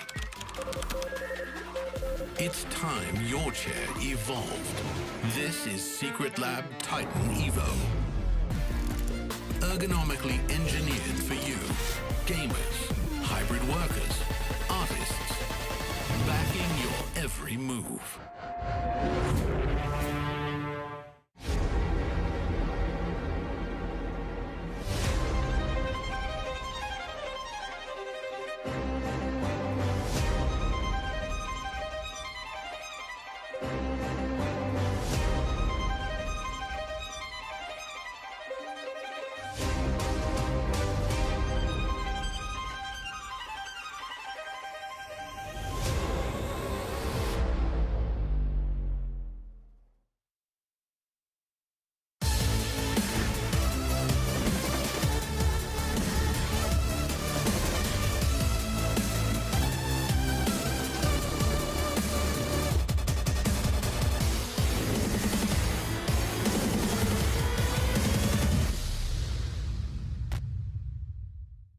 It is a very exciting time right now. We've got Apogee with us here, Prism, the in-game leaders with me, and let's start by looking at this, the journey you guys have been on. In the end of 2024, you started to rebuild the team with your coach Bogdan. You then come to this event, which is the biggest event of everyone's careers and a great opportunity. You managed to win in a crazy qualifier against some very good teams. You beat OG in the final 3-1. Anubis goes 13-9 for you guys on that last map. What was that feeling? What was that moment like? What was the communication like when you qualified? The run overall was like, let's grind some points for us for the beginning. But when we go out of the group, it was like, maybe take some more. Yeah. And then the hype comes in, the motivation comes in, the opportunity and the possibility just comes in. We were like, okay, we can do it. Let's do it. You guys have been playing so many cups, qualifiers, a lot of online games. Can you describe to me how hard the grind is right now to have a chance of getting the points you need, like what it's like having to do this as a team coming up? We are like young team. Yeah. And our coach is like grind style. We need to grind, we need to repeat stuff. Yeah. And we did a lot of grind, and we play prags, and if there is official, like in the morning, we still playing prags in the evening. Wow. Trying to do the repeats, the reps. I'm glad we did it. Yeah. Because it comes with the results. It was tough time, but we did it. Take it in, enjoy it while you're here. Take part in enjoying all the memories you can make at the same time. But one thing that does change, it gets a lot harder here, right? In terms of the teams you will be facing. What does that change for you guys? We have our psychologist, which helps us a lot.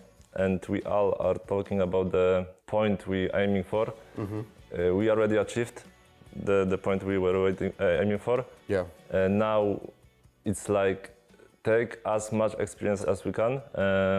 There is nothing to lose. And for you guys to have success as well, to start to get some games here and potentially some wins as well, which is what you want to achieve, do you have any expectations? Did you put a goal now different, now you're here, of like, okay, we want to do this? We believe we can do out of the group stage. We believe. Nice. I hope we will surprise others. Now what's interesting is you have quite a lot of young players as well to work with here. How is it for them? Do you see an extra level of excitement right now when they're going through this change? I don't see the excitement that much as I could imagine, because Jacob is like not expressive. He doesn't show his emotions, yes. He's not like this. I believe he's happy. I believe everyone's happy. For example, Milan is there's a lot of emotions. Okay, so I also saw your last official was the 22nd of March. Now we're getting in, I think it's about a week and a half ago. What have you guys been doing to prepare now for this? We had a bootcamp in Warsaw. Nice. For 5 days. Did some stuff, repaired some things, and did the reps. More reps is like better for newbies. We had the bootcamp. We did as much as we could. For also being a full Polish team, it's not so many full Polish teams we see be able to be on top. Is there a sense of pride for you guys that you want to show the best for Polish Counter-Strike again? We had that support while playing qualifications. Yeah. The qualifications was like, I don't know, 15k people watching the semi-finals. I felt that support from Polish community. This is what our boss was aiming for, contracting the Polish team. There is a lot of DMs supporting us and wishing us luck. That is great, man. Well, thank you very much for sharing your story. You've been on the grind. Now you get to try and do some more, try and do some big damage here. And it certainly looks like you might have a chance of doing so. So good luck, man. Thank you.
Well, here we go, ladies and gentlemen. We are ready with another game. It's PGL. We're here on the B stream, and we do have another best of 3 coming up. Wilson, this time it's going to be Furia up against Apogee, which is the Polish squad. It's actually a really good team. I know Apogee. What's the other team? Furia, I believe. Are you excited about Furia? You feel like could they do something? Am. Jokes aside, I am. I mean, the transition, right? I'm coming in older here. So I still think our transition to Fallen, different IGLs, Cello, everybody likes to crap on him. I'm going to take a different role. He's the guy that's sacrificing skulls. New kid coming up, Queserado, the star. Responsibility. Yuri, older guy, needs to be stable. He can't be anything other than that in Fallen. Needs to be the best old IGL there is and still be the best new IGL, or else it won't work because these guys used to play under hard. That's my Furia take right then and there. Damn, that's a lot of responsibility, right? Like on somebody like Fallen. But I mean, it happens to everyone that's played for a really long time. You know, everyone wants to talk about, you know, oh, is it time to retire and blah, blah, blah, like all this stuff. But the problem is, like, good IGLs are hard to find, you know? So you don't easily replace somebody like Fallen, in my opinion. I think this is going to be exciting. Like, it's hard to know who's going to win this one, though. I feel like Furia, I mean, they have way more experience, but on the Apogee side, some of these guys could really surprise. You know, they really are, and it's not just the one of them. I think Jacob might be one of the more, you know, exciting up-and-coming one, but outside of that, like somebody like Prism or Hypex even, we've seen them, you know, do a lot of work. So I don't think you can underestimate this team. Not at all. We were lucky enough to catch some of their games to understand their baseline performance. It's a team that literally has nothing to lose because they do have really good set defaults, but I remember so many chaotic rounds in those tournaments. This, for Furia, if they are still in old mode, which would be helpful here, they will be able to recognize a little bit of artness into it. If they recognize Apogee as being a little bit art, I think Furia stomps this because they understand the match, and Fallen then will be a really good IGL. If they don't, and they just try to be Furia, which every CS player will always say, then it might be bad. But let's go to the picks and bans, right? Oh, yeah. Yeah, we've got already Inferno Ancient out. It's going to be Dust 2 and then Mirage to follow it up. And Train, unfortunately, I mean, we all love a bit of Train, but unfortunately nobody wants to pick it. So it's down to Nuke as the decider. I don't know. I mean, I don't necessarily hate this this particular constellation. I think it's pretty good. Fun to see, and I think Anubis is a hard map to finish on, but I guess Nuke can be too. So either way, if we go to a third map, I think it could be kind of interesting. I agree. The first two ones really get me. One, this two, we just saw the highest level of play. Now we're gonna see fresh from zero. So for me, this two, it's that cycle. It's the changing of someone that's already coming in, warmed up, and on all cinders, and two teams that, while warming up, they're not warmed up. Match is match, practice is practice. There's something like that for a reason. And as for Apogee, them on this two, with that unpredictability, that has everything for upset potential to Furia. And they should be worried. It doesn't mean they will lose. It means they will be aware and not lose, paradoxically. But if they just, oh no, we are Furia, then they are screwed. What do you think is going to happen? Man, it's just so hard to look at, you know, because again, even if you look at the win percentages, you have to remember Apogee typically are playing a different caliber of teams than Furia. So I don't know how much stock. Right? Yeah, I wouldn't put into that necessarily. I think the truth is, if Furia can slow the game down just a little bit and kind of, you know, like not let Apogee get into too many fights early on, I think Furia are going to be able to win this. But I think if the Polish team is allowed to be aggressive and take some early fights, it could end up being a bit of a shock. So I'm going to go with Furia. I think even I'm going to go with it for a third map. I think I got to see Apogee win at least one here. But let's find out. It's already begun. And Prism with a good headshot to begin with. He wanted to stick around for another one. And in fact, they're going to lose Jacob on that corner. So right back into a 4 versus 4. Fast long smoke. This is pre-planned and no craps given, but look at the A defense. Yeah, they're showing up. They're not actually that slow to rotate. There is another player who's really far away. Prism gets one more before he finally goes down. Cello able to land that shot, and they're just using all those Glock bullets. They're really taking their time with it, and even taking turns at reloading. The bomb is on the ground, but it doesn't really matter right now. They're winning the raw mechanics here at the moment, and Demo, he's finally managed to get to the bomb site. He's run all the way from upper into lower and onto Catwalk, and now with the dualies, he's trying to see if he can be the difference here. He's gonna lose H4 on the other side, and it's just Demo left. And I think somehow Furia, I mean, it's been a lot of bullets exchanged. I wonder how many Glock bullets ended up getting wasted there, but eventually it gets the job done. Gets the job done. 3 kills for Cello, 2 for Yuri. Is that it? Or the other way around? Stability and Cello right there. Good start for Furia. Different style, right? The match that was going on, instant kills. Right now it starts off, it's a little bit slow. You remember how Nuke started on the other one? Missed pistols, things like that. There's a pattern going on here. Absolutely is. Oh yeah, a little bit of celebration early on. Got a couple of HEs as well here on the Apogee side to back up the double scout. I mean, we said it already, but scouts on this map, I mean, it's a pretty viable strategy. And Furia, they're starting this round slow. I don't hate it, but it just means that it's going to give a lot more space for the scouts to actually, to actually find something. True. I mean, that's exactly it. Fallen is one of the guys who loves the scout and is actually really good on it in these kinds of situations. So you'd think he should know how to play against it, right? So let's see what his thought process is on how he deals against these scouts as he finds them out. Still over a minute, so plenty of time for Furia to make up their minds. Does seem like they are slowly but surely leaning out long. I do like the smokes here, like the Molotov to Catwalk and the smoke towards CT spawn. It's sort of showing Apogee that maybe we could be going for a B split. Like, you don't know for sure because we're throwing the grenades that would be necessary for one. And in fact, they're going to go out long and try to see if they find something. The scout's still there doing great work. Hypex sticking around, and look at how much damage he's done. That's devastating. This could be somewhat disastrous. 30 seconds left. Now the bomb going to get picked up here. Smoke gets blown open, but no real action to follow it up here. Trying to see if he did anything done with the Deagle here. Shades for just 18 seconds left, and he is waiting for somebody else to actually swing him. The shot of running the clock down very low at the moment, but it might still work out. 10 seconds on the clock right now. Furia backs to the wall, getting a couple of good kills here, and Jacob is forced out behind the Molotov. It is down to the last 5 seconds, and they are going to get the bomb plant. Furia, it doesn't really get any closer than that, but it's going to work. I mean, I remember this far too well. I'm more comfortable than most, but now I get you guys from the outside. This is gut-wrenching slow CS. Oh my god. I just see the situations unfolding, and I don't hear comms, so I'm confused. You know, I'm used to being in this chaos and at least feeling like I have control. And I'm seeing friends here playing, and it's just chaos, and I know nothing. And it's actually pretty cool.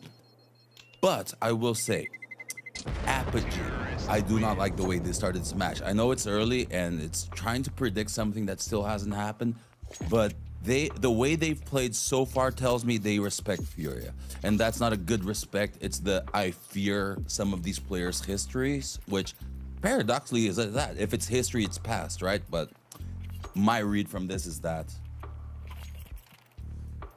Yeah, we'll see. I mean, I'm definitely very worried about Furia for getting that close to it. I mean, when it works, there's obviously temptations, it's all good, but that could have gone 10 different other ways. Aggressive move, Deagle's out, USB behind it, and a sick shot coming out. This is why we talk about Jacob a fair bit. Could be the future of Polish Counter-Strike for all I know. They are going to be making a bit of an escape. I don't think they managed to pick up any kind of weapons up there, but still, it's putting a lot of pressure on, and Furia, how do they recover this one? I mean, they have all the weapons and everything else, so in that sense, they should be okay, but Apogee sort of feel like they're taking up a lot of space in this game, even when they're losing the rounds, which is kind of fun and interesting. Yeah, Furia smartly doesn't go fast on this one, the cat pressure, but utility, right? They don't have much to fake. Whatever they choose is what they will be doing. They are lucky enough to be going against pistols, but still. Yeah, right into the stack. I mean, you're right. Even with the right? Yeah, the you never luck know. is they didn't find anything that needed a molly or a flash. They found contact just on the gun side. So ironically, it actually was a good thing because the mollies and the flash is what was scary, right? 5v4, one gets caught out in timing. That's a first domino. big fights like that, that's more than likely going to go Furia's way because they do have guns, they have armors. They're not going to get the little gush sound going all over them, you know? 3-0. Doesn't feel like a solid scoreline. It sort of feels like the last couple of rounds could have been any number of ways. Yuri ducking on out of there, but still, the M4 on the other side, able to get the kill on the Skulls. So 4 on 5 right here. Furia losing a man early on, trying to see if they can get that long control. And look at the position that they've lost in upper and lower dark. I mean, Apogee know everything that's going on, which is why it's even more confusing that they wanted to take that fight. I don't know why they're swinging long with a man up and all the map control. That was random right there. Either trying to YOLO pick or unawareness of what's going on in the map. I sort of hate it. I think Prism is going to try and blow open the smoke, and indeed he will, but unfortunately it's like 2 seconds too late, so doesn't get much of a chance. Deep Molotov on a Prism, he's forced into the fight, and shocking that he got the kill. I feel like he should have been dead. There might have been the counter grenade that flashed the tease there. Otherwise, I think he's dead every time. 3 on 3, but again, Furia. Oh, this bomb plant though. You've got a player on long in Fallen with the AWP, and you've planted not for him. That could absolutely come back to haunt them. That's so true. Okay, well, he's still going to be good enough for it, but I hate everything about that position now. He's pushed up in front. I think Fallen's kind of realized, okay, listen, if you're not going to plant for me, I have to get into the action a bit. And he has. Misses the first shot here, but it doesn't mean it's done yet. Nice shot from Fallen. He's back again. 3 kills to his name in this round. And Demo was looking for him the whole time, but Fallen's been very elusive. Look at how hard he's been to actually discover. It's going to be the kill, but it won't make a difference. They're still going to lose the round. It's Furia, again, with an unbelievably close round that they have managed to win. Yeah. Furia pulled the round off. It's close, but for Furia, I think the rounds are more important as well. Economically, they're okay. Not the good, not the best, not the worst. But momentum-wise, Furia isn't trusting themselves. The messages to the community speak for themselves. So rounds to them are more important. They need confidence. They just need to believe that they can close it out and actually just go through with it. Because Apogee has a hidden weapon here that's ready to be toggled at any site. Fear. Furia is fearing that Furia may not be good enough right now. And if Apogee does something sick, they will believe they are not good enough, and that means an Apogee win. Oh, look at this. Jacob just so aggressive. I mean, they've done it when they had pistols, but he's actually doing it now with the M4. I really love this. That's ballsy. That's good. That's a little bit of luck and space awareness, but the play was good fundamentally. Yeah, I mean, look at the position now. Weirdly, again, so much info. Wow. Like, it doesn't actually mean you win, right? Like, you can still lose this round in spite of this insanely forward position. Hypex has gone down. Again, you could see Apogee is looking to peak a lot more than at least I would have wanted, because they've got them boxed in right now. Prism is going to be the next victim, as Cello will take him down, and now the flank is coming, but they already know Caserato's holding it. Wow. They get nothing for it. Furia, and for once, they actually have a lot of people alive. That was the only downside, is that they were winning rounds, but they weren't conserving any of the economy, and that's going to be different in this one. It is, and props must be given to Furia, because the Caserato awareness in itself is an execution model that, hey, they do know what they're doing. He was covering the entire team's flank. So it's not just Caserato on the flank. Like, they're thinking as a unit. Good Furia 4-0, going to 5 now. Mostly out of earning it. A little bit of luck, but earning it so far. That's really sick. 5th round. And Demo, he's just stuck in here. He'd love to at least save the FAMAS, but that's also going to be denied. Plus, you know, I don't know about you, Wilson, but it always feels a bit sad when you have to say something like, oh, would it be nice if we could save the FAMAS, you know? It's like, oh, man. Yeah, it's already grasping at straws, right? You're like, hey, maybe if I save this suboptimal gun that I already didn't like, it's like you're just trying to make a reason out of nothing because you know it's hard. Yeah, it's like, oh, okay, that's the new level that we're at to try and see if we could do anything. But at least I save a flash. Exactly, you know. Oh, right. Cool. $200. Well, timeout's been called for Apogee. It's hard to disagree with, right? What do you even say in a timeout like this? Like, you've just lost 5 in a row. They've been close, but man, that's rough. I think kind of the same thing that we were talking about in the first match. It's a pause about actually getting into the match. First map for them is important to me from my experience is that how many times have I've seen my team, unfortunately, just start slow because we weren't everything either aligned, or we weren't warmed up, or we weren't in the right mindset, we were fighting, things like that. So first map's still a lot. The fact that Furia starts off strong, to me, it just seems like that the bullshit they're going through is actually making them stronger right now. I mean, it definitely should remind Furia, you know, how even though they're playing, you know, a bit of an underdog team here in Apogee, they have to take it super seriously. So I guess Furia... Flow state would dictate that they have to be the right balance between comfortable and excited. That means that the challenge is high, but it's not easy. You know, it's not too hard where I doubt myself, but it's not too easy where I'm comfortable and lazy. Furia has to treat Apogee like they are Navi and whoever the fuck else. Cello going down early on. I do like the idea of trying to see if he could find a gap in between those two smokes, but he got absolutely called out. And honestly, Apogee is in a very strong position right now. They've got one player kind of far forward on the A side. They've got a big lean towards the B bomb side. Maybe the only weakness here is if they could push Catwalk and kill Hypex, but he's got the ult, and it's not easy. The only way I truly see is the one that I mentioned. It's flash off Cat. He fires, drops, and then you realize and speed up, because everything else, mid to B is hard, B is hard. They have long, right now, long is hard. Cat is the only option, but they have no way of knowing that, unfortunately. 30 seconds here. They are going to go out the middle. They need to kill Jacob almost immediately here, and they will, but Demo's right there from behind. A couple of kills coming up the door, and Skulls has no way of knowing that he has to check this, right? He thinks that it's one mid, one outside of B. He doesn't realize there's a third player still at the site. And for Fallen, it should be all over. 9 seconds left, looking for the kill here. Surely going to get shot down, and it will be Hypex to push on through the smoke and take him down. Now, honestly, though, for Furia, the fact that they managed to get so many kills in this round is still kind of good, right? They didn't just let Apogee walk away with all the rifles here. I agree, but it's a neutral good in the sense that they didn't choose the right strats, so it's good because they got maximum value out of a bad situation, per se, right? So this is a good observer area, but from both teams' perspective, I do not know what they're thinking, but I promise you it's nothing like we're thinking right now. Yeah, we definitely don't have enough information for it, but I mean, this is it's a 5-1. And the truth is, Furia, even with a bit of a scrappy buy, right? Got the Galil in there. They can still do some damage. Oh, definitely. And the op, right? We're gonna get an op fight at some point, and Hypex is a great opper. Do not get me wrong. We've seen matches from him, so money is important, but more right now, both teams, no money. This round is important for whoever it is that survives the guns. Nice Molotov, but unfortunately they're not ready for the follow-up. They throw the grenade, but nobody's checking it. That's such a shame. Prism, they line up for him, and he's just murdered 2 of them. 5 versus 3. It's always so interesting when you see, it happens on a regular basis. You see somebody sort of throw a Molotov or a grenade, and then they just, it's like it's part of a rhythm, but they're not really thinking about what's the next step here. Yeah, it's those half checks where you do the movement, but the guy's there and kills you.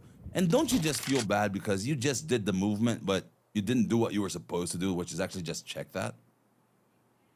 Yeah, kind of sold them out a little bit, unfortunately, in the middle. 30 seconds, and it looks like they're just going to save the round. They're saying, all right, that's it. We can't really do anything else. Yeah, a little bit of save. A little bit of save action. I mean, I guess they're going to be allowed to save. Yeah, Apogee, I was going to say exactly. I don't think they'll be chasing this. They're going to be happy with 5 alive right here, just keeping all their guns. They're going to be good. Yeah, funnily enough, I was hearing about the FAMAS. Is that a gone thing? Because I haven't been playing CS, right? Is the FAMAS not coming out as much? I still think it is. There are definitely some teams that run it quite a lot. But I feel like it had a bit of a spike at the beginning. I haven't actually looked at the use numbers, but it had a bit of a spike, and now I'm seeing a lot of people seem to be reverting back to the MP9. Because it's still just so good, you know. The run from up top and from, like, if you're in the vantage point, like Eagle's Eye thing, like top B boxes, top hut on Nuke. Oh my, it's such an overpowered gun. It really is for the price it is and the money it gives and the freedom it allows you to run around. I mean, even with the changes to it, you know, like even with the fact that, like, you know, it's supposed to be like, you know, a little bit worse when you're running now, whatever. Like it's still good enough, basically. So, yeah. Maybe they need more changes, or maybe we just need more time. It's hard to say. I unfortunately still can't really figure out how to play with the FAMAS myself. So you know, I'm staying far away from it no matter what. That's just my opinion. But it definitely is seeing more play, and I guess that's good. You know, it's not overpowered. It's just kind of there. What's your go-to off-meta weapon? Honestly, for me, I love playing. I love playing with the scout. I think it's just fun. You know, is it the most efficient gun? I mean, maybe not, but it's great fun. You know, it's satisfying. The movement, I get it. Yeah. Taking someone's you head remember clean like off a good with the scout headshot, you know? Yeah, I remember Guardian scout headshot. That's what I mean, you know? There's just something about it. Okay, we're back. Yeah. Round number 8. It's a 5-2 scoreline. And if you're just joining us, you're thinking, oh, Furia are really winning, it's sick. But in a way, I would say those 5 rounds were really, really shaky. So don't get too carried away here. Apogee still have a pretty good chance of doing something more. You can see the money, especially on the Furia side, is very low at the moment. So it's a lead, but it's kind of a brittle lead at the moment. Yeah. So far, a lot of pacing from Furia. Still not much map control here. About 1 minute, finally taking Cat. That's the freedom. But Anders, this kind of pace is what puts us in those positions that you and I don't like, those late rounds. But Apogee keeps forcing in. They don't let Furia delay themselves. That's dangerously close to backfiring on them. Now they're going to be out the middle against Jacob, and he's missing a couple of shots here. It doesn't matter. He's still able to get 2. Pulls out the USP, tries to continue the fight as much as he could there. 35 seconds. Out in the middle of the bomb as well. They're really close, but on the other side, there is still one more player defending it, and that's a nice shot. Hypex going to be able to take down Quesorato. If he had gone down Hypex inside of the bomb side, then there would have been a path to victory in that round, but instead, the Polish team back on top now. Winning this round is absolutely important, and I must say, you know, in this kind of a position here, they could really run this game back and tie up the game pretty quickly. I don't doubt it for a second. That's all I can say, because neither of these teams are the pillars of stability to me. Both can be really great and both can have their bad moments, right? So this is one of those matches where normally, like the Aurora one, we expected a little bit something easier and we didn't get it. Over here, I'd expect already something a little bit crazier, so maybe the universe just shows me the most structured CS now. Yeah, I mean, I think for Furia especially, it's been one of the things that's been frustrating about the team is they have so many great pieces to make it all work, and somehow you're right, like there is that lack of consistency. There just are times when you feel like, man, you shouldn't be losing some of these games, and somehow they find a way to. So I do kind of share that frustration a little bit, and I think we're seeing like bits and pieces of that, how that can happen already, even if it's early on, you know. 100%. Are they going to go through this? Do you really want to wait that out? I wouldn't say have to, right? But nothing else is gonna get done. They're gonna wait it out. I think it's smarter to wait it out. The problem is lack of pressure, but they don't seem to be too worried about it, Apogee.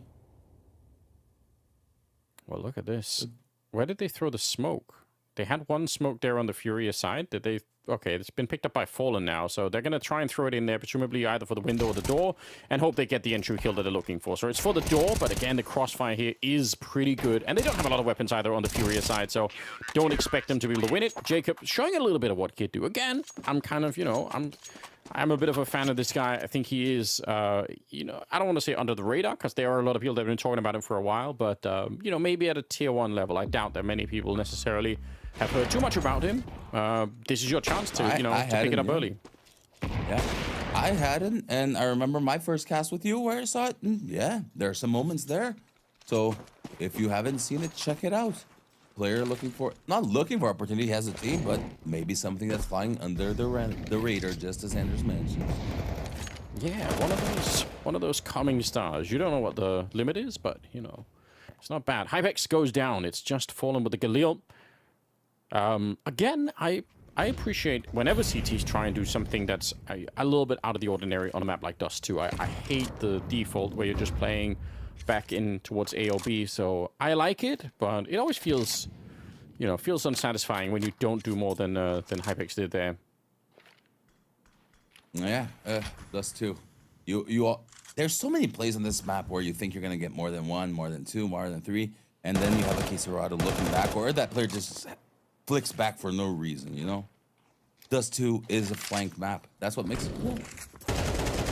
We saw that definitely in the last series. There was so much of it. Oh, yeah. Almost enough for Bigger0 to take the win, but not quite. Jacob going to be going down, and they just get the walk out onto the bomb site. And Apogee, there's not even a question. You're going to be saving this every single time. So Furia going to be treated to a 6th round, and it really just came off of patience, which honestly, that's what they've been playing the same kind of patient Counter-Strike for a lot of these rounds. And this time, you know, it's not down to the last 5 seconds. They actually had plenty of time, and yeah, this looks like a much better round. And finally also a round where they have a little bit more cash in the bank again. Well,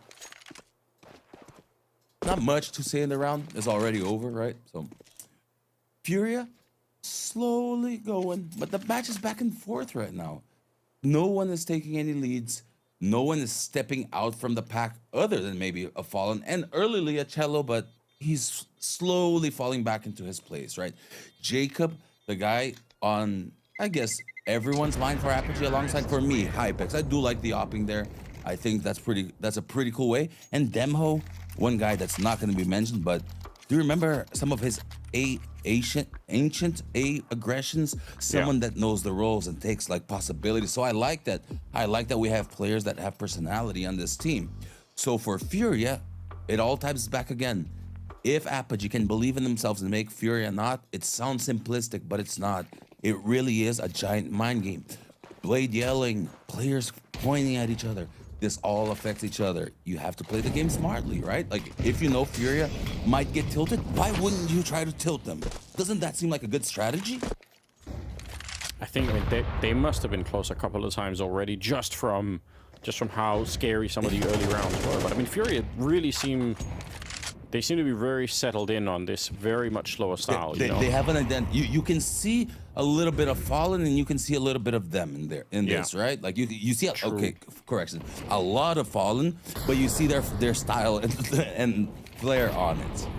Yeah, I think that's true. Like, that's a good word to bring out. Like, they have an identity, and you can definitely feel it for Furia here. Now, they are going to speed it up a little bit.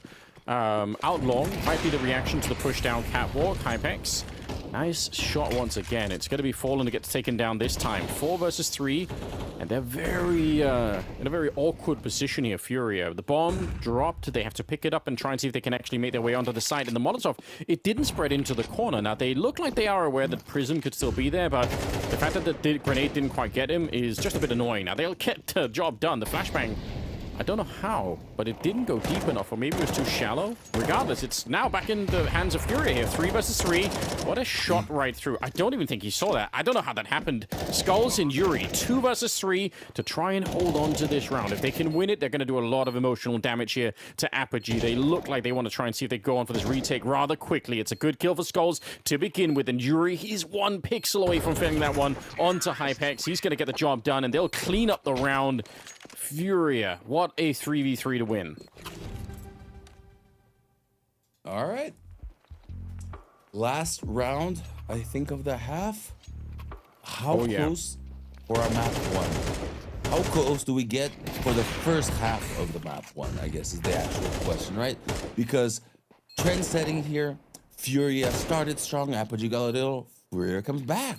We have the match cycle going. Apogee needs to get 5, in my opinion, to get a really good start already from map 1, or we might be delayed a little. But I think we will get a good match regardless, and we will get hype plays, which is what's cool and what matters ultimately. That's exactly what we want here. 7-5, or 7-4, sorry. Might be 7-5 if Apogee can find a way, but I think 4 rounds is unfortunately would be a bit on the low side. And I think for Furia, like, the slow style has kind of worked out for them. I think they've managed to make it hard for Apogee to do so many, really crazy plays. And they've really tried on the Polish side to see if they can be a bit more aggressive and make Furia feel uncomfortable. But they've stuck to their overall game plan, and it actually is playing out pretty well. A bomb site's wide open for a bomb plant as well. Cello, see if they can clear the space for it. Once they do that, it's going to be a hard round. Jacob's gone down. Skulls in the middle. Going to be taking on Demo as well. And just one player left, low on health, down on long. It's an 8-4 finish at the end of the half in favor of Furia. Honestly, I don't know about you, Wilton. I'm pretty impressed. I feel like I really was questioning the game plan. Maybe I'm mistaken, but I thought that slow style was going to backfire, but I don't think I might have been wrong on that. I think we all might have been, right? Because the thing about the slow style that's beautiful is it's complex. You understand complexity, but it takes a lot of time to fully as a team, like, go through the repetitions of getting there, right? So that's why it looks bad a lot of the time. It's because it's still early in the journey for the team. But I do think, like, if you look at the greatest eras, I'll put the Astralis eras. I will put the SK era as one of the greatest ones just from peak performance. Like, I think it's fair. It's teams that are working cohesively. They're coherent. They make sense. They complement each other. They don't try to take away from each other. And they like, for us, coldzera did a jumping shot. It's the most insane round. We are calm enough to say, guys, forget that, because if we think about that now, we're gonna complicate it ourselves. Another player makes an insane clutch. He says, pause. The captain says, don't pause. We're on the roll. He says, pause because my heart's gonna come out through my mouth if you don't pause. So it's a little bit being more honest with yourself. We lose a round because a player had his headset on backwards. Pause, please. My headset is on backwards. He's not ashamed to say it. Way. Do you know who that was? 2016 coldzera, the best player in the world, used his headset backward for 3 rounds, admitted it, and was the best player in the world, and got an award by Michael Phelps. The world's crazy, but he knew he was fucked up. When he forgot that he was humble, he wasn't as good. Yeah, that's so crazy. Backwards headset. You know what? I love that. That's actually so It's sick. real stories. Real stories in the middle of real pistols, Anders. So let's get back to it. Let's get into it here. Like, we've got the smoke and the flashbang as well from Demo, so if they get a little bit close, they could do something. But actually, there's a counter smoke from Furia up on the catwalk, so they're going to be slowed down, Apogee, behind this. Probably would have loved to have, put a little bit more pressure on, but yeah, they're going to have to sit and wait this one out. Furia are thinking about pushing into upper dark, but there's a player waiting for them. Hypex is there.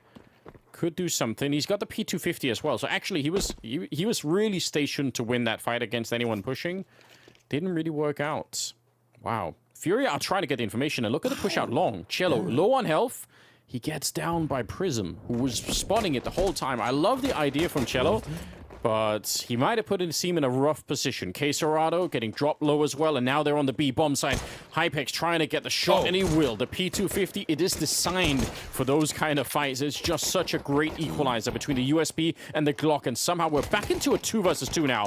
Bomb still not planted yet. There's about 24 seconds. He's going to go for it right now, hoping that no one's going to interrupt. They want to push, but Hypex is there. They're leading them 1 by 1. That P250 had impact, man. That what was that? Maybe 5-6 bullets from him total? Yeah. I'm gonna actually say I think it was like 4, probably 3 or 4. But I'm gonna give a little bit of edge just in case. Nice round, Hypex. That's 1. just so sick, isn't it? All right. 2, 3. Okay, so I was humble. It was literally the minimum. He only did 3. I mean, that's the kind of stuff you love to see. That's beautiful. Yeah, that's 3 taps. Puts them in a very interesting position here. I do still think that this map is, or can be, a lot harder to play on the CT side. So winning the pistol here, coming into the second half after an 8-4 finish in the first half, honestly, I wouldn't be too shocked if not you bad can find at a way all, back. right? Not what looked like 8-4 was bad. With 1 pistol, actually isn't too bad. Yeah, it's like that's the fine margin of error of professional play. 1 round is life and death. The other is victory, trophies, and confetti. Okay, Zorato at the corner with the 5-7. Dangerous pistol. Weirdly, we haven't really seen the 5.7s do that much today, but I feel like on a normal day, we do get a lot of it. And okay, Sorato's going to show us how. I think map based, right? Like this so far, not too much, but then I say that 5 kills from 5.7. No, it could be. It's very close to happening. All right, nice to work with the Khalil. HFA going to be able to pick up a couple there and really stabilize the round a bit. Bombs going to be planted here. Hypex, got to be careful you're not too exposed, but they are well aware. And that smoke, I think, makes it hard for Yuri. Otherwise, okay, he's still going to be coming through. That's actually kind of sick, and it's almost close enough. Nice triple, and it's just barely around for Apogee. It's a bit close for comfort. Definitely close for comfort, but plays made, ideas kind of worked around the map, got into that crucial B site because right then, those 5-7s, I've seen those tunnels just drop players. Like the MP9s, 5-7s, those are perfect chokeholds for what we're saying. So for Apogee, while bad, how many ecos do you see lost in the dust to? Too many.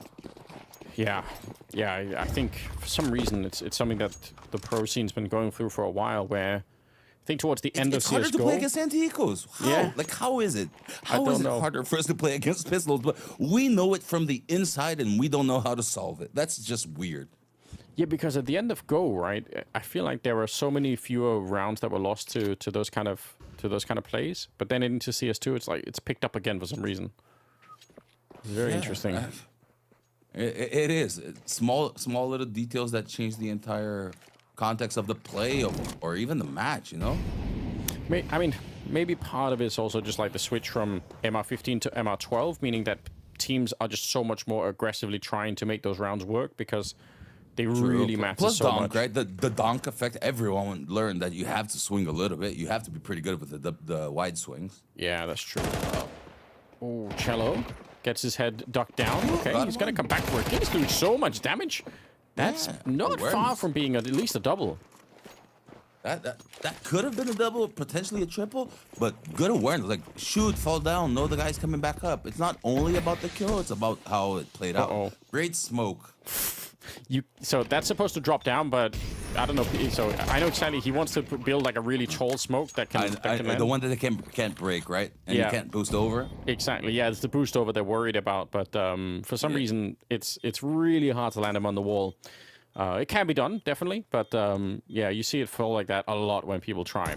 They're going to go for a bit of a retake here, which, fair play, might not be easy to do. They've already got the first one, and actually, I say that, they make it look incredibly easy. Furia, that's so well done. That was too clean, almost. That was incredibly easy looking, because that retake is incredibly hard. They were Aurora position. One under window, one under try, one near the left side. The only difference is they peaked. The positioning was good. The actual movement within the position wasn't as good as an Aurora, and that's good to showcase who watches both matches. That's the difference between a top 5 team and a potential maybe top 15 team. It's these kind of nuanced details. The execution quality, efficiency, percentage. Guess what? It's a numbers game. So well done. They needed that. I think Furia just get back into the game very early on because like we said, even at 8-4, if when Apogee win that pistol round and kind of get a little bit of something rolling, it's easily enough to get them back into the game. So I think Furia just making a big statement here early on in the second half saying, you know what, we just are the better team. And like we said, they definitely have the experience for it. And honestly, you look at the individuals right now on Furia, Yuri's playing well, Fallen's playing well, Kesarato and Cello, like they're all there. It's like a full team effect. So this is the left out good my version of boys' Furia. clothes, man. Why are you leaving out my boys' clothes like that? Make both team look bad. No, I'm kidding. Cello's doing great. Dude, because he's getting shit on by everybody. And it must suck and it's hard, right? Like, it's the truth. Because the harder it is, the more you're getting railed by the community, for lack of a better term, the harder it is to get out of your negative loop. It's like you're on the Counter-Strike depression. And the fact that he keeps doing Counter-Strike depression and helping his team shows me that Cello deserves a little bit more love from the community than we've been giving. And some of the players that we give love, I'm going to give an example for the same team, not because, but like Kesarato, he already gets enough. He's great. We need to push him farther. It's not about saying that he's great. It's about asking more of him exactly because he's great. And the Cello that we understand and the tacos that have to have the shitty roles, we say you are doing good if you are doing the role good. It's not about the fact, but right now, we treat entry fraggers like they are your star players like the captains like the coach, and nobody's roles make sense. It's definitely hard to pull off the roles the way that we used to in modern Counter-Strike. Oh, okay. Very clean, very beautiful. Nice flash, simple. good Counter-Strike being presented by Furia. For Brazilians watching the stream, I think they like the evolution and the seriousness. Something that we hear on our side of the pond very often is Brazilians are like, oh, you make money, you have to want it more. It's not, if wanting it was enough, everyone would be a champion, right? No one would lose. So I'm sure they're working through their shit, so it's good to see evolution. But at the same time, I will never be that coach who will tell them to be humble, because I want to see Furia do well. So step up. Apogee is a good starting point, but if you're happy with Apogee at the end of this, which you don't look like you are, you're focused, that's what you need. But if you are happy, humble yourself, because then you realize we just won something that is actually meaningless, so we actually need to be good teams. Sorry Apogee, and sorry Furia, but it's the truth, you know? Right now, Furia, I feel like they are consolidating their power a little bit here towards the middle of the second half. 10-6. They're 3 rounds away from the win. Oh, that's such an aggressive push. I love it. This is one of the reasons why, even after all these years, I really just still love watching Fallen play Counter-Strike. And it's these little things, you know. Is he going to be as sharp as some of the younger AWP players? Maybe not, but like he's still got the space in his brain to try to go for those kind of pushes. So I love it. Didn't get the kill, but again, it's going to put a little bit of pressure on Apogee. Just reminds them that they can't just take it for granted, you know. It's just a reminder. We have an op. Hey, like be careful when you peek corners. That's all it has to be. Well, here we've still got plenty of time. Looks like it could end up being a long play.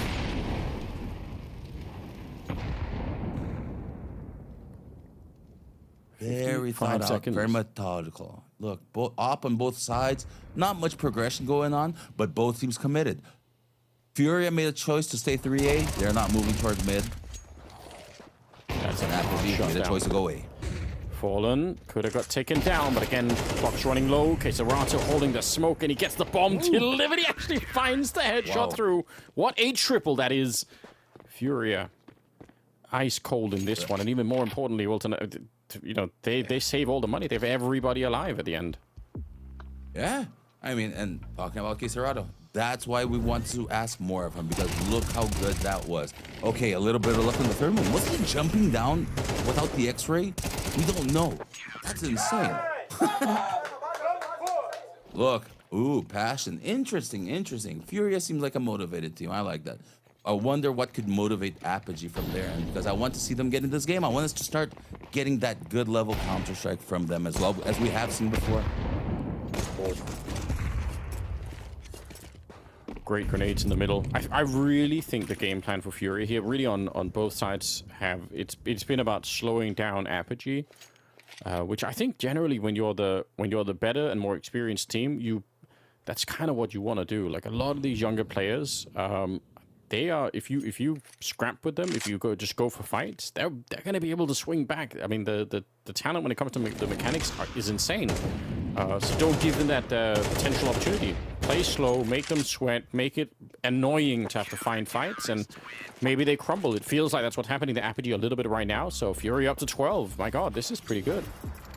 This is a solid Fury team. This is not the performance that we have consistently, but it is a solid reminder that Furia is meant to be a good team. Fallen is one of the greatest oppers and IGLs of all time. It doesn't mean he has to be in that form right now. Queserato is great, Yuri, Skulls, Cello, they're all doing great work here. But for Furia, it's about the consistency. So one map is good, but we have to keep watching larger picture. And okay, Fallen. Oh my God. Out long. They got stuck on each other? Seems like it, yeah. Ooh. That looks like a bit of a potential collapse coming out from Apogee. Fair enough, Fallen got the first shot, but then after that, if they really wanted to go for it, they obviously can't be bouncing into each other in the smoke. That's complete chaos. The bomb didn't get stuck at the very least, but 5-on-3, this is not how you want to end up losing the map, which is kind of likely at this stage. Yeah, this feels like you're just inevitably walking to your own doom here. They haven't had solutions, and this is extremely hard. Look at the positioning from Queserato himself. Yeah, sees the gun barrel, instant shutdown, gets the next one. Well, you already said it, Wilton. You want it not just good, but better and, you know, more out of Serato. He's given you 22 and kills. He's given. That's perfect. So to that I say congratulations. I think that's great. That's all I can say because I asked and he delivered. So I have to shut up and be honest. He is that guy. I was never asking more of him because he isn't. It's exactly because he is, and look at what he can do. You know, it's just like, it's actually for his good. Oh, it's fantastic. 1 versus 5, unfortunately, here for Demo. What can you do? You can't even expect him to do anything in this one. It's Yuri to take him down, and it's Furia with a very one-sided victory. All things considered here on Dust to begin with, I'm really, really impressed. There were some signs, I would say, in the first 4 or 5 rounds of Furia, you know, potentially overcooking the rounds and maybe playing a bit too slowly, but it turns out it was all part of a bigger plan that we just couldn't see. Super well played. I mean, I don't know what else to say. That was just really cool. Yeah, I'm on the same Anders boat. I think that was super well played by Furia. I think that was a super solid style. It had the Furia Fallen identity. You can identify the slow methodical plays and you can identify solid decision making. It isn't the most complex, but it is coherent and it's a team. And that makes Furia a good team if they are able to maintain this. So map 1 is that. Let's keep an eye for map 2. Let's hope for them that they can, and for Apogee. The hope for them goes on from here as well. We've seen better matches from them. It was just one map. How many teams turn around from map 1 and reverse sweep into map 2 and 3, especially a team like Furia, who is prone to break. Yeah. So this match goes on. We still get cool matches to cast. You still get good matches to watch at home, and they get hopefully good matches to play in the arena and in the studios of PGL, who is hosting this awesome event. I mean, I think it's definitely worth keeping in mind that we do sometimes see, you know, like a team could be radically different from map 1 to map 2. So I'll keep that in mind myself. Also, this was Furia's map pick, right? Second map is going to be Mirage, who's picked by Apogee. So we won't get too ahead of ourselves, but I mean, it's hard not to be impressed by, you know, not just the performance of Serato, but really the whole Furia team towards the end here. Just played such great Counter-Strike. Yeah, just very well done. I mean, you could see the scoreboard here towards the end. Even if Serato shot up, like it was last 3 or 4 rounds he did this, for the rest of it, pretty much all of Furia were neck and neck. So well done. Not much to complain about. I guess on the Apogee side, they needed to some of those early rounds that were close in the beginning. If they win some of those, I'm so curious if they could have done a better job. But you know, that's all, you know, ifs and buts and all the rest of it. We're not going to know for sure. Mirage, second map. What do you think? Furia are they going to be able to battle on this one? Definitely. I mean, traditionally, you'd say it's a Brazilian map. I think things have still maintained that way for many reasons, but Europeans are too good on Mirage. It's also default. It's also kind of something that you pug on very easily. True. My thought is, we're going to have the same style of game that we had on this too, kind of on Mirage. A little bit open, a little bit of op angles and fights, and yes, a lot more controlled. The smoke window, smoke connector at the same time. Let's move on as a block. This is a cohesive Furia team. For Apogee, I expect and hope for the rest. They tried to play Furia style. That didn't work. That's fine. You can try once. Next time now, bring the chaos. I want an Apogee that's exploding halls, exploding B, using window. Be creative. They need to, because if they try to play Furia CS, they will lose to Furia CS. They need to find Apogee CS or Crazy CS. Well, we're going to find out which one it is. It's coming up after the break, so don't go anywhere. It's map number 2 coming up right after this. She said she loves you, but she can't love me. But I love you.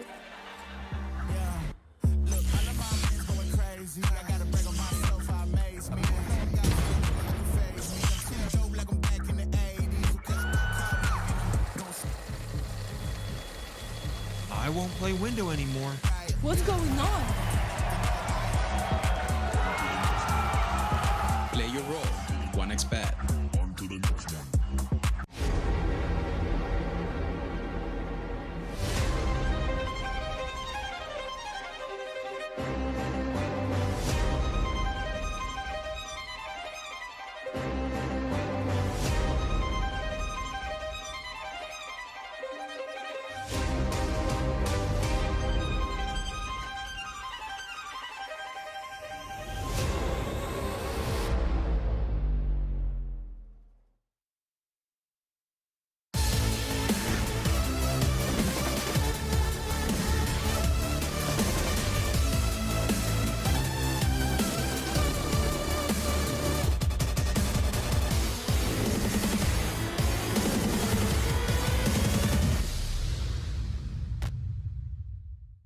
The human body was built to move.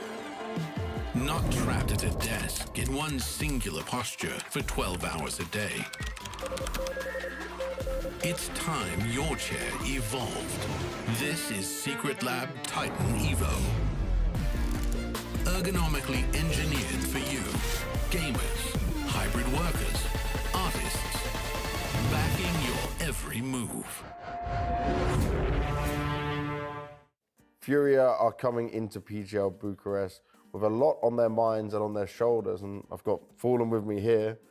The first thing I wanted to ask you was, it felt tough to see the way you guys lost in Blast, and I just want to ask about the mood and the mentality of the team, because I felt sad for you guys when I'm watching, when I saw the reaction. Like, how was that to go through for everyone? Yeah, hello everyone. This year has been very tough on us because of the way some of the matches went. So there's a lot of tournaments we exit with a lot of chance of going through. So you know those losses are the ones that hurt the most, because you feel like you could have been going through the games, and some moments happen and you kind of throw away some matches and the opponent make it better than you, so they go further. So yeah, it's been this regard very tough to deal with the defeats because of the way they happen. And also I think last tournament I was a little bit more emotional because this is our third exit I think on this year, and we put a lot of effort, we put a lot of energy and a lot of practice time, even extra time to go to that tournament. So to end up kind of in the same situation was like heartbreaking for some of the players, you know. But we have been dealing well with it, and we think that we recognize some of the things we have to do better, and we have been working on that to this tournament. You've struggled in the past, right? You found solutions. How hard are you finding it right now? How difficult is this exact moment in your career compared to other times? I think that when you are living this life of trying to be better as a player yourself and also becoming a better team, there's a lot of things you have to be able to improve on a daily basis. I think that right now it's tough because I wanted to be playing better myself and also wanted the team to be in a better position. And I think we just got to keep our spirits high and got to keep working hard, and work hard always pay off. So it's just a matter of time. Now I have to ask this because obviously Furia has put us the best Brazilian team, right? We look at the names you guys have and what people expect from you. If things continue to not be seeing the improvement the way you want it, what is the next steps? How do you view it? Because I'm sure like Furia is an organization, they want to see you guys succeed, you want to succeed. So what is the stopping point where you say, okay, we need a reset or something?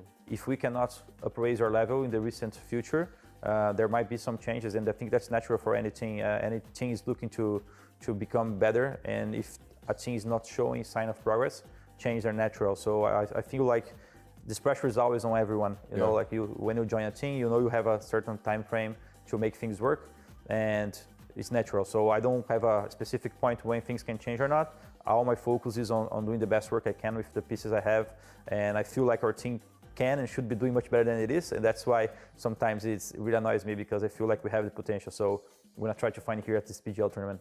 Lastly, your expectations for this tournament. Where do you see Furia going? How far can you go with this one? I don't know. I really expect us to go to the playoffs. I think that's a good win for us. We have been struggling to get out of the group stage on the last tournament, so we're mainly focused on getting to the playoffs at first. The top dogs, some of them are not here, like Spirit, Navi, I'd say, even Vitality, the ones that have been winning the tournaments lately. But we have a lot of other very good teams here. We have MongolZ, we have Falcons, Astralis, a lot of good teams are here. So it's not a easy competition by any means, but we feel like we have a good team that can put a good fight against any of the teams here. So it's all about us trying to find this piece that we have been lacking lately. So yeah, I'm looking forward, and let's aim first to the playoffs, and later let's aim to the title. Well, I'll talk to you in the playoffs then. Thank you very much for your time, Hopefully. Man. Thank you very much.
Welcome back, ladies and gentlemen. Here we are once again. It is map number 2 that's going to be coming up here. It's the final best of 3, at least on the B stream. It's been kind of a long day, all things considered. But for Apogee, it was a rough beginning. Furia actually looking much stronger than I remember them. I'm excited for that fact. I think it's really cool. Like, well done to the team. But now it's Apogee's map pick that's coming up, Mirage. So I don't know. What are the chances here, Wilton, that we're going to be seeing a third map on Nuke? Do you think is there any way of Apogee can do this? We gotta be real. If it's anything at all like map 1, no. We're going home early, Anders. We get sleeps on map 2. If Apogee did something in this break, maybe, because even then it would have already been hard, right? Sure, but yes. I will say, we have to keep believing. Apogee has to do it. We just saw some of the craziest matches of Counter-Strike where, again, we didn't think maybe Pain was up to the level.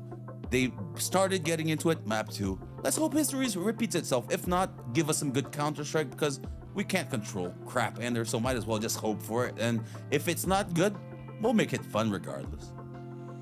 I mean, I think you know, even if it was a one-sided match here, at least, you know, it was for Furia. It was like, it was, you know, really good Counter-Strike. There's a lot of individual step-ups. Beautiful, yeah. And I'm happy that we don't have to go through the same kind of thing. I feel like it's the same talking point that we do a lot with Furia, which is like, when it's good, but then they sort of disappear. I don't want to have to say that again now. I want to be able to go into map number 2 and say, you know what, that's not the case. Like, they fixed a couple of things, and now they look like they could do it. Now, Apogee, again, maybe not the strongest opponent in here, but I think even in a loss, you got to see why some of them mechanically can be really scary. So we'll see if their map pick is going to be different. I think you mentioned it already towards the end of the first map, which is sometimes, like a little break, you're into a new map, it can revitalize the team. So if you're an Apogee fan, that's what you've got to be hoping for right here.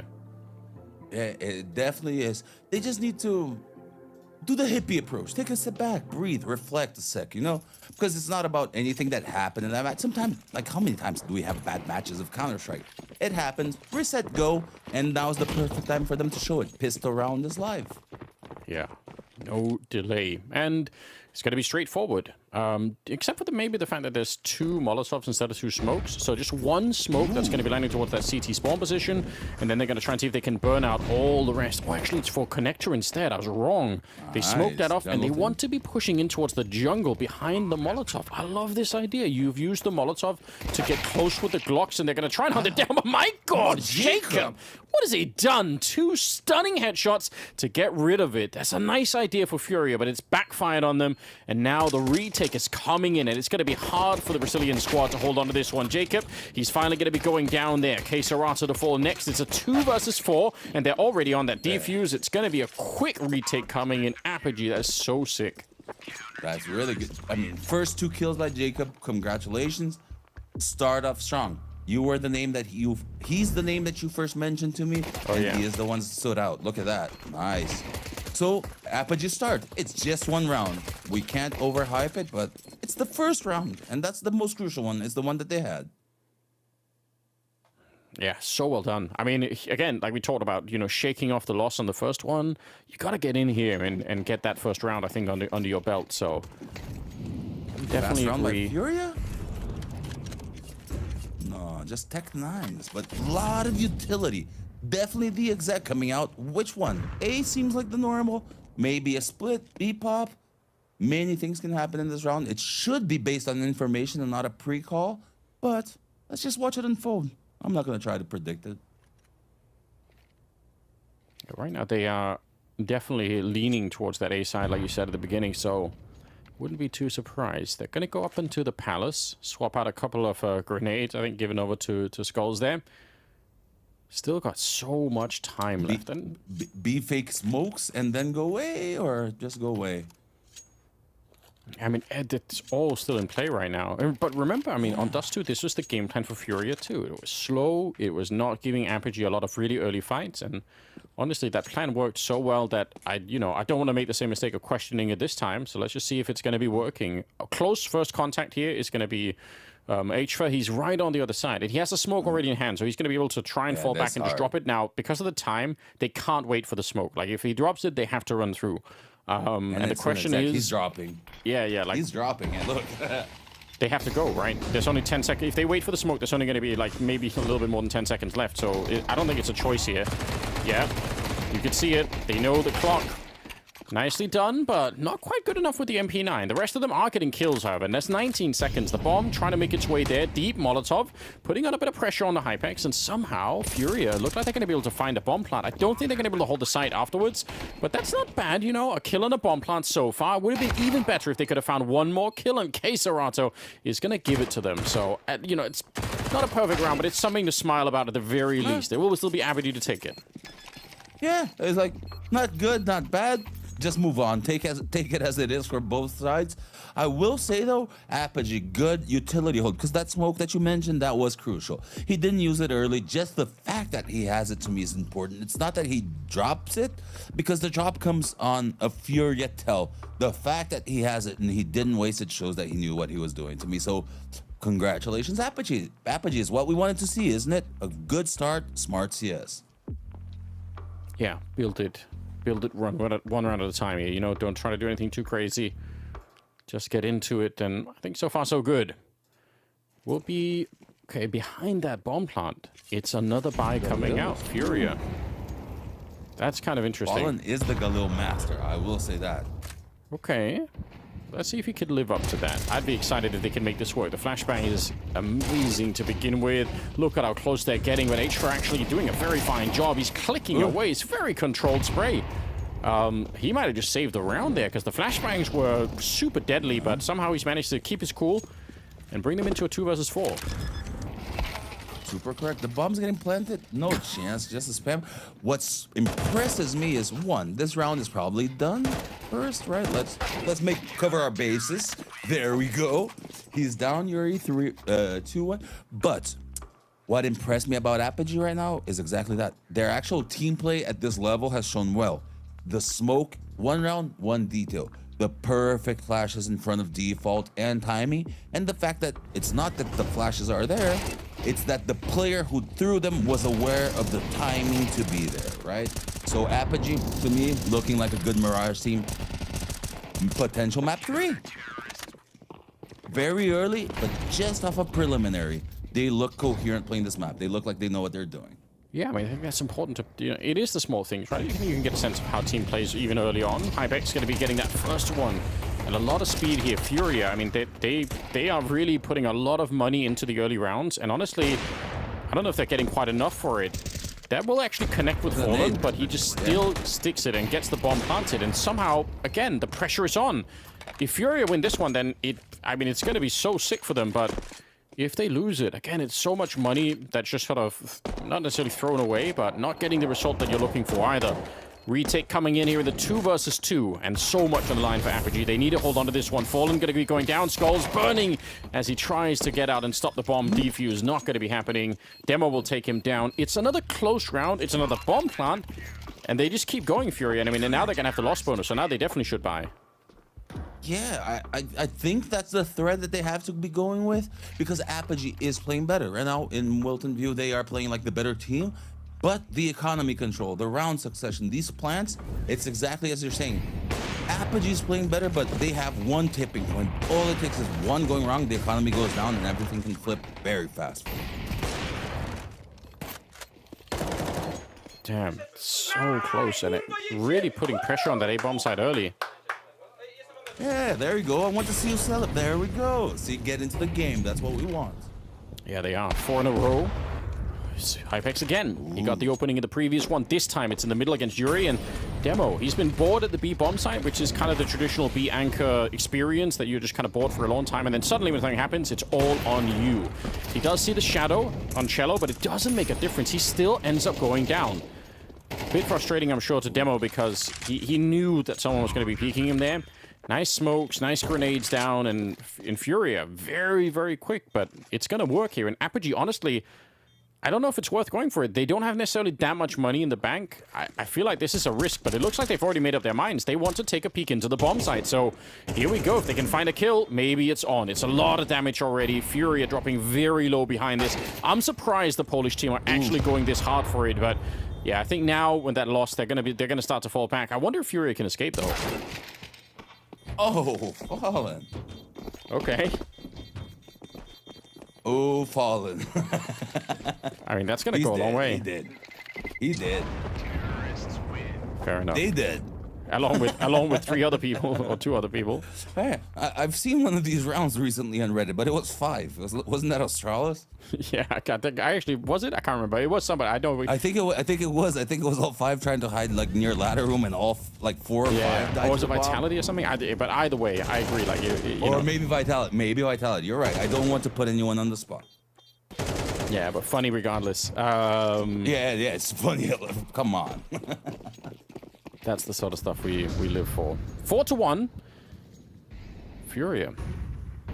Okay. Change of pace in that last round. It's very interesting.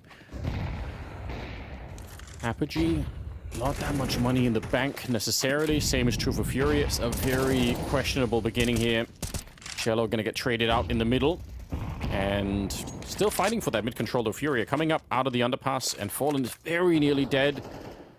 So close. If any grenades land in here, he's gone. Oh, yeah. I was hoping for the smoke to hit him. Sorry. Like, ooh. That's what we love. But he's going to escape somehow. 3 versus 4. 3v5 if we can call it. 3v4 if we can call it that, right? Yeah. Fallen 2 HP. He has all the utility, though. So that's a good thing. He can stay behind. He is the bomb, though. Any plant with 2 HP is so hard. Yeah, anything touches him, he's dead. So 1 incendiary on demo, which actually can be important when you're thinking about the after plant here, assuming that there is a bomb plant. Okay, so Rato very nearly dies. 1 Molotov, another one thrown into the palace. They got to make sure that no one's up there. They can't know for sure. Ooh. Very, very close. But still, the after plant, not necessarily that bad for Apogee. I think they have a strong chance here. Yuri will have to do a lot of the work, and good jump for information. Puts a lot of pressure. Yuri can't really stay that far up on his own. Gonna go up on the box to try and take a fight, looking right over. That's a nice headshot. Can we get another one of those? We can, in fact. Wow. Prism goes down next, and somehow there's not a lot of pressure on Yuri. I don't know how. It's a team kill. It must have been an attempt to spam the box, and just HFA stood right in front of it, or like stepped in front of it. I don't know how, but Furia have found a way to win this round against all the odds. Yeah, I mean, walkout ramp, nice ballsy play, but they had no business winning that round, especially the way they did. Props to Yuri. The relocation from front box to top box to get that kill, and a second one, of course it seals it, but it's that. It's a player who's in the middle of a situation that has no answers finding answers. He was screwed there. Let's be real. Once the guy jump spot, he was screwed, and he found solution. So that shows high level playing to me. It's finding a solution in hard situations. That's, I don't even know what to say. That's just so crazy. For Furia, though, I mean, they're keeping on the pressure right now. Cello's got 1 kill, Skulls has got 0, but they still want to fight with this very aggressive style. Like, I guess if they keep it up, maybe Apogee will finally break. Their economy is already halfway broken, and the only question is you know, whether the mentality will go next for Apogee. If Furia win another couple of rounds here and tie up the game, then it might be hard to hold on to. That's true. I mean, Apogee had a really good start, probably hyped up. If they slow down too much, it's not going to look good. Their buy, though, like, I get saved, but, ooh, their money is not going to be, like, united. They're going to, if they have to try to save this up and the utility and everything around it. A lot of mid-control, obviously. The AWP far away from the action. Like you said, if you can save it, then, you know, that's not necessarily that bad. They're going to get a kill on Prism, and they still got about 45 seconds left, and it doesn't really feel like the AWP is in the mood to you know, be very active and look for kills. It just feels like it's sort of parked over in the B-bomb side. Missed opportunity for the Deagle there, and might not get many more at this stage. Maybe Furia slowing this down a little bit too much for my liking. I sort of feel like you've got him isolated. Try and get some grenades back there. Think with the USP, but the bomb is being planted at the same time. And I would say it's probably better to just save the AWP now. Even if Furia took their time, they are going to be able to pick up the 3rd round here. It's not bad. Are you going to peek? Are you going to peek, Shell? Are you going to peek? All right, he tried. Hey, I tried predicting too, almost. And he tried hitting. I thought he might have had that. That looked pretty good, didn't it? I think so, but yeah, maybe my old man reflexes that look good. That's why it's like, it's just because I couldn't fire that fast, so that's why it looks good. Yeah, I have that experience all the time. All right. Cello. Throwing away one AWP. Actually, Demo dies to the bomb, so they don't get to save the AWP. What? They knifed each other? I think they might have. Someone knifed. I promise you they have. Just from the sound, there was a TK knife there. What's going on in this game? Like, chaos. It's not even controlled at this point. It's just chaos. The round is finished. There's a knife. It's like, but everyone was dead on the other team. Doesn't matter. You could even see, I think, at the end, you could see them laughing there on the Furia side. So at least they're having that much fun. Yeah, I mean, what can you do, right? At this point, it's like it's already happened. It reminds me of old rounds. Normally, when a player whiffs something very badly, like the player he'll blame himself, right? It's normally. So a good teammate will normally be like, I'll give an example. There was once where Fur missed an easy kill that he should have had, but it was a 1v1 clutch and it happened. And then he's like, take the AK from me. I don't even deserve it this game.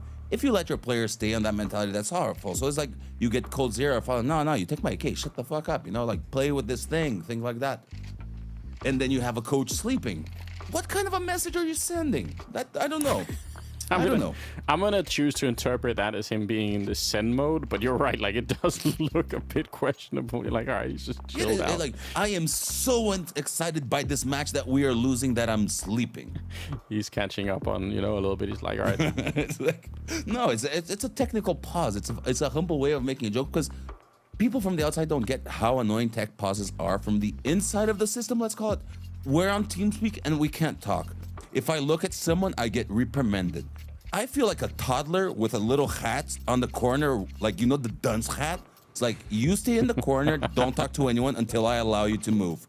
It's like at the majors. Players make an insane play, I yell. It's normal. I'm passionate. I love my team. I love CS. Zeus, don't yell. You can't yell. But how can I control my celebration? You can't. You will be punished. Thanks. That sounds like a really fair cycle. I enjoy myself. I get punished. I mean, we've seen it before, right? Where like it's something we always end up laughing at, But you have to laugh at the stupidity of it. It's because we don't have better solutions. But it's paradoxical. It's like we can't find solutions, so we make bad answers. Right now in the match, tech pause is going on. The coach is there. He's supposed to be hyping his team. Any other sport, right? Like, because this is a Valve kind of a thing. Any other sport, you get the coach. He's going to be bringing Gatorade. He's going to be talking, hey, do this. I'm noticing this, blah, blah, blah, blah, blah, blah. For us, it's the opposite. Look back, shut up, and do nothing. You're just here to be a puppet. Take a little bit of a nap. I mean, you're right. Like, it is a bit interesting. But yeah, you're right. It's obviously because, like, just for people who are confused about why that rule exists, obviously because you don't want people to try and, encourage cheating, tech timeouts, There's bad out there, and then the good guys get sucked. Like, coaching ban. I never got banned. All coaches got screwed over because a few did it. It's like our actions impact others in the same role. It's bigger, but back to the match. It's more important. It's more fun. I'm steering in the wrong direction. Yeah. 4-3, the scoreline right now. We're moving into the 8th round, and honestly, this has been all-out chaos. Like I would say a very, very aggressive beginning to this game for Furia. You could tell that they wanted to keep up the pressure. They bought through all the early losses. They just kept on buying and kept planting the bomb. Very hard for Apogee to really feel like they have, a lot of room in this game. They're fighting all the time, and Furia are kind of relentlessly coming at them. So if they can win another round here and slow the game down again, I think that's going to be very nice for them. But I don't know if Furia will let them breathe for that long. Mid control, apartments. It looks like it's going to be some sort of an A split coming in. Yeah, so far, Furia, same protocol, just nice and slow. Doing the mid steps and letting Apogee kind of outwork themselves. Flashes. Just to put a bit of pressure on, maybe, force out a grenade or two. You never really know what you can get. We are running the clock down very low, especially when you notice that 2 of the Furia players are really far across the map. 30 seconds here, so it is going to be an A finish. The question is, how much can they divert the actual defense? There's 3 people there. You can see Quesorato is trying the best that he can, but it's not really working out the way that he would want. Down to 17 seconds as they try and get out of the palace here. Oh, and they're going to find that first kill for free, but there's still a guy all the way at the back. Nobody knows about Prism yet. 10 seconds. Bomb jumping across here. If he gets the kill now, the round should be over. Nobody can pick it up here. He's going to die, but it doesn't matter. They can't recover the bomb. What a great play from Prism. That's 1 kill to win the round. That's a Brazil round right there. So that's the obvious example one of the one when it happens. So this one we take on the chin because a 4v2 where the bomb goes down should not be happening, you know? Like you lose the time on a 4v2. That's the tweak one. That's the one where, you know, the proportion's off.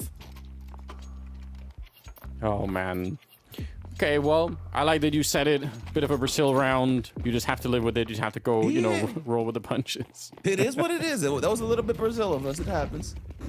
Okay, well, for Apogee, though, maybe a chance to revitalize the team. 5-3. And again, like I said, the pressure's been on so much. Furia in the middle, and I think if they get one good kill in here, they might just try and speed it up. Nice little Molotov to try and push back Hypex.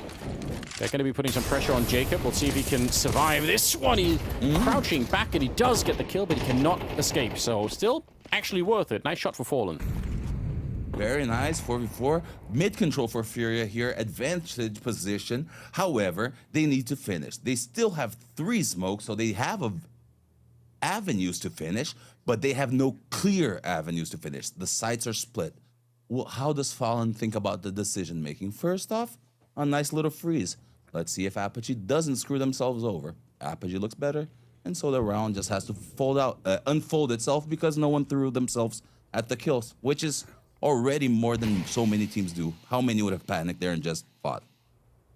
It's a very, very easy mistake to make. I always think it's hard to really explain to people, but it is much harder than it seems when you're on the CT side to do nothing for a long time. You know, you feel like... Yeah, you feel like you're getting trapped. They're gaining space on you. But it's an illusion. But it makes you do bad mistakes if you believe in it. It really does. You know, like, we've got to do something, guys. Because somebody go peek, and then suddenly it's all over. 25 seconds. Honestly, Apogee, by doing nothing, they've played this really, really well. Unfortunately, they're still going to be able to break open the crossfire there. I don't even really know how. That was a very nice setup for Apogee. But Furia fighting their way through Demo and Hypex. I can understand why they want to do this, but look at the money on that CT side. It's so risky. If they lose the AK and the AWP, I actually, with these 2 weapons, I don't know if it's worth it. It would be exciting if they try to go for it, but realistically, the better choice is probably what they're doing now, which is to try and retreat. So Furia, again, with another round, it's, I mean, the pressure, again, is continuing. I agree. I mean, Furia, nice little change of pace. In the beginning, slowed it down. Apogee had an okay position, but I think they split up, right? It's that thing, you're trying to cover everything. 2 on A, 2 on B. I'm strong on everything, in theory. In reality, you're weak on everything. They're coming with 4. It doesn't matter which side you choose, you're wrong. So that's kind of like the Cadian mentality there. It's better to stack, and if they come, we win. If they don't, we save guns. Makes a little bit of sense, right? So now we see 2 CT spawn. Could have worked, but 1 had to be infiltrated. That's Counter-Strike. Because 2 CT is a full-on retake with only 2. That doesn't make sense. 1 infiltrated are famous bait setups. We've been talking about it. All does too. You just transfer concepts from other maps here, and Apogee, small mistake, cost the round. It's the little control headshot at a bigger scale here. Again, the economy on that CT side is so close to breaking. If Furia win this one, they could maybe get to like a 7-5 first half in their favor, but they're losing the first one and the second 2. Now, Quesorato, I don't know how, but they must have nearly lined up for him. He's going to get 2 in return, and that might cancel everything out. Hypex going to go down next. Yuri pushing up onto the A ramp to get the kill, drops the AWP so that nobody could pick it up, and they have so much time here. Just find that next kill. If they get it on H-Trout, then I think they're going to be absolutely fine. And you could see how he's so boxed in right now. Yuri drops him, and yeah, there's nothing Demo could do here. So Furia, finally, they actually get to the breaking point. Apogee, money is pretty wrecked at the moment, and I will see if they can, if it's enough. Maybe they do want to force it up themselves and try and do something, but it's not going to be a beautiful buy in the next one. If they could have saved the orb, it would have been even more impressive, I guess, but that wasn't really available. You can see he just wants the AK. He's like, please, just give me anything here. 5-5. He's trying. 5-5, Furia back. Match is still even, but for Apogee, it's going away. Their CT side, their map pick. The obvious eye test that Furia looks to be gaining speed, right? Apogee no longer as confident. The peaks that happen, I will give. Hypex and Jacob, they're trying. They're fighting connector. They're getting picks. But the rest of the team and them as one cohesive unit isn't making sense. Just a few players popping off right now. Yeah, unfortunately, you might not be wrong about that. You're missing a couple of players. That's a big deal on the CT side. They want to go back and see if they can check this out. Okay, they actually do put together a buy, so they're going to be missing a lot of grenades, and obviously they're going to be missing the kits as well. But you know what? Actually, a little bit better than I was expecting. Unfortunately, the flashbangs are insane, and this round is already done with. Serato, even if he dies, it just should make no difference. Furia, wow. I really want to study this round, because I don't think I've ever seen that exact pathing that Serato that just did, and it is so OP because it's so fast. Did you see how fast he was in the guy's screen? He must have hit the perfect bunny hop, you know? The one you bunny hop to the right, bunny hop through the window, and curve right in the air so you land in the middle of sight, not behind it. And on top of that, you know, without himself getting flashed, because the flashbangs as well. The timing perfect, right? Exactly. It's actually something that I started getting maybe a little bit annoyed at, is when you look at a lot of the flashbangs that are thrown into the B bomb side, because you know, on the A bomb side of this map, the executes are so elaborate, right? We've got big smoke walls, we've got like deep molotovs, we've got all this like very like choreographed execute, but on the B bomb side a lot of the time, it's like you smoke off market, you smoke off catwalk, and then you just throw flashes in the air. Like, they're not even great everyone flashbangs. does pop. Exactly. And I mean, I've broken this down. You have a few flashes that are scaling flashes. They're the last one. Like, step 1, you get out. Step 2 is for the guy who's anti-flash. Step 3 is continuation. Step 4 is that final one when you're going to trash and there's a flash high to the left so that you blind anybody already out of market. But if you don't think step by step, if you try to think of one detail to solve it all, you're going to miss it, because it's the sum of small ones. It's not one big one. It's very interesting, but I mean, whatever that flash, I mean, I'm definitely going to go back and look as well into the demo. But whatever the flashes were, and whatever the, like you said, the pathing to get into the site was, it was it's smart, really sick. right? It's elaborate. You can tell that there's complexity inside the entire theory they did. Nice kill.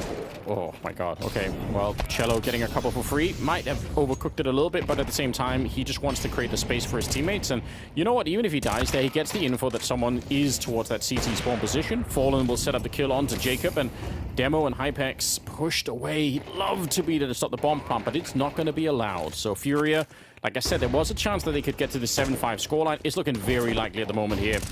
Serato, just stay alive. They're going to get Hypex as well. Furia, must say, a very impressive first half, right? They lost the pistol, and they tried to put so much pressure on. I think they lost the first, like, 3 or 4 rounds in a row, and then they came back and absolutely crushed it. They actually did. This Furia has, today, so far, has been mostly cohesive and coherent. So, good job for Furia so far, but the same way we were saying, can one half change? Can one map change? Yes. So, we've seen insane comebacks, and Mirage is a map that I've seen get pretty snowbally at times. Not a snowball as a Nuke or something like that, but at the same time, it's so many fights that I see a world where Apogee here actually now think that they lost and actually start winning. Do you understand what, like, they stop caring as much, so they start actually playing the good CS? Yeah, and I mean, also just the fact that they're on the T side, right? Like, I think sometimes when you're the underdog, playing CT side can be a lot harder. Just because you're like we said, it's hard to wait around, and you're reactive, right? You're not proactive, so you're reacting to everything that's going on, hence you're always one step behind. Yeah, I think that happens, you know, a lot more than maybe people recognize. So I wouldn't be surprised if Apogee are going to be a bit better on the second half, but the problem is they're not just going to have to be a little bit better, they have to be a lot better, and they have to really step up right from the get-go. Everything on the line right here. All right. Pistol rounds. We got the P250s. I want to see some taps. Oh, yeah. That's what they're there for, you know? We've got one smoke, one flash, and it's on Prism. Now, look at where he is. So, presumably, I'm guessing he's going to try and smoke jungle, and then they're going to try and run up connector and just, you know, run right past. So, creating a bit of a wall. The smoke is already out. There comes the smoke for jungle, and they want to see if they can, you know, keep running here. Serato's playing in front of it, and he gets the headshot fading through. All right, the strategy is pretty good here for Apogee, but still, they need a fast bomb plant right now, and they haven't checked the palace yet. They don't know that Fallen is up here. He's going to be walking out, missing a shot, though, and the bomb is planted. Fallen steps on his own feet, and suddenly, they might be in a bit of trouble here. Nice shot from Prism before they finally take him down. 3 versus 3, smoke kid on Cello. That is the only thing they need. It doesn't matter if it's a 1 versus 3 here. As long as you got that smoke kit combination, it is on. Smoke right on top, and now I guarantee you the pressure is on for Apogee. They're going to call it out. They're going to calm it out. There's someone inside of the smoke. Can they actually find him? The defuse is in. Jacob is down, and Furia with a great retake. Solid retake. A little bit of luck but from Queserado in the earlier rounds, but Furia just outperforming, outclassing, and outfragging as well. Like Apogee, it's not only not easy, the economy again. Would you force now? Would you not? Like, what are the implications here for moving forward? Because if you force here and you lose, that's 11 almost. If you don't force, you're giving 9 and then you lose, it's 11 again. So you're giving 11 in one round regardless, you know? Yeah, it is a really hard call, isn't it? Well, we're going to see a lot of pressure here. Scouts out as well. There's some damage onto Hypex, but Hydra so far. Galil and even a Molotov kill onto Yuri. It's not necessarily a bad start, but it hasn't paved the way for the bomb plant just yet. Grenade goes over it, touches nobody. They were a little bit early. Nobody's really planting the bomb yet. In fact, they're fighting towards that connector position. Nice jump. Nice. Mac 10 to get the kill on Queserato, but I don't know. We're not through yet. Cello sneaking into the middle. We'll see if he could get anything done. The timing is actually kind of insane for him. He might get this kill on Prism. He's picked up an HE at the same time. So honestly, if he just dunks it in the back right now, it might get at least one and almost maybe more than that. Prism is going to be going down before we get there. 2 versus 2. And he's looking on over. Okay, now comes the grenade. This time he's not going to kill anyone, but it is a lot of damage in the back. And a headshot to follow. It's so sick. Falling on the other side. And Furia, in spite of the odds, they hold on to it. They hold on to it. Props to Cello. Really solid, smart. Again, I like watching little movements. The same thing that happened for, I think, Apogee in the first half. Now it's Cello. Just strafing, making sure. That's such good CS. And then people are gonna talk crap on the player, and he's just doing his role actually correctly, you know? He's supporting, he's not doing anything crazy because he's making sure that his teammates get kills. I mean, they were at a bit of an advantage for all of a second in this round, Apogee, but Furia just kind of relentlessly attacking. Even when they are in a bad position, Furia, it feels like they're sort of acting like they're not. They just have very little respect for Apogee in the good sense, you know? I really like that kind of Counter-Strike. If you feel like you're the better team, you feel like you've got the experience for it, then yeah, shut them down. You know, don't let them have any comfort. Prism is going to be out of this round early on. It's a 4 versus 4 all of a sudden. But again, onto the A-bomb side we go. Another attempt at a bomb plant. Nobody's checking this corner. Yuri is going to be quick for the first, gets the second. Bomb is planted finally, but Yuri has practically won the round here. Fallen with a USP, and that's going to be the job done. My God, Wilson, this is so quick. This is quick, and this is performance from the players that are being asked of, at least by the Brazilian community. I don't know how much the international one is, like which angles the international one is picking apart Furia, but from Brazil's side at critics, things are performing the way they like, which is scary to me because it means when it doesn't, the rage is going to be big. But for now, it means they're listening to the community, so it's cool.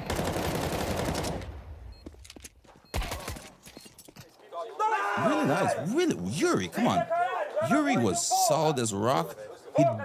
It's not that he did anything sick by positioning himself well. It's just that when things happen, he just did the little micro movement on when it happened well. It wasn't planned. Again, like it's the same box movement again, you know, it's just staying in place and in the flow moment, making the decision instead of the strategy. Yeah, I mean, it's, you know, like, you're right. Sometimes you don't, it's not about like the crazy flicks or anything, but just having the calm and the confidence to secure those kills makes a big difference. It's literally the calmness to sometimes press SAS, you know, like you walk backwards instead of forward. But that's clarity, right? It's being calm when things are going crazy. That's what flow state is. It's when the tensions are high, you're thinking hyper-focused, and then you're thinking clearly. And I think, honestly, as well, it's a bit of a sign also of, you know, of Apogee, how much stress they're under from the pressure from Furia, because normally they probably would check that corner, you know? But they're just, you know, they've been beat up quite a bit. It's been a really hard game for them in many ways. And I think they signed that way from Furia. Pressure, right? It's passive, but it's still pressure because there's utility and there are group fights and there's coherent ideas, but there's nothing crazy that Furia is doing. It's just together. Well, here we go. Round number 16. Apogee similarly they're buying a lot. They feel like these rounds are so close. They're getting the bomb plants. They want to keep the pressure on. They want to find that breakthrough moment when they can take the guns away from Furia. Honestly, Queserato maybe could have had that one, but again, the trades are in. Two-man setup at the B bomb site, but one of them is almost rotating away. Nice little jump there, honestly, from Skulls. The main man is going to be fallen on that AWP. Now, it could be really awkward when he's back here because, again, they're going to be potentially be quite close. He gets a little bit of damage onto Jacob, but still, that gives up the bomb site, and the bomb plant should be following here. Oh, that important kill almost brings it back. I think that's a save right there. No chance. Nice round by Apogee. They needed to get into it. Not an easy round to get into it, but also when you knock down Queserato and Skulls, who are two of the, like, let's call the main fire expected, right? They are the most passive players and things like that. If you knock both of them down, it means that something already toppled. Same as the up. Speed up. Apogee did well. Good first round to see. Let's see the next one. Maintain that coherence. So important for them right now.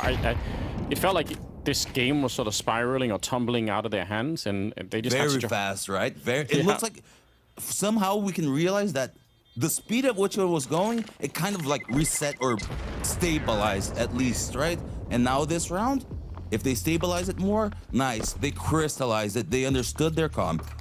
Right now, if they lose, it goes back to the bad one. So it's like to get out of a slump, it's not one round, it's like normally 2, 3 rounds. Hence those comebacks, like you'll see very seriousness on the first round. They didn't do anything crazy. Second one as well. By the third one, they start cracking a smile. That's when, okay, you're smiling, things are natural. I understand what's going on within our team, you know? I mean, it's still salvageable, right? It's the second map here, but it's not done. Ooh, but that is pretty tough. Fallen, finding that little gap, taking down Jacob. Furia not letting go so easily. Looks like it's going to be pretty quick once again towards that A bomb site. They're already up the ramp. Yuri could get shot right in the back here. He's got to be so careful. Pressure is on right now, but there is a guy in the middle. Prism, he's traded out. All right, that's still pretty much worth it, I think, for Furia. Just now they only have to deal with the main line of attack coming up out of the A ramp. It's Queserato getting flashed and killed in an instant. And Fallen moving forward. He's not going to be interested in stopping the bomb. He just wants to make sure that no one's holding that angle. H4 is very low on health here, but I think it's that window position for Demo at the moment that is the real linchpin here for the afterplant position. Apogee, they need this round. They cannot stop now. They have to keep putting the pressure onto Furia, who are going to be trying to go for this retake. No question about it. Fallen, bit of a jump on over, but he hasn't seen anyone yet, and now they're getting a bit close here. They will swing for it. They're not wrong either, and the flashbang actually betrays Demo. He tries to go for a bit of a shot, but yeah, it's taken too long. And actually, Furia gonna try to fall away. Didn't really go all in for it. They decided to just take a peek, and they didn't find the kill they needed. Yeah, I mean, you let that slide, but so weird from Furia there. No one truly A-side, just to retake. Still have a 3v3 and don't act on it. If the word I used coherence before, I can't say that this round because it did not make sense. They lost their connection somewhere to the point where the pause was instantly called to reestablish. To me, good leadership. You know, in that sense, it's like, okay, something happened. I don't care if it's the first round. That's enough. I stop it here and now. Yeah, they do need that, don't they? Don't lose track of it now. It's been a lot of pressure. You're getting close right now. You're 3 rounds away from taking the series in a 2-0 fashion. But like we said, Apogee could also be in a position where that second half is going to be better for them, and it's starting to feel that way. Nobody has a lot of money. Furia themselves, I mean, they're in a position right now where all it takes is 1 or 2 slip-ups here, and they end up getting economically reset, and then suddenly the Polish team are right back in. That was a great shot to begin with, though. That was a little bit of aggression. I also really like this move here. Apogee is, again, they are a team that they just have to find themselves because they are good. They have high peak moments. It's about replicating more often first. And Jacob is really, really, really good. Yeah, he's been impressing so far. Prism in this one too, up to 13 kills, you know? So true. It was such a long... It'll be a team, right? So As much as I like to always do the same thing and single someone out, it's going to be a whole team thing for them. Such a long time where it was very hard for the Polish scene to find new talent behind, you know, Neo and Taz and all the rest of them. You know, like, it just seemed like they had a stranglehold on Polish Counter-Strike. But I feel like in the modern day, we're seeing more and more of it. So I think that's pretty encouraging. It makes me happy. I agree. Our here. Polish scene has always had so much talent, though. Yeah, you're right. Ooh. But there hasn't always been the space for them to really, like, you know, get up and play at like a higher level. So I think that might be the real big modern difference. All right, well, hold on. Good defensive kill there for Queserato. 17 on him, by the way. And down under 40 seconds. I almost looked like they wanted to retreat, but they're actually back with the A-ramp push coming out. So they're just, you know, rinse and repeat here for Apogee. See if they could do it one more time. The clock is running low. They're going to get skulls, and that pretty much secures the path for at least a bomb plant here. Well done for Apogee. Smoke goes up to get rid of Queserato. They know that he's in here somewhere. They're just not exactly sure where. Oh, but look at this for Fallen. That's mental! Pushing through the smoke with the AWP and with Yuri backing him up. They're going to stop the bomb plant with 9 seconds left here. How do you... They can't even pick it up right now. You could see Prism, he's fighting to just stay alive. It's not about planting the bomb any longer. The time is going to be running out, but they've got to die now, or they have to live through the round. This is so scary. That's Furia getting to 11. And it's Fallen with some vintage Brazilian Counter-Strike. Vintage Brazilian Counter-Strike, vintage Furia Counter-Strike, at least a little bit in this round, right? A little bit more flair and things like that. And unfortunately as well, a little bit of the vintage Apogee that we've been seeing through this entire tournament. Not tournament, but this entire series, because Furia has been able to read them. Furia has been able to individually make plays when the situation arises. It really has been a macro Furia and an individual. So Apogee shouldn't hold themselves too high, because it hurts less when it's all over. If it was one small thing like the NQZ head thing, that's horrible. A big thing like this, you have a lot to learn, so you're normally more okay with that. Yeah, I don't disagree. Smoke up in the window once again.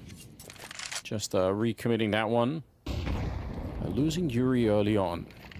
Furia very close, so close they could taste it right now.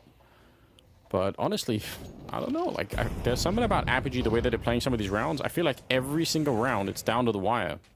Mm-hmm. Nice little boost.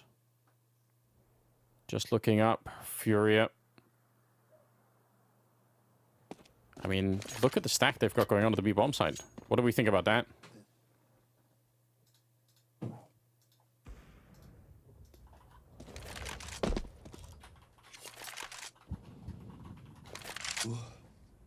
Okay, they actually might show up here. This is potentially a bit scary. 35 seconds. Hold the phone. Cello's here, but the boost, I think, is the real deal. They're walking into a stack, and they have absolutely no idea. They get the kill. It doesn't matter. They're not ready. There's 3 people at the B-bomb site. If I'm Apogee, I'm so confused. How did Furia know to have 3 at B? Like, I'd be so furious. Yeah, that's one of those rounds where you think how is their guy in sight? One in bench and one still strafing me on the B side, which sometimes only has 1 or 0, you know? That's just so brutal, isn't it? Counter-Strike is brutal. That's kind of one of the phrases I've heard my whole life. CS is brutal. If it can't punish you, it will punish you. Apogee getting to have that experience firsthand. It's just so rare. I mean, like, it's a stable of the map that you're only playing 1 on B a lot of the time. Second player is a catwalk, but this time they had 3 there. Fallen to take down Jacob, and it's Prism to die next. This might be the end of the road for Apogee. Again, some strong individual plays. I'm not sure it's here. Furia just looking so content with it. Demo and Hypex 2 versus... Well, I say 2 versus 3 now. They do get rid of Fallen, and he's trying to steal that AWP. Is there a way for Apogee to keep this going? They need so many rounds to get into overtime right now. That's what they're fighting for, and still 3 alive for Furia. Yeah, 2v3. Right now, put up or shut up. We want to see it. Gotta find a way. Yeah. Oh, well, there's a start. He found something. Yeah, he's been a bit bored on the other side of the map, but, you know, he's managed to trek all the way around to actually find himself at the right spot. And I don't know, what do you do here? Hypex, I don't think you're wrong. Like, he is a very strong player, but this is asking a lot. And they're giving him none of what he needs. He wants a peak. He wants somebody to fight him right now so he can at least make it a 1 versus 2, a 1-on-1. But Furia have got the discipline to stay put. Just hold the line and wait. 30 seconds here. He walks right into the shot. 13-7. It's Furia to step up with a map and series victory here. 2-0 against Apogee. That was really nice. I'm not just from being Brazilian, from being truly unbiased. This was one of the few times recently where I see peak Furia. I've had peak Furia in one map, something like that. This was a really coherent team, right? Yes, it's Apogee. Zeus, calm down. And this is not something to Apogee. It's just Furia players right now expect more of themselves in the community. So it's a good first step for Furia. There's still a lot in the tournament, but for Apogee, this is bad because a lot of the good teams have fallen. So Furia, relief. They don't face the Liquids, the Falcons, the crazy things that are going down. They have hard opponents, but they live to fight twice. Apogee, you live to fight once. That's life now. You move on and you deal with it, but it's cool. You still have a chance, and that's good enough. Oh, it absolutely is. Really, really interesting. Again, not the kind of Furia that I'm necessarily expecting. I always have some reservations about the team, just because I don't really know what we're going to see from one tournament to the next. But a lot of, I think, really encouraging signs. Like, they played a more free kind of Counter-Strike, but also, I think in the right moments, understanding like when to play it slow and when to stop Apogee from having too many fights. Like, it was a very, very good mix of things in my opinion. Overall, just super, super well played. Fallen, he still got it after all these years. He does, and that's something that Wilton looks at the world and is like, come on, do we really gotta do that to people who did so much this scene? We want to compare them and make them feel like crap for doing something amazing. It's like, Fallen has always had it in his own way. It doesn't mean he has to keep doing the same thing he was doing in 2016. If we expect Fallen to be 2016 Fallen, we're asking him to stay stopped in time and be stupid. Then who's really stupid? So I like Fallen where he's at. He can help players in different ways. He has experience. He doesn't need to do the kills, but when he does, Anders, don't we love seeing it because it's beautiful hopping? And when Fallen does it, or anyone else does it, because beautiful hopping will be beautiful hopping. It's simple. It's sick, isn't it? This last round, or second to last, I guess, where they stack the B bombs. And again, it'd be so curious to actually get a chance to hear, how they made the call. If it was just like a feeling, or if they had some information. But either way, it was really sick. So well played on the Furia side. That's what we like to see. A bit of a 2-0 finish. I mean, the results for today, I don't know if we have them ready for anything, but so far it's been a very, very an interesting day of upsets. I wouldn't say this is an upset, but definitely throughout the rest of the day we've had some fun, haven't we? We've had quite a few upsets. Our matches, those who followed with us on the B stream, I really hope you liked it, because especially the first best of 3 of the day that Anders and I did, that was chaos. That was fun. That was all around. And right now, Furia and Apogee, big match, like big significant match for these teams in these moments. So really good Counter-Strike. We have a lot more, and the results are on your screen. Virtus.pro went down. The day already started like that. Very interesting, right? And I mean, even for Aurora, right? Like, in the fact that they won, which obviously they should have. That's the Eternal Fire lineup for those who haven't caught the news. But the fact that it went 2-1 with Payne having a stand-in and everything else, definitely surprising. GamerLegion absolutely could have had a third map. So a lot of fun. Definitely a crazy day of Counter-Strike to begin with here at PGL. I enjoyed it. I think it was sick. Do we have the schedule for tomorrow's matches before we leave you guys to it? I'm kind of curious if we can, there's going to be a lot of games happening for tomorrow. They might not actually be out yet. I guess we're still waiting for that to be all configured. So not sure if we had anything else. Wilton, appreciate it. Hope you guys have a great day. We will we'll go. Oh, do we have it? Oh, damn, we do. We got it. Let's go. Okay. Go. Oh, damn. What do we got? Aurora versus Legacy. Oh, and 3D Max Astralis, Furia Complexity. Damn, these actually could be. We're not getting like all the strongest teams fighting each other right off the bat. That's got to be good news. That's schedule A. Let's see schedule B soon. These matches excite me though, because again, Furia, really strong team, good opponents right now. But look at B, Falcons and GamerLegion. So much story right there. Falcons, so much on the line. And GamerLegion, we expect more of them. Team Liquid, please put me on this matchup because I just want to see how this new team will do. I'm actually genuinely excited, not as a hater, because I do think that Nert is amazing and Shui can be amazing in that team. So that's going to be exciting. And Virtus.pro, the resurgence, they had a falter. This is good Counter-Strike revival. Mongols, someone said they would win a major. Now they're facing Apogee. Ironic. And FaZe versus Pain. Two stories of great teams in resurgences, Kerrigan and Biguzera. The story's there. How is the older generation Kerrigan versus new Brazilian Kerrigan doing? That's pretty cool. We're gonna find out. I think that's gonna be that's actually some really great lineups. So I'm excited for it. Hopefully we'll see more upsets and more exciting Counter-Strike. We'll see you back here on the channel, this one and the main channel, of course. So peace out, everyone. Have a great day, and we'll be back with more tomorrow. Let's go. She said she loves you, but she can't love me. But I love you.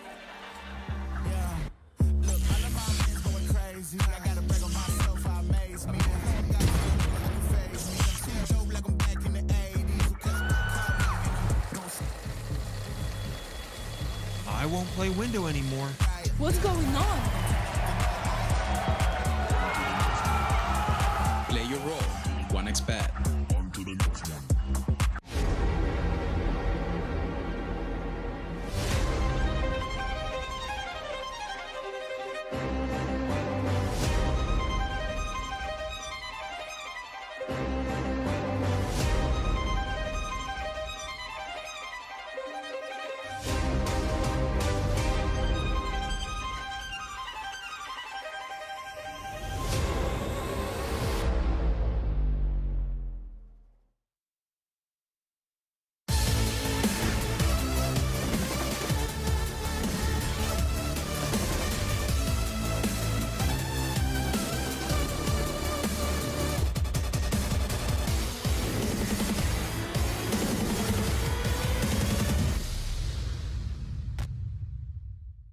The human body was built to move.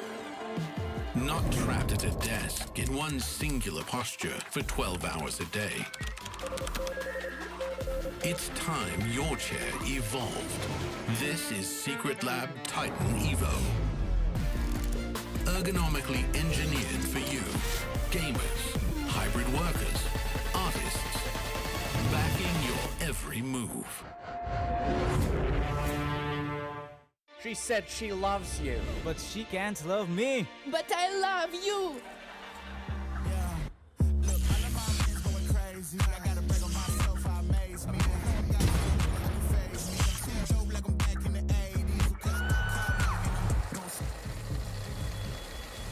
I won't play window anymore. What's going on? Play your role. 1xBet. On to the next one.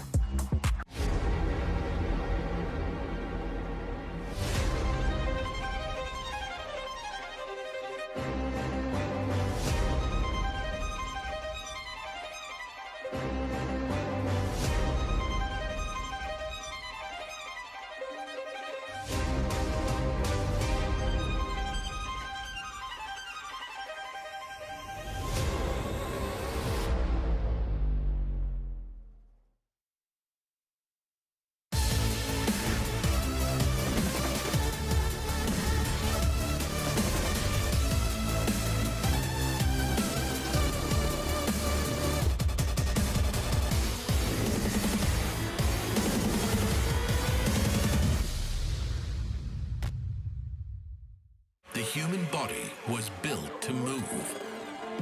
Not trapped at a desk in one singular posture for 12 hours a day. It's time your chair evolved. This is Secret Lab Titan Evo. Ergonomically engineered for you, gamers, hybrid workers, artists, backing your every move. She said she loves you, but she can't.